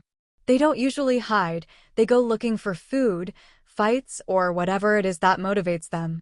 The cleric whispered back. That made sense. Carl had misunderstood the situation. The monsters weren't hiding and trying to build their numbers, they were just doing as they pleased, and that meant in the case of the goblins, they were looking for loot. They loved shiny things more than your average crow did, and they were happy to kill to get them. "Big green things." Hawk cheered as he spotted something in the distance. "Big green things," Hawk says, "straight ahead." Carl warned the others. Bob prepared his guard ability, and the forward golems were called out, as well as Thor, while Ray napped after working all night. The crashing noise of the creatures chasing an amused Hawk back in their direction was unmistakable, and Carl immediately wondered what the bird had done to annoy them. He could fly. Surely they didn't think that they were going to catch him if they had just spotted him. Then Hawk came into sight, and everyone saw the young goblin in his claws. It was still alive and flailing, and the crashing was getting louder. "Hobgoblins," Bob warned as the creatures came into sight, flanked by another dozen goblins. Hawk rotated upward, as if avoiding the humans, and threw the small goblin back at its tribe, but hit it with a rend for good measure before it made it back to the ground. The hobgoblins flew into a rage, smashing at the trees, the ground, and anything in sight before spotting Bob and the other humans. "Grapata!" The largest of them screamed as it charged at them, and the warrior shook his head. The hobgoblin's club hit Bob's guard right as Carl hit the monster with a shred attack that took its head off, and 2 lightning attacks stunned and burnt the smaller goblins. Thor charged past Bob, spearing a hobgoblin through the legs with his upper horns, then throwing him into the air for Hawk to tear apart. The goblin tribe began to scatter as the lightning Sarrow charged into the middle of them, but they had no sense of organization, and the 2 mages were quickly picking them off with small attacks, while the golems spread out to keep them from flanking the group. Thor circled back to make another pass as the hobgoblins, while the mages focused lightning on the small goblins, who couldn't survive even the lightest of chain lightning attacks from the twins. Carl stepped to the side so he could hit one of the hobgoblins with Shred as Bob blocked its attack again, letting the club hit his shield and saving his energy by not extending guard to cover the whole area. That was the end of the tribe, and the group moved quickly to check the bodies, in case the noise had brought any other threats their way. Whole lot of nothing. A few bits of gold jewelry and some gemstones. It will sell well when we get back, but not useful now, Doug noted as they finished. He cast some sort of spell on the group, and Carl began to feel refreshed, as if he had just had a good nap and a long shower. That wasn't what he had expected from their cleric, but it was a very welcome surprise. Chapter 163. Neighbors. Bob led the group forward again, toward the ridgeline, where they could hear the sound of trees being broken and occasional shouting. There was no doubt that their target was there and that they would be able to find it without much work. He had already planned their combat strategy to have Ray held in reserve for evening watches, so the current formation was the golems surrounding the casters, with Karl in the rear and Thor at his right flank. The lightning Sero made an impressive shield on his own, and having him on the warrior's sword side kept him from getting charged while he was fighting with his back turned. For a young beast, Thor had proven to be remarkably well adapted to combat strategy, and he seemed to instinctively know what to do. That was actually mostly Karl and Thor giving him insights into the situation and letting him make his own decisions, but the remainder was just his pure love for smashing things. Hobgoblins, smashing poles, and barriers had a lot in common. Everyone ready, there is a fight ahead, and we don't know who the other parties are. Bob warned the rest of the group as they approached the ridge. The Deep Bellows should be an ogre, or possibly two of them, but the others weren't making any sounds that would give away their species. If they were lucky, the ogre would have come across an aggressive predator, and both would be half dead when the group arrived to finish them off. But that was a lot of luck to ask for. He led them over the ridge, and Karl sensed Thor's joy as Hawk circled back to the immediate fight instead of scouting in the distance to make sure they didn't miss anything. There were more people here. New people, including ones in white. The ones in white knew just how to rub his head ridges, Thor informed Karl smugly, as if he was a neglectful master. The Sero is with us. Bob shouted as he leveled his shield in front of himself and charged at the back of the group. 3 ogres were leading a party of lizard men against another of the 5-man teams, and the numeric advantage had put the humans on the defensive. Thor put his head down and bowled over the lizard men before spearing an ogre with his front horn in a place where no man would ever want to be speared. The ogre screamed in pain, but he was lifted onto his toes by the Sero and couldn't turn to effectively hit him. Karl and Hawk both threw a barrage of rend attacks at the giant humanoid, who was wearing crude leather pants and what looked like a flattened cookpot as chest armor. It was no match for the attacks, and blood began to flow freely from the wounds before Thor flipped his head to the side and dropped the ogre on the ground. He was under attack from both sides, and he lifted his tail to smash. Earthquake incoming. Karl warned, just in time for Bob to jump into the air before the skill activated and destabilized the lizardmen warriors. Nice skill. One of the twins laughed as she threw a pair of fireballs into the lizards, burning scales off and clearing the area around Thor. The other team of elites was regrouping, while engaged in battle with the other 2 ogres. The sudden reversal had taken the monsters by surprise, and the lizard men weren't sure which group to deal with first, as their leader had been taken out entirely incidentally by one of the fireballs. Karl turned to the left as he sensed something hostile coming his way. Activating refreshing lightning to surround himself caused an obsidian dagger to glance off his throat as another group of monsters rushed out of the trees, screaming in Goblin. The small green monsters were going to be a real nuisance, but Hawk was already moving downward on a strafing run, preparing to bathe them in fire, and the 2 wood golems on that side were moving to intercept. Karl sent a wave of rend, flying at the goblins with his sword, and the front line hit the ground, ducking underneath to save their lives, but leaving the second rank unaware of the imminent danger. The attack sliced them clean in half, and the ones behind them as well, but there were still more coming out of the trees and into Hawk's stream of fire. He flapped hard and moved back up to 50 meters in the air to get out of easy ranged attack range, but that put him in position to see more incoming enemies. 20 more scaly people behind the goblins. He warned. Check the other side as well. I think we walked into a trap. Karl cautioned. More lizard men are coming behind the goblins, like they're herding them to us. Karl warned as the cowardly little beasts halted and tried to run away from the wall of flames. The second group of humans was moving toward them, running past where Thor was fending off the last ogre with his tail, using Earthquake directly on the creature's chest to send it flying. Their warriors were wounded, and they only had 1 mage and 1 cleric with them, but the cleric was a student from the seminary academy.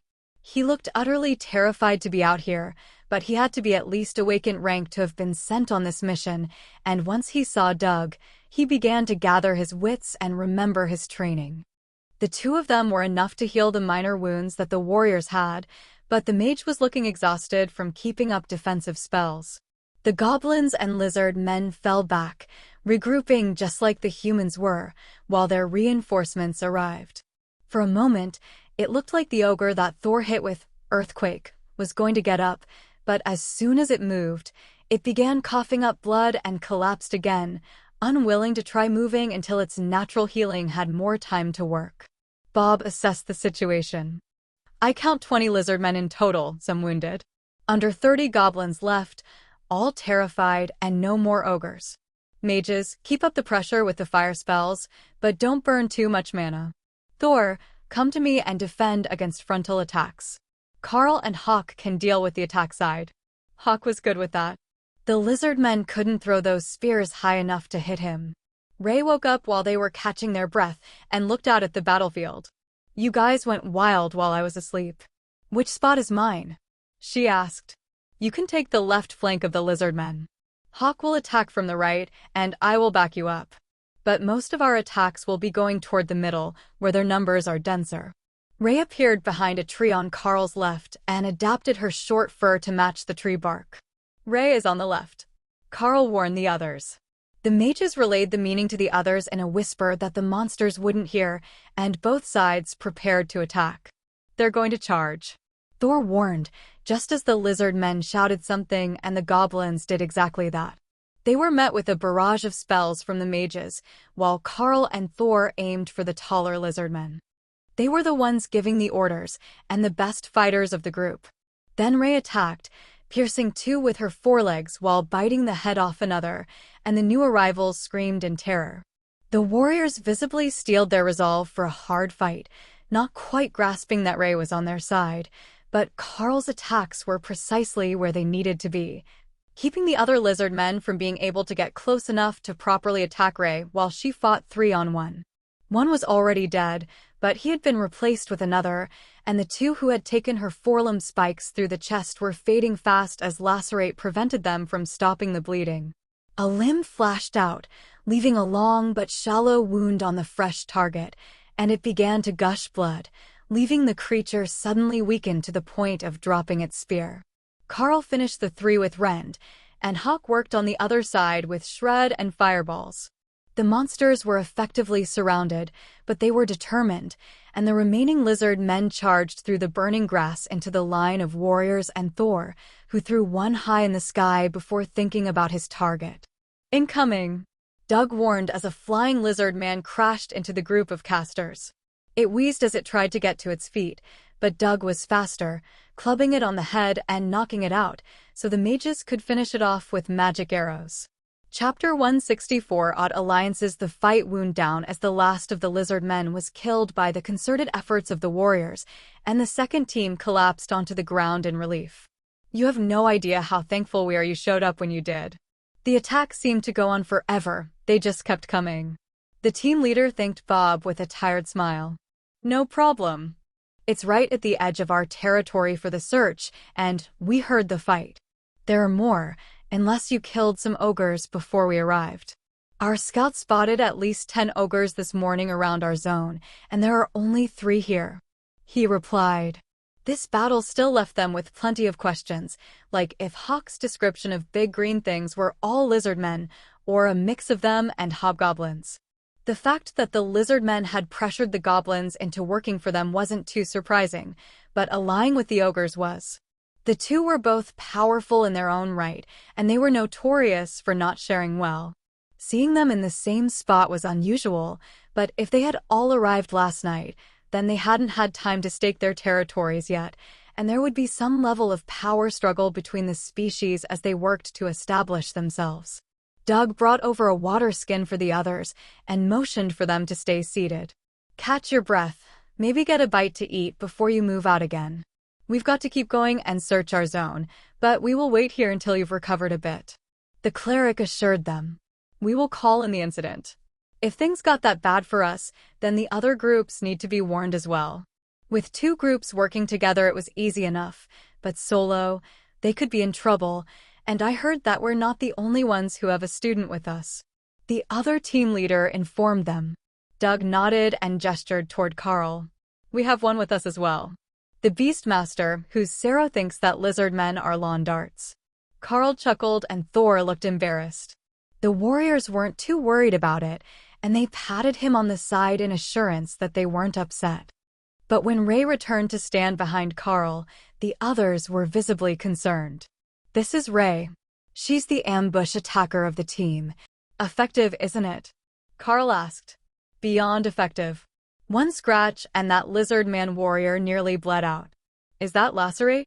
The mage from the new group wondered. Indeed it is. I hadn't thought that it would be so effective, but I have underestimated her skills many times in the past. Carl agreed. Bob nodded.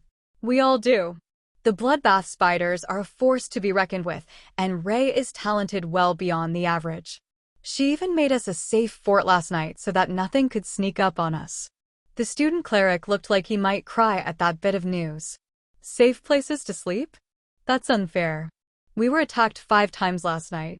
If you counted every monster that was caught in the nets, Carl's team had likely seen more attacks last night, but none of them got close enough to bother them until the last one in the morning. The appearance was a few hours before dawn this time, so if you clear the area around your camp well, then you should have it fairly easy for the first part of the night. Bob suggested, running a hand through his short black hair in concern as he thought of ways to make a secure camp. Thanks. I think that we will move tonight. There is a nice cave in our area, and that only has one entrance, which should be easy enough to block off. From experience, the monsters usually don't appear right on top of anything else that's living. The second group leader ate a protein bar in a few mouthfuls and got his team back on their feet. Good luck out there. We have handhelds, set to channel 6 if you need to contact us on the shortwave radio. He reminded Bob, who nodded and took a small radio out of his pocket to change the channel. We will monitor channel 6 as well. Stay safe. The two groups went their separate ways, and Hawk began to scout the route ahead, looking for monsters that might be near their route, but not quite on it. Now that Ray was awake, she joined him, rushing off into the trees to see what she could find, but only after using the leather vest of a lizard man to clean the blood off her legs. Carl's group left all the possible loot to the other group, partially because it was in their area, but mostly because they would need something to pick up their spirits after having a close call in the wilderness. Once they were well away from the other group, Doug stepped back to walk beside Carl. I hope you're not all rattled by the situation back there. Things like that sometimes happen, and it doesn't always have the best outcome. You know how it is, we might be elites, but when it comes to taking care of monster threats, we're still the low men on the scrotum pole. The cleric explained. Carl gave him a curious look at the unfamiliar phrase, and the mages laughed. What he means is we don't have the power or the seniority, so we get screwed. If it were a more valuable group out here, they would have sent artillery and conventional troops with us. You know, keep us safe. But we're not famous or particularly wealthy, and power makes the world go round. One of the twins explained. Bob cleared his throat. Come on now, no need to scare the newbie. Besides, give him another year, and he will likely be up with the commanders, drinking fine whiskey and choosing the teams to go with. Doug shrugged. It's just part of life. The strong rule the weak. But we're all civilized, so it's not as obvious as it is with the animals. If you want to find out how benevolent the world really is, try to directly say no to one of their requests. Carl smiled and patted the priest on the shoulder.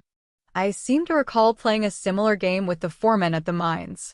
He would promise something in exchange for added productivity, usually a time and a quarter pay bonus for the day, and we would do just enough to get it done. But dragons help you if you failed because they would dock you for every imagined infraction that month. The cleric smirked back. The green dragons always like it when people understand how things work.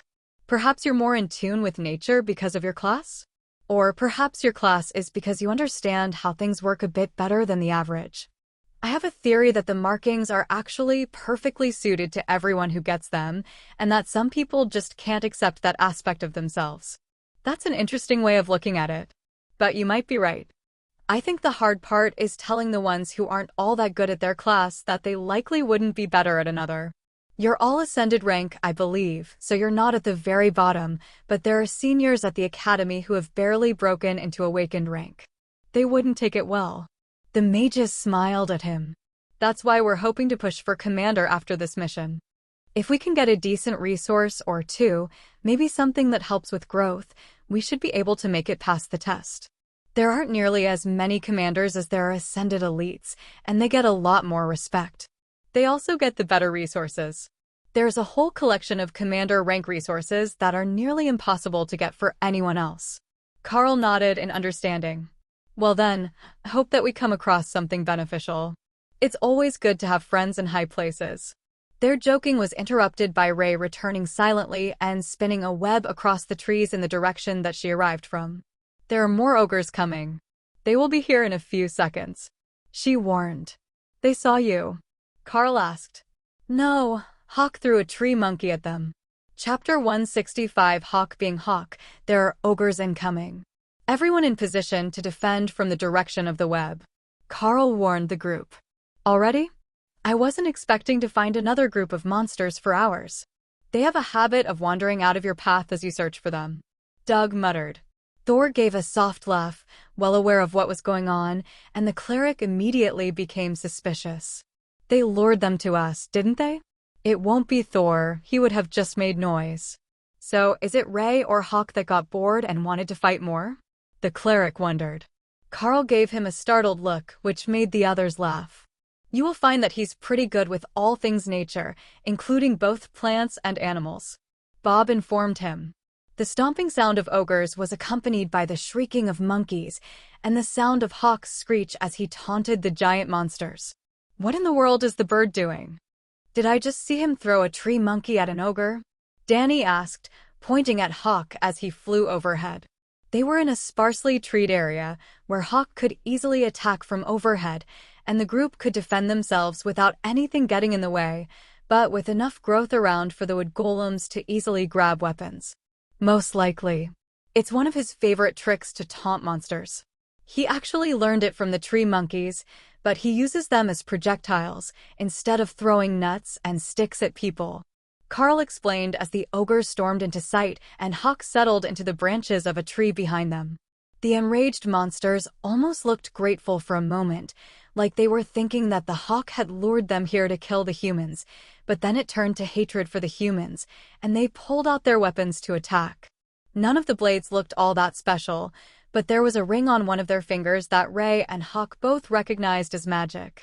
With only 3 targets, the flurry of spells that came from the human team was overwhelming, and the ogres stumbled to a stop even before Thor hit them with an earthquake and knocked them to the ground to be finished off. That was easier than expected. Bob sighed as he realized that the monsters weren't even going to make it to him this time. I think they're on the weaker side of awakened. Is that normal? I thought that the ogres were supposed to be nearly ascended. Carl asked. Everyone turned to Doug for an answer, and he just shrugged. It varies. There are strong and weak ones, but I don't know enough about them to tell them apart. But what is that magical ring? That might be a useful item for someone. Danny walked over and used her dagger to cut the finger containing the ring off the ogre, then slid the ring free and wiped it clean on a large leaf. There's some sort of inscription on it. Give me a moment and I think that I can translate it. It should be written in the ancient arcane language. She explained. It took her a few minutes to decipher the faded inscription, but when she did, she had to resist the urge to laugh. It is a magical item that is supposed to increase wisdom. Either it is broken, or he was in the running for the world's dumbest person to chase Hawk into a trap. She joked. Bob shrugged. It increases wisdom, not intelligence. He figured out that Hawk wanted him to follow easily enough. He just wasn't smart enough to realize that we were too strong for him to handle. The mage slid the ring over her wrist like a bangle, and frowned as she didn't feel any discernible difference. Well, it might add up. Maybe it is a long-term thing that will help with your mana growth. Doug suggested. Once the bodies were cleaned of anything valuable, Doug cast a spell that caused them to sink into the ground, letting the forest absorb them as nutrients instead of leaving the obvious and rotting corpses out to attract more monsters and stink up the area. This is going to be a long mission, isn't it? Carl sighed as Hawk updated him on the nearby monsters.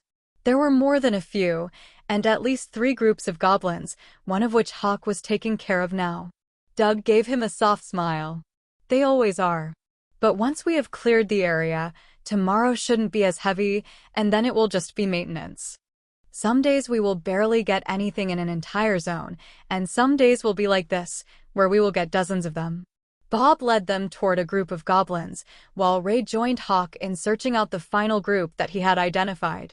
The common rank creatures were no threat to the two of them, and they could move through the forest much faster than the humans. It was just the more powerful monsters that everyone was worried about, but Carl knew firsthand that if the goblins weren't dealt with, they would be an existential threat to the regular townsfolk. A single pair of fireball spells took out the small goblin camp, and Bob paused a moment to mark the location on his map. They were almost to the far side of their zone already, and it was time to start turning back so they would get to their fort before dark. Hawk and Ray were still scouring the area, but something was off. The area was far too quiet. Where there had been a variety of monsters in the area at the start of the day, not even the small ones were around this area. Everyone could feel that something was off, but none of them could locate the source of the wrongness, and no matter how many times the two beasts circled the area, they didn't find anything that would indicate what could be causing the everyone could feel that something was off. But none of them could locate the source of the wrongness, and no matter how problem. Bob frowned in annoyance. I will mark this area on the map for tomorrow. It might be a lingering problem, or something about the area's composition that is scaring all the monsters away. We should keep moving, though. We need to finish our route before it gets dark. But the greatest travesty of the day was only now happening, and it was only when they reached the immediate vicinity of their fort that it became obvious. Some thieving bastard stole my snacks. Ray shouted in Carl's mind as she searched her webs. She could smell another monster, and it hadn't freed the creatures that had been trapped. It had taken advantage of her absence to kill them and take them for itself. Keep your eyes open. Something looted Ray's webs, and it might still be in the area. Carl warned the group. That's brave. It had to realize what or who those webs belonged to, and that they weren't long abandoned. If it was desperate enough to loot them today, it's likely starving. Doug noted. Or it's stupid and arrogant. Bob added. Doug smiled. That's always a possibility. But if it comes back to check again while Ray is here, it's in for a bad night. How much did it steal? Carl waited for Ray to answer as she inventoried her loot and threw the bodies into the beast's space. For webs, at least 15 small monsters, all common grade, none of them goblins. She replied, outraged. She says at least 15 small common grade monsters. Carl relayed. For a moment, he thought that the mages were going to say something about those not being valuable creatures, but then they seemed to realize that Ray didn't care about the danger level. She was planning to eat them, and someone had stolen her dinner right off her proverbial plate. So, it's likely not a powerful creature, and it can navigate the webs well enough to not get entangled itself. We will have to watch for another spider tonight, Doug decided. And make sure that our fort is secure before we enter. It might have tried to move in or leave traps for us. Some forms of monstrous spiders have poisonous webs to weaken their prey, Bob added. Ray scurried up the tree and scented the area. It didn't come up here. But I know the scent now, and I will find it if it comes back to steal from me again. She says it's clear, we can head up.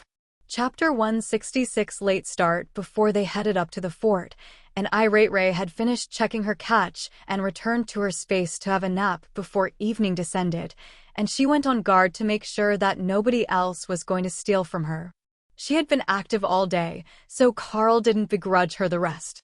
Thor was returning to his space as well, since he couldn't climb to the fort, and Hawk had already settled into the nest he made in the fort last night. That might be the reason that nothing came up. It would have smelled like Hawk and humans to them, and that would be enough to repel most forms of common monsters.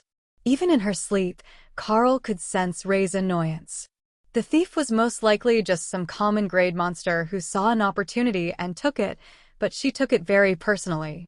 In her space, there were no threats, and things stayed where she put them, so when someone looted her webs in the real world, she was not mentally prepared. Doug prepared dinner again, and Carl relaxed against the wall of the fort as they all waited for the food to be ready. "Aren't you afraid of falling?" one of the mages asked, and Carl opened his eyes to look their way. "Honestly, not really. It's a strange thing, but I don't have any sort of fear of heights. With the durability that I have, I likely wouldn't suffer too badly if I did fall, but here with the wall at my back, it doesn't concern me in the least," he replied with a shrug. It's got to be a class thing. Even for the warriors, the fear of heights and sense of vertigo is inherited. Bob wouldn't be seriously injured either, unless he landed on his head, but even he stays closer to the middle of the net, she explained. Hawk thought that the whole conversation was funny. Carl couldn't fly, but a little fall wouldn't hurt him. "Maybe you should grow wings," Hawk suggested. "And how do you suggest that I do that?" Carl replied. "Attach them to your uniform. I saw a video of soldiers with a big round net over their heads and they could float. Wings can't be that much harder." Hawk replied with absolute certainty. "That's a parachute. It does let them float fairly well, but actually flying is harder for humans. We're heavy." Hawk lost interest when Carl announced that he wouldn't be able to fly, but the idea was an intriguing one. If he had a hang glider or a squirrel suit like the extreme sports people on TV, he might actually be able to nearly fly and attack monsters from the sky. Hawk would love it.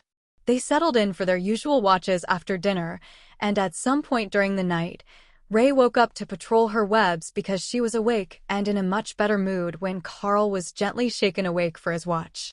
"Did you find something good on your web?" Carl asked as he sensed her change of mood. "I found a very good thing. The stupid thief is a box tree spider family," Ray replied.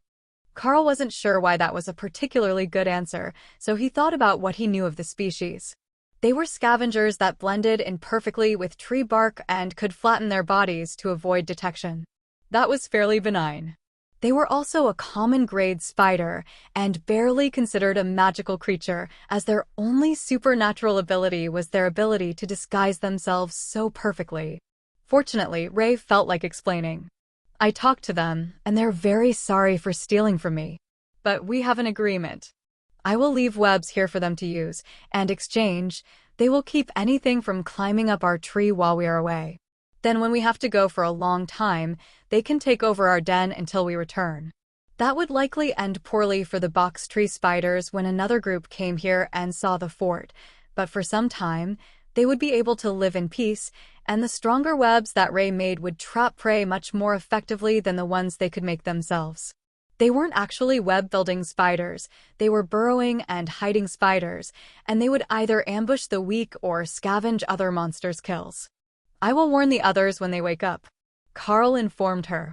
It was a quiet morning, and by the time that the sun came up, there still hadn't been a large-scale appearance of monsters. Carl was still dutifully watching, but there was nothing. Their area was only 5 kilometers in either direction, and he could see it all from here, but the spawn hadn't happened at the same time. Slowly, the others woke up, and everyone turned to Carl for the morning update. "Nothing major to report. Ray has a working agreement with a group of box tree spiders to look after the tree and the webs while we're away, but the spawn hasn't happened yet. I don't see much of anything out there.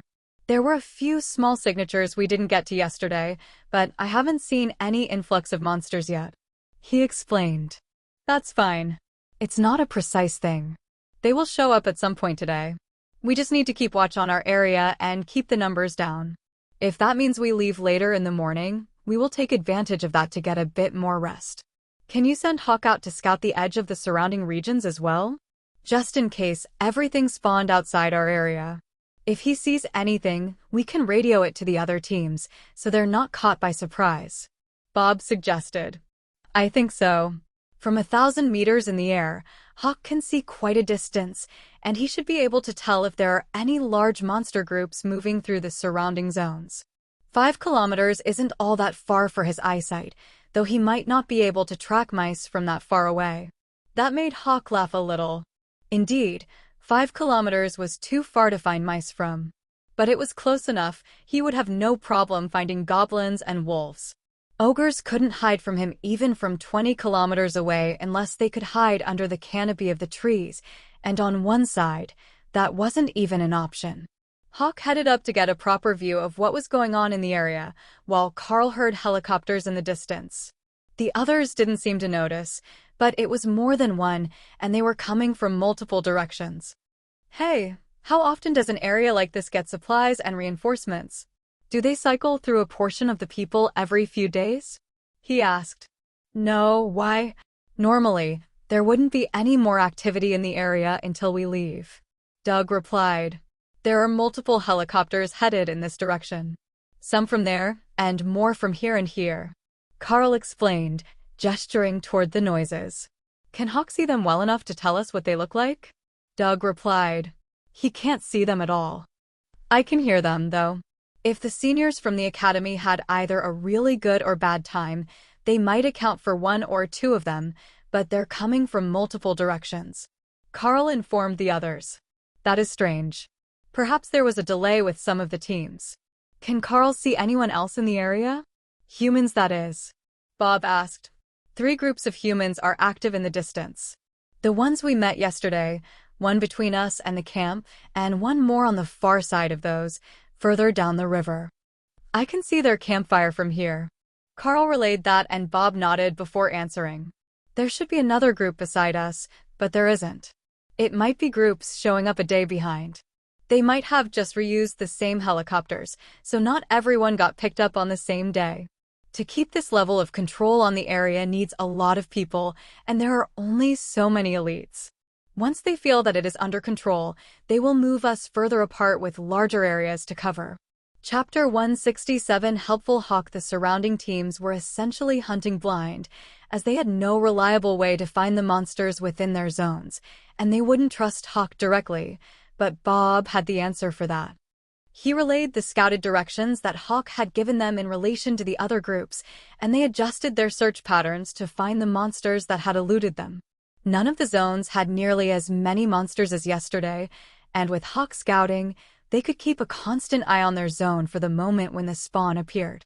Doug smiled as Bob relayed another set of directions, moving a team just a little to the left to let them stumble upon a hidden enclave of lizardmen. The beasts were just as shocked as the humans, as they had thought that their hiding spot was imperceptible. Perhaps from ground level it was, but it was easily spotted from the sky. Hawk was loving his new role.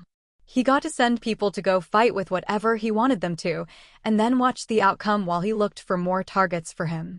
It felt like he had become a king. The Royal Hawk, deciding the fate of the soldiers on the ground. But maybe that meant he was a general. Could he apply for commander rank because he was a good commander? It certainly sounded logical to him.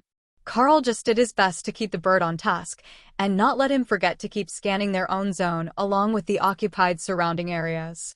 There was one side of their own zone that had no guards right now, but it also had very few monsters. If there wasn't anyone going to that location, then Bob fully intended to have his group cover it tomorrow, but for now, it was an insignificant threat. The zone was on the far side of them from the nearest populated areas, so if they were going to threaten the towns, they would have to pass by the area that the group was protecting. But the few monsters there weren't showing any signs of motion. They were just settling in to live daily lives, hunt for food, and build camps. Then, just after lunch, the sound of helicopters returned. 3 of the large transports were incoming toward their position, flying slowly over the forest, as if scouting the area for threats. Team Mackenzie, this is Extraction 4, come in. Please report your position. The radio requested. That made no sense at all, and Carl quickly called Hawk and Ray back to their spaces before the incoming helicopters could mistake them for threats. This is Bob Mackenzie. We are at 18.3002 degrees north, 64.8252 degrees west, currently engaged in ranged scouting from an elevated position. Bob replied, Prepare for extraction. We are relocating you to a priority zone. The pilot replied, Understood. There's a suitable clearing next to the largest ironwood tree in the area. We will meet you there. Bob looked at the group and shrugged. Yesterday, this was the priority area.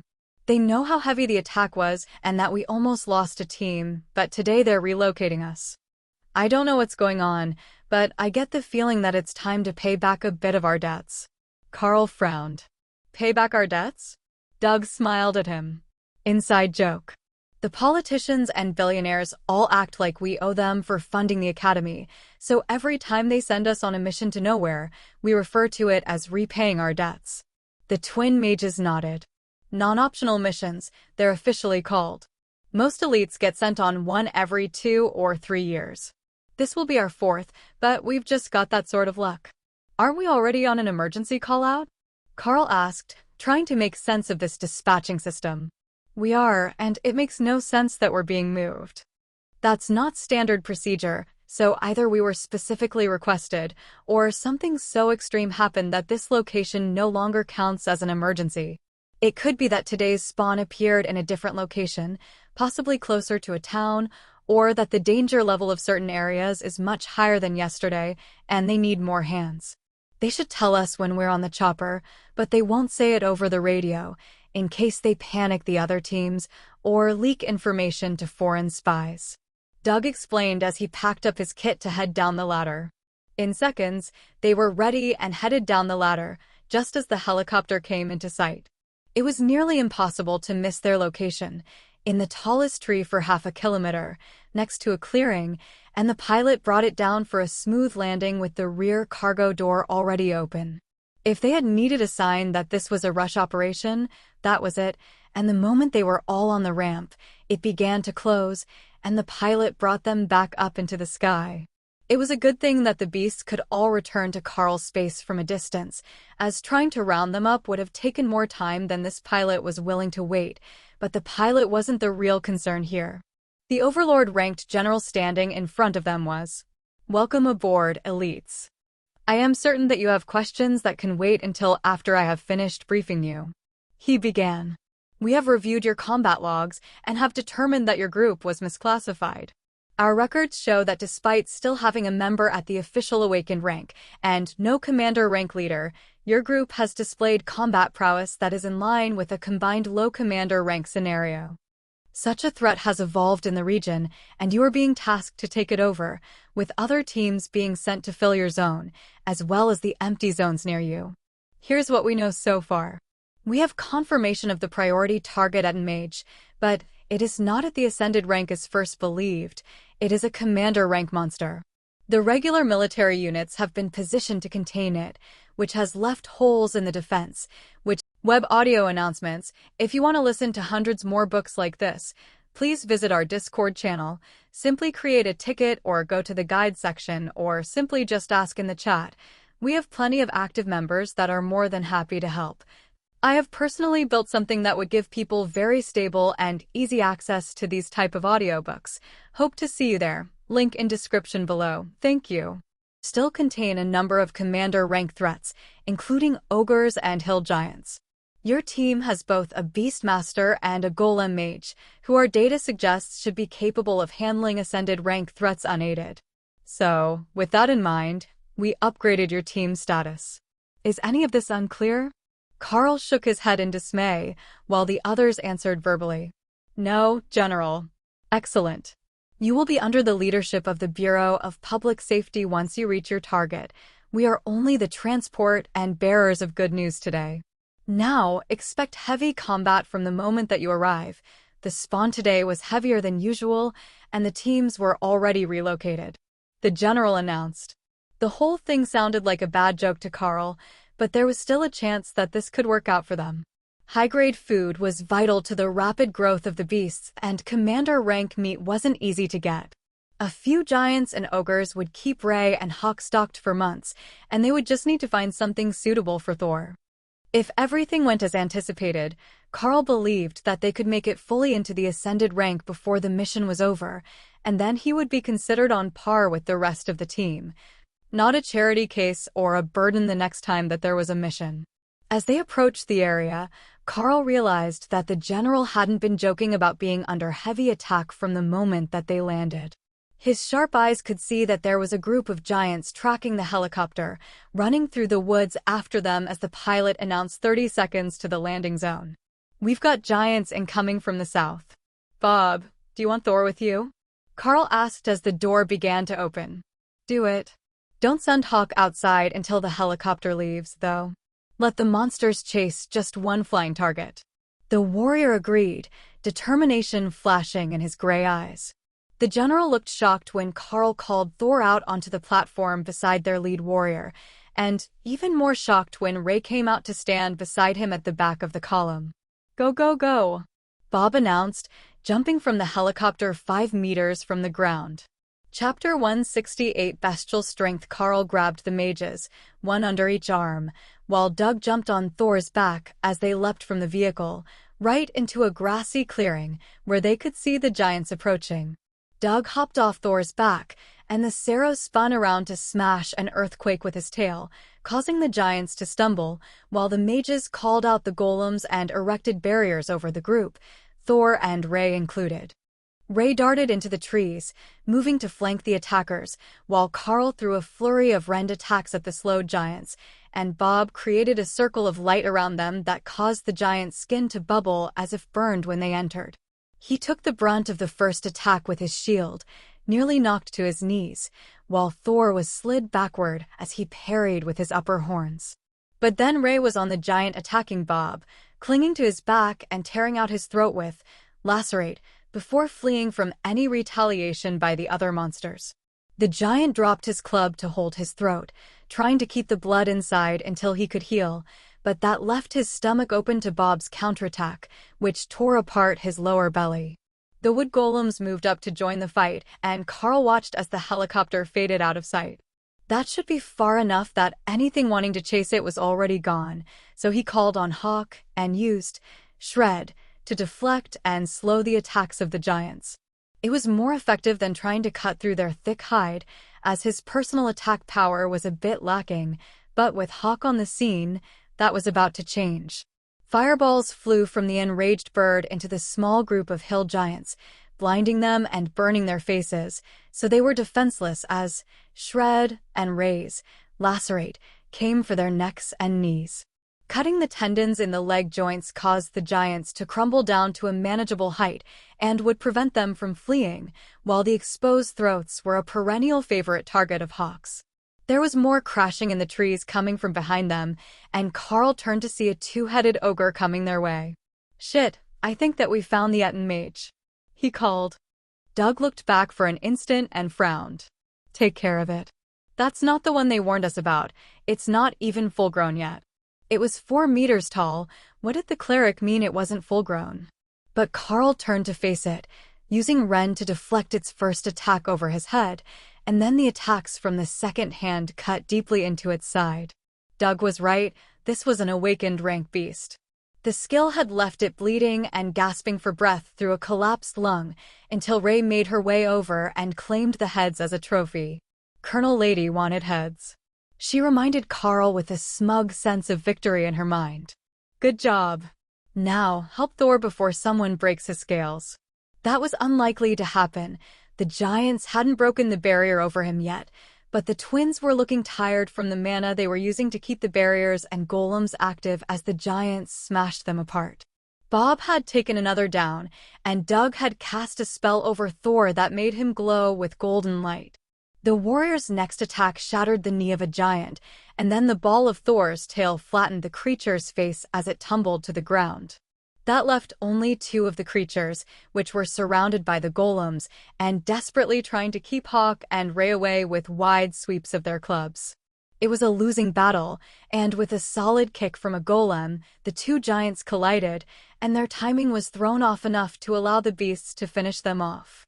Hawk landed in a nearby tree, and Ray skittered over to Thor to drape herself over his back for support as she caught her breath. "Well, that sucked about as much as I had expected. 7 ascended hill giants and 1 awakened Etten mage, was it? I see that you've already collected the heads, but we can loot the others once we have had a chance to get our bearings," Bob announced. Carl was about to sit down, but a shiny rock in the hand of the Etten mage caught his attention. He pulled the massive fingers apart and found a wand with a large ruby on top clutched securely in its palm. It looked to be very well made, but he couldn't read any of the lettering on it. "Ladies, I have found a wand.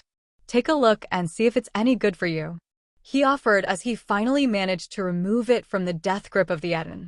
There was a pouch full of coins and rocks at its waist, but nothing else of use. Still, it was a wand, and that was better than anything else they'd found so far. Danny passed it to Donnie, who was better with barriers, and she carefully examined the inscriptions. "Now this is a find. It's a wand of fireball. It has limited uses, but it is rechargeable. Think of it like prepaid magic," she explained. Ray pulled the Etten's body into her space and strung it up in a web for later, while the rest of the group began to disperse and check the bodies of the giants. "We're in the loot now, boys." Doug laughed a few seconds later. He had pulled a bag from a giant's waist, revealing a large amount of gold in the form of crude coins, as well as a magical dagger that would be a proper sword in the hands of a human.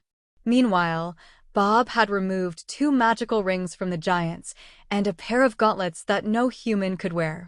The mages were the only ones who could properly identify the items, as they were the only ones who could read the language of the inscriptions, but anyone could sense that they were magical items.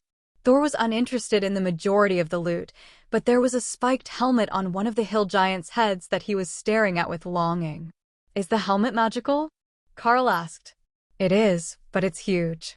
Unless we need a new cookpot, it would be a real pain to try to bring it with us." Doug replied. "I want it," Thor insisted. Carl walked over, and intending to humor his sorrow, he removed the helmet from the giant's head. Thor thumped his tail down into the helmet and gave a soft bugle of joy as the impact seemed to mold it around the ball of his tail. A half-dozen more hits, turning his tail as he did, and now his spiked tail had spiked metal armor around it. "Well, that's one way to do it." Bob laughed. "If it makes him happy, armor is armor." Doug agreed. "Metal smashing tool," Thor declared. Carl continued to search the bodies, piling up the gold and gems that they were carrying. It would be split between the group members when they finished the mission, and 10 kilos of gold was no laughing matter. You could buy a very nice house in the city, or 3 in a town like Carl grew up in with that much gold, and that didn't even count the gems. If they were going to keep sending him on missions with rewards this good, Carl wasn't going to complain at all about being asked to fight. With the rest of the loot sorted, Carl picked up the metal gauntlets that one of the giants had been wearing. He was admiring the craftsmanship when Doug came over and pointed to the inscription on the cuff. "Gauntlets of bestial strength. That's why that first attacker hit Bob so hard it nearly folded him," he explained. Carl stuck his hand inside, wondering what it took to activate the ability. Then, with a flash of golden light, the gauntlet shrunk, and the second one appeared on Carl's other hand, perfectly sized to his body. "What was that? How did you do that?" Doug gasped. Carl could only give him a confused look and marvel at the power that he could feel flowing from him to his pets through the gauntlets. His own strength felt massively improved, but the effect wasn't just on him, it was increasing the strength of his partners as well. "Well, I guess I'm keeping these. You can take it out of my share." Carl laughed in delight as the feeling of overwhelming power flowed through him. Chapter 169 Ogre Cave. The loot was quickly split between bags, with Carl and Bob carrying the gold, while the others picked an item to either wear or put in their bag. The wand of fireball was hung from a belt, while the oversized rings were dangling from necklaces, which the others assured Carl was close enough to activate their abilities. They weren't major magical items, and they were all to increase strength, which was the only thing that the giants truly valued. But when compared to the base strength of a petite mage, it was a considerable increase. The extra strength would make it easier to move through the woods, especially with their gear on their backs, and it would leave them less exhausted at the end of the day. "I think I found the hiding spot of the ogres. There's a cave over here, carved into a hillside," Hawk informed Carl after a few minutes of searching. "Well, we've got our next target. There's a cave in the hills that Hawk thinks has ogres. Are we all ready for this?" Carl asked. The group collectively sighed and prepared to move out. They were going to have to put in work to clear a zone in half a day, as it wouldn't be safe to rest overnight if they didn't. Normally, it wouldn't be an issue, but there was the underlying knowledge that they could come across a commander-rank beast in this area. It was explicitly stated when they were assigned here. None of them had much experience with that, and never before in a group that didn't have a commander-rank leader. Bob followed the direction that Carl pointed, and then spotted Hawk circling over the cave. That was enough to guide them to their target, with Ray and Thor sticking close to the group, in case there was something that Hawk missed or failed to mention. As they approached, the stench of unwashed bodies assailed their nostrils, and the sound of arguing in an unknown language slowly became audible. Golems first. Attack them and draw them back out, Bob whispered as the cave came into sight. There were definitely either giants or ogres in there. The only question was how many and how strong were they. Ray settled into the grass next to Carl, who was hiding behind a tree like the rest of the team as the golems approached the cave. The stomping noise of the large wood golems was unmistakable, and Carl heard the roars of rage that something dared to approach the cave that the monsters had claimed as their own. A massive club came flying out of the cave entrance with such force that it knocked a golem to the ground and continued on to shatter a tree to Carl's left. Shit. I think we found our commander-rank giant, Bob whispered. Ray, circle behind the cave entrance so you can attack the back of whatever comes out. Getting hit with one of those clubs won't end well, so wait for the last of them to come out and make sure you can retreat up the cliff if they turn on you, Carl instructed. The golem was rapidly repairing itself as Danny poured mana into it, and Donnie had layered them with a fresh barrier, while Doug cast that enhancement spell again, making the golems look more complete and armored. 6 giants rushed out of the cave, bent over at the waist to fit through the entrance, and the golems attacked, striking them with vine whips while Hawk attacked from overhead, raining, shred, attacks down on them. The last one out was half-grown, only a little larger than a lizard man, or twice the size of Bob. That was Ray's sign to attack, and with a deft pull of her web, she roped the monster by the throat and pulled it up into the air, out of the reach of its kin. It couldn't even make a noise as it was abducted, but the giants were too busy to notice anyhow, as that was the moment that Bob chose to charge. Forward! He shouted, charging with Thor at his side. The mages and Doug didn't leave the trees, but Carl moved up into the open, where he could get a clear line of attack on the giants while they were engaged with the oversized wood golems. Multiple rend attacks kept the giants annoyed and distracted, so they couldn't focus on the incoming forms of Bob and Thor. The muscular scaled body of Thor slammed into the one on Carl's right, and a twist of his head took the giant's legs out from underneath him, dropping the massive monster on its back, where it was pummeled by a golem, while 2 more tried to push the attackers back so it could regain its footing. But that left them vulnerable to Hawk, and the wounds were rapidly adding up, weakening them. The first of the golems was smashed out of existence a few seconds later, and the largest of the giants turned on Bob, smashing at him with its club. He rolled to the side, narrowly avoiding the strike, but keeping his guard barrier intact. Ray, when you see an opening, help Bob. Hawk, help Thor, Carl instructed. Thor was fighting 2 giants, while 2 golems worked to kill the prone giant, and the last golem was barely holding on in a 2-on-1 fight against the giants. Carl focused on that fight, putting all his power into Shred, which shimmered with power as offensive optimization, altered the spell to better cut through the target.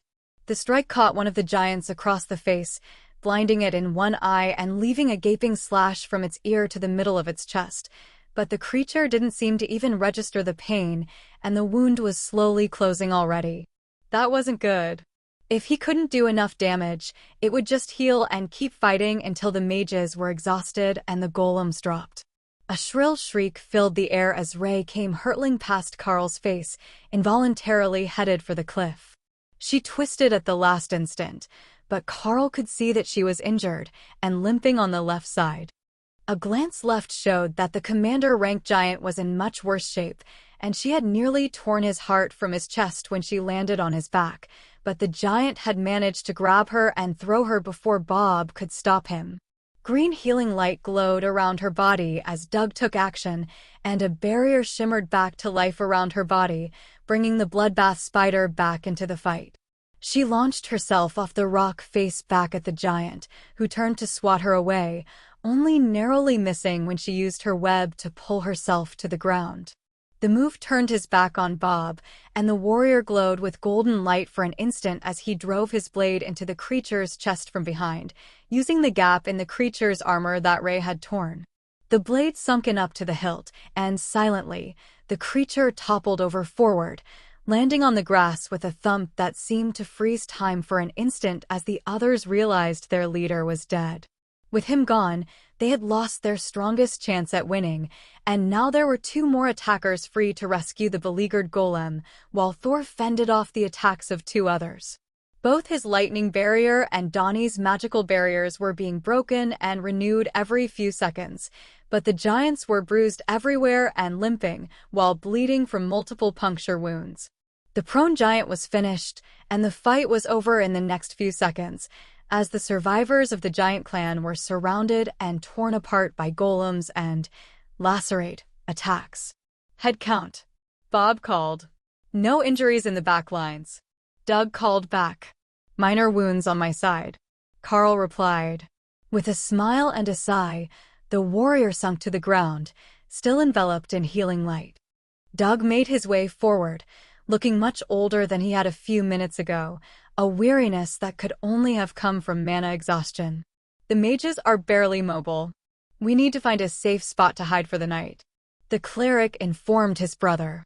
Get them loaded onto Thor if we have to. Staying here is too dangerous.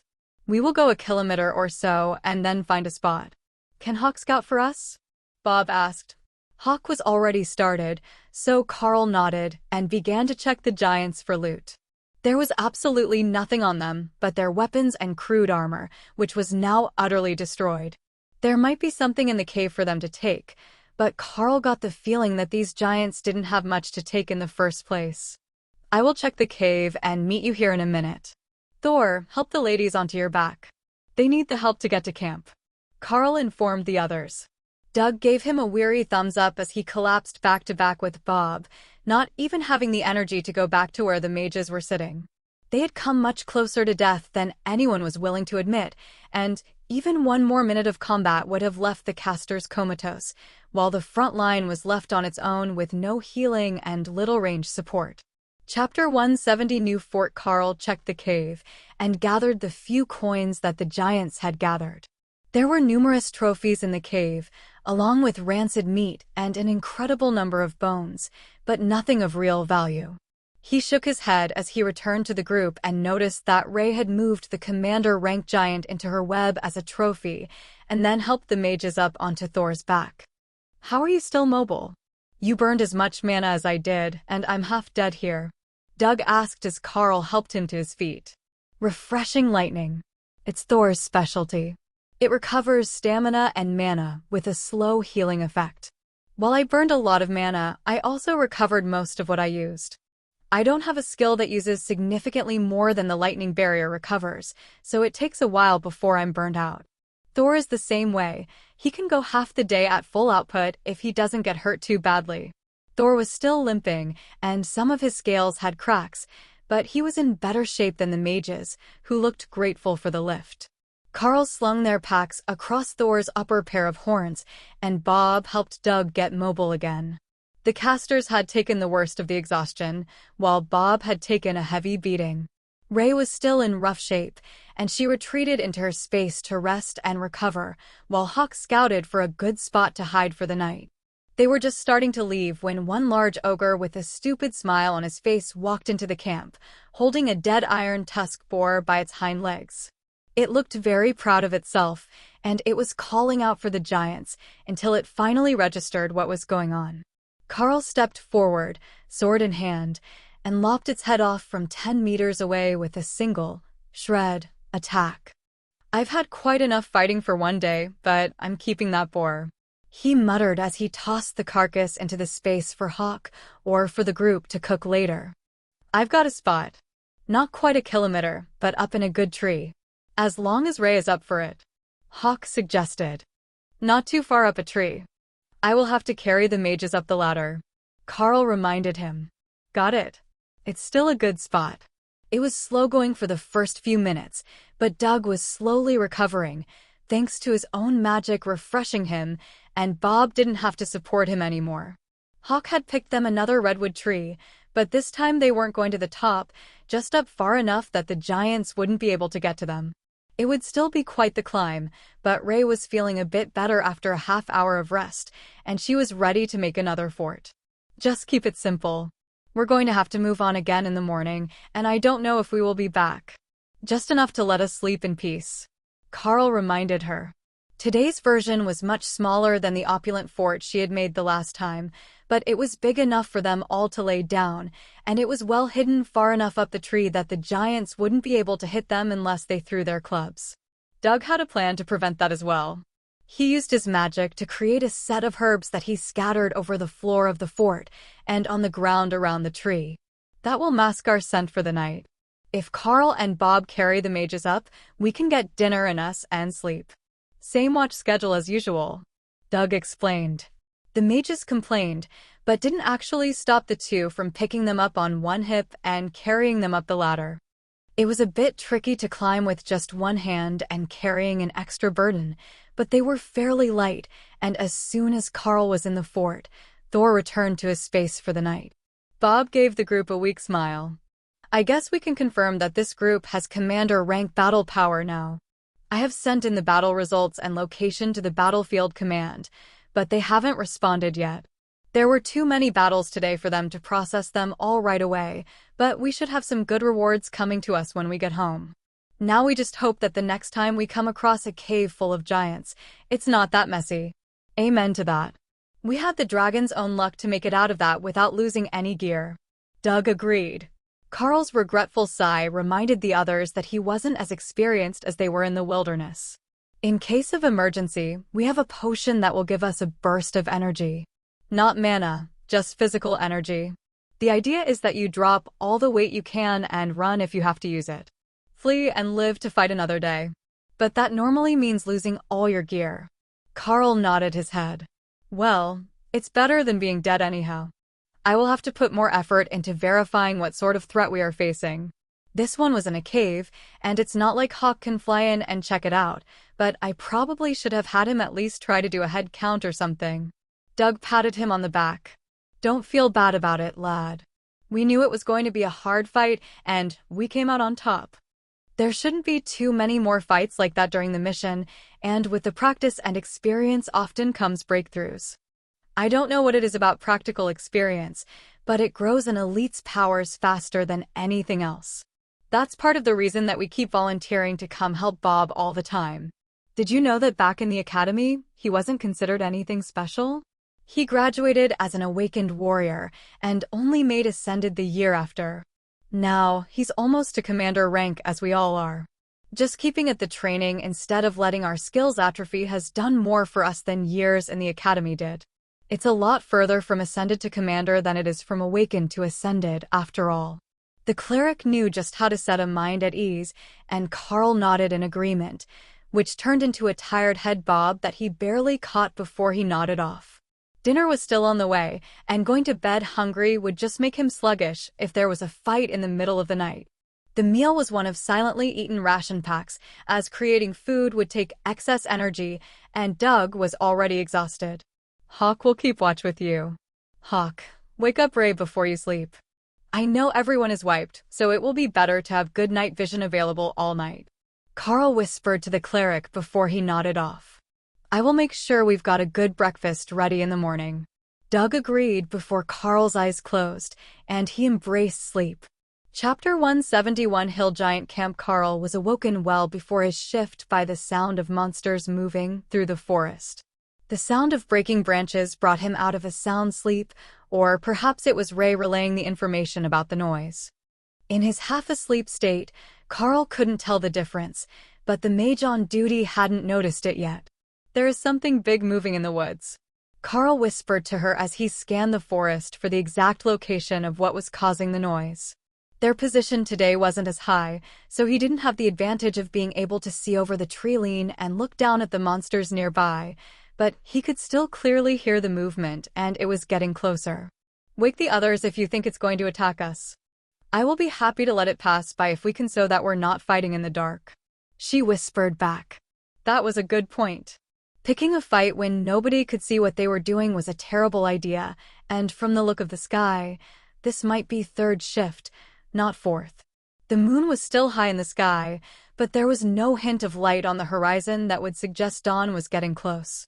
Ray was up in the tree with them, and after a few seconds, she tapped Carl on the shoulder, bringing his attention to movement in the distance that could only be spotted as a bit of warm thermal imaging through the trees. A small group of hill giants were moving around, snapping trees and then retreating. I have found them. Hill giants making a camp. The noise was them breaking off small trees for their fire. Carl whispered. In that case, we will likely be able to see them soon. They rarely hide their campfire, as it brings prey to them.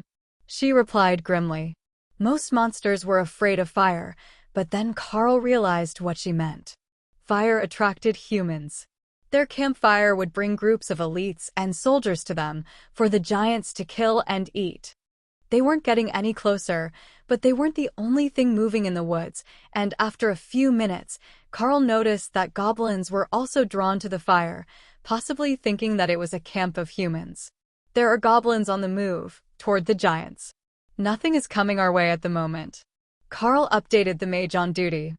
I've just started my watch. Do you want to switch? Wake my sister next, and I will take your watch. She offered. All right. Sleep well. I don't think that we will have problems, but it's easier for Ray to explain to me than to anyone else. Carl agreed. Can I kill the ones that smell good? Ray asked hopefully after watching another group of goblins headed for the giant's fire. If they're weak enough that you can take them out without being spotted or causing a ruckus. We don't want to draw the monsters away from their party. Carl replied. That was good enough for her, and Ray watched carefully for monsters that weren't goblins or other green things. The lizard men weren't bad, and they struggled nicely in her web, but none of the green things made her top prey list. The commander rank hill giant definitely did, and she was looking forward to getting another of them in the morning. They wouldn't be difficult to find, as the fire was now clearly visible from their resting spot, and the sound of monsters arguing, or whatever they were doing, was loud enough that when Carl woke the next shift, she could hear them. How long has that been going on? She asked. Nearly 2 hours now. Ray woke me up when the hill giants got close, and I switched shifts with your sister. Wake her up for last shift of the morning. The light should attract all the monsters in the area, but I'm not certain what we will be able to do about it now that there are so many. I have seen 2 groups of goblins headed for the giants, plus at least 1 group with hobgoblins, and Ray intercepted a small group of awakened rank ogres. But we can't see anything coming from the other sides, only what is close enough to be within sight or hearing range of our location. Carl explained. All right, get a few more hours of sleep, and we will work on a plan as soon as it starts getting light out. Prepare for a short night in case we have to run. Carl tucked himself back into bed and only briefly noticed when Ray returned to her space to sleep, letting Hawk take over so that they were all well rested when the sun came up and things inevitably got dangerous. Not that she was worried that their location would be spotted. Doug had done a good job of blocking their scent, but because someone was going to have to deal with that group, and unless all the monsters had left the nearby woods to join them, there probably wasn't going to be another group to help. They had all been relocated here because of the dangers of the area, so there were no extra groups around. He was shaken awake by Hawk just as the others began to get active for the morning, preparing the breakfast ration packs so the smell of cooking didn't attract monsters. There are ogres all over the forest, but nothing close to us. I took a flight earlier and the giants' camp is big, but weak. Plenty of goblins, only a few other things with the giants. No big boss giant this time that I can see, and I didn't see a cave for them to hide in. Hawk was being extra vigilant today, after having missed the power level of yesterday's fight. It had been an excellent learning experience for him, and you could never be too prepared for a battle. You could be too scared, or too cautious, but never too prepared. Bob motioned for Carl to come closer as they whispered their plans. We had Hawk try and explain the situation, and it sounds like the giants are the only major threat there. Does he think that we can take them in a fight without getting injured? Or should we start further out and clear away the other monsters in the forest first? Their lead warrior asked. Carl considered Hawk's description for a moment. There is no commander rank leader, and the giants don't outnumber us. But there are countless goblins, plus some hobgoblins and a few ogres that decided to join them. From his description, the ogres sound like weaker ones that needed protection. There are a lot of other ogres in the area as well, but not at the camp. Carl explained.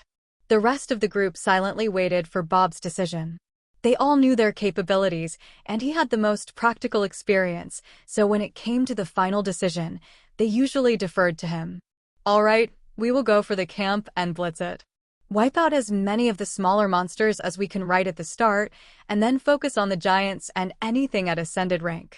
Bob announced after a few seconds of staring at the map. Eat up, and then we move out. Doug agreed, before filling his mouth with oatmeal. Chapter 172. Clear the woods. The group silently climbed down the tree and followed the noise of the monster camp toward the location the giants had picked as their base. The ogres were still avoiding the area, as Hawk confirmed, once he started his overhead surveillance. 50 or more goblins, 10 ogres, 20 hobgoblins, and 4 giants.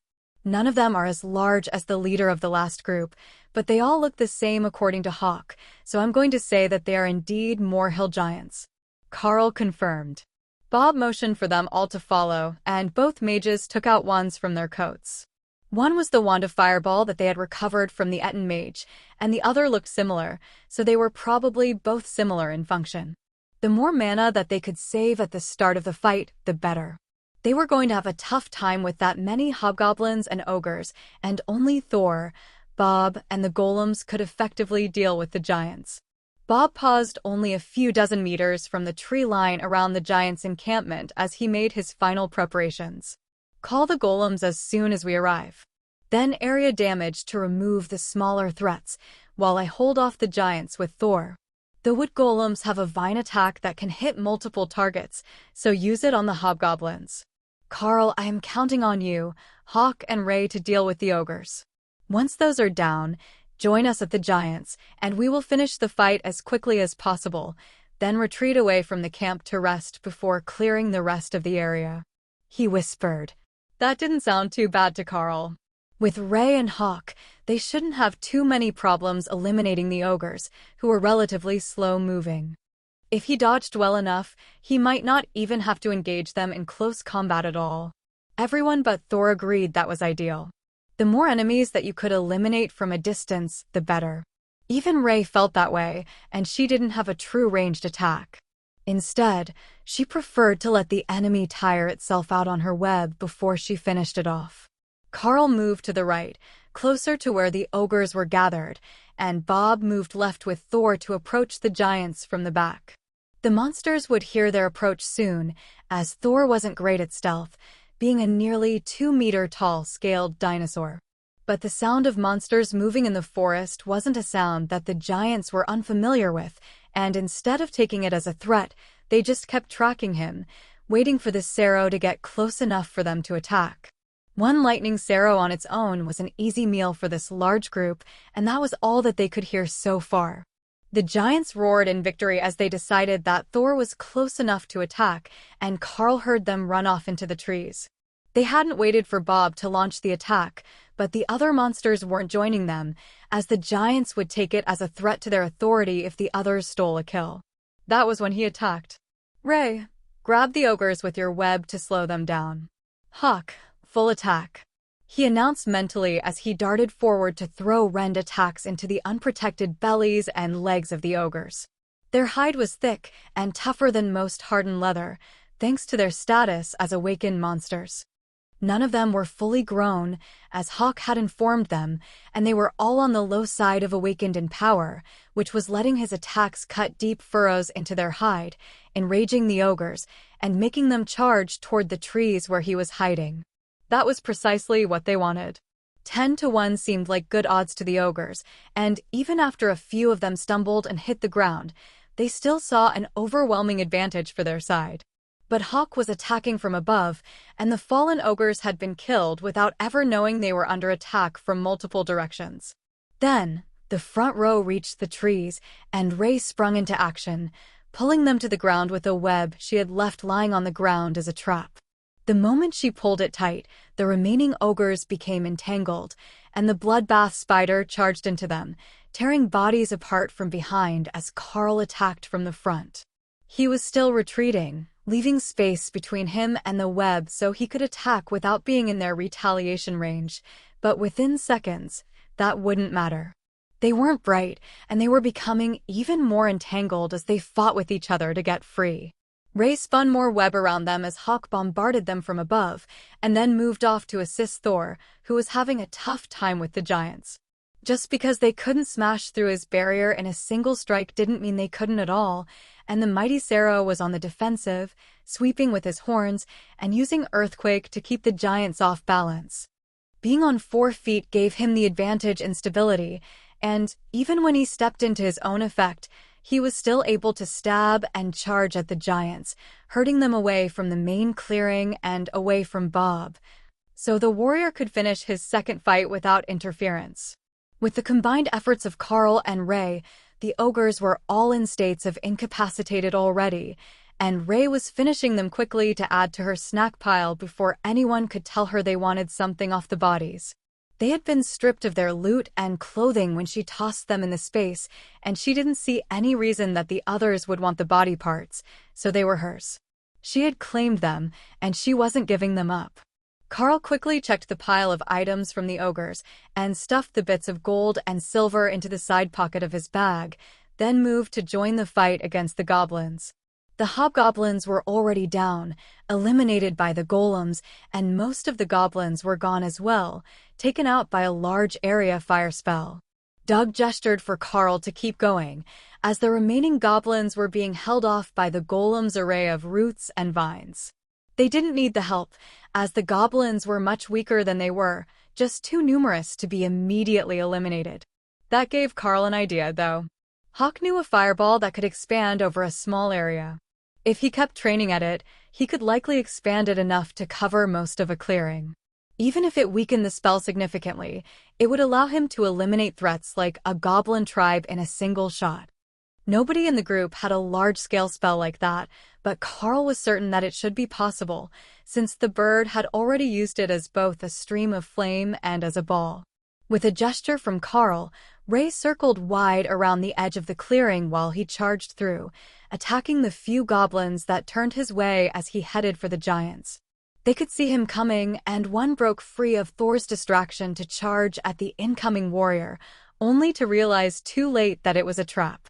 Hawk set a wind barrier in front of him, stopping the giant in his tracks, and the bloodbath spider was all over his back, tearing him apart in a position that he couldn't reach. His scream of frustration distracted the other giants, and one immediately fell to Bob's blade, while the other was knocked to the ground by Thor, then had its ribcage crushed by an earthquake-enhanced tail strike. Carl finished the giant and turned back to the casters, just in time to see the last of the goblins fall. That fight wasn't nearly as bad as they had feared, though Thor had retreated to his pond to rest and recuperate before the next battle. He would heal quickly even out here with his lightning, but it was better to completely rest until he was called on again. Ray felt the same way, but mostly because she wanted to arrange her treasures in her web. That left Hawk circling overhead and an upbeat group of elites, ready to move on to hunting for the rest of the monsters in their zone. Chapter 173 pulled the ads. The radio was set to just above a whisper, so that Bob could hear if there were any nearby groups in trouble, and keep track of monster movements. There weren't enough elites around to clear everything before it wandered into someone else's zone, and most of the teams were doing what they had done, and working to eliminate the most dangerous group first. If that one headed for the nearby villages, they would catch hell from their superiors, and the rewards for eliminating the more powerful groups were the reason most of them were here in the first place. From what Carl could hear on the radio, most of the ones who had been forced to come out were the lower-ranking elites, the awakened warrior classes, and they weren't anywhere near where his group had been relocated. He did wonder if someone was going to come across their tree fort and the spiders that had been left overseeing it. It would be unfortunate for the spiders, as they would probably be slaughtered, when they weren't actually a threat to anyone, but most groups wouldn't be brave enough to go into the fort. The common sentiment regarding spider monsters was kill it with fire, so Carl really didn't think that anyone would risk going into the fort to see if the creator was still there. Ogres ahead, 2 of them. Big ones. Hawk informed Carl as he pondered the chances of the fort's survival. 2 ahead. Carl relayed, then checked on Thor, who was rolling in the pond, using the stones to massage sore muscles. Thor, you can rest for a bit. Ray, come give me a hand, he instructed. Then he activated Skill Master, with all 3 beasts as the target, hoping that at least one of them would learn a new skill either from the group or the monsters they were fighting today. A new skill or 2 would give them more options in a fight, especially when they were facing armored targets or new forms of monsters they hadn't had much practice against. Ray joined them, and Carl sent her up to take Thor's spot, so that Bob understood what was happening without him having to explain the situation. The mages prepared their spells once they saw Hawk circling, and the moment the ogre pair came into sight, they unleashed on them, scorching them with fire before Ray and Bob moved up to finish them off. One single combo attack was enough to take them out, and the ogres died with an utterly shocked look on their faces that said they hadn't expected to lose this fight at all, much less so quickly. It was short and brutal, but another pair of ascended rank kills for their logs. Normally, everyone would make their own records of the fights they had been in, but Carl didn't know that, and the group trusted Doug to make all the records for them. Nobody would question the honesty of the cleric assigned to the group, as they didn't get the same sort of financial rewards that the others did. The church frowned on its members trying to get wealthy for any reason, so the rewards they gave were non-monetary. He would still be rewarded, though. With so many kills coming their way, he would be rewarded very well.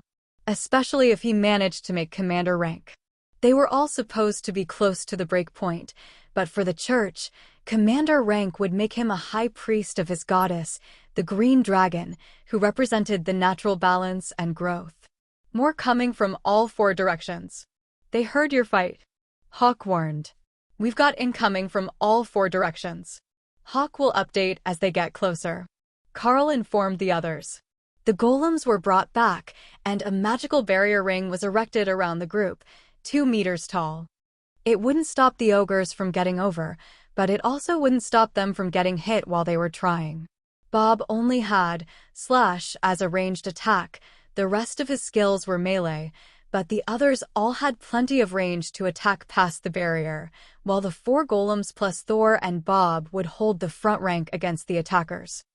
I think they have associated me with the attacks. There are some in the distance pointing at me and shouting. Hawk updated. Fly off to see if they chase you to another location, then you can lure them back here after the fight. Carl suggested. Hawk needs to relocate. The monsters are catching on to the fact that he's hovering over fights. They might think he's a scavenger, luring them to food he can't kill himself. I sent him off to scout. Carl informed the others. That's fine. As long as he can keep updating us on the situation, he's doing well enough as a scout. Doug agreed. It would be good to have his extra attacking power here, but not completely necessary, now that they had the time to prepare defenses against the ogres. The first arrived only seconds later, and died as soon as it reached the barrier.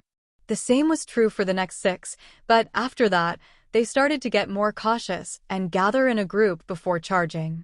Ogres are still going your way, but the other stuff is following me to a furious warbear family. Hawk updated. His ploy didn't work on the ogres, but everything else is following him into a trap.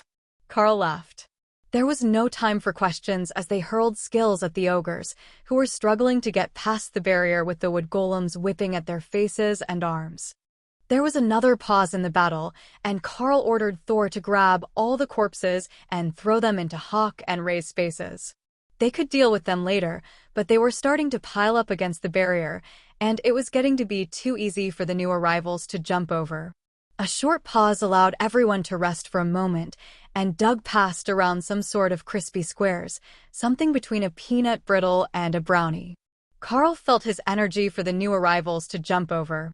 A short pause allowed everyone to rest for a moment, and level began to rise a bit faster as he finished eating, then washed it down with water from his canteen.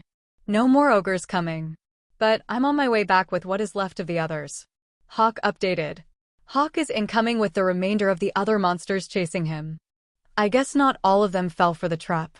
Carl informed Doug, who was giving a sad look at his favorite sword hand glove, which had ripped during the battle. Bob pocketed the glove for later repair and picked up his sword. Hawk flew overhead and right past them, leading an enraged crowd of monsters that were periodically throwing rocks and spears at the low-flying bird. Whatever he had done, they were beyond enraged with him.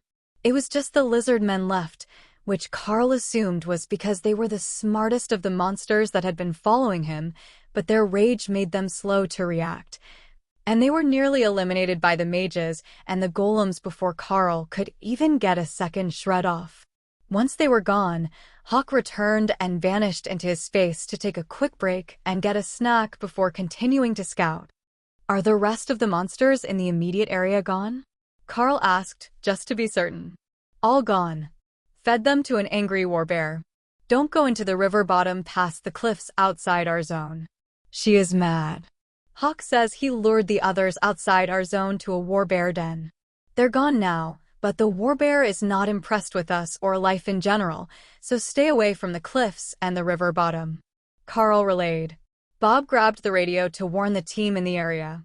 The warbear was a native monster and not the primary goal of the mission. In fact, they killed any other monster in their territory, so they would do the team's job for them if anything strayed too close. Even the bravest of teams didn't like to tangle with them, as the bears were even more durable than most armored monsters, and they were notorious for holding a grudge. Chapter 174 Strategic. Slacking. The mages let the barrier down so that the magic wouldn't attract any more monsters, and Bob signaled for the group to get moving. He was leading them back toward the fort they had built the previous night, even though they hadn't finished the full sweep of the area yet. They had probably killed everything in the area, but Hawk would double-check while they walked back, after he had rested enough and nothing was looking for him. As with the other zone, their assigned area was not large, and the threat level would vary, so it was best to get your rest when you could. We will return to the fort for lunch, and let Hawk scout while we rest. Then he can return to his hiding spot to rest so we don't end up causing the monsters to stampede again. It feels like we cleared this area fairly well, but you can never be too certain, and the monsters are always moving. Bob explained as he got the group moving. Hawk happily made another round around the area, being sure to keep well away from the home of the warbear, in case it tracked him back and decided to knock the tree down to get to him while he was sleeping. Carl sensed the bird's thoughts and shook his head in dismay. If the warbear could so easily take out everything that was thrown at it, then it meant that the matriarch of the clan was probably a commander-rank beast, much tougher than the hill giant they had fought thanks to its nearly impenetrable hide. That was not something that you were supposed to upset. At least not if you didn't have the brute strength to convince it to back down. The fort was empty when they returned, and everyone settled in to rest weary muscles on the soft silk netting. Hawk returned only a few minutes later with confirmation that there was nothing worth mentioning in their zone, so they were safe to relax for an hour or two. The smell of cooking wouldn't draw anything in from this distance, so they didn't have to eat more of the ration packs. Should we set up another spot up at the top of the tree so that we can see more of what is going on around us? Even having Hawk in a nest at the top of the tree will give us much more visibility when something comes near us. Carl suggested. That's not a bad idea. The tree is large enough to move and get a better line of sight, but being lower here also helps us see what is at ground level instead of having it blocked by leaves. Bob replied. Doug nodded in agreement. You can see a lot more than we can, so it's better for the watches if we're low enough that everyone can see the ground. With a bit of luck, we won't have to leave here again today. We can just wait for the monsters to appear again and then go deal with them. We will ask you to send Hawk out every few hours to make sure we're not missing anything, but the others only expect so much out of us. You can't be in combat all day every day, it wears everyone out too fast. The mages stretched out on the webbing and smiled up at the sky. We've already been upgraded once on this mission. If we start making it look too easy, who knows what they will ask us to do next. I have a good feeling about this mission. I might make it to commander rank with just a bit more work. There's a change in my golems. They're stronger than they were, and more agile with the vine whips. If you could have seen how they eliminated the goblins, I think you'd agree that they're very close to reaching the standard. All it takes is one signature spell for proof, but the rest of my attack magic is improving as well. It's impossible to tell against such weak targets as the goblins, but hitting the hobgoblins, they were dying without any sort of resistance as well, and that is a sure sign that you're 2 ranks above them. Danny explained quietly with her eyes shut, relaxing while she could. Carl felt Ray laugh in his mind, and saw Bob waiting for him to relay the thought out loud. They all had to think he was a bit odd, but it was somewhat like having earphones in, where only you were hearing one side of the conversation. Ray questions the standard of things just dying when you hit them. She seems to think it's not that impressive. Carl joked. The mages chuckled. Well, for Ray, it's just normal. The rest of us actually have to work to make things die. I've noticed that your attacks are well above what would be expected of an awakened rank warrior as well. Is that a result of your class? Or is it just because Rend is so good against the targets we are fighting? Carl shrugged. It's a bit of both. Rend is good against fleshy targets. But I also get a boost to my effectiveness from Ray. Then there is Shred, which is an absolutely brutal attack to begin with. It uses a lot of energy, but near the peak of awakened rank, Shred will deal more damage than the peak ascended rank/ability. Rend is already an improvement as an ability, but Shred is superior to Rend at the same power output. Then when Ray's ability optimizes it, he let the sentence trail off, and the others nodded in understanding. Then we get what we have here, with a group of fighters that outperform their ranking. Bob finished. Doug finished making lunch, and they waited for another hour before sending Hawk out again. There was still nothing to report, so he settled back into his space to recover energy more quickly, and Carl kept watch in his place. That pattern repeated all afternoon. Hawk went for a flight every 2 hours, found that there was nothing worth getting out of bed to hunt, then cleared a few goblins and other minor nuisances and went back to his nest. It was the sort of day that every mission team wanted to have. A good fight in the morning with no injuries, then a warm, shady spot to rest for the remainder of the day. But 10 kilometers away, it was a very different story. Not every team that had been transferred could live up to the expectations of the deployment team, and many of them were being pushed back toward the nearest town as they retreated from the influx of hill giants and ogres. The radio had been at a whisper all day, and they had heard the movements, but no distress calls and certainly no emergencies close enough that they would be able to respond to them. The teams immediately around their own were all in good shape today, and while they were all exhausted from the battles, they were holding steady. As night settled over the forest, they began their usual rotation, with Ray out to help the others keep watch, and Hawk sleeping in his space until the last watch, when the sky would be light enough that his vision was no longer limited. Chapter 175 Dana's Trip Chapter 175 Dana's Trip While Carl was resting comfortably in the fort that Ray had made for them, Dana was having a much different mission experience. Her team had been deployed to the far side of the battlefield, nearly 50 kilometers from where Carl had originally been stationed, but they hadn't managed to stay there for long. Her team was not a group of devoted veteran mercenaries like Carl had gotten. She had been assigned to a team of slackers with a commander rank priest in charge of them. They treated the mission more like a prison sentence, complained constantly about every task they were assigned, and during the first battle were nearly outsmarted by a group of goblins.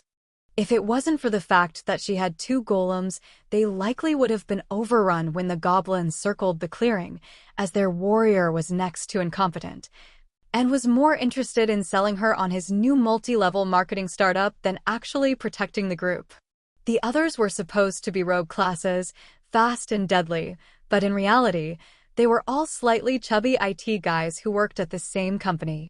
In short, the entire mission was a nightmare, but they had to keep moving because their group was so loud that it continually drew monsters to them. Can't you just cast that holy light circle around us and keep it up for the night while we sleep? The warrior whined as the sun went down at the end of their third day on the mission. The priest nodded. I can stay up all night and keep the circle active. However, the light will draw monsters to us constantly, like a beacon. So, as soon as I fall asleep, you will have a few dozen ogres and 1,000 or more goblins to deal with, but without a healer. If you can handle that, I don't have a problem being your nightlight. Dana hid her smile at the way that he managed to say that without a hint of sarcasm in his voice, though it was clearly implied. What's the point of this anyhow? We're just out here getting attacked by monsters, instead of making money. Do they have any idea of the amount of market capitalization that my group has missed out on because I wasn't there to help pitch new members this week? The warrior complained. Dana glared at the man, and the priest leaned over to whisper in her ear. Friendly fire is generally frowned upon, but if you have to, I understand. He whispered. She smiled back at him. It was obvious why he had been sent with this group. Not just for his strength, but because he was unendingly patient with slackers and idiots. I wonder what Carl is up to.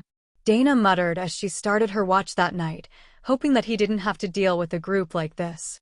Ray would probably kill someone and pretend that they ran away. It was decided that she would take the first watch, and the priest would take the second. Each of their watches was 3 hours, so there were only 3 a night, but nobody slept well when anyone but Dana or the priest was on watch. They were rapidly becoming exhausted, but everywhere they were forced to move to, they ran into more ogres and goblins. It was like they never ended and just kept reappearing. Unlike the Mackenzie siblings, her group didn't know that they were really reappearing daily. They had been tasked to clear the area, and that was what the priest was guiding them to do, but he had decided that it would hurt morale too much to inform them that the job would never actually end. The priest looked asleep, but he turned her way as she muttered to herself. He's with the Mackenzie brothers. I heard on the radio yesterday that they were reassigned to an ascended area, which was suffering from attacks by groups led by commander-rank giants. They're likely fine. The Mackenzie brothers are solid, and Brother Doug, their cleric, is a good friend of mine. He replied. Dana turned to face him. Commander-rank giants? Isn't that a bit overkill, even if the group he's with are ascended? Her cleric shrugged. From what I hear, only the top-performing ascended were sent, so whoever is with him and the brothers might include a commander, or maybe 2 powerful damage dealers. Your friend might not be having any more fun than we are, but at least his group is reliable. A crack of branches in the woods caught their attention, and then the stench of ogre reached their noses. Everyone up, we're under attack. The priest whispered as he shook the others awake. We just went to bed, can't we do this later? I swear, if I have to sleep in armor for 1 more day, it's going to chafe right through my skin. The warrior complained. Dana's 2 golems intercepted the ogre, and she hit the monster in the face with a magic missile, blinding it while the golems hacked it down using the holy blades that the priest had created for them with a spell. See, they've got it. Just let me sleep. The warrior muttered as he curled up in his blankets. They hadn't been assigned a zone. They were just told to kill as many monsters as possible, so the next morning the cleric had them move out, slowly working his way back to the base camp, where he was hoping to be able to trade a few of the useless ones for a decent teammate or 2. They were hiking through the woods, following a goblin trail toward the regional camp, when Dana spotted a considerable area of trees covered in spider web. The strands blended into the surroundings, but the scent of blood and the Academy body lotion that Ray preferred for Dana to wear caught her attention. There should be another student around here, and there had been a battle. She was certain of it. I smell Academy lotions and blood. She informed the others. The priest sniffed at the air for a second, but only looked concerned. Everyone spread out. There might be a group in trouble nearby. Don't get out of sight of each other, but there might be an injured member hiding in the trees. He ordered. Dana realized that she forgot to mention the web when one of the rogues began to shout in panic, and she could hear him flailing. It's a spider web, you idiot. Just cut yourself free and stand back up. One of his buddies called. You try it. My blade isn't cutting through it. He complained. Then use a skill. It's likely from a spider monster. Dana sent the golem to cut him free with the magical blade, and noticed a collection of items sitting at the bottom of a huge redwood tree. Then she looked up and saw that there was a rope ladder sitting in the branches and some sort of fort above them. "There is a fort here. Look up in the tree. It has a ladder, so it was made for humans, but it's made of spider silk." The priest informed the others as he noticed it. "A druid?" one of the rogues asked hopefully. "Possibly. It doesn't seem that they're here anymore, but we can check if they left anything behind." The cleric offered. "Other than box tree spiders?" Dana asked with a gesture up the tree. "Votes for getting the fuck out of the creepy spider forest?" the warrior asked. The rogue's hands all went up at once, and Dana shook her head as the cleric laughed. "Well, at least we know that someone was in the area. That should explain why there are so few monsters here today. Let's keep moving, and we can inform the other groups of what we found, and warn them about the spider webs when we get to the base camp to resupply." The cleric decided. That level of web control reminded Dana of Ray, and she wondered if this was where Carl had been stationed when he first arrived. If they had built a fort, they weren't being forced to run from anything in the area.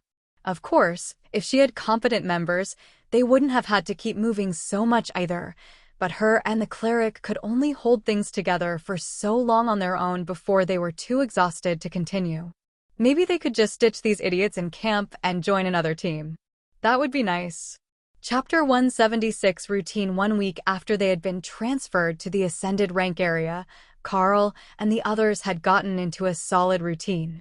Breakfast in the fort, hunt anything that they had spotted on night watch, return for lunch, then either rest or make another loop in the afternoon if there were still signs of more monsters. They were also beginning to amass a rather considerable amount of money, thanks to the giants' habit of carrying gold and silver in their pouches. It was a mystery who was making coins for them, or who they had stolen them from, but the raw materials were still valuable, and they could make a fortune trading it in when they returned. But that wasn't the only thing that they had gained. Everyone was feeling much more confident and comfortable with their powers, and the last few days the giants had seemed to fall without much of a fight. It was difficult to tell if they were getting stronger, or if the last few batches were weaker than usual, but they had a good feeling about taking the strength tests after they finished the mission. "I sense magic in the area. Strong magic," Hawk announced that morning, just as everyone was getting ready for breakfast. "Hawk says there is magic nearby." He didn't say magical beast, just magic, Carl whispered as Doug dished out the breakfast. They let Hawk lead them away from the fort, headed for the strong sense of magic, and only stopping for a moment to deal with a small group of lizardmen. Hawk swooped down and landed next to a small pile of rocks. They were piled on top of each other to look vaguely like a person, and the hunters and trappers used the design as a trail marker. If you followed the direction of the marker, you would find the next waypoint and landmark on a trail. "It's under here," he instructed, then poked at a larger rock nearby. Shattering the stone wouldn't be a problem for him, but he was concerned that if he broke it, he might break the magical thing. Some of them were fragile, and Hawk understood that the group was trying to get as many good things as they could while they were here. Just like the last time that they were out, but with fewer magical plants and more monsters. Thor flipped the stone with his horns, and a large pile of glittering gems was revealed, just sitting under the rock as if they belonged there. They weren't cut stones, just raw gemstones, but that was clearly where the magic was coming from, and now that the rock was moved, everyone could feel it. They had patrolled past here yesterday, only a few meters from this spot. If Carl looked hard toward the bottom of the hill, he could likely still see the bloodstains from the battle a few days earlier as well. These gems had to have just appeared here, unless something had buried them here and left no signs of disturbed ground. Doug went through them, cleaning them off in a pouch full of water he had created, and then stacking them on the ground in an order that only made sense to himself. They're imbued gems. You don't usually use them in this form. They're normally carved and set into magical jewelry and items. These all have different properties, but I have sorted them by their basic elements or aspects.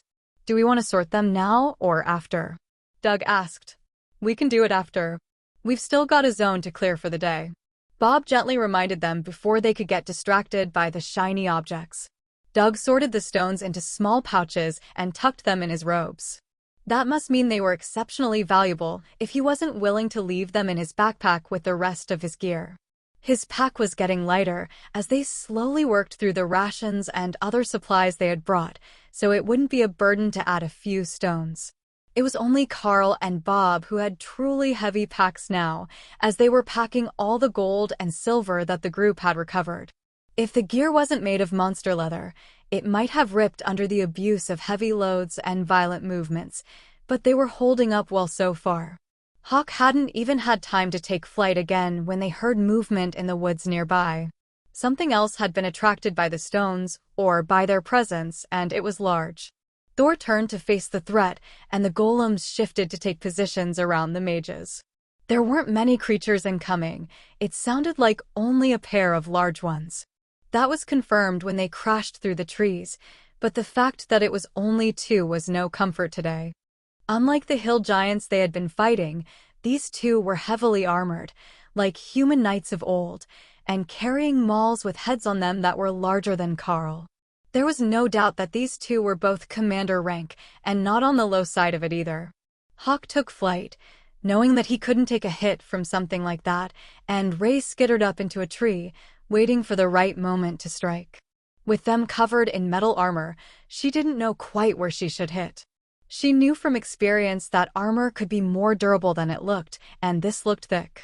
The giants roared as they saw the humans, and Bob looked grim as he squared up against them. Thor wasn't going to take many hits from those mauls, even with a barrier from Donnie active, and the golems weren't going to fare much better. The only chance they had was to finish them quickly, but with the armor on, that wasn't going to be easy. But other than their commander rank status, these two also smelled like magic, and Carl got the feeling that if they could defeat these two, there was something good in it for him. The giants made a sudden lunge forward, and Thor smashed the ground with Earthquake, while Carl and Bob both sent attacks at their weapons, trying to slow the attacks or deflect them off target. The giants stumbled and Ray saw her chance.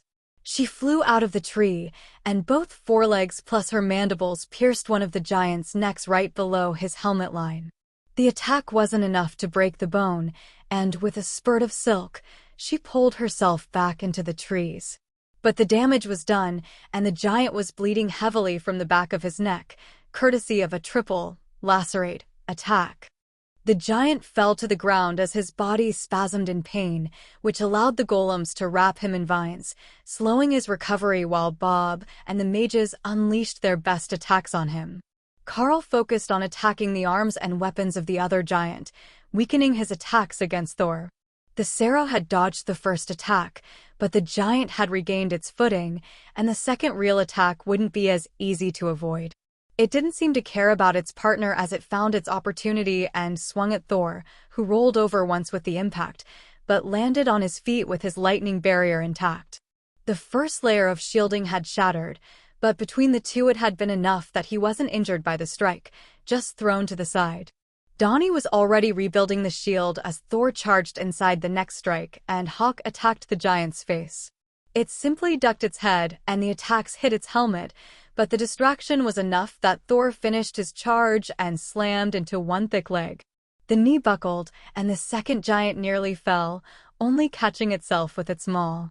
That kept it off the ground, but it left the giant out of position when Carl attacked again, aiming for the gaps in the armor. The golems had pulled the helmet off the other giant, and Ray moved in for the kill, aiming at the soft flesh of the neck. That seemed to be the trigger for the upright giant to realize that something was wrong with this scenario, and instead of fighting back, it pushed itself to its feet and fled, running in the direction it had arrived from. Within seconds, the other giant died a brutal death, and by the time that Carl had finished checking Thor and Ray for injuries, Bob was already starting to strip it of its armor to see where the feeling of magic was coming from. Chapter 177 Phoenix Lotus Bob carefully dug through the bags that the giant was carrying until he came out with a large red flower. It was as big as a sunflower, larger than his head, and it radiated a sense of warmth and magic. Doug looked at the flower with interest. That is a phoenix lotus, a fire elemental resource. But it doesn't grow anywhere on this continent, so they must have arrived with it. Drinking a steeped infusion of it is supposed to be outstanding for fire mages and berserkers with fire elemental attacks. While our two aren't fire mages, they do have some talents with fire. Doug paused as Hawk landed next to the flower and began to stare at it with a bit of drool leaking from his beak. And it looks like Hawk might like some of it as well. How about I prepare it and then we will try it over dinner? Even if the tea isn't enough for Hawk, he can always eat the remaining flower after I finish brewing. The process extracts most of the mana from it, but there will still be nutrients left in the petals, which are not edible by humans and therefore not included in the tea. He explained. You heard the man, you can have it after dinner. Carl informed the bird, which was contemplating snatching the flower and flying away with it. Bob passed the flower to Doug, who tucked it away in his backpack and finished checking the giant's gear. They had all taken to trying on any magical equipment, just in case it adapted itself to the wearer, but most of what the monsters had worn was already damaged beyond repair by the time that they died, and the team didn't include an armorer. So they just buried it with the bodies. There is one more piece under the body. We've got a magical sword this time, but that's going to be a two-handed blade for someone. The warrior explained, then passed the weapon to the mages for examination. Donnie struggled to lift the blade and ended up leaning it against a tree to read the inscriptions. Normally, a human would never use a weapon like this, as it was too unwieldy and weighed 5 times what a normal two-handed blade would. But if it was powerfully magic, they could get a reward for bringing it back. According to this, it is a blade of ease. Using it makes your skills easier to activate. She explained, after reading the runes twice and verifying them against her notebook. Doug chuckled as he heard the description. That's perfectly suited for your needs, in a format that you could never possibly use. The cleric was right. She specialized in barriers, and if they took even a few % less mana to maintain, it would directly improve her combat effectiveness by a noticeable amount and increase the survivability of the whole group. The problem was that it weighed close to 25 kilos to her less than 50.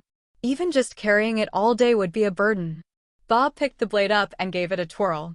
It's not bad with my strength. It's not really my style, since I'm on the front lines blocking, but it might be alright with some practice. He twirled the blade and struck the ground, activating a skill that sent a shockwave traveling away from him, leaving a deep furrow in the dirt. I would say that the reduction is close to 30%. He offered. The mages looked in longing at the blade. 30% was huge. You might have to drop in at the academy and ask the berserkers for some combat lessons. Carl laughed as Bob gave the blade an approving look. I already trained on the two-handed blade quite a lot, actually. It's just not suitable in this group, as we don't have anyone else to take point except Thor. The lightning Sero snorted and stomped on the ground, then tossed his head to the side as if throwing enemies. He was quite certain that his armor was up to the task of dealing with enemies as the tank. Having more damage at the front, and the ability to use skills with higher output without taking the stamina penalty for using skills near your limit, would be much more valuable than a second blocker. Alright, Thor can take point, just keep the barrier up on him, since he can't speak to call for relief. Bob reluctantly agreed when he saw how serious the scaled beast was. Doug looked at Thor for a moment. Don't you think he's getting bigger? I swear he was shorter than I was when we arrived, and now his back is higher than my head. I think you're right. He's almost fully grown now. That's much faster than I had expected, but the exercise has been good for him. Carl agreed. Ray had also grown, though not as noticeably. She was at her full size now, roughly the size of a subcompact car when standing, though with a smaller body and long legs forming the rest of her silhouette. Hawk was just the same as he had been, but he was already adult-sized and not expected to grow any larger.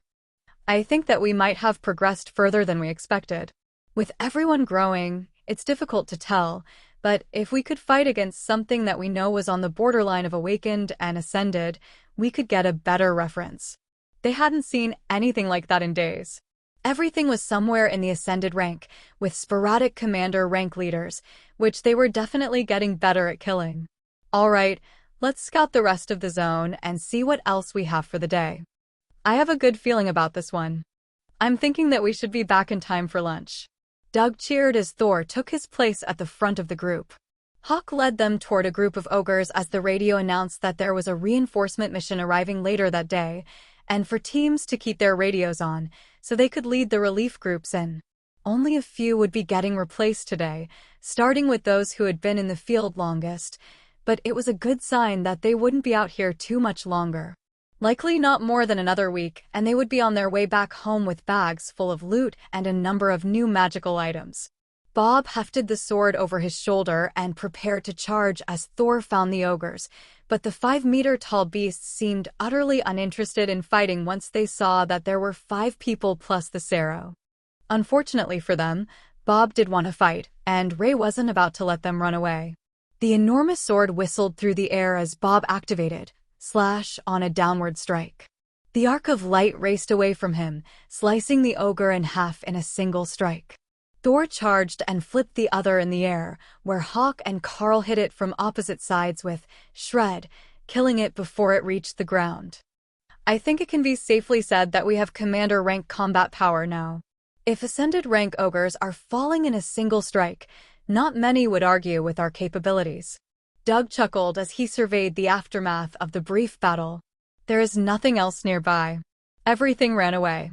Hawk informed Carl a few seconds later, after checking for their next target. Hawk says there is nothing left to fight. We scared it all away. We might as well head back for an early lunch and see if anything comes back. Carl explained. Nice, early day it is. Doug chuckled, pointing his staff back toward the fort. Once they were back and Doug had started on cooking lunch, Carl settled in to meditate. The 3 spaces were doing much better now, and they were providing him with a lot more energy than they had a week ago. But they felt like they might be limiting the beasts inside. The 3 were growing so fast, and he was slacking so much on his meditation that the spaces weren't keeping up. So, that was how Carl spent the rest of his morning, doing his best to improve the living conditions for his partners and increase the energy density in the spaces, now that they were capped out in size. A few hours wasn't going to do much, but if he spent a few afternoons and nights at it, he might make some progress. The mages only meditated for a few hours an afternoon, and that had been Carl's schedule as well, but it was becoming obvious that it wasn't enough. Chapter 178 scared them off. Doug looked at the group that afternoon when Hawk confirmed that there was still nothing to fight. He had eliminated a small group of goblins with a fireball while scouting, but their zone was otherwise barren. Do you think that we actually scared the monsters away? Most monsters will avoid the territory of a more powerful monster, so it's possible that either Hawk or Ray have scared them off. No offense intended to Thor, but the Lightning Sero isn't known for being dangerous enough to chase others out of their territory. The cleric asked while sweeping his dark curls back from his face. It is possible. We have patrolled the same area for so long that there should be a scent trail around the perimeter. If they sense that we're that much more powerful than they are, they will naturally avoid the area. Danny agreed. Bob smirked. To think we were sent here to deal with the monsters, and now they're too afraid to come to the zone that we're assigned to. Is that a total victory or some sort of failure? Our orders are to hold the zone, so we can't just leave. The mages shrugged. It's a win for us. If the scent of Ray around the perimeter was enough to scare off almost all the monsters, then we did our job. The zone is secure. But how is that tea doing, Doug? Is it almost steeped yet? Doug nodded. I added one of the fire elemental stones to the mix and let it infuse. The mixture should be quite potent with that quality of flour, but it needs to be boiled down a bit more still. According to my alchemy book, it needs to be as thick as milk before it's completely extracted. Hawk had noticed that the tea only involved the core of the flower, and that Doug had only reserved 3 petals from the flower. He had put 1 each into 3 vials, but that left almost the whole flower for Hawk, and he was getting impatient to try it. As the tea rendered down into a proper potion, it began to glow with a soft orange light, and the stone that Doug had set in the kettle began to lose its luster. There we go. All done. Now let me portion this. I've got 5 cups and 3 vials, since some of us aren't good with cups. The cleric explained. He passed everything out, and Carl passed the vial to Thor in his resting space. The Cerro just grabbed it in his beak and tipped his head back, swallowing it in one shot. Ray did the same, but seemed intrigued by either the taste or the effect. Carl took the shot of potion, and it felt like fire was running through his veins as the effect spread through his body. He could feel it strengthening his body, but he couldn't quite grasp the power that it had. Doug had said it was a fire element resource, and he didn't have any fire skills. But the excess was being siphoned off by Hawk, who was happy to take anything he had to spare, as well as the remainder of the flower, whose petals he had started to chew on like bubblegum. Everyone settled back to let the potion digest, and Carl returned to meditation while Ray volunteered to watch the area, in case something tasty came to her webs. An hour later, Hawk decided that he had absorbed as much as he could for the day, and he stored the remainder of the flower in his space so that it would be safe until he finished scouting again. He had a good feeling about the power of his fireball attack now, and he had every intention of finding something to test it on.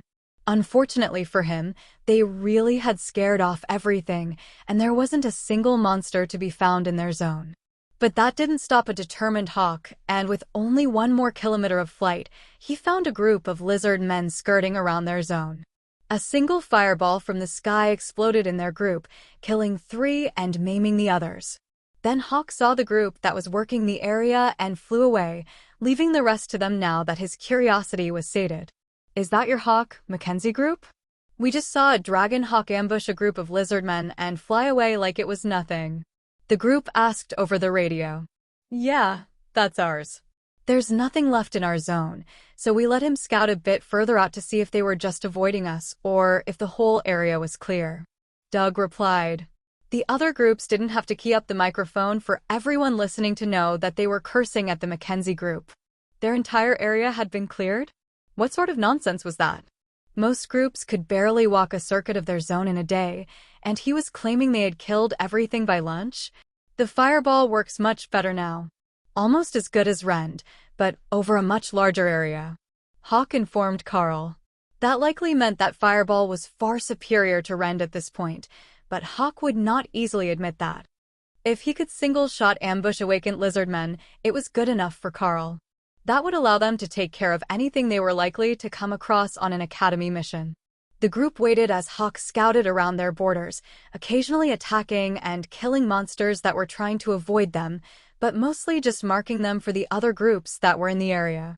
Seeing Hawk circling and either sending fireballs or just screeching at them was enough to bring the groups over now that they were familiar with him. Their team was the envy of the region by the end of the day, and everyone was wondering what sort of superstars Command had sent that could report multiple ascended rank monster kills every hour all morning until they cleared their area. There were commander rank monsters in their reports nearly every day, but it was the efficiency of the group that caught everyone's attention after that radio conversation. Carl meditated through the afternoon and the evening, as did the mages, who were still working to absorb the gains that they had made from the potion. Doug had prayed to his goddess for a while, but Bob didn't seem to believe in meditation, so he was the only one paying attention to the radio when the next round of replacement messages came through. Mackenzie Group, hold position for replacement. Your time slot is noon tomorrow. The Command Group informed them. Understood, Command. We will do our best to have the morning clear finished before they arrive. Bob replied. That meant 1 more night watch, and they would be headed back home for a break before their next mission, or their return to work, in the case of the mages and Doug.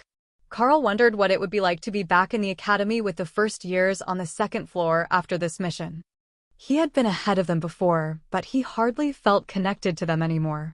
The older students seemed much more relatable, and Carl totally understood why they were less interested in what was going on at the school than their next chance to go out and grow their powers. The advantages of training in the wilderness were just too good.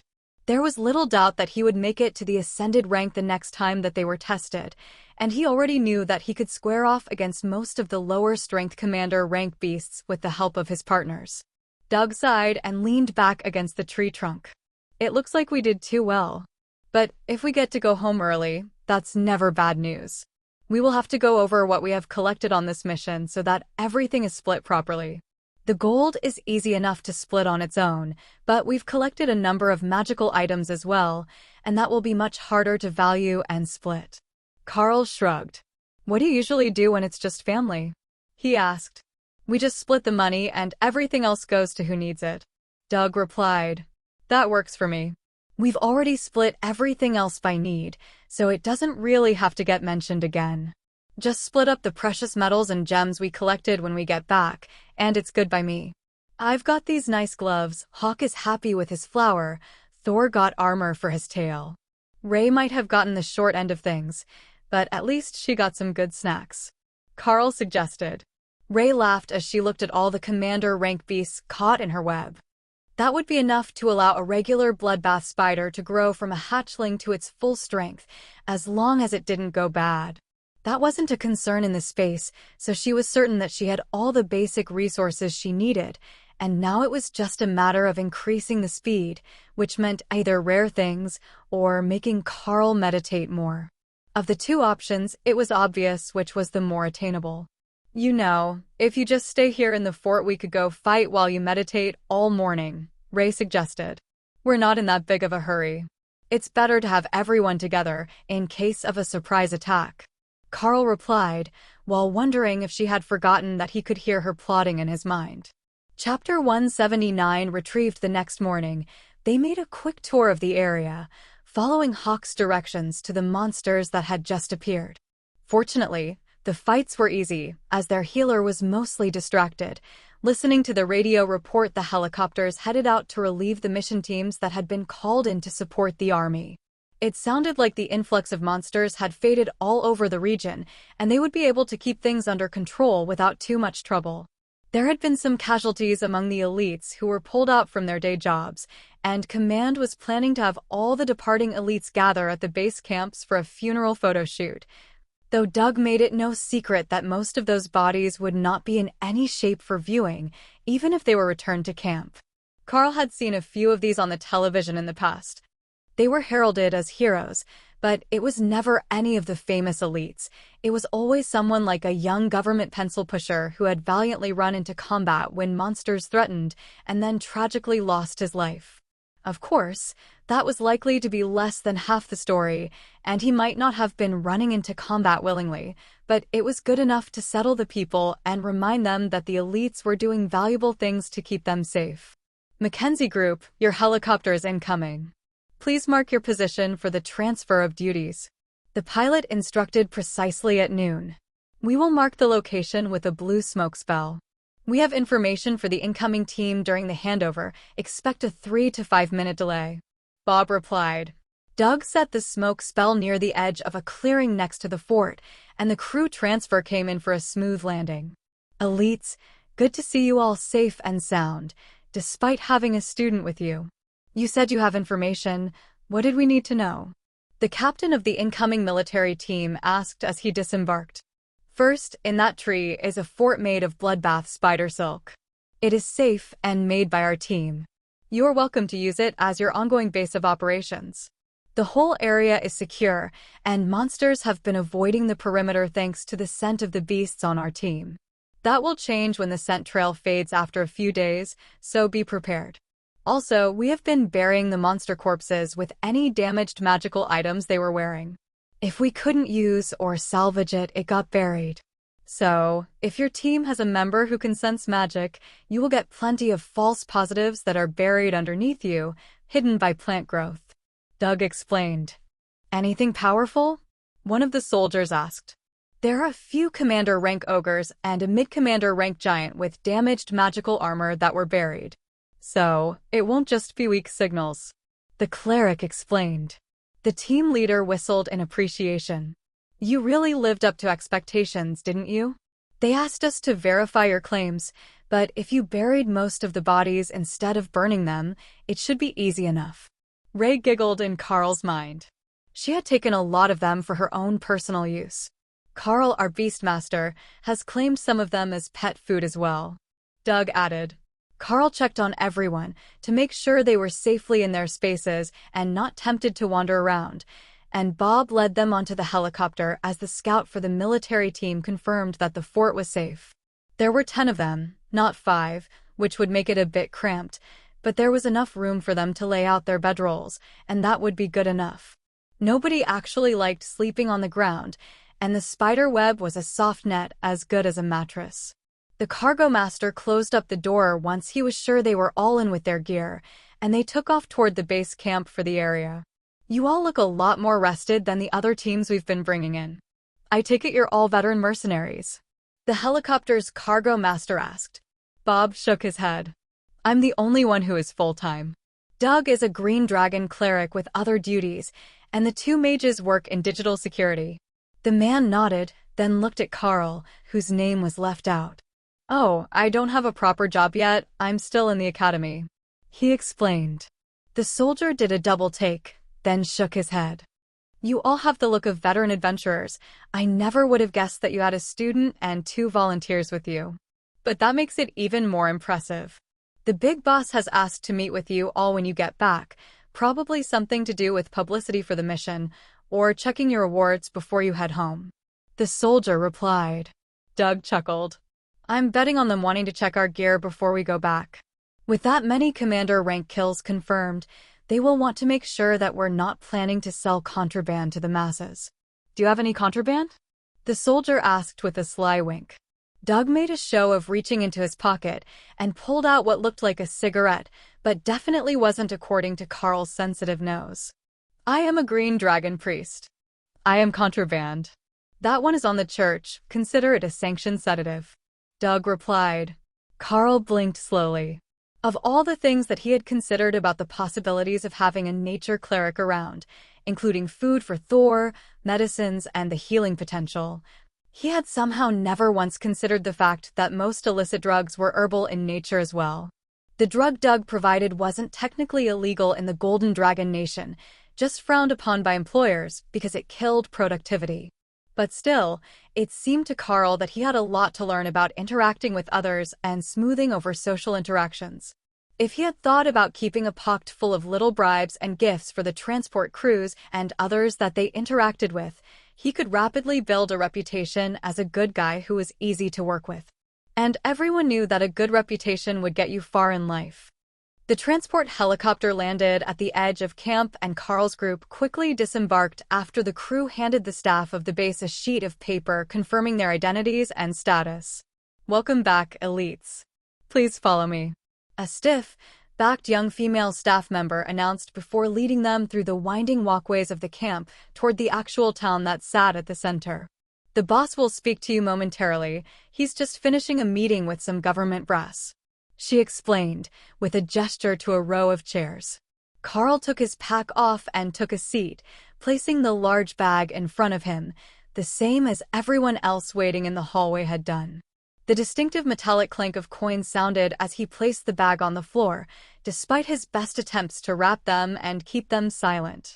The others briefly looked up, but that sound was nothing new to them. They all had some loot, and some also had chain mail armor, which made the same sound when dropped. Seconds later, Colonel Valerie walked out of the office with a terrifying expression on her face that faded to the neutral gaze that Carl knew was her version of a smile when she saw him. Colonel, it is good to see you again. The mission went far better than expected, and I will have a full report ready for you at the academy. Carl informed her with a smile. Understood. I will have your monitoring team collect it, as I will be occupied here for some time. She replied. The elites in the hall stared as she walked away. Some in awe that such a highly ranked minister was here in a remote base camp, and others in appreciation of the way that her hips swayed as she walked. Chapter 180 Grease the Wheels. A voice came through the office door, breaking the silence. Mackenzie team, come in. The man's voice demanded. Inside the office was a portly older man, completely bald with his head shining under the fluorescent lights, and sweat stains on his shirt. It was obvious that he was not one of the elites, even without considering his age, just by the condescending look that he was giving the group. I hear that you have done wonderful things for the productivity rankings of the Public Safety Department. Excellent work. However, we must check your equipment for contraband, to ensure that there are no prohibited or sacrilegious items going back to the public. He smugly announced.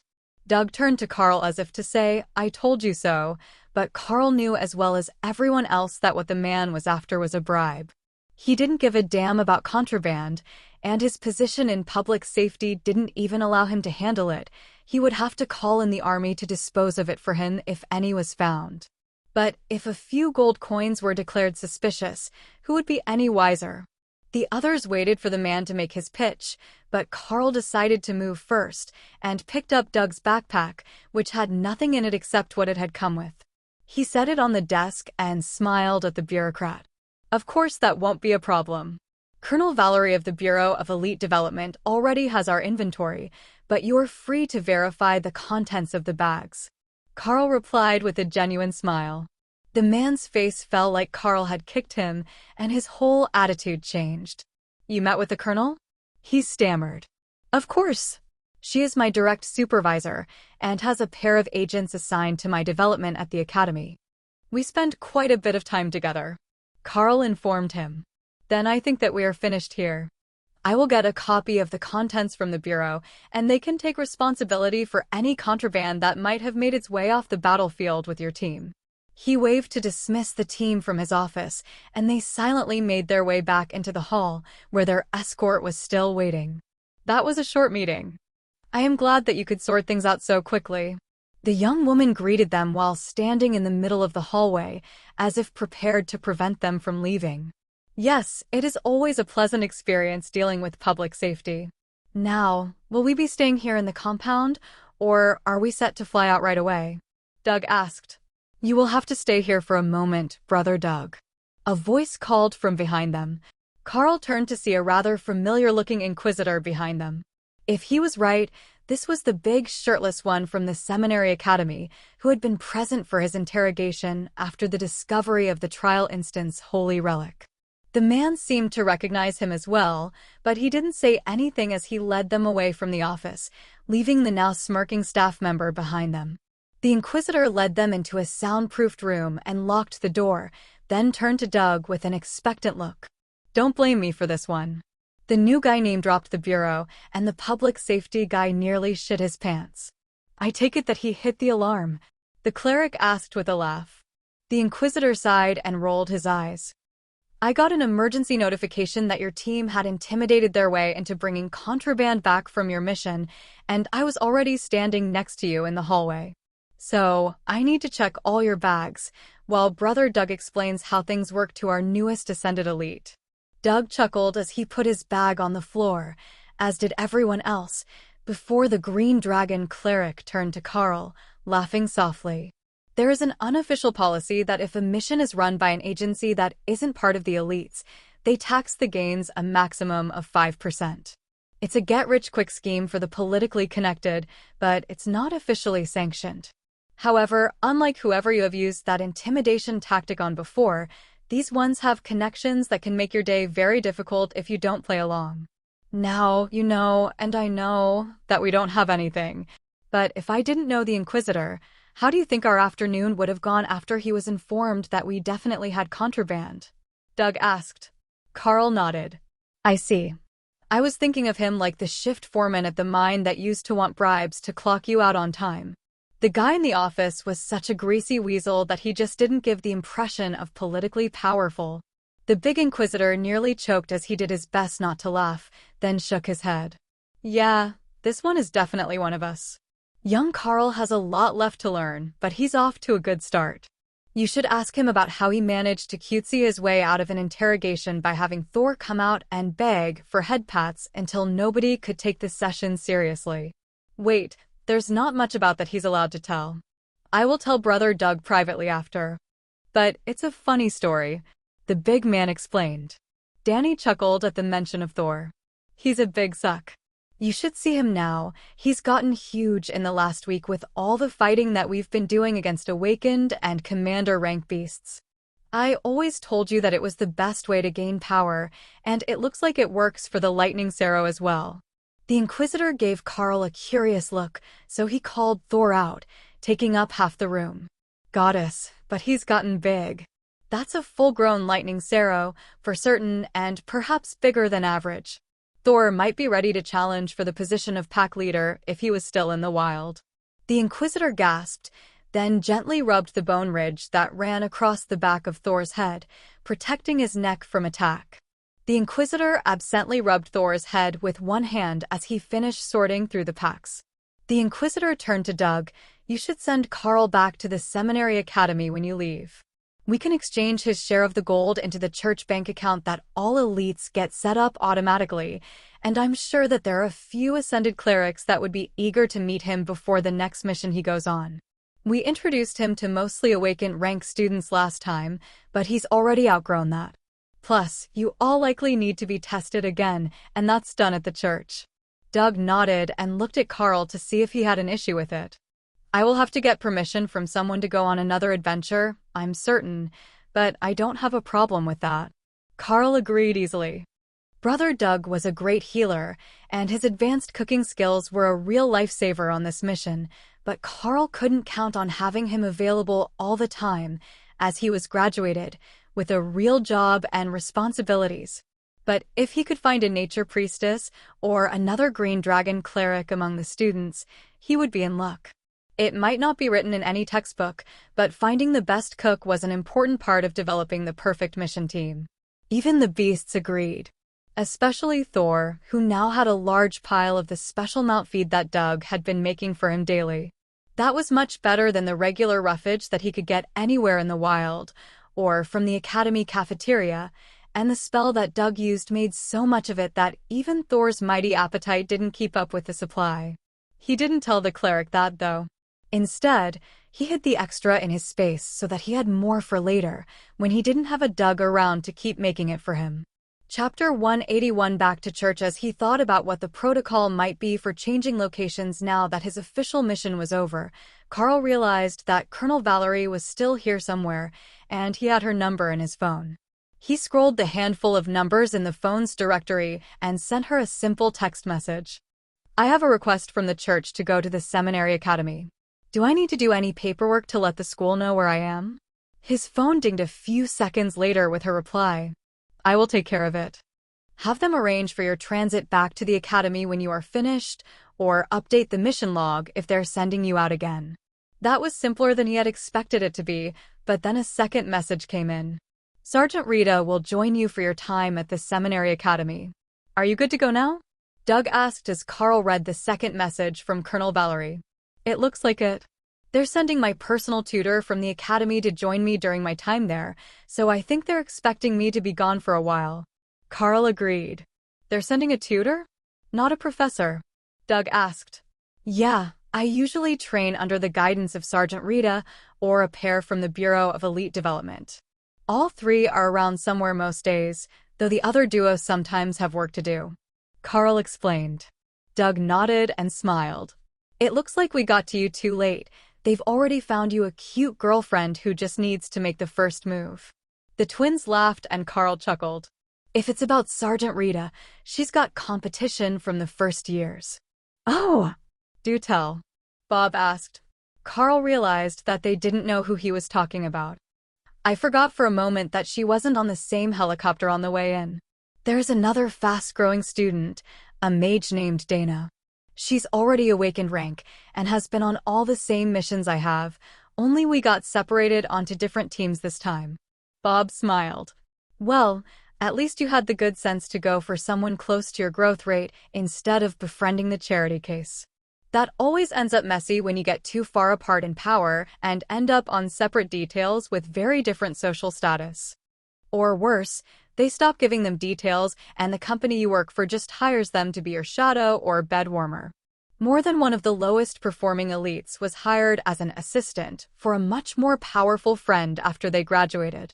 Carl recalled that Bob had graduated at Awakened and had only made Ascended afterwards, so in his case the experience was likely reversed, where his crush surpassed him, and he was the one left behind by social pressures. He didn't seem like the type to take a demeaning or low-paying job just to be close to someone. It was a difficult thought for Carl. Would he end up forced apart from his friends because of his progress? He had once heard the mine foreman say that it was lonely at the top regarding being an elite or a company boss, but Carl had always just assumed he thought like that because he was a douchebag and nobody liked him. Doug led them out of the building, and Carl saw a very familiar head of curly hair in the distance, pushing a cart of supplies around. He would know those curly locks anywhere, even if she wasn't wearing an academy uniform with the familiar black awakened rank badge on the coat. Speak of the devil, that is Dana, the mage I went on the mission with. I'm not sure what she's doing in camp here, but we can go say hello if we have a minute. Carl explained, while waving in her direction. Dana spotted them and ran over with her cart to greet Carl with a big hug, which brought some stifled laughter from the mages and a whispered, "Aren't they adorable?" from Doug, that he probably wasn't meant to hear. Dana, it's good to see you again. When did you get to the base camp? Carl asked. 5 days after we were dropped off. My group was completely useless, and our guardian cleric brought us back to the nearest base, who transferred us here and put the other 3 on work detail for avoiding their duties. The cleric's report was far from a glowing recommendation of their skills and work ethic, but he put in enough of a good word for me that I didn't get any sort of punishment. They just reassigned me to look for another team. I've been doing day trips with some groups to get the experience, but I haven't found a full-time group yet. It doesn't help that they upgraded the threat level here to Ascended, so there aren't many groups in the area I can even join, since most of them have commander rank leaders. She complained. Carl nodded in understanding. They transferred us here because of that upgrade. The rest of the team here are all Ascended. This is Bob, the lead warrior, brother Doug of the Green Dragon, and the twin mages Danny and Donnie. Dana did her best to hide her envy at Carl, having gotten a good group right from the start. She had been bouncing between groups for a week without any real hope of getting on full-time. The groups were already at full strength. They were just taking on an extra for the day so that she could get the experience. Where are you off to now? Back into the field after you resupply? She asked, with a gesture to her cart. Nope, off to the Seminary Academy for a bit. They wanted to talk to us about a thing. Carl explained vaguely. All right. Good luck. I've got to deliver these supplies, and then I'm off in the morning with another fresh team. They've just arrived back, but they're military, so maybe it will be better. She replied, then waved at everyone and made her way toward a group of trucks. Doug chuckled as she left. If she thought that things were going to get better with a military group, she was in for a surprise. But at least it would be somewhat stable, and they probably wouldn't ship her back to town after a single day, like these short mission sorts. Once Dana was gone and social time was over, Doug led them to a convoy of white buses with church logos on the side, which were just discharging their passengers. The young clerics were giving Carl a curious look, and he realized that he actually had met most of these people before. They were students of the Seminary Academy, being shipped out to supplement the groups here. He leaned over to whisper to Doug. Should we really be headed back when things are so bad that they're sending busloads of students out to the front lines? Doug smiled and patted him on the back. It's not like that. They will be assigned as the 2nd or 3rd healer for a 10-person military unit to gain work experience. This is a common thing for both academies once the students are in their 2nd years. The group stopped to wait for the buses to be ready to start loading again, and the students took that as permission to come say hello. Sort of. Brother Carl. Is Thor here? One of the girls called from 3 buses away. That brought dozens of eager looks their way, and Carl called out the happy Saro to say hello to everyone. He's getting big. Good afternoon, Thor. The girl giggled as she ran over to rub his horns. Thor was quickly swarmed, and the mages gave Carl a questioning look. He just shrugged. Thor is a people person. He makes friends everywhere that we go. He was making even more friends here, behaving like an attention-starved puppy around impressionable young clerics. At this rate, we're going to have to give them a refresher in the interacting with wild animals course when they get home. Doug chuckled. Thor is thoroughly domesticated. But I wouldn't recommend doing that with a wild lightning Saro. Though who knows, maybe they would like it, and it's just that nobody has tried. Carl agreed. Oh, someone has tried. That's why we teach the course. Doug countered with a smirk that said he was familiar with the story behind why the course existed. Chapter 182 Bus Trip. It took an hour before the buses were cleaned, restocked, and refueled for the trip back to the Seminary Academy, which was set to take over 10 hours. Compared to flight, It was incredibly slow, but in terms of cost-effectiveness, Carl assumed that it was much better. He didn't know much about what it cost to run a helicopter, but it seemed like it would be a lot. Carl and the team were the only ones on the bus who weren't part of the church, and the returning cleric seemed curious about why they were along on the mission, but two inquisitors had come to sit in front of them, and nobody was brave enough to speak around them, in case the team was in some sort of trouble. Both of the inquisitors looked totally wiped, probably from dealing with slackers for the last couple of weeks, and Carl nudged Doug, then handed him a bit of the moss for tea. "How about you make everyone a nice, refreshing cup of tea? I think that they've earned it," he suggested. Doug looked startled when he saw the moss. "Where did you get this? It looks freshly picked." Carl shook his head. "It's from a previous mission. But I have ways to store resources that don't let them spoil. I know it's usually dried better, but it should be all right. We made a pot the first day we got it, and it was fine." Doug nodded and got out his teapot with a heating element. A few minutes later, a warm and earthy aroma filled the bus, and Doug poured a thermos full of tea, which he passed forward up the bus. Each person it passed poured a small cup, and when the thermos made it back to Doug, it still had a little in the bottom. He topped off his cup and started to brew another pot with the same moss. It's good for at least 2 batches, though the first is the most beneficial. I know that not many of our clerics are physical sorts, but it can still be useful to them, he explained as the second pot steeped. One of the inquisitors turned back to talk to them. "That's pretty good. Most of the time the moss is stale from storage and the flavor is off. It makes better tea when it is freshly dried, but this isn't too bad. Thanks. I think I will put some cinnamon and nutmeg in the next batch to liven up the flavor a bit," Doug replied as he added the spices to the pot. "I heard that we get to do a bunch of commander rank tests this week. Who thinks they have it?" Surely not Carl. Though I wouldn't be surprised if he went for Ascended already. The Inquisitor asked. Doug gestured around. "I think that all the rest of us are close enough to give the test a go.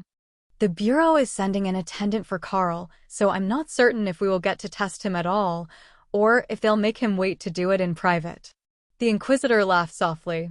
It made no difference to him. The Inquisition had immediate access to all the records either way.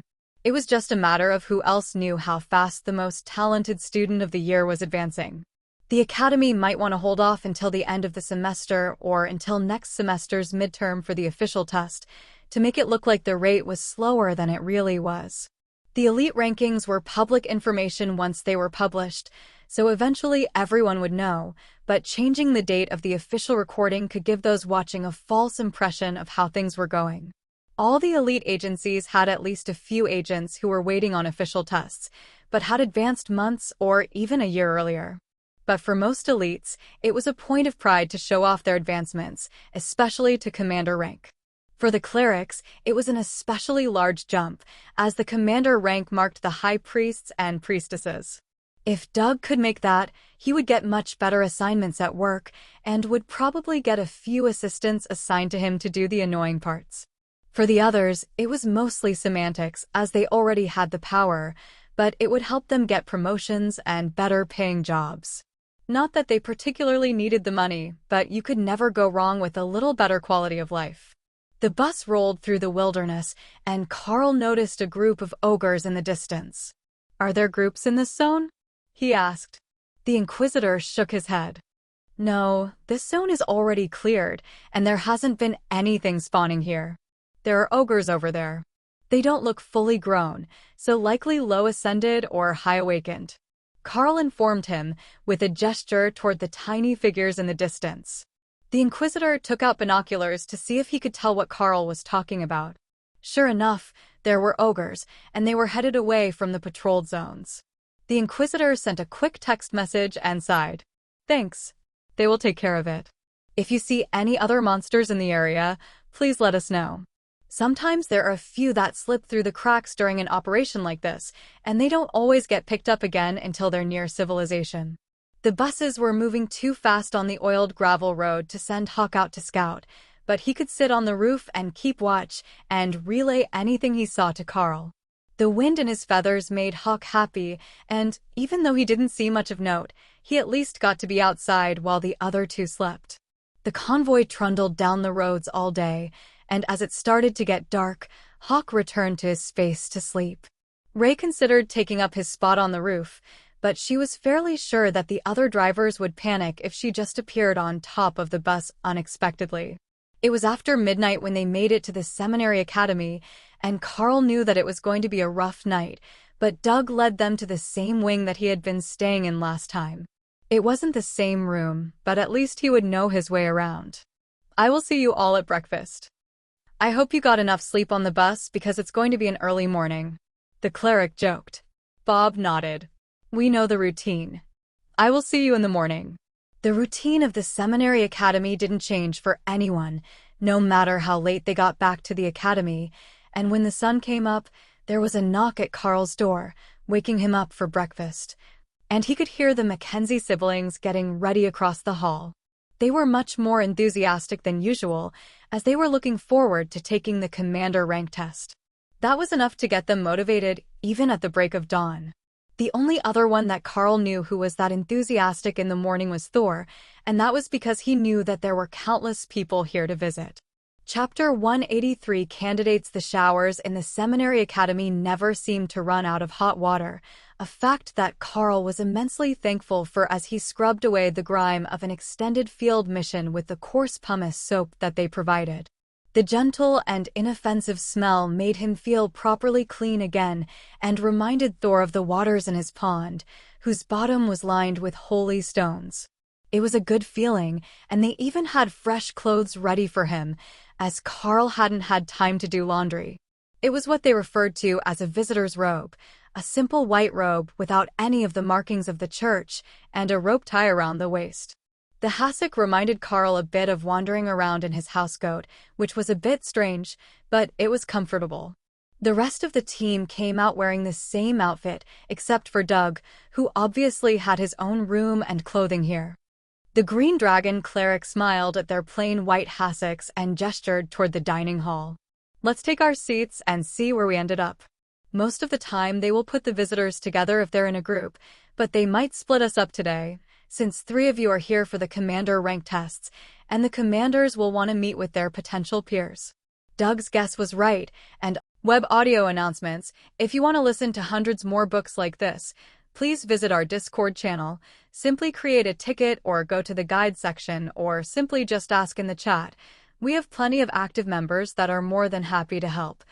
I have personally built something that would give people very stable and easy access to these type of audiobooks. Hope to see you there. Link in description below. Thank you. All of them, except the twins, were seated at separate tables, with Doug getting a spot of honor, right up at the front with the high priests. Carl found his table in the back corner, seated between Alice and Sergeant Rita, with the rest of the table filled with priestesses. What are you smiling about today? Rita asked as Carl took his seat. It's the same setup as the first meal I had here. Just myself in the corner at a table full of lovely young ladies. He replied with a wink. That made Alice laugh and most of the priestesses blush. He's been taking lessons in charm from Thor, I'm certain of it. The bureau agent laughed as Rita gave Carl a concerned look. The room fell silent as the matron walked in and the students began to deliver the trays. Everything in their room was delivered smoothly, but Carl heard the crash as someone tripped in the other room, and the apologies as they ran off to get cleaning supplies and another tray. Rita and Alice seemed confused as to what they were waiting for, though they understood the rules. The priestesses just seemed to accept it as part of life here. If she wanted to wait, she waited. Carl heard the last tray being delivered and looked up to the front to see the academy's matron smiling back at him. It was obvious that she knew he could hear the commotion in the other room as well, but she didn't say anything and just silently began her meal once the last tray was delivered. The priestess across from Carl smirked as he moved to pick up his fork just as the matron took her first bite. You really do know what the timing is. I heard from some of the younger students that you told them how to pass the homework assignment, but I didn't believe it. She whispered. Carl smiled back and whispered. They were telling the truth. Ask them about it later, and I'm sure they can explain how the system works. Then he gave a meaningful look toward the front of the room to remind them that she could hear every conversation in the dining hall. Is it true that you managed to kill a commander rank hill giant? One of the others asked quietly. With my group, yes. We got more than one, and quite a few ascended rank giants and ogres as well. It was a very productive trip. Carl agreed. Wow, then the others on your team really might all make commander rank this time? She replied. Carl nodded. I am not the best at telling relative power, but in combat I can say that they should all meet the standard. They finished breakfast, and Carl followed Rita and the clerics from his table out of the room and into a classroom. We have a few things to go over. The Bureau wants you to stay out and gather experience, but your previous team looks like they're going to be promoted, so they will be getting a new member, as you're still officially awakened. So, we have chosen a selection of potential team members to go with you back into the field. Did you have any particular requirements? Or can we get started with the introductions? Rita asked. I think that if you vetted them, then they've likely got all the qualifications that we need. I will admit that being with a green dragon priest who can make all sorts of food did spoil us a little bit, but that's hardly a requirement for a mission. Carl joked. The clerics laughed at that. It was definitely a game changer when you had a nature god's priest or priestess with you on an extended mission. All right, that is an option. There are trade-offs, as nature priests aren't as good at healing as some of the others, and they don't have the group buff abilities of the war clerics. Some, like the wisdom and education gods, rarely go on missions, so there aren't any in the room with us, but you should be able to find someone you can work with. Rita explained. What is the rest of the group? What sort of other elites do we have with us? Normally, it's one cleric to a group, so the composition matters a lot. Bob, the warrior from the group I was in, specialized in frontline tanking, holding the enemies back while the mages cast their spells. If we don't have that, we will have to adjust expectations. If it's going to be random, then the most versatile of options would be best. Carl suggested, not wanting to single anyone out or cause any hard feelings within the group. They were all likely great options for a mission team, and he wouldn't want to mess up any future encounters.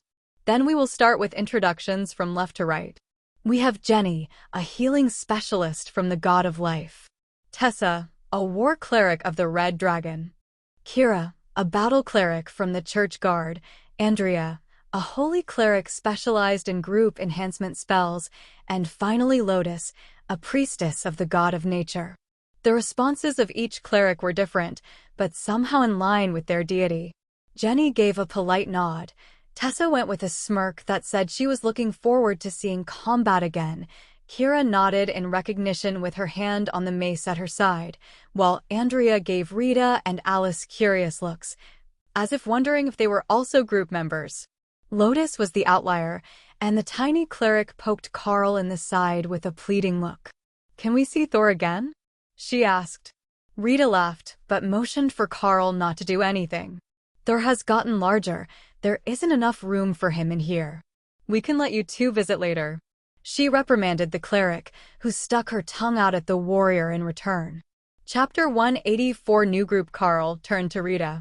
You still didn't answer the question about whom the other group members are. Rita shrugged. That's because we don't know.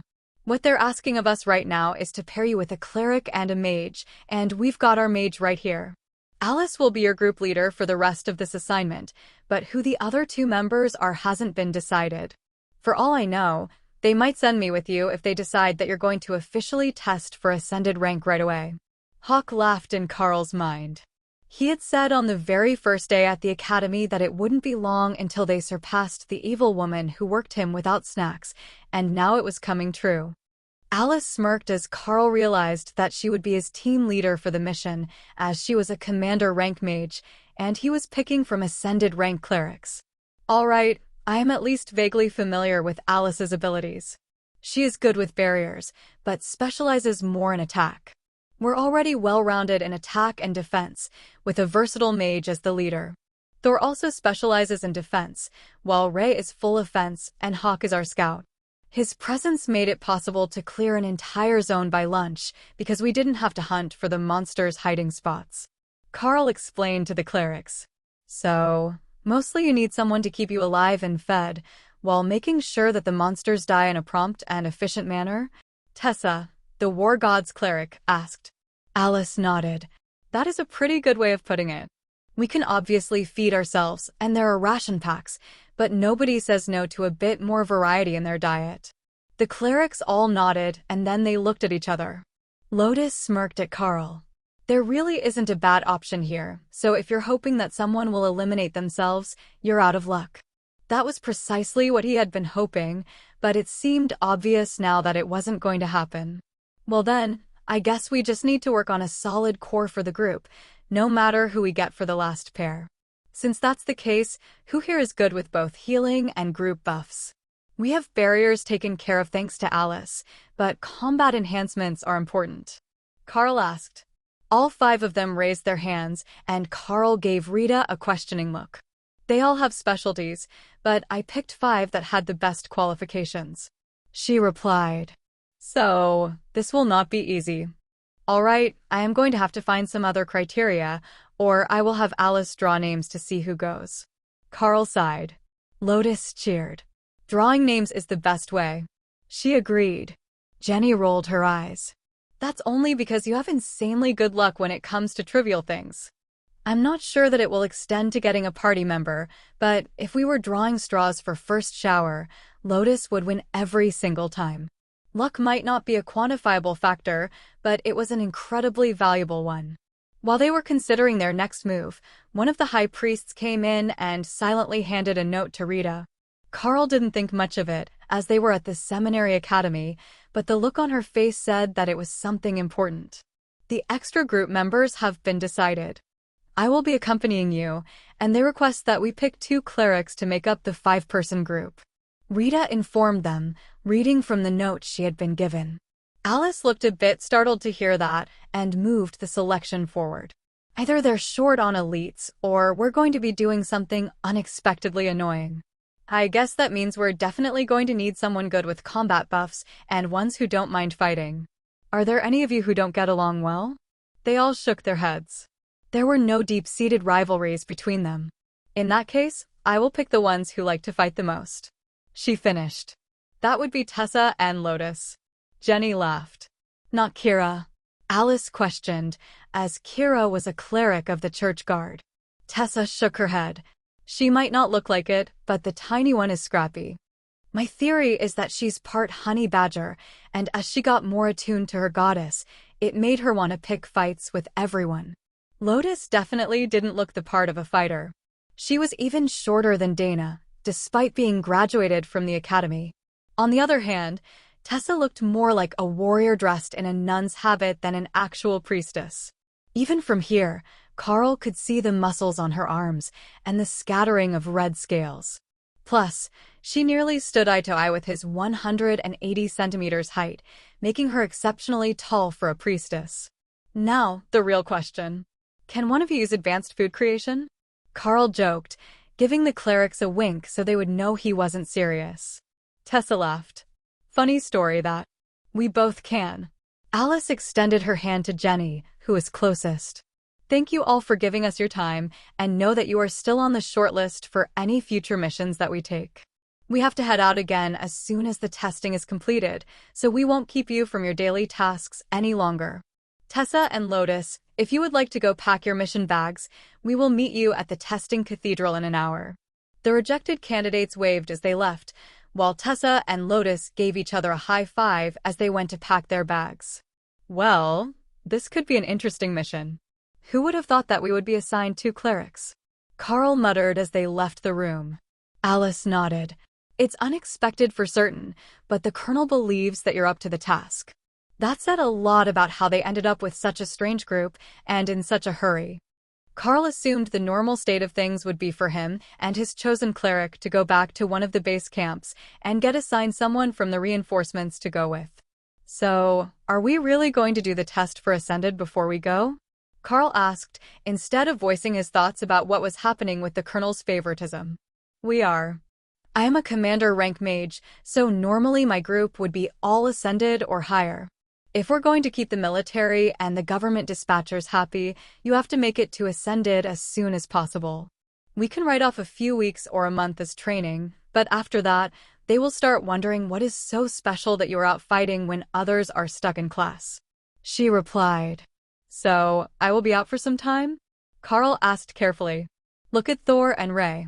That sort of growth would never happen in the academy.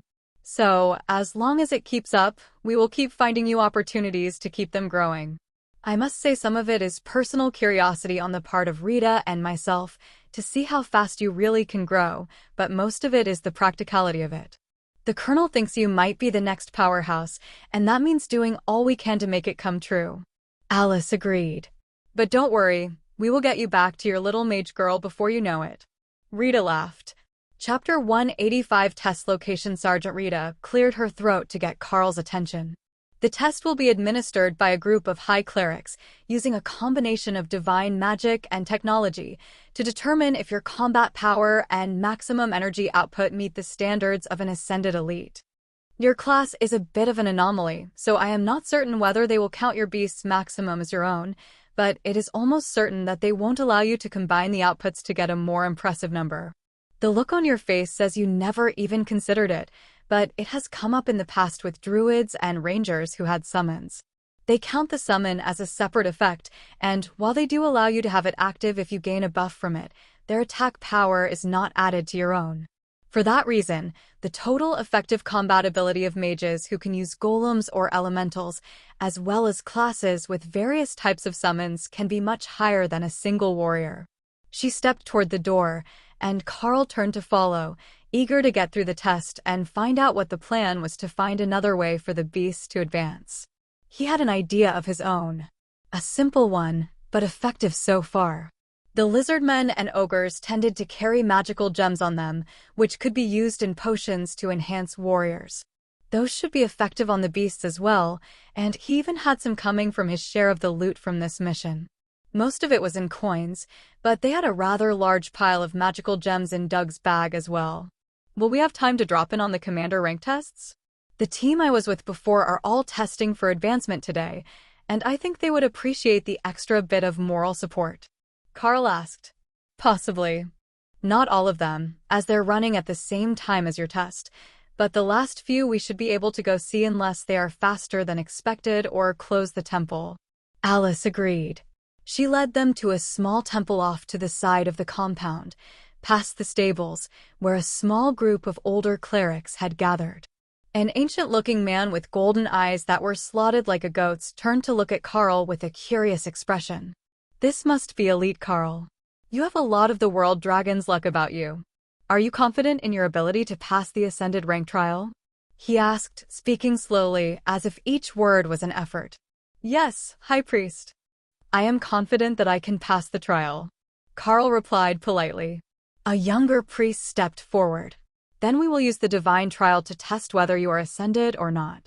When you come back out, your mark will be glowing golden if you passed, black if you failed.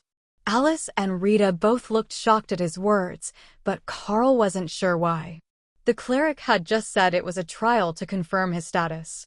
Obviously, the church would have their own way, and not the power meter thing that the Golden Divine Academy used along with the teacher's judgment. The divine trial has been activated? Alice asked. Is it such a shock? It is active for 24 hours when it is used, and we have a high priest testing later today. The old man slowly answered. Forgive my impertinence, High Priest. I was just shocked that it was active. I didn't know that you were elevating a high priest today. Alice replied. That must mean that they were confident that Doug would pass the trials and become an official commander rank Green Dragon Cleric, which would grant him the role of High Priest by default. There was still some internal ranking among the High Priests, but Carl had no idea how it worked, and he didn't really care, as it was unlikely to ever affect his daily life. The protocol for dealing with them was all the same for those outside the church, and he already remembered the rules of courtesy. Danny and Donnie came over while they were talking, with Bob not far behind them, having an animated conversation with one of the guards. From the hand gestures, it seemed that they were deeply engrossed in the finer points of swordplay, so Carl just waved to them and waited for instructions. The Seminary Academy matron herself stepped out of the building in front of them with a gentle smile on her face. We will be doing the trials today in order of age, as the gods have demanded. Therefore, the first to enter will be the Beastmaster, Carl, followed by Donnie, then Danny, Brother Doug, and finally Robert. You can enter any time that you want after the previous applicant has entered. The trial will separate you, and none will be able to see what happens inside except the trial taker. The results are impossible to fake, even for me, so do your best.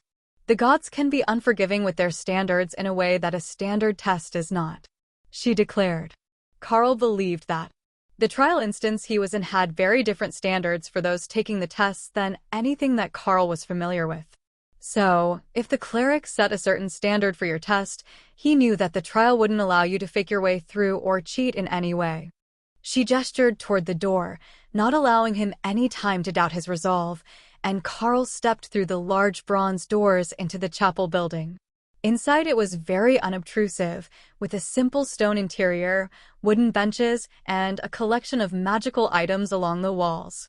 It felt like the room was judging him, and Carl realized that the door behind him no longer existed. He must be inside the trial, but he wasn't certain what he should be doing.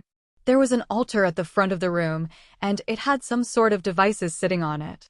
That must be the first test it wanted him to take. Carl walked up and saw that it even had written instructions, though the script was archaic and he couldn't read it. But whoever had made this had prepared for that, and there were pictorial instructions as well. Carl walked up and saw that it even had written instructions, though the script was archaic and he couldn't read it. But place both hands on the device and make it glow. Carl put his hands on the round plate and wondered if he should do something, but then it felt like the energy was being drained from his body, and he quickly brought up refreshing lightning.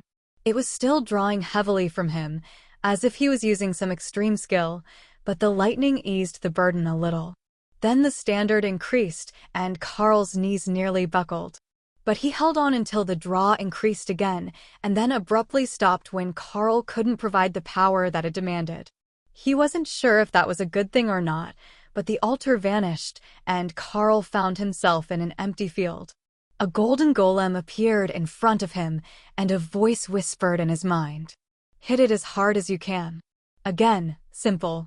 Carl checked to make certain his bracelet that increased skill damage, the reward he received the last time that he was here at the Seminary Academy, was firmly attached to his wrist, and then coated his sword with both shred and refreshing lightning. Before lunging forward and landing 5 rapid strikes on the golem, letting offensive adaptation do its thing. Each time he hit it, a bit more of the golem turned from gold to red, until after the 4th strike it stopped advancing. Again, Carl had no idea of how the measuring system worked, but the scene changed again, and he was sitting at a desk with a written test in front of him. He didn't expect a written component. He couldn't even read the language of the holy relics. But the test turned out to be just one question, and it was in the Golden Dragon Nation's common language. Which deity do you owe your allegiance to? That was a tough question. There was a whole pantheon. He wasn't a cleric with an affiliation, so although the World Dragon was considered the primary god of the Golden Dragon Nation, he wasn't certain how to answer. Wouldn't a layman like him picking just one be an uninformed answer and an insult to all the other gods that he didn't pick? The page went blank for a moment, and then new words appeared. Answer accepted. Chapter 186, Ascended Test 186, Ascended Test. Carl stared at the words on the sheet. He didn't recall coming up with an actual answer, but he supposed that was an answer on its own. This test was the most confusing trial he had been through so far, and he had no idea how he was even doing. He didn't even know what the standard was that he was aiming for. Then the desk vanished, and he found himself at another temple with steps up the side, identical to the one in the last trial instance. Except this time, every side but one was shrouded in dark mist. Carl walked over to the stairs and found himself looking at the sign in annoyance. It was again in a language that he couldn't read. But the picture had a person stepping up the stairs and an arrow. That would be clear enough for anyone to understand what it wanted. So, he stepped onto the stairs, and a soft sound like a tambourine's cymbals jingled. He stepped again, and it was a bit louder and longer. There was no appreciable resistance as he walked, so he just kept going, listening to the song that the cymbals were playing until they were joined by a drum beat. At first, it only beat with every stair, but it was slowly gaining a beat as he moved up the stairs. Then a flute joined the music, and a heavy weight seemed to descend on his shoulders, making every step a challenge. The refreshing lightning barrier seemed to help, and the mana flowing through his body helped keep him focused as he realized that he knew this song. It wasn't some divine hymn or some ancient ballad. It was a rhythmic working song that the miners sang, that Carl knew by the name, Give the Working Man a Chance. It was about hard work getting you nowhere, and that the only way to true power was to take it by force. The song was officially banned in the mines, but not because it was a revolutionary theme song. The lyrics he knew advocated murdering the boss and taking over his job when you knew you could do a better job. Carl sang along as he trudged up the steps, and that strange sense of amusement that he had felt on the steps after the trial appeared again. One of the gods must know this song. Or his version of the lyrics were so very wrong that they were laughing at him missing the point. 6 steps later, a familiar ache, like the end of a full shift swinging a pickaxe, had settled into his bones and muscles, but still Carl pushed forward, until he found that he couldn't take another step. As it had been on the Fate steps, it was simply impossible to move forward. No matter where you put your foot, you somehow ended up on the same step. This was a trial, so there should be some way forward, he assumed. Carl poured extra energy into the refreshing lightning barrier and slid his foot up the step. That got it onto the next stair, but when he put weight on it, he found it back on the same step as his other foot. So, he added more power with Shred and Rend both activated. Now he was on the step, and the other foot came up behind it. After a half-second that felt like hours, both feet were on the next step, and a flow of power was entering his body, refreshing his aching muscles. Then he was flying through the air, away from the temple. It was ironically familiar after his attempt to jump straight up on the stairs in the last trial instance, but he landed on his feet with a solid impact that left a 10-meter-long furrow and made the refreshing lightning barrier flicker. The scene faded, and he found himself in the first room again, but this time he was facing the open bronze door, where he could see the Academy matron and Alice waiting for him. The others were out of his line of sight, but the matron was smiling at him. There is no need to discuss the trials you faced. They are different for everyone, and it won't help them to know what you faced. Congratulations, Ascended Elite Carl, you have passed the test, she announced. The claw marks on his arm were glowing bright gold, and Carl let out a sigh of relief. That was a short test. Most of them take over an hour, but you're out again in under 30 minutes. Rita noted as Carl stepped out of the temple. Half an hour? It didn't feel quite that short. Though that last trial messes with your sense of time, so I suppose that could be right. Carl replied. Rita waved off his efforts to explain. You can keep the content of your trial a secret. They often contain some sort of spiritual or personal revelation that will help you in the future, she explained. A revelation that would help him in the future? Unless there were less violent lyrics for that song which had been playing, the trial probably hadn't given him any sort of deep moral lesson. Carl found himself whistling the song that had been playing in the trial, and one of the high priests gave him a strange look. Do you know that hymn? Carl gave him an equally confused look. Hymn? As far as I know, it's a worker song, with a rhythm to swing a pickaxe to. It was playing in the trial, and it got stuck in my head. The old man nodded. I heard it once about 50 years ago, in my own trial for High Priest. I couldn't find anything about it, though. Even when I spent half a year looking through hymn books, old musical sheets, and composition records. Carl laughed. This one won't be in any written record. If you have some time, go ask the miners to sing it for you. But don't ask in front of the foreman or the boss because the song is banned. The old man smirked. Why should I wait? You know it, and we've got a few minutes before the others finish. I assume that you're intending to wait to see how Brother Doug and your friends do. Carl nodded. Sure, just give me a moment. I need some sort of instrument to keep rhythm if I'm going to sing. Rita smiled and took out a pair of spoons. I know the song as well. I will keep time you sing. I bet that the miners' version of the lyrics are more fun than the ones I know.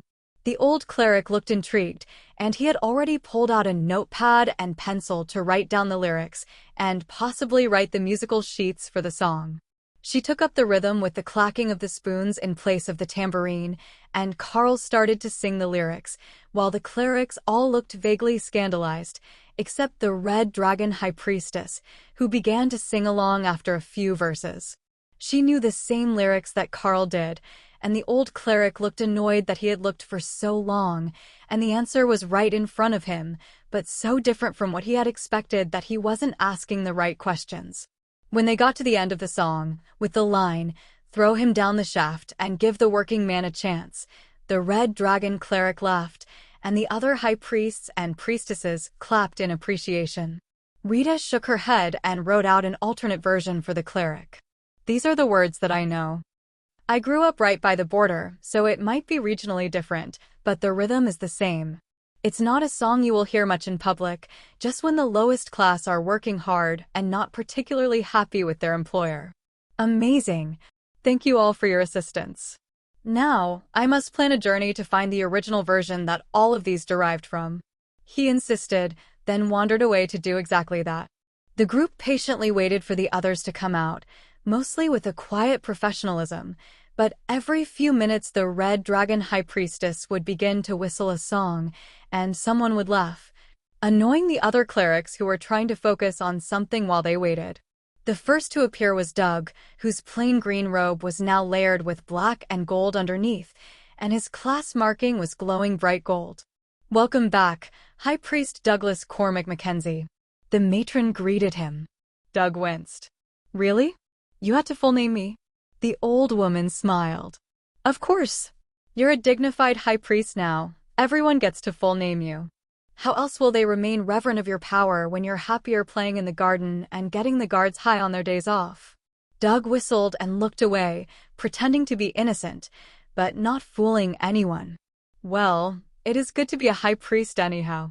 I believe my goddess is happy with my work," Doug replied with a reverent tone when he spoke of the dragon god of nature. The other clerics chuckled at his pronouncement, long since used to the carefree ways of the nature priests. Little things like rules and regulations never bothered them much, unless they interfered with the natural order of things. They couldn't even be counted on to prevent violence among the students because, in their words, sometimes people deserve a punch in the face. But on the other hand, you could count on them to deal with the matter fairly after it happened. Chapter 187 Commanders Mackenzie 187 Commanders Mackenzie. The next out was Bob, whose warrior mark was glowing a faint gold, barely illuminating the mark. "It seems that it was a close thing, but you two have passed the trials. Congratulations on your success, Commander Robert Mackenzie." The matron greeted him. "Thank you, matron. It got very touch and go there for a bit, but I'm glad that I managed to satisfy the gods that I was worthy of the rank," he replied. Then he turned to Carl and gestured to where he had left his backpack. "I have the loot split. If you don't mind, the mages were quite interested in the crystals for crafting, but they've offered a ring of giant strength and a magic sword in exchange. The values are equal, according to the church auditor," Bob informed him. Carl nodded. "That works well enough for me. If they know someone who can make good use of them, then they are welcome to the gems. Has the cash been deposited into the account?" "I don't know how to check my card balance away from the academy." Bob nodded. "You can check it at the supply counter here at the Seminary Academy or at any money machine in the towns. But yes, the money should be deposited already. It's a rather substantial amount, so try not to act shocked when you see it." Alice gave Carl a curious look, and he shrugged. "We brought back 2 backpacks half loaded with coins from the giants and ogres. Even split 5 ways, it should be a fairly substantial amount, as Bob called it." Bob handed over the ring and the sword, which Carl recognized as the dagger that they had gotten from one of the giants, which Bob had been using himself as an improvement on the other sword he owned. Carl slipped the ring on his finger and strapped the blade to his pack until he could get a scabbard made for it. It wouldn't fit into the one for the sword he already owned, and he didn't have another way to carry it, like the metal loop that Bob used as a sword hanger. The supply room should have something for him, though. They had all sorts of gear made by the church, and it was usually reasonably priced, from what he had heard. Even many of the items at the Golden Divine Academy were made here. The influx of power from the Ring of Giant Strength was impressive, and Carl wondered if he could do like Thor and flip an armored car from a standstill. His own strength was improving, but with the odd tests of the trial instance, he couldn't say how well it compared to warriors at the same entry to ascended rank level. The twins came out at the same time, as perfectly as if they had planned it, and both showing off the golden wand marks on their hands. Congratulations, Commanders, you have both done a wonderful job today. We will be updating your registration in just a few minutes. Would you like some family alone time before you are pulled away by those eager to celebrate your advancement? The matron asked. A few minutes at least would be appreciated. Doug replied with a smile, right before he pulled his sisters into a group hug. Carl nodded to Bob, who gave him a happy soldier's salute, then went to join the others. All right, I think we're finished. Do you two need anything, or should I just go grab the last items I need before we head out? Carl asked. Grab what you need and meet us back at the front gates in 15 minutes. That's when the clerics will be arriving. Alice agreed. Carl ran off to the supply counter and handed his card to the clerk, who did a double take as he noticed it wasn't a Seminary Academy card, but hadn't noticed that Carl wasn't one of them while he was wearing the generic hassock. Can I get a scabbard to fit this blade and 2 sets of black training mission fatigues if you have them? He asked. The man punched in the request without a word, then tapped Carl's card against the reader and nodded. We've got them. Just allow me a minute to grab a few scabbards and see what fits best. That looks like it was taken from a monster, so it's probably not a standard size. True to his word, he returned in just over a minute, with an armload of clothes and scabbards, then proceeded to test the fit of the sword until he found one that he was satisfied with. Is it hanging on that belt? He asked dubiously, looking at the rope tie of Carl's hassock. No, I have a sword belt, Academy standard issue, but everything was in the laundry this morning. Carl explained. He hoped it would all be clean and ready, but last time he was here, he hadn't returned to his room for quite a while. But the supply chief was prepared for that, and he pulled out a plain black leather sword belt, intended to be wrapped twice around the waist, to adjust the hanging height of your blade. No charge. It can replace the standard belts that come with the fatigue sets. Do you need new boots? He asked. Carl shook his head. The plain black ones he had on were already broken in and comfortable, and after a short cleaning, they were good as new. Thanks, I've got to run up and get packed. We're supposed to leave in 15 minutes. Carl informed the supply chief, who smiled and waved for him to get running. When Carl got back to his room, his school mission uniforms were all freshly laundered and waiting for him, along with a set of fresh bronze badges. That had to be from either Alice or Rita, as they were Golden Divine Academy badges, not something that you would expect to see at the Seminary Academy, but Carl appreciated the gesture. If they were here now, then they had been dropped off before his trial was complete, anticipating him succeeding. With well-practiced motions, Carl tucked everything back in his pack the way that he liked the balance best, and then headed back downstairs to inquire about the fact that all the consumables from his last mission were already depleted, and he didn't have an opportunity to restock them. The clerics were just getting down to the courtyard when he arrived, and there were stacks of supplies being loaded into the white bus convoy, in preparation to head back out again. This time it will just be us and the convoy guards with the supplies. The other missions only last for a week before they return to the academy, so the bus team will wait for them there after we deliver the supplies. Sergeant Rita explained. All right. I will need to restock as well. I returned here with nothing but loot in my pack. Carl replied with a laugh. Lotus giggled and wiggled her fingers in the universal children's symbol for casting a magic spell. Don't worry about it. We've got all those sorts of supplies taken care of. Tessa can also use her magic to repair metal, so if you've got damaged gear, we can take care of that as well once we're in the field. The tiny cleric explained. It sounds like we're ready for almost anything then. All right, I will let Thor out for a few minutes, because he might not forgive me if he doesn't get to play with the clerics for a bit, and then we can go. Those were magic words for Lotus, and Carl wasn't sure who was more excited to meet the other for the first time, her or Thor. There was a lot of happy squealing and rough affection from both sides, to the point that the other clerics were hesitant to join in until the two had calmed down a little bit. Tessa smiled at Carl. See what I mean? She's a bit too in tune with her animalistic side. But she's a good cleric, and you can always count on her to have your back. Carl smiled at the war priestess. That's the only part that really matters, isn't it? If you can't count on them to have your back, it doesn't matter what else they can do or how their personality is. Chapter 188. Join a patrol. 188. Join a patrol. Once the buses were loaded, they picked one and loaded themselves in the front, among the limited space that wasn't taken up with stacked supplies. The bus seats didn't fold, but they had done the best that they could to load them with supplies, and the bus was packed from the third row back. That didn't leave much space for the 5-member team and their gear, but fortunately none of them was huge and burly. At least not to the point that they didn't fit in one of the narrow bus seats. Carl took the seat closest to the door, while Hawk took a seat on the roof rack, which was also loaded with boxes of supplies for their journey. There were no off-road or particularly bad stretches between them and the base camp, so they had loaded as much as humanly possible into the vehicles for the trip. That hid Hawk from sight from behind, and while it limited his view a little, he could see enough that he wasn't afraid of missing any threats to the convoy. The only real danger that they would face would be road conditions, as by the time that Hawk relayed them, it would probably be too late to do anything about them. The morning was passing smoothly, with the miles flowing by outside the bus without incident, until Hawk spotted the same situation as on the way back to the Seminary Academy. There was a small group of monsters who had escaped from the containment area, and they were headed toward the road. They might make it to the road before the bus group gets there. Hawk warned Carl.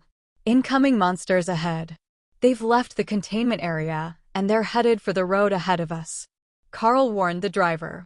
The driver relayed the message, and the convoy began to slow as the lead driver spotted the same monsters that Hawk had seen 30 seconds earlier. They were right on the road now, according to Hawk, but they were no real threat as they were all awakened rank. Take care of them quickly, and then someone will drag them out of the road so we can keep going, Carl instructed. That was a pleasure for Hawk. He flew up off his perch and forward to the front of the convoy to get in range, then hit them with a barrage of fireballs. The flames seemed to melt into their bodies, remaining coherent like chunks of magma, and the ogres dropped dead, falling all along the road and in the ditches. Your fireballs are becoming quite impressive. Carl congratulated him. Fire is wonderful. I should have had fire from the start. Hawk agreed. That was a new attitude from Hawk. Carl was actually surprised that he didn't use Rend, but with Fireball being as good as it was now, clearly an ascended rank advanced attack ability, it made sense for him to switch. That Hawk has some serious attack power. The driver commented as he listened to the lead guard group going out to clean up the dead ogres and scavenge any loot that they could get. Hawk didn't sense anything worth keeping, but they might have some money on them, which the church would use to pay for the supplies and bus fuel. They had the road cleared in under a minute, and the convoy was back in motion, with Hawk now sitting on the top of the lead bus, so he could get that extra few hundred meters worth of warning if there was anything headed toward the road. Burning holes in ogres was surprisingly satisfying, and with Carl meditating all the time lately, his space was starting to gain enough power that he could feel a bit of leeway to keep growing his skills. Keeping up with the demands of the 3 growing beasts was more than Carl could easily manage, but now that Hawk had found some advancement room, he was making the best of it to improve his fire abilities. Carl could tell that Ray was working on something as well, but he couldn't tell quite what it was that she was trying to comprehend. He still had Skill Master, active to help their learning, but without anyone to watch, their growth would be limited. She was dedicated to it though, and she seemed to have a good grasp on what she was doing. There was just one last step left that she wasn't understanding in order to make the spell work. Once they were in combat again, she might grasp it, as long as it was something that the group here was using as well. With the combat enhancement of a War Goddess Cleric, the pets might even manage to learn some new combat enhancement spells and abilities. Sure, It was divine dragon magic, but there was still a chance. The class marking were divine magic from the world dragon, after all. There were a few more monsters near the road just before they got to the base camp, and Hawk was getting excited about getting to burn them again, but the team on patrol in the field got to them first, and had the road cleared before they arrived. It was their job, but Hawk was still disappointed that he didn't get to show off his new skill. The convoy rolled into the camp, stopping at the edge of the parking lot so that the work teams had more room to unload, since the interiors, roof racks, and belly boxes were all loaded with cargo. The guards exited the cabs to give the work teams room to do their jobs, and Alice led the group toward the base camp office. I hear you made the public safety officer cry last time that you were here, so try to be nice to him this time. We will inform his office that we have arrived, and then we will be sent out with a weaker group as their escort. The military does things through the weight of numbers, not with raw individual power, so don't expect an all-star team like you had last time. Alice warned Carl as they walked away from the bus. I've already got an all-star team with me. I don't know what you mean. But I understand that we will be tasked to a regular military unit to help with the sorts of things they struggle with. Carl agreed. That did somewhat explain why they had 2 healers.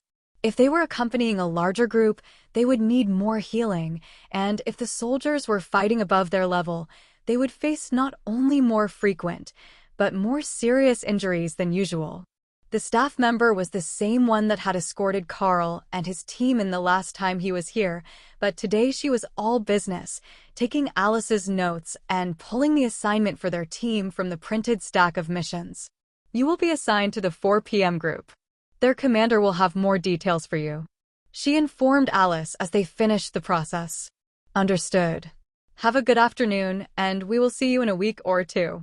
They left the office and headed for the staging area, where the soldiers were gathered. The military insignia on Sergeant Rita's uniform got them through without any unnecessary questions, and in only a few minutes, Carl found himself looking at the largest armored vehicle that he had ever seen. He hadn't realized how big an artillery platform was until he first saw one up close, but Thor seemed to take the presence of the vehicle as a personal challenge. He was supposed to be the group's front line, not some metal truck with too many wheels. Relax, buddy. It's probably not coming with us into the wilderness, and it's certainly not agile enough to be on the front lines of a battle. It stays at the back, far away from the fight, to shoot at it. Carl assured him. Thor was still suspicious of the large vehicle, but decided to let the grudge rest, as long as it didn't try to steal his job. Alice led them to a captain who had a group of soldiers with him ready to leave the base, and shook his hand. Good to see you again, Captain. I've got a proper group for you today. Alice informed him. Oh, and how is that? The soldier replied with a smile for the slightly younger mage. We've got myself and the sergeant, plus 2 clerics and a beast master, with 3 ascended monsters bonded. She replied. And who's the small child? The captain asked, with a gesture toward Lotus, who gave him a rude gesture in return. That would be the nature priestess Lotus. She's not a child, just very short. Chapter 189 Forward Operations 189 Forward Operations at 3:30 in the afternoon. The group started to load up into the helicopter to head into the woods. It was the only good way in, and there was already one team waiting in there for them. Carl smiled as he saw the terrified faces of the group that was waiting for them. They were all students, both from his own academy and the seminary academy, and they all looked like they were new to the awakened rank. Alice leaned over to whisper in Carl's ear. The military group has been telling them horror stories, so when they found out that they were being tasked to set up a forward observation base in the woods, where they would treat the wounded and keep the supply lines, they feared the worst. Ogre invasions, constant battles where they would have to fight 10-on-1 against a single monster to stand a chance. You get the idea. But we will be based out of the camp that they're supplying, which is why we didn't need to pack as heavily this time. There's another group there now, holding the position so that it isn't overrun, and there should be base building supplies already on site. That's not our concern, though. Our team will be going outside to clear the more powerful monsters from the area, the same as always. But we can go back to camp at night if once the worst of the infestation is under control. Carl smiled. Well, that will be a change. I got very used to sleeping in the comfort of raised webs at night. They're kind of springy and hold the body without any of the pressure points of a cot or a cheap mattress. Sergeant Rita smirked.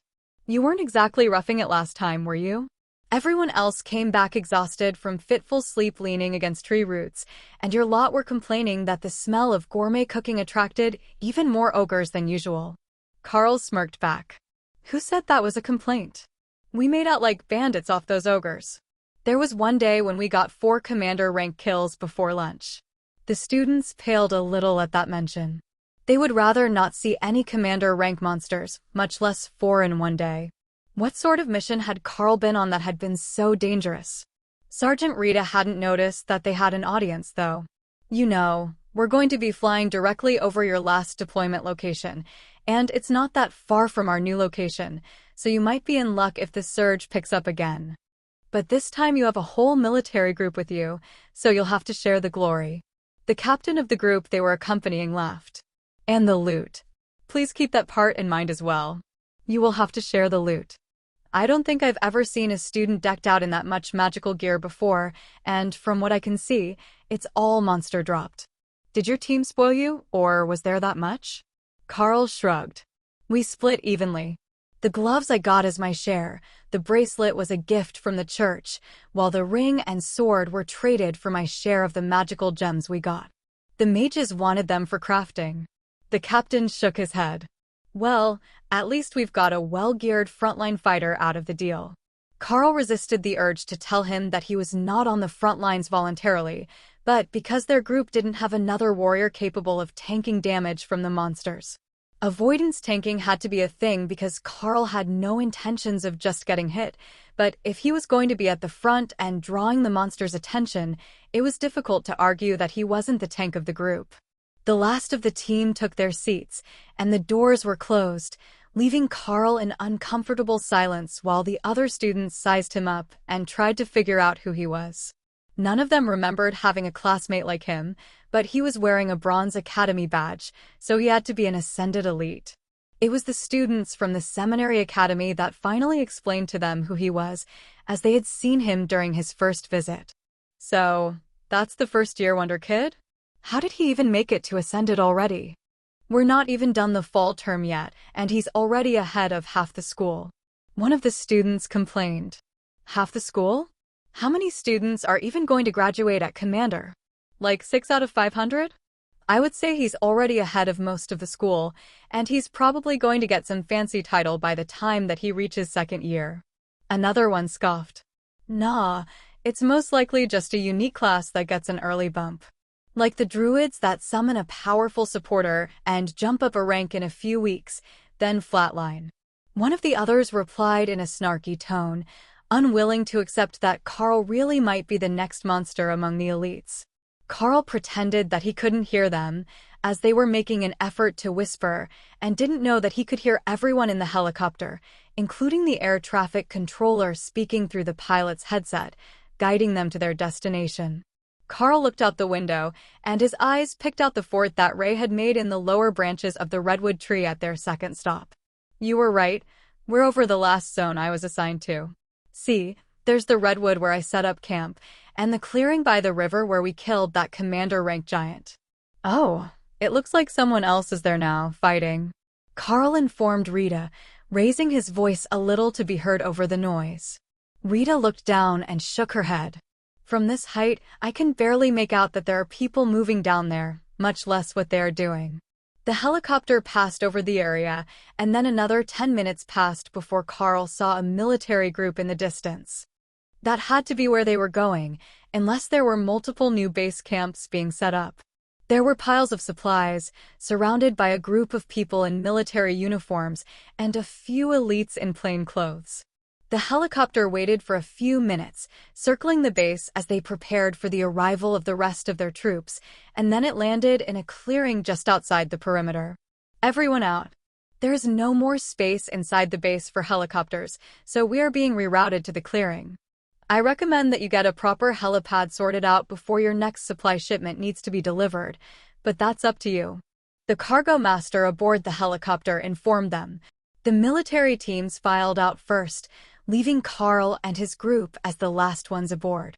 They shook hands with the crew as they departed and quietly followed the teams into the base, with a gesture from Sergeant Rita for them to remain inconspicuous. Why, Carl didn't know, but it seemed to be important to her that the people here not realize who they were right away. She led the group in behind the soldiers, then turned to inspect their equipment and storage. We're the ranking elites here, and I want to get a look at their practices before they realize there's someone looking and shuffle us away. If they're not taking care of it, a good chunk of the supplies will get wasted, Rita whispered. But as they walked through, Rita's mood was improving. Everything was organized. Nothing was left in the mud. It was all elevated on pallets or logs, and the general state was just crowded, but not disorganized. All right, I've seen what I need to. Let's go make our introductions and catch up with our mission team, she announced. That caught the attention of the group's captain, who was chatting with the base commander, while the other man discreetly ordered his people to start working on expanding the base. Commander Alice, Sergeant Rita, I thought we lost you for a moment there. We will be headed out immediately, using the directions that the base has given us on the larger threats in the area, the captain announced. Understood, Captain. Our gear is stowed, and we're ready to move when you are. Alice agreed. Chapter 190, Why Am I Up Front? Chapter 190, Why Am I Up Front? With a single whistle, the captain had his unit focused and ready to move. Carl wasn't a premier expert on the strength of other elites, but if he had to guess, the only one close to Hawk would be the captain, and the rest were all at the awakened level. So, his team would be the heavy hitters for the squad while they were out on patrol, while they took care of the large numbers, like the goblin tribe that his last group had used golems to eliminate. Carl fell in at the front of the convoy, and the captain gave him a curious look. I'm the frontline warrior, so I'm with you. Once we're away from the camp, I will send my dragon Hawk out to scout, and it helps if I'm next to you to relay any findings he makes. From up there, he can see an entire patrol zone clearly and relay the best route to clear it, Carl explained. So, you're both a scout and a melee warrior? The captain asked. Not exactly a melee warrior, but I have a lightning barrier for defense, so I'm better suited to the front line than our other warrior, who is guard, Carl explained. The captain nodded. Your Hawk shouldn't find too much. The scouting reports for the area say that there aren't any threats above the low ascended rank, with a low overall density. That's why they only sent one stronger team to the area this time. If we actually need the strength of a commander rank mage, something has gone horribly wrong. That was a giant red flag if Carl had ever seen one, and he gave the beasts an advance warning that they were likely to see real combat sooner than expected. As they walked, Carl let Hawk out, which caught the attention of the soldiers, who were quickly reminded that he was a friendly unit by the rest of Carl's team. Their skittishness was making Carl nervous about sending out the others, especially Ray, who wasn't as friendly-looking as Thor. Have they been briefed on the beasts that I have with me? Because Ray is a bloodbath spider, and I really don't want her getting injured by friendly fire, Carl asked the captain quietly. The captain nodded. I have, but I can't guarantee how well they listened. It will be best if you bring Ray out before the fight starts, so they can get used to the spider before things get hectic. Hawk, how's it looking up there? Carl asked. 1 more kilometer, then you can choose a hobgoblin patrol or some ogres, Hawk replied. We've got a patrol of hobgoblins and a few ogres a kilometer ahead. I think it's best if I get Ray ready now, so they're used to seeing her, Carl replied to the captain's comment. The captain raised his voice. Team, listen up. Elite Carl will be calling out his bloodbath spider. It is a valuable asset on our side. Treat it as one of your team members. Carl called her out on the far side of himself, so he was between her and the team, and Ray hissed as a half-dozen of the soldiers turned weapons on her. Fortunately, nobody attacked, because an awakened rank soldier with no magical barriers on them would not take a hit from Ray and survive. They calmed down after a few seconds and a stern look from the captain, who had just finished warning them not to do anything dumb. All right, Ray will be traveling with us, possibly in the trees away from the group, but nearby. She will join the fight when we come across our first group of enemies. Carl informed them. Ray stayed in sight, just in case they forgot what she looked like, and Carl decided to add Thor to the mix. The Lightning Sarrow is our additional tank. If you don't want to be charged by ogres, make friends with Thor. Carl informed the group as he summoned the scaled beast. That one didn't alarm them as much, and somehow Thor's expressionless face still managed to look happy to see them. Thor's presence helped set the team at ease, and when Carl saw Hawk circling ahead of them, the soldiers were ready for a battle. Captain, the hobgoblins are through those trees. The ogres aren't far beyond that. Carl relayed from Hawk's information. Tell them that the ogres are ascended rank. Hawk reminded him. Ascended rank ogres. 4 of them in total. Carl amended. That was a tough fight for the military unit on their own, but shouldn't be a challenge for Carl and his team. The captain nodded. You 5 split off and take care of the ogres. Then he called back to the team. We will deal with the hobgoblins. Ramirez and Jones to the front, bring your shields. The mercenary elites will be splitting off to deal with ascended rank ogres. His voice was hushed, but it carried well through the unit, and the others split off quickly to join Carl, following Hawk's directions around the hobgoblins to get to their fight. Our first fight as a team, are you mentally ready?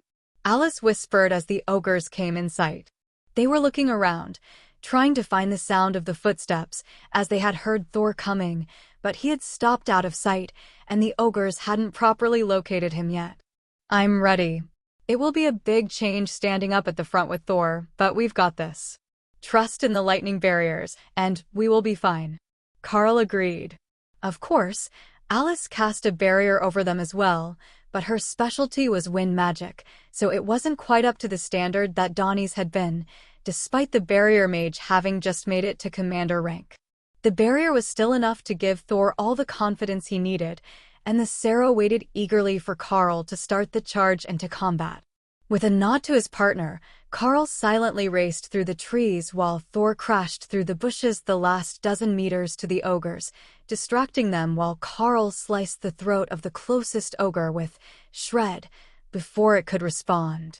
Its hand went to its throat to block the bleeding while it healed, leaving it only one hand to fight, but there were 3 other ogres, and only 2 fighters in the front.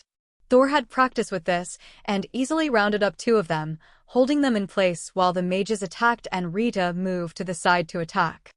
Alice summoned a golem to help Carl at the front, making it 3-on-4 with one already wounded, and Carl dodged an incoming strike, then moved to prevent the ogres from getting past him to the mage and clerics. A flood of warm magic surged through Carl's body as Tessa cast a buff on him, and his steps became smoother, both faster and less encumbered by the gear he was carrying. He was about to go for the knees of the wounded golem when the strangest sight met Carl's eyes. 2 odd-looking spiders charged the field, looking like tree golems, but shaped like Ray. The spider in question was right behind them, and all 3 piled on the wounded ogre, tearing it apart as it screamed in terror. When did you learn that? Carl asked. It's pretty awesome, right? I figured it out when the Alice mage summoned hers. The other golem mage casts it all funny. The spider golems might not have all of Ray's skills, but what they lacked in power, they made up for in pure enthusiasm. Even when the ogre crushed 2 legs off one of them, it didn't slow down, and Lotus had the lost limbs repaired before the golem could even find the time to care that it was damaged. That left Thor and Carl with 1 ogre each, and Alice's golem with another. Being commander rank, her golem was much stronger than its opponent, but the ogre seemed more concerned with keeping the trio of spiders away from its back, and it was taking constant hits as it moved. The extra speed let Carl meet every attack of the ogre with a skill of his own, matching attack speed instead of brute strength. Rend was enough to stop the majority of attacks, or deflect them wide enough that they weren't a threat, and Carl was getting the hang of fighting in close quarters. When the ogre's club was deflected over his head, Carl went for the stomach, cutting the ogre open with Rend, and then blocked the next strike with his blade. Surprisingly, with the effects of the bestial strength gauntlets and the ring of giant strength, he didn't feel like he was at a disadvantage in the physical confrontation, and the ogre wasn't going to last long with the rate that it was bleeding out. The first one wounded was the first to fall, followed closely by the one that Alice had focused with her golem, and then Carl's, which was outmaneuvered and outmatched by the cleric enhanced Beastmaster. Chapter 191 Spider Golems Chapter 191 Spider Golems The battle came to an abrupt end, and Hawk landed among the bodies after making a quick spin by the army group to make sure they didn't get lost on the way to the hobgoblins. Sergeant Rita turned to Carl. You know, a little heads up when your pets gain new abilities would be nice. Carl nodded. I told them the same thing. But that's the first time that Ray has managed to make that spell activate. She's been working on it for days, but couldn't get it right until she saw Alice cast her golem spell. I've had Skill Master active for ages now, trying to help her learn a new skill. I didn't expect that it would be golems, but skittering tree golem spiders are pretty handy. Lotus had no problems healing them, and their damage isn't bad. Lotus smiled up at Carl. And they're only a little terrifying, so they're a nice way to acclimatize your allies to her presence. They're built like spiders, but they aren't really spiders, so I think that the soldiers shouldn't be as afraid of them. Rita chuckled. You believe that the tree monster version of spiders will be any less terrifying to the soldiers? While they might not have the reputation of the bloodbath spider, anything arachnid-shaped terrifies a significant portion of the population. They should be used to it by now, though. They've already met Ray, so accepting spider-shaped golems won't be a stretch for them. If anything, they will think that it is a personal idiosyncrasy of Carl's, since golems always take the same shape after they are summoned for the first time. They quickly checked the bodies for anything useful and caught their breath, checking the straps on their bags and preparing to walk back to the main group. Tessa gestured back toward the soldiers. We should likely regroup with them right away. I can feel them still fighting, so something probably went wrong. The rest of the group turned and started moving, not wasting any time when the others might be in danger, and the Red Dragon Cleric moved up to run beside Carl. I will stay with Thor during the next fight. Some of my buffs are very short-ranged, and with his massive strength, he will get the most of it. She explained. Just don't get squished. I kind of like your style. Carl replied with a wink. Carl reached the clearing where the hobgoblins were fighting first, and found that the danger of the fight had been greatly underestimated, while the actual fight was exactly as Thor had described it. The soldiers were fighting a group of awakened rank hobgoblins, but among them was an ascended rank goblin shaman, who looked like a normal goblin leader until it started casting healing magic. The hobgoblins had encircled it, and while their numbers had been cut in half, the healing was keeping them in the fight much longer than expected. Thor, you know the way. Tessa encouraged, and the lightning Sero put its head down, charging past Carl and into the melee. Tessa was right behind him, so Carl followed her through the fight, batting away blades that tried to intercept them, and letting the spider golems take his back, which let Ray push through with him. Where are you going? Carl heard Alice yell, but it was too late. They were already at the center of the fight, and the goblin shaman was flying. Literally flying, as Hawk had caught him after Thor threw him in the air, and was pulling the shaman up in the sky with him. A sharp turn sent it hurling toward the ground at hundreds of kilometers an hour, while the hobgoblins roared in rage at the surprise invaders. Carl slashed out, using Shred to cut down a wave of goblins who were pushing back their way, and the shaman reached the ground, directly onto Thor's front horn, which pierced through the creature's back for a moment before the Sero flicked his head and used the body as a shield against a hobgoblin blade. Carl found himself shoulder to shoulder with the spider golems, while Ray joined Thor and Tessa behind him, with the cleric moved toward the center of their circle. She had a chain flail, which had a surprising reach, and she was using it to keep the hobgoblins from getting at Thor's back. Not that his back was any weaker than his armored head, but it was harder for him to defend. Sergeant Rita cut her way into the center of the fight and took the side of Thor opposite Ray, which gave them enough numbers to start pushing out and driving the remaining hobgoblins into the encirclement by the military unit.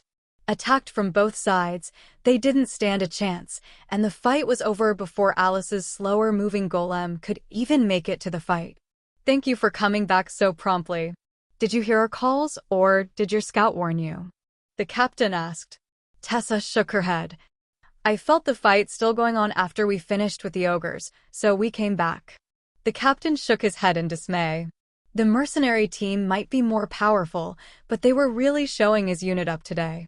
They even managed to come up with a better tactic in the few seconds after they arrived than he had managed to accomplish for the rest of the fight. Of course, he didn't have a lightning arrow that could just smash through hobgoblins like they were bowling pins, but he should have been able to come up with something to deal with that healer. The captain whistled to address the group. Check the bodies, we're moving out. This won't be the only group that we come across today, and there are other groups in this region doing the same. You don't want to be the low producers for the day. Sergeant Rita chuckled as she joined Carl, who was cleaning off Thor before he returned to his space. He didn't want to get the mess in his pond, and that meant someone needed to wipe him clean of goblin blood before he returned to his space at the end of the day. It would be easier now than after it dried, and there hadn't been any word of a river or pond nearby to wash in. I found more people. We should go see them, Hawk suggested. I think that the other groups have their own things to do, Carl reminded him. But Ray's human is here, and there is a whole group of ogres to kill near them. Carl had to think about that for a moment. Ray's human? Wasn't he Ray's human? There is another group in that direction, about 1.5 kilometers. There are more ogres near them, and Hawk thinks they might need the help. Carl informed the captain. If he says they need help, I trust him. This fight was going to be a tough one on our own, so if that one is worse, then reinforcements might save lives. The captain agreed. The soldiers weren't happy about being pushed to start moving again instead of taking a break after a fight, but they were moving, and Carl took the point with the captain, while Ray darted off into the trees, but left her golems to walk alongside the column where everyone could see them. Chapter 192 found her the other group of soldiers didn't even notice they were coming until Carl was almost in the clearing with them. He had seen them through the trees over a minute earlier, but their scouting abilities were severely lacking, and the group looked exhausted. Ray, keep back, I don't want strangers attacking you. Hawk, you too. Or go scout out the other ogres, Carl warned. I will go scout the ogres. These humans are weak too. Hawk agreed. Ray wanted to stay, but she knew it was best to stay out of sight, so she moved behind the column to make sure that nothing came up behind them. Carl spotted a familiar curly head of hair in an Academy mission uniform and began to laugh. You mean Dana? Dana is Ray's human now, Carl asked. She sleeps in Ray's bed, not yours. She's obviously Ray's human. Carl got the feeling that there was some level of slander in there, but he decided to let it slide as he raised his hand and stepped out into plain view of the other unit. There were numerous hobgoblins dead around them, and Carl saw why they were resting. With roughly even numbers, awakened soldiers versus awakened rank hobgoblins was a hard fight. They were tough, as well as much larger and stronger than the humans. The group only had one ascended rank member, and he was wounded, with his arm in a sling. Lotus spread a healing spell around the clearing, reviving the weary soldiers and bringing a few smiles to the exhausted team. Dana ran over and gave Carl a hug when she noticed he was at the front of the group, and Rita gave her a startled look, not expecting to have found her here. Are you stationed out of this forward operations base now? I heard that they were sending in reinforcements, but I didn't want to go back to the academy yet. I've been making good progress on my magic out here, Dana asked Carl when she pulled back to look at him. Yeah, we are supposed to be operating out of here once the location is upgraded, but we're on an escort mission with Alice to help the military units in the area deal with the larger threats. We found some more ogres near you, so we came over to give your group a hand. Carl's response caught the attention of the other group's team leader. Did you say there are more ogres nearby? We've been in nearly constant combat since this morning, and the lads are beat. The captain of the team with Carl nodded in understanding. We can take care of it. The Hawk should be out there somewhere scouting, right? How is the strength of the group looking? Carl checked in with Hawk, who was circling back after having made a loop around the area to make certain there were no other imminent threats. It's just the ogres nearby. Then we can go a little further along and find some giants or lots and lots of goblins.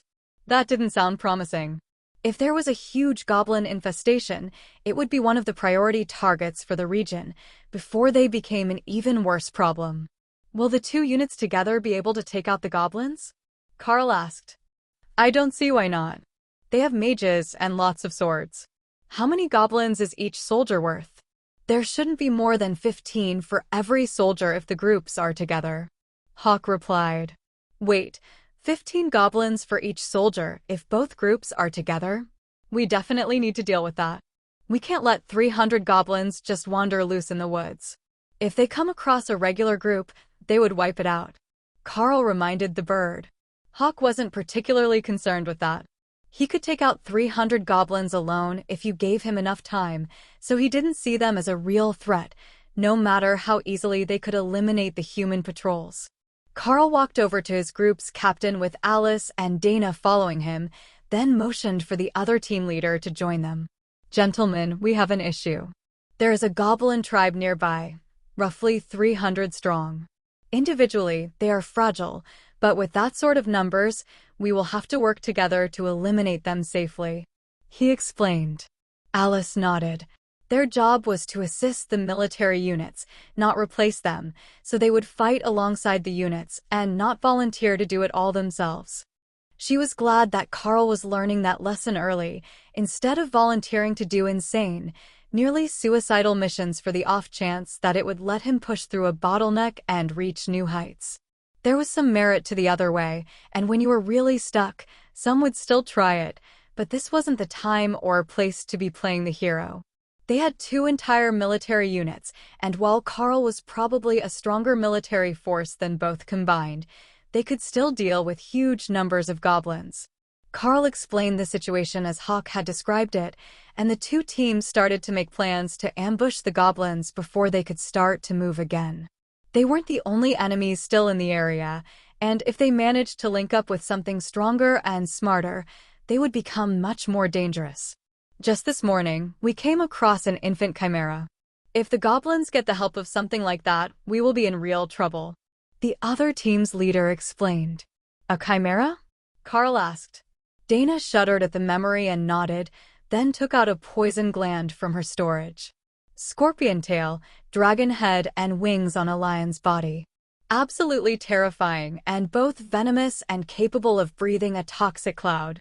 We were prepared, but we still almost didn't win, and it was just an infant, hardly larger than a house cat. She agreed. That was a bit of a shame. A chimera might make a good partner for Thor. They were both big and durable. Plus, if they were something like lions, they might be playful enough to keep the Lightning Sparrow entertained. All right, we will split into 3 teams.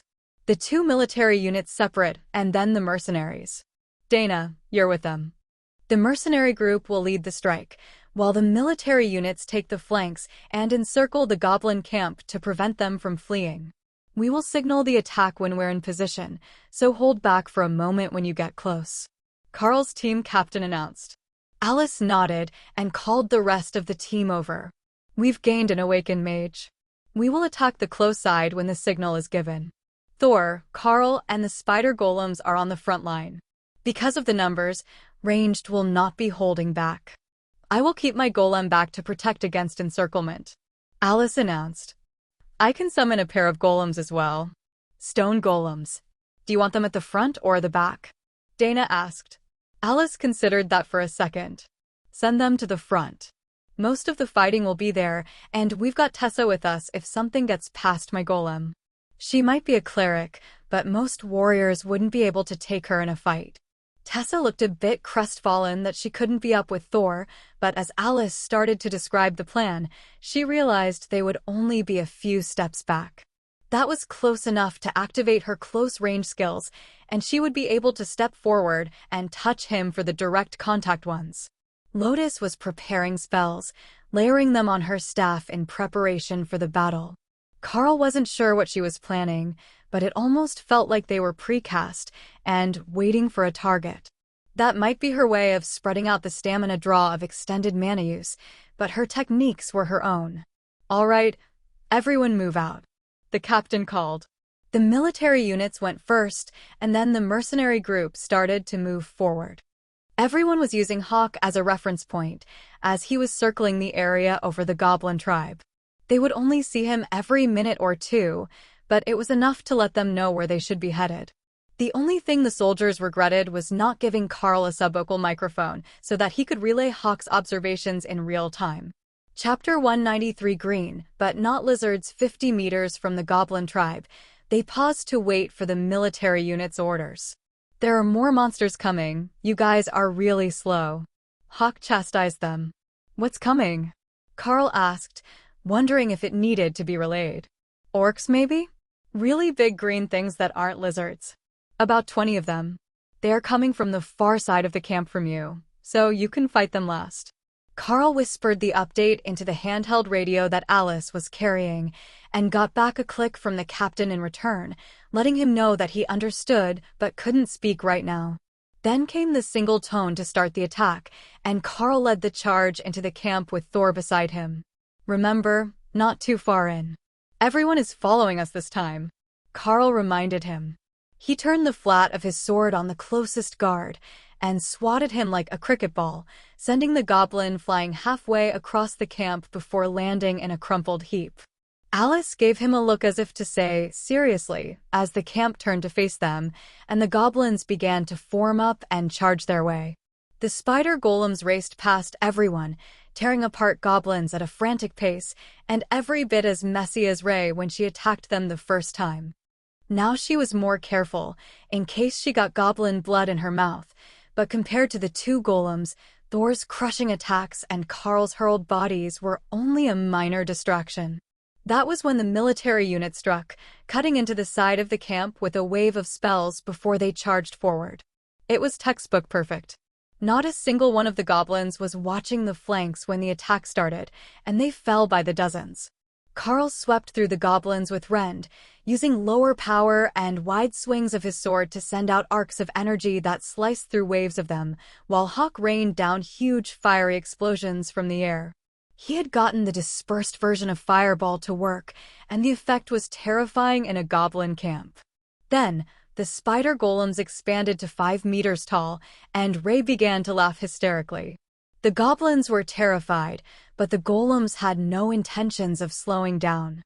Lotus looked inordinately proud of herself for the giant growth spell, which only worked on plant-type life forms. The goblins couldn't even flee. They were being slaughtered wholesale, and the enlarged golems could spear multiple goblins per second while running on 6 of their 8 legs. But the orcs were here, and they weren't about to miss out on a good fight. It was the screams from the military units that attracted Carl's attention to the disaster about to unfold. 6 orcs, green-skinned humanoids, 2.5 meters tall, with elongated lower tusks and black dreadlocks, had charged into the military lines, and their blades were shattering the guard abilities of the warriors like glass. "Spider golems, go help the soldiers until I can get there," Carl ordered. They were the only ones that could move across the camp that quickly, but the whole group was moving forward at a steady walk. The spider golems reached the orcs in only a few seconds, and the military unit retreated to let them fight, but the orcs also split up, 3 to a golem. They had tactics, and while one kept the golem busy, 2 hacked each of them apart faster than Lotus could repair them. Ray was shocked. Her golems were more durable than she was, so if she had gone with them, wouldn't she have been hacked apart as well? She summoned another pair as the orcs turned back to the military unit, but they would be too late to get there before the unit was in trouble again. Alice threw a barrier over the first rank of warriors in the military unit, but it was only of limited use as the orcs knew, and half of the attacks bypassed them to hit the ranks behind them. In order to allow them to fight, she had to cast it on their physical shields, and the orcs were smart or experienced enough to know how to work around that. Carl didn't need to be ordered to change his direction and order Thor to charge at the orcs. Tessa was right behind them, and the others were doing their best to keep up. With his increased strength, Carl could cover an easy 5 meters per running step, leaping over the goblin defenders who were knocked to the ground by the force of his stride if they got too close. The orcs recognized the threat as soon as the trio approached with the spider golems, now back at normal size, surrounding them, and the largest of them did just as Carl had to begin the fight and swatted at the closest warrior with the flat of his blade, sending the man flying out of the way to clear the battlefield between the champion and Carl.